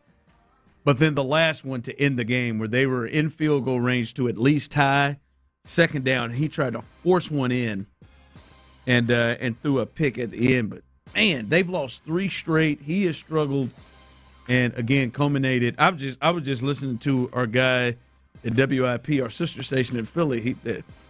Ike he's done. He's thrown it in. Jalen? Or just overall? Just the team this season. It's been a frustration. He said, I've accepted it. I'll be honest with you. I mean, Jay went into that game with the best touchdown-interception ratio in the league. 19 touchdowns, 2 interceptions, and he ran 8 touchdowns. So, obviously, that was a one-off last night, right? That had been a problem all year long. But you look at the one that you said went through A.J. Brown's hands, and then you look at the one at the end of the game was tipped. I mean, obviously you don't want to take that risk at the end of the game when you're right there ready to score, but that was a tipped ball. So kind of a couple of them were kind of flukish, and I think now it's unfortunate, to be honest with you, because it's just the time that I turned the game on. I literally walked in, and I was watching right at the start where he throws the go ball, the moon ball to A.J., and he doesn't catch it. And then later in the game, I'm sitting there watching in the fourth quarter, and he throws a go ball to him, and he got him in the hands again. So, yeah, Jalen will take the brunt of it, but the reality of it is I think I saw A.J. Brown talking about I didn't play well enough in big moments tonight, and I've got to be better. So, I don't know. They're damned if they do, damned if they don't. Seemed like they opened it up a little bit last night and had a little bit of success, but they didn't make the plays necessary, and they didn't make the play when the game was on the line. So, we'll see, man. That was weird. They're still in the driver's seat on that in that division, but we'll see. They got the Raiders and the Commanders twice left. Well, that's one way to straighten the season out. but no, and it was weird. Numbers wise, they got Saquon going yesterday. But I promise you, I kind of did what you were doing. You know the deal, Tyler, catching up on a little Matlock in between the game. Are you 90? Little Elspeth catching up on a little Matlock and Elspeth. So I came in and out, but I never caught any of the long Saquon runs. Every time I saw Saquon get the ball, he was just getting drilled in the backfield. I mean, obviously he had a big 50-plus yard, a couple of big runs in there, but that's clearly been the difference. Is, man, they just can't run the football at anywhere the way they need to, and it just falls more on their passing game more. Yep. And now they sound like a team that listens to what is being said a lot. Oh. And then go on the field and try to shut people up. Well, I think they go on the field and try to keep A.J. Brown happy is what they I think they try to do. But the reality of it is I'd spend more time on figuring out with that offensive line how to keep Saquon Barkley and Jalen Hurts happy, because those two guys are the ones that are ultimately your identity. But we'll see what happens. The good thing about that team is, they're not quite the Texans on defense, but they got the ability to be really, really dominant on the defensive side of the ball. And so it's going to afford that offense the ability to maybe have some growing pains, maybe not be at their best, and just with the DNA in that organization and that defense, I think offensively they got enough playmakers. They can make some noise. So they're in the game. They're in the game, and a chance inside in the red zone with a chance to win in overtime. They turn the ball over 5 times. Yep, absolutely. Yeah, they turn the ball over 5 times in that game. All right, your thoughts, Tyler. You've watched all of these games. Clint, I know you've watched all these games. We talked about this a lot. Many of you listening have watched all these games. The Texans, have been 10-win teams the last 2 years, won the division. Do you feel like now that we've gotten here, obviously they had the slow start, but do you feel like this team currently constructed is the best team that D'Amico has had in his time here? And I will just throw out some stats. And this was coming into the week. Last week, coming into the week, they were 18th in total offense, 21st in points this year. That's compared to 22nd, 19th in points, 12th and 13th in points in 23, obviously the rookie year of CJ. Offensively, they were much better. But their defense, obviously, this year is 1-1 in total defense and scoring. Last year, they were 6th in total defense and 14th in points. Just when you look at the whole team, does this feel like the best team they've had under D'Amico? Well, that's a tough question because last year now I mean they were injured last year, so that tarnishes the point. But I mean, last year, man, that offense, you had Joe Mixon, you had Laramie Tunsil, you had Diggs, you had Tank, you had Nico. I mean, I think all of the guys offensively. But your defense wasn't like this. Yeah, but they weren't. Yeah, but they didn't offset by that much. I mean, you don't have any of those guys this year. Right, except Nico. Yeah. Well, I didn't mention Nico, but the I mean, you don't have any of those guys. So you take all those guys away from the offense, and who have you added on defense? I mean, all these guys were here last year. EJ Seed, they're a year better. Yeah. They're a year better. Kamari's better. So is the year better of the superstars on this defense better than the superstars that you lost on offense? I don't. Man. Black Greg, last year's team was the most talented on paper, but injuries and offensive line derailed it. Yeah, that offensive line was so poor last year. Like, despite what the hell happened in that second half on Sunday, this offensive line is just night and day from last year. Yeah. Even though you could argue they're less talented, it's night and day. So I think because the defense is so good. Yeah. Because this is the worst offense they've had, in my opinion, watching this, even last year. Oh, I agree. Of all 3 years that D'Amico's been here, I agree. This is the worst offense they've had, but that defense, I think they have the best unit in football. Well, I think they were good. I mean, they were obviously really good last year on defense, but I don't think that anybody would stand around and beat their chest about their Super Bowl caliber. They were really good. Yeah, but I don't think it feels different too. This year, I feel like this defense can carry you to multiple playoff wins, especially with the team. Last year, I felt like if the stars aligned, they could. I feel like this one damn near gonna do it. You know what I mean? Like this defense is not just good; they're imposing their will on folks. I mean, they're taking the heart out of folks' chest.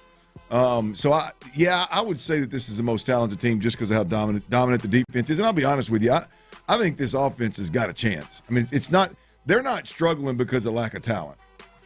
Yeah. I mean, I don't think the struggle. I mean, they're better. They're as good at running back when you leave him in the game. Now, I don't know that he can last. I mean, Woody has performed and made big plays. In a way, I don't know. Joe made some big plays. Joe was a Pro Bowler. Animal. Yeah. I'm just thinking from a production standpoint. But I mean, Joe's obviously better. But I'm thinking from a production standpoint, what you're getting out of Woody versus what you got out of Joe. Yeah, Joe was doing a lot on his own too. Yeah. So, I would say this year's the better team. Yeah. I definitely think this. Like someone said, this team can go further in the playoffs. I definitely believe that. I think that also has to do with the field, right? Like the Ravens and the Chiefs probably right now the odds are they don't even make the playoffs, right? And obviously those were different teams the last couple of years. Buffalo, even though you've solved them, they were different teams. But you're right. Like if you got to run, like right now their run would be New England to probably Denver. To whoever on the other side would be, Jacksonville, Buffalo, whatever. Yeah, you could this field you could see them winning multiple games being carried by this defense with those guys. With that grouping of teams, Denver and New England being the first two, you could see them getting there. All right, 5 o'clock fire. A lot to get to in the 5 o'clock hour, including your chance to win a pair of tickets to the Texans Colts game.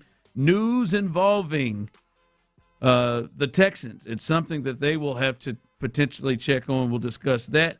Also, Joe Espada, the manager, talking about a few different things that he potentially is looking at for the upcoming season.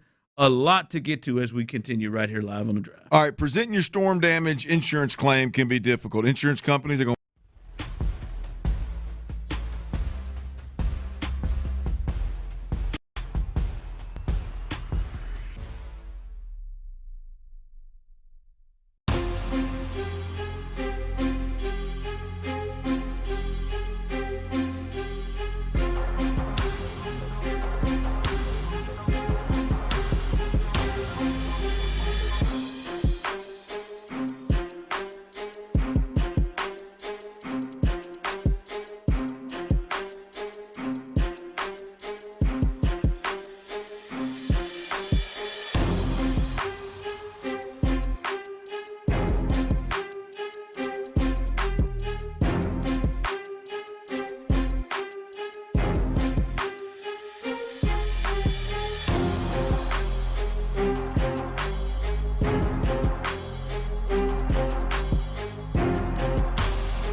life's big moments to the fullest without having to worry about everyday congestion holding you back. Just Sinex, breathe, use as directed. KILT FM HD2 Houston. Insider access, exclusive content. Sports Radio 610. The Texans play here. An Odyssey sports station. There's a hot link place that I used to eat at way back in the day. Sports Radio 610 presents The Drive with Stoerner and Hughley. It's the 5 o'clock fire. It is 5 o'clock. Congratulations. Hopefully you're off work. Luckily for you, old dirty show T-Mill, a.k.a. Psycho T, have the latest. The latest is 5 o'clock. That means at some point this hour, you have a chance to win a pair of tickets, front row seats in the bullpen. Wow. And if you don't get them, blame Tyler. He's the one taking the phone calls and answering. That's fair. There are people who text in and really believe Tyler has it out for them. F you, Tyler. I've been calling all day. I've been calling. You're not answering the phone. I always call, Tyler. You suck. I mean, I think he's got it rigged up. Yeah, I think he's got it. I know your boy. I know he definitely believes Tyler is screwing him over. Oh, Cap every time. I know. You know how fast he be talking. Come here, Baytown brother. I don't know T-Mill. He ain't trying to answer my call. I'm just trying to get some tickets. He don't never try to answer my call. You tell. But no, man. He will get you in if you are the winner. So that's coming up at some point. You got to be listening. We'll give you that cue to call, and that's when you call. So don't call now.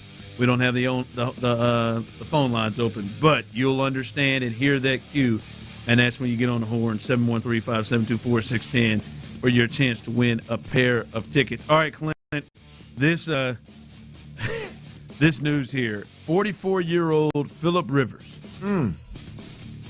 44-year-old Phillip Rivers. I've fallen, and I can't get up. Grandfather Phillip Rivers, who has not played in the NFL since 2020, the COVID season, is officially re-signing to quarterback-needy Indianapolis Colts. He's going to be on their practice squad. Daniel Jones went down with the Achilles. You knew exactly what it was when he started slamming his helmet repeatedly into the ground. Felt really terrible for him. And then Riley Leonard, former quarterback in Notre Dame, thought he had his shot, and he did. He has a knee injury.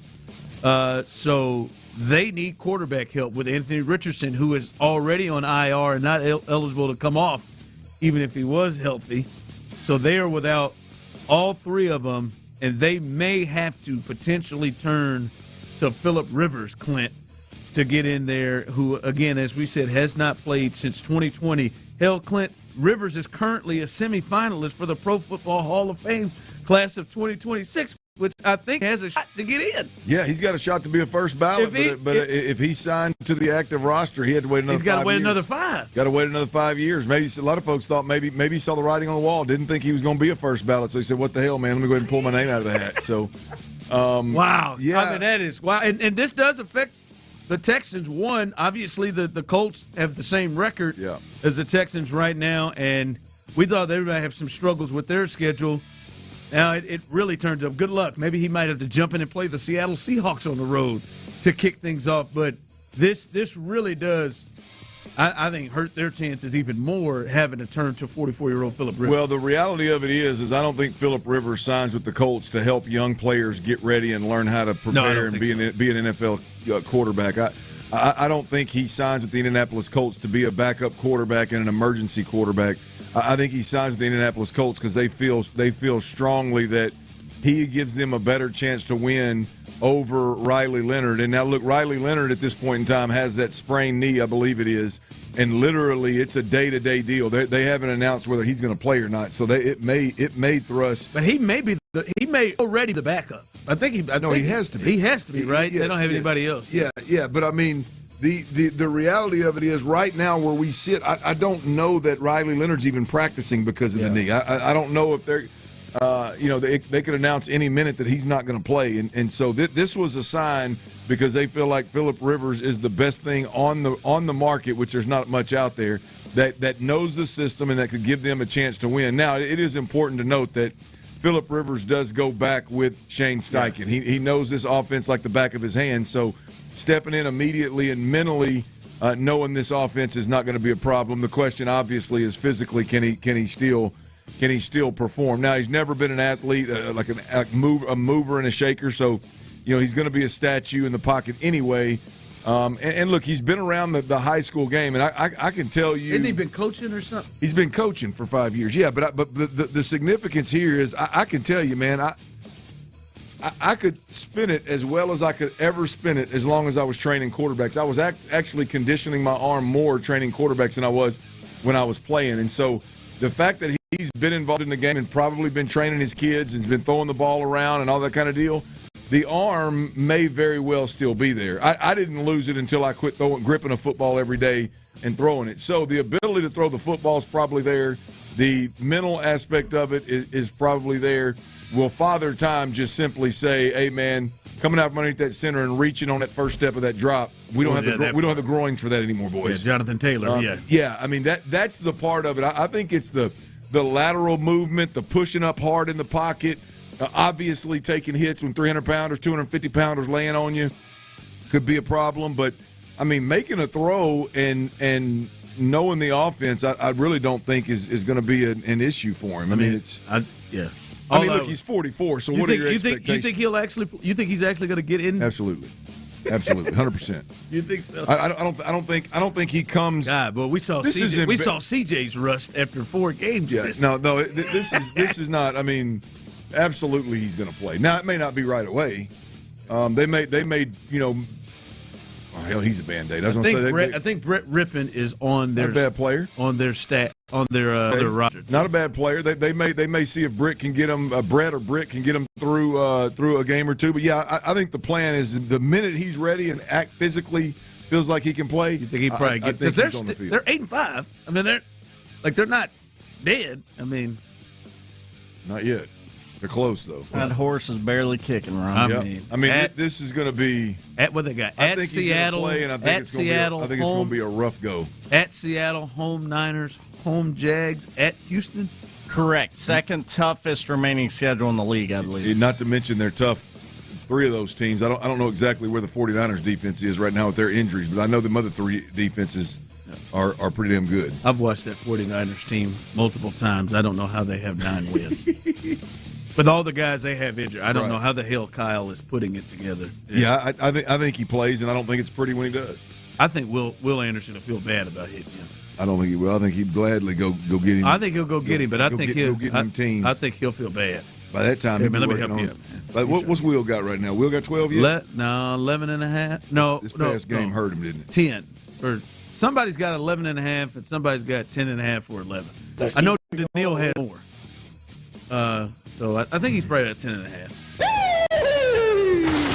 5 o'clock fire. That guy's got to be going. I'm going to tell you, I accidentally came across that guy on social media the other day. That's absolutely terrible. Yeah, but I thought it was a joke. He's dead ass serious. He just took that praise and worship song and just turned it into his own. He's living. I don't know what. I mean, some of them I've seen, boy. Every time I hear that praise and worship song, I just crack up. He's around Colts. I changed the words to the Colts every single time. Bleed blue. All right, a couple of Astros news and notes. The Astros, they will pick 17th after the draft lottery went down. The White Sox stunk, and they went ahead and got the number 1 pick as well. But after the draft lottery goes through, the Texans, or the Astros, are 17th overall in the MLB draft in 2026. They had a 0.34% chance to win the lottery, and so obviously they're 17th. But more news and notes as they head towards this new season.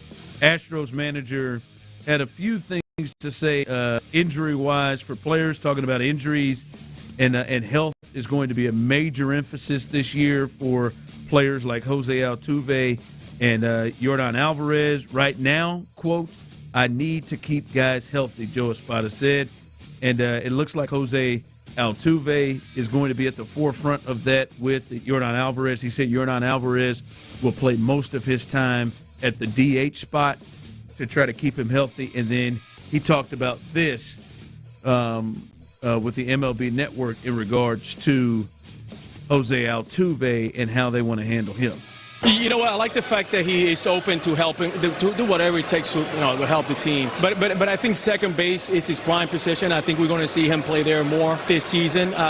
Giving us some starts in left field, that's something that I will sit down and talk to him about that. But right now I need to keep our guys healthy. I think a lot of these players can play multiple positions. Paredes can play some second, third, and first base. Allows me to keep Correa and Walker healthy. The DH spot, I'm also going to use that spot to keep those guys off their feet some. So I got some really good players that once they're healthy, it's a really good team to beat.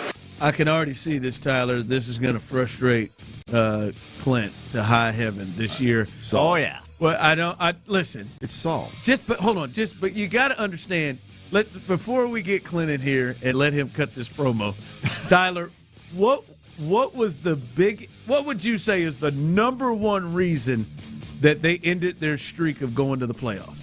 Oh, 1, 2, and 3 injuries. Injury help. Like never seen. So they're probably going to really go overly cautious about how they handled that because it derailed their season so much. And it was a weird thing, man. It wasn't the Dubons going down. No offense to Dubon. I mean, it was every important player with the exception of Hunter and Framber seemed to go down at some point and miss significant time. So, Clint, I know this is going to frustrate you, but they want to avoid what happened last year, and they are going to do everything they can to try to avoid injuries and to have the situation of what happened last year. I don't have a problem with acknowledging what happened last year. I don't have a problem with firing your entire medical staff and say we got to take a different approach to this season. Really, really happy. I got a problem with thinking that you need to rest everybody on the team that's over 21 years old because you think load management is going to keep these guys healthy. Paredes didn't snap a hamstring last year because he was overplayed. He was overworked. I mean, these guys aren't injured. Pena didn't rip an oblique or whatever the hell he did and have oblique issues down the stretch because he was overworked. I mean, there was clearly hopefully you fix the medical staff and the day-to-day training and what you're doing to get these guys right, some of the in-season stuff to keep them healthy. But I just hate the out of the gate, man. We got to get, we got to cut play time. We got to load manage these guys to being healthy. Man, let them go play baseball. Just go play baseball, man. They got some older cats that I think they're going to be careful with. Correa, Alvarez isn't older, but he's got some issues. Correa, Altuve. Hell, he just rattled off the whole team.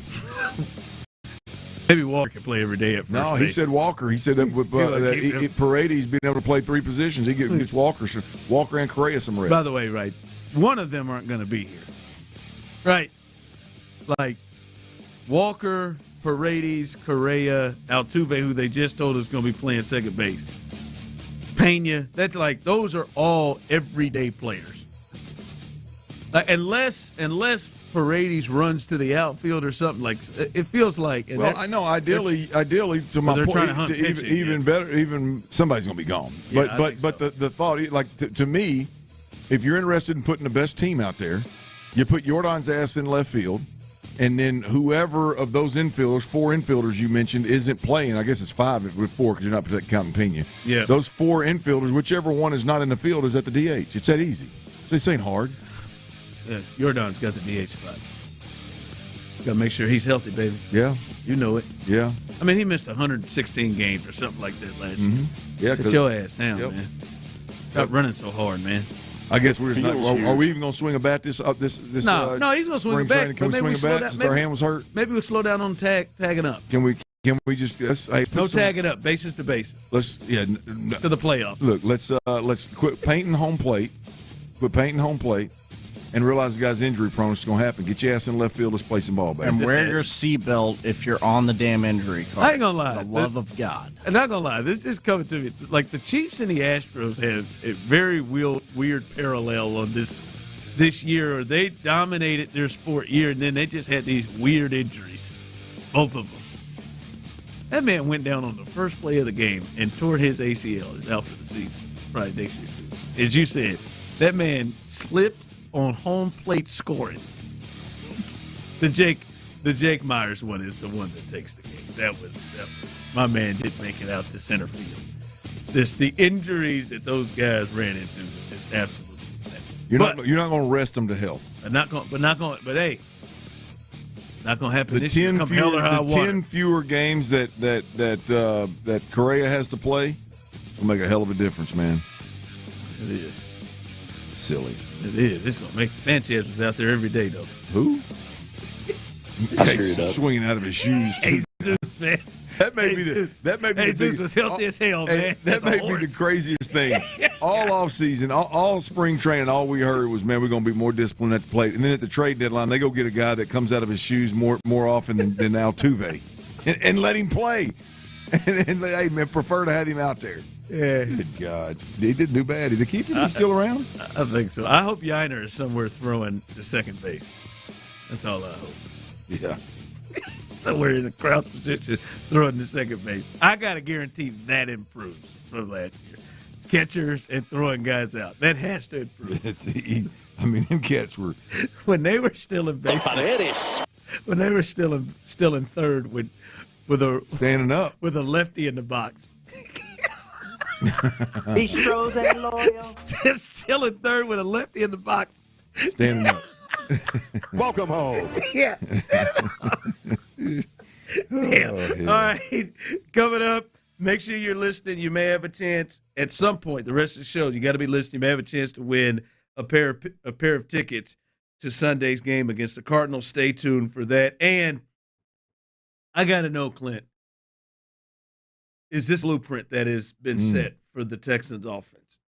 Was it just one bad game, or is this something that we're going to see done to the Texans until they can stop it? We'll discuss that next. Hey, y'all, let's head east, man. All joking aside, whenever you want to head east, get your little vacay, get a couple of days away from the family, from the kids. Maybe you want to take the fellas over there. Coushatta Casino Resort is the way to go.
Action Monday, supported by Shoppers John Deere. Game analysis, inside info, coaches' comments, and your reactions starting at 6 and going all day long. Thanks to Mokaram Injury Lawyers. Call Mokaram Injury Lawyers at 281-2222.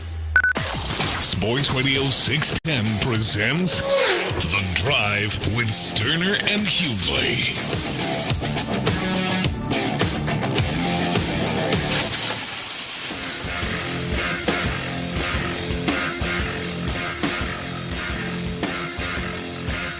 All right, it's that time.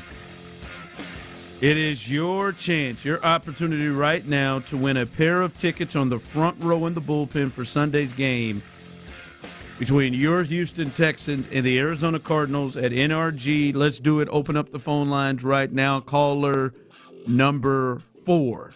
Kamari Lassiter, what a big game. Caller number 4, 713-572-4610. Caller number 4, you have a chance to take home 2 tickets and be out at NRG for this game on Sunday against the Arizona Cardinals. And not just out there, but front row seats in the bullpen, 2 tickets. Caller number 4, 713-572-4610. Tyler will open up the phone lines and take care of you. All right,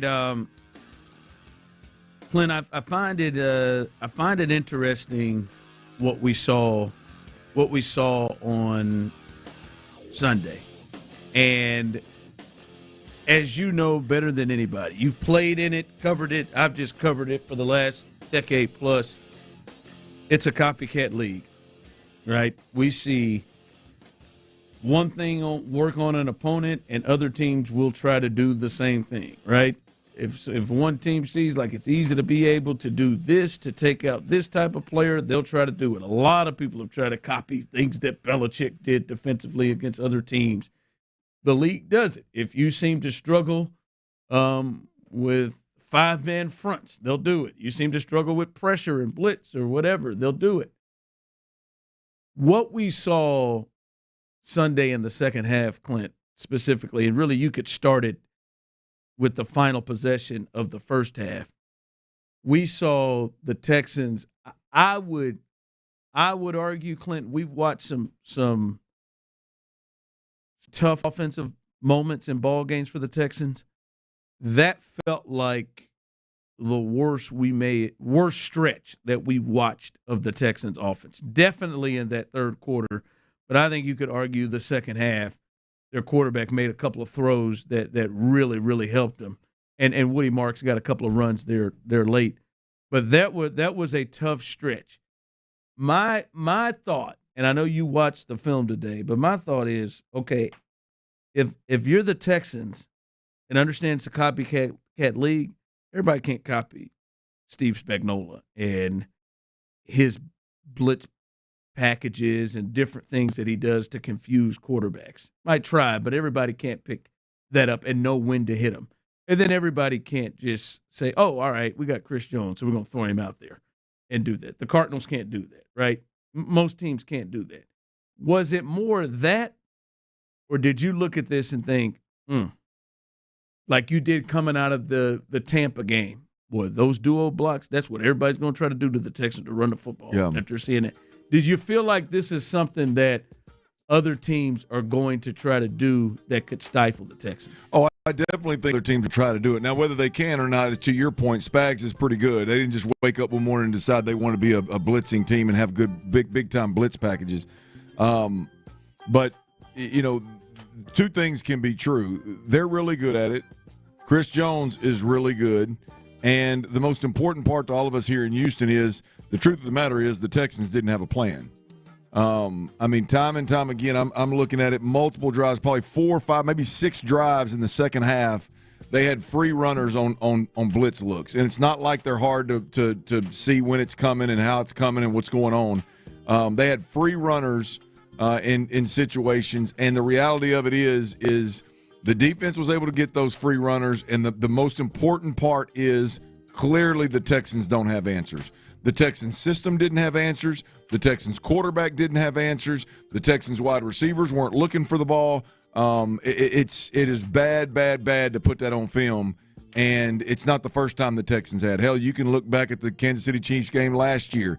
It was bad. And you can look at multiple times since then throughout the season that teams have had some success getting that done. Yes, moving forward in critical situations, in tight ball games, when defenses have to have a play, you're going to see some double-A gaps. You're going to see some safety. Because what did you see they were doing a lot? Besides Chris Jones just dominating his matchup, what were the things they were doing that gave them problems in the blitz package? Double mug? Well, some of that gives them a hard time, but they I remember vividly that watching the film, there was bringing a safety and a wheel linebacker to the left side opposite where Nico is. They're leaving a safety over the top of Nico with a corner pulled down, and they're playing games with the linebackers and the other safety and your nickel defender if he's in the game. They're playing games with that and bringing pressure. Really, I think most of the time is opposite Nico. So, but yeah, it doesn't have to be A-gap pressure. It's just crowd the line of scrimmage any way that you can, bail some guys to one side and bring them the other way. And the majority of the time, the Texans can't figure it out. They can't pick it up. And most importantly, they don't have answers. The key is not to try to pick it up. The key is when teams crowd the line of scrimmage, have answers. Right? Snap the football. If they come, boom, you fall out. And it's real. That's oversimplifying it on radio, obviously. But that's the thing is way too many times in the second half when either Chris Jones was cooking or Spags was cooking, and the pressure was getting to the quarterback. Too many times you look up and wide receivers and tight ends are running 10, 12-yard routes. They didn't move. He didn't move Nico Collins at all in the second half. Didn't move one time. Didn't go in motion one time. He just sat there in a situation where that is your only guy. That's the only guy on this football team that 100% man-to-man he's winning and we're going and getting it. You didn't move him one time. You sat right there and let that safety sit over the top of him and take him completely out of your offense. Like there is no doubt about it. There's a blueprint. Keep that safety open. Press Nico. Don't give him the quick stuff. Keep that safety. At least get a pre-snap look like you're going to put a safety over the top of him. Play games in the box. Play games opposite Nico, and you can get home a lot. You can cause problems for the Texans' offensive line. Yeah, because that was one in which Nico, he was averaging felt like 50 yards a catch early. His first couple of catches were big plays down the field, and you look up, well, that's got 100 yards already. Yep. In like two or three drives, but in the second half, I know he didn't have a completion. And I don't believe he had a target.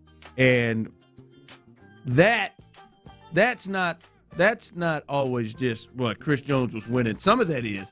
That's not clearly they just took him out of the game. And the crazy thing is it happened with their best corner got hurt. He got hurt on the first big play on the second. Well, again, we've talked about this. It seems that this offense is it's exhausting to talk about. And I'm not talking about just this one. I'm talking about this New England stuff. Bill Belichick did it. And Bill Belichick. Bill O'Brien did it, and Tim Kelly did it. And it seems like Bobby Slowick was the only relief from it that was worth a damn, right? But it's just like in that situation when pressure is dominating what you're doing and has your offensive line and your quarterback baffled, to not get in some kind of bunch formation and move Nico Collins.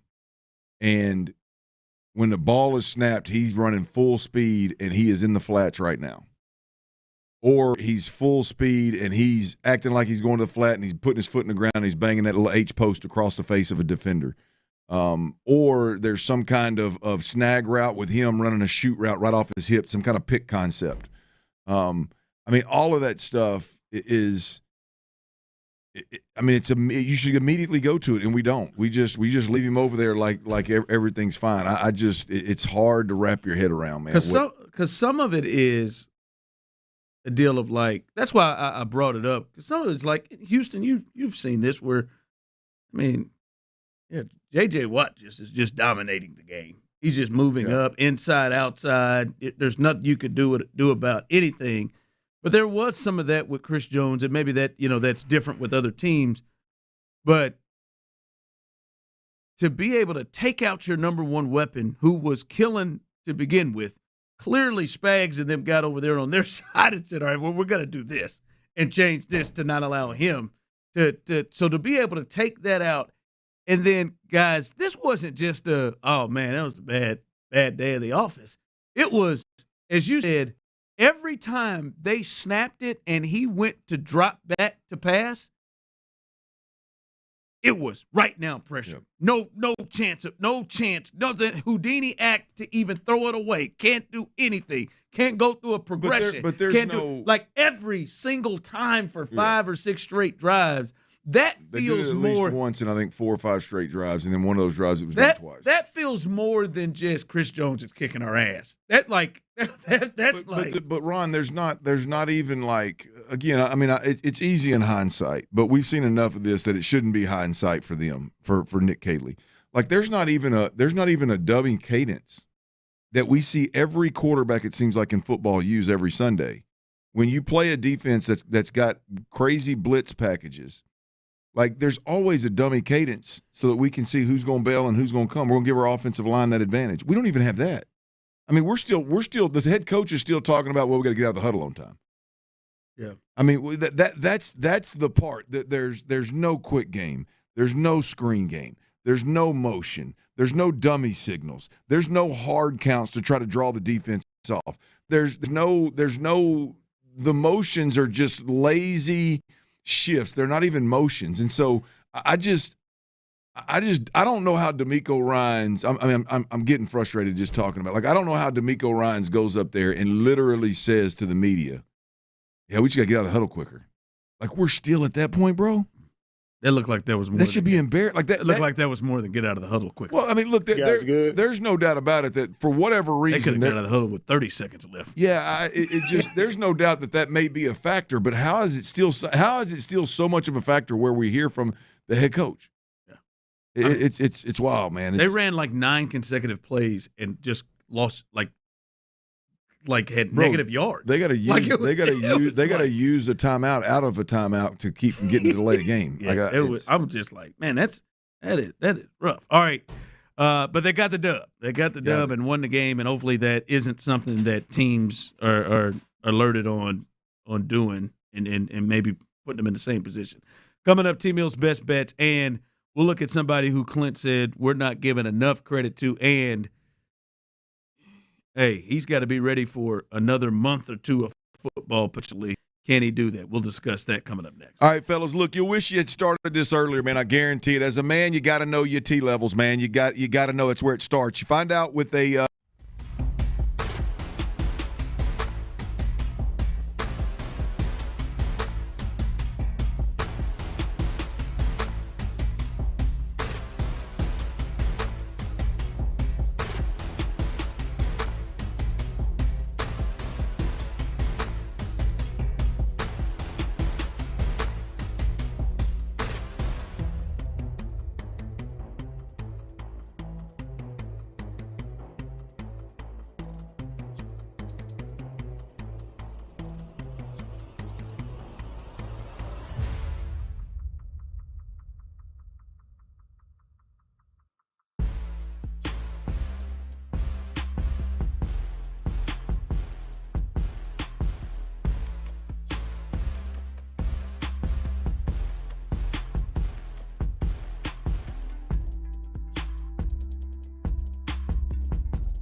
vary by several factors, including how you purchase the policy. Potential savings may vary. Allstate North American Insurance Company and Affiliates, Northbrook, Illinois. Get a free estimate from Generator Supercenter, the nation's #1 Generac dealer. GeneratorSupercenter.com. Just the greatest producer in the world, Tyler T. Mill. Live from the Mokaram Injury Lawyers Studios, Sports Radio 610 presents The Drive with Stoerner and Hughley.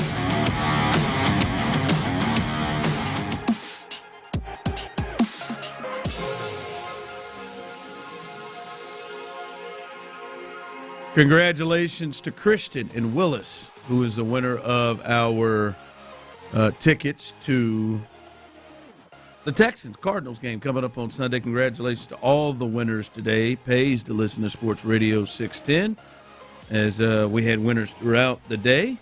Hopefully you get into the building, or maybe there are tickets potentially to win later on in the week. Who knows what happens? Every week, though. Right here on Houston Sports Leader. So stay tuned for that. Coming up behind us, Texans All Access, Mark Vandermeer, John Harris. Tommy Togiai will be nailed it.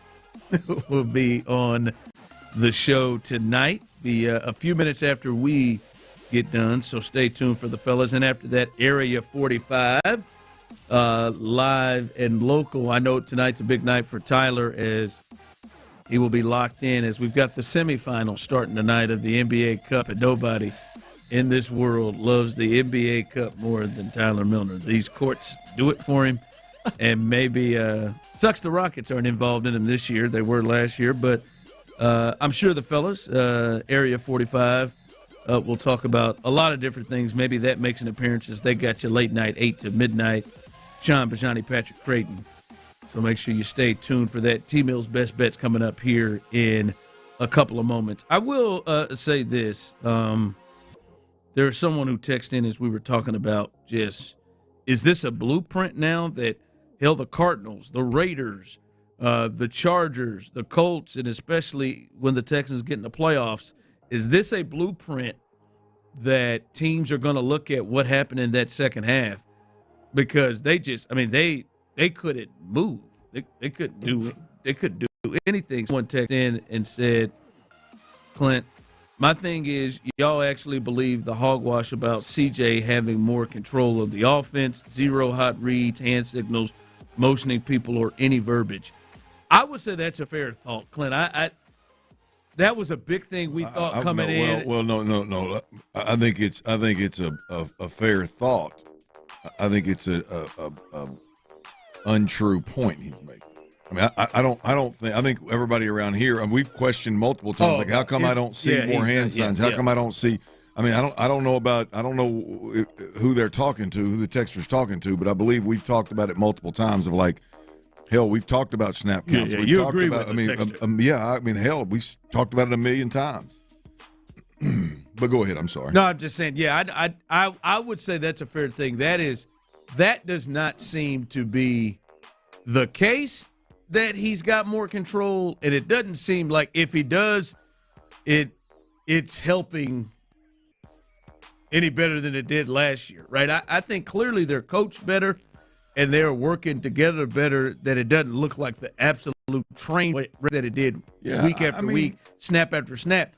But we saw it yesterday, him having control of the offense and being able to saw it Sunday, being able to set the protections, that didn't help because they constantly were able to get home. I mean, we talked about it yesterday, Ron, and I didn't talk about it specifically in that context, but we talked about it yesterday. Like, for a third-year quarterback that's on the verge of getting paid $60 million a year and being a franchise guy, there doesn't seem to be a lot of command of the offense at the line of scrimmage. Like, there doesn't seem to be a lot of the responsibility is on the quarterback's shoulders, and I'm not knocking CJ. It's just the reality of it, of what they're asking him to do, I guess. I mean, there were times, again, you go back to when Davis Mills was playing. There were more times when Davis Mills was playing where I could hear him on the TV copy calling mics out and doing, communicating and doing things, and we hardly ever get to see CJ do that. There's been one game this year when it was pretty adamant that he's pretty active with his hands and pointing stuff out. But like you would think at this point in the season that a lot of these situations don't change. Like what? It's not Like, what is blitz pickup? Like, what are you going to do when you get blitz to your left side? What are you going to do when you get a safety and a wheel to your left side, or you get the same look from your right side? You get 4 weak, or you get 4. What are you going to do? Like, those should be triggers that CJ should be able to put in motion himself. And so I don't know. I'm with the overall point of the texture. I don't understand why the quarterback doesn't have more of the ability to do those things, or if he does, why does he not do them more often? It doesn't seem like it's been a huge shift. No question. Agreed wholeheartedly. Yeah. To me, there has been improvement. I think the line works together better. Yes. Than they did last year. Agreed. But but we saw when a team wants to get after you and do it like they seem to really struggle picking up things. So. Right, and you know, a lot of, I've said this a couple of times today, so I don't mean to beat a dead horse, but a lot of picking up what a blitz is a receiver making himself available. I just told you earlier, Ron, like there's one where they motion across Jalen Knoll to the right side of the quarterback in the slot, and they are clearly bringing pressure from that side, and the safety is 15 yards plus off of him, and they're showing it to you. And at the snap, I mean, it is just football 101. I don't know if you want to throw it hot. I don't know if you want to give him a little quick post route. I don't know if you want to give him a flat. I don't know what they do. Clearly nothing. But I as a quarterback, I got to get the ball to that guy right there. It's clear. I mean, it's a throw in the ocean. It's an easy completion, and you got a guy that's really good in space making people miss. And he's looking the other direction. He's not even looking that way. And he ends up running a little delayed shake route to the flat, which delayed versus a blitz. What are we doing? But CJ didn't even look that direction. It's not because he don't see it. That's football 101. I mean, high school quarterbacks see that every day. He's wide open, CJ. Yeah, that's right. Somebody else. That's what I'd be. If I was Jalen Knoll, that's what I'd do. That's wide open, CJ. We'd go to the line of scrimmage. Tyler, what'd he say? He'd go to the line of scrimmage, and that old backers and that nickel defender would sneak in there like that, and I'd look up and I'd see that damn safety real deep, and I'd say, he's wide open, CJ. We're working with Clint here. He's wide open, CJ. He's wide open, CJ. God, CJ, what's wrong with you, man? I'm wide open. I'm uncovered. Give me I don't know what the hell is going on in H-Town. Almost broke a computer. We're getting stuff yanked out of our paycheck. I'm sorry. You got the computer. But that's what I mean. That's what I would be doing. It's wild, man, to think that it's just we're still at that point offensively. So yeah, somebody puts that on camera. It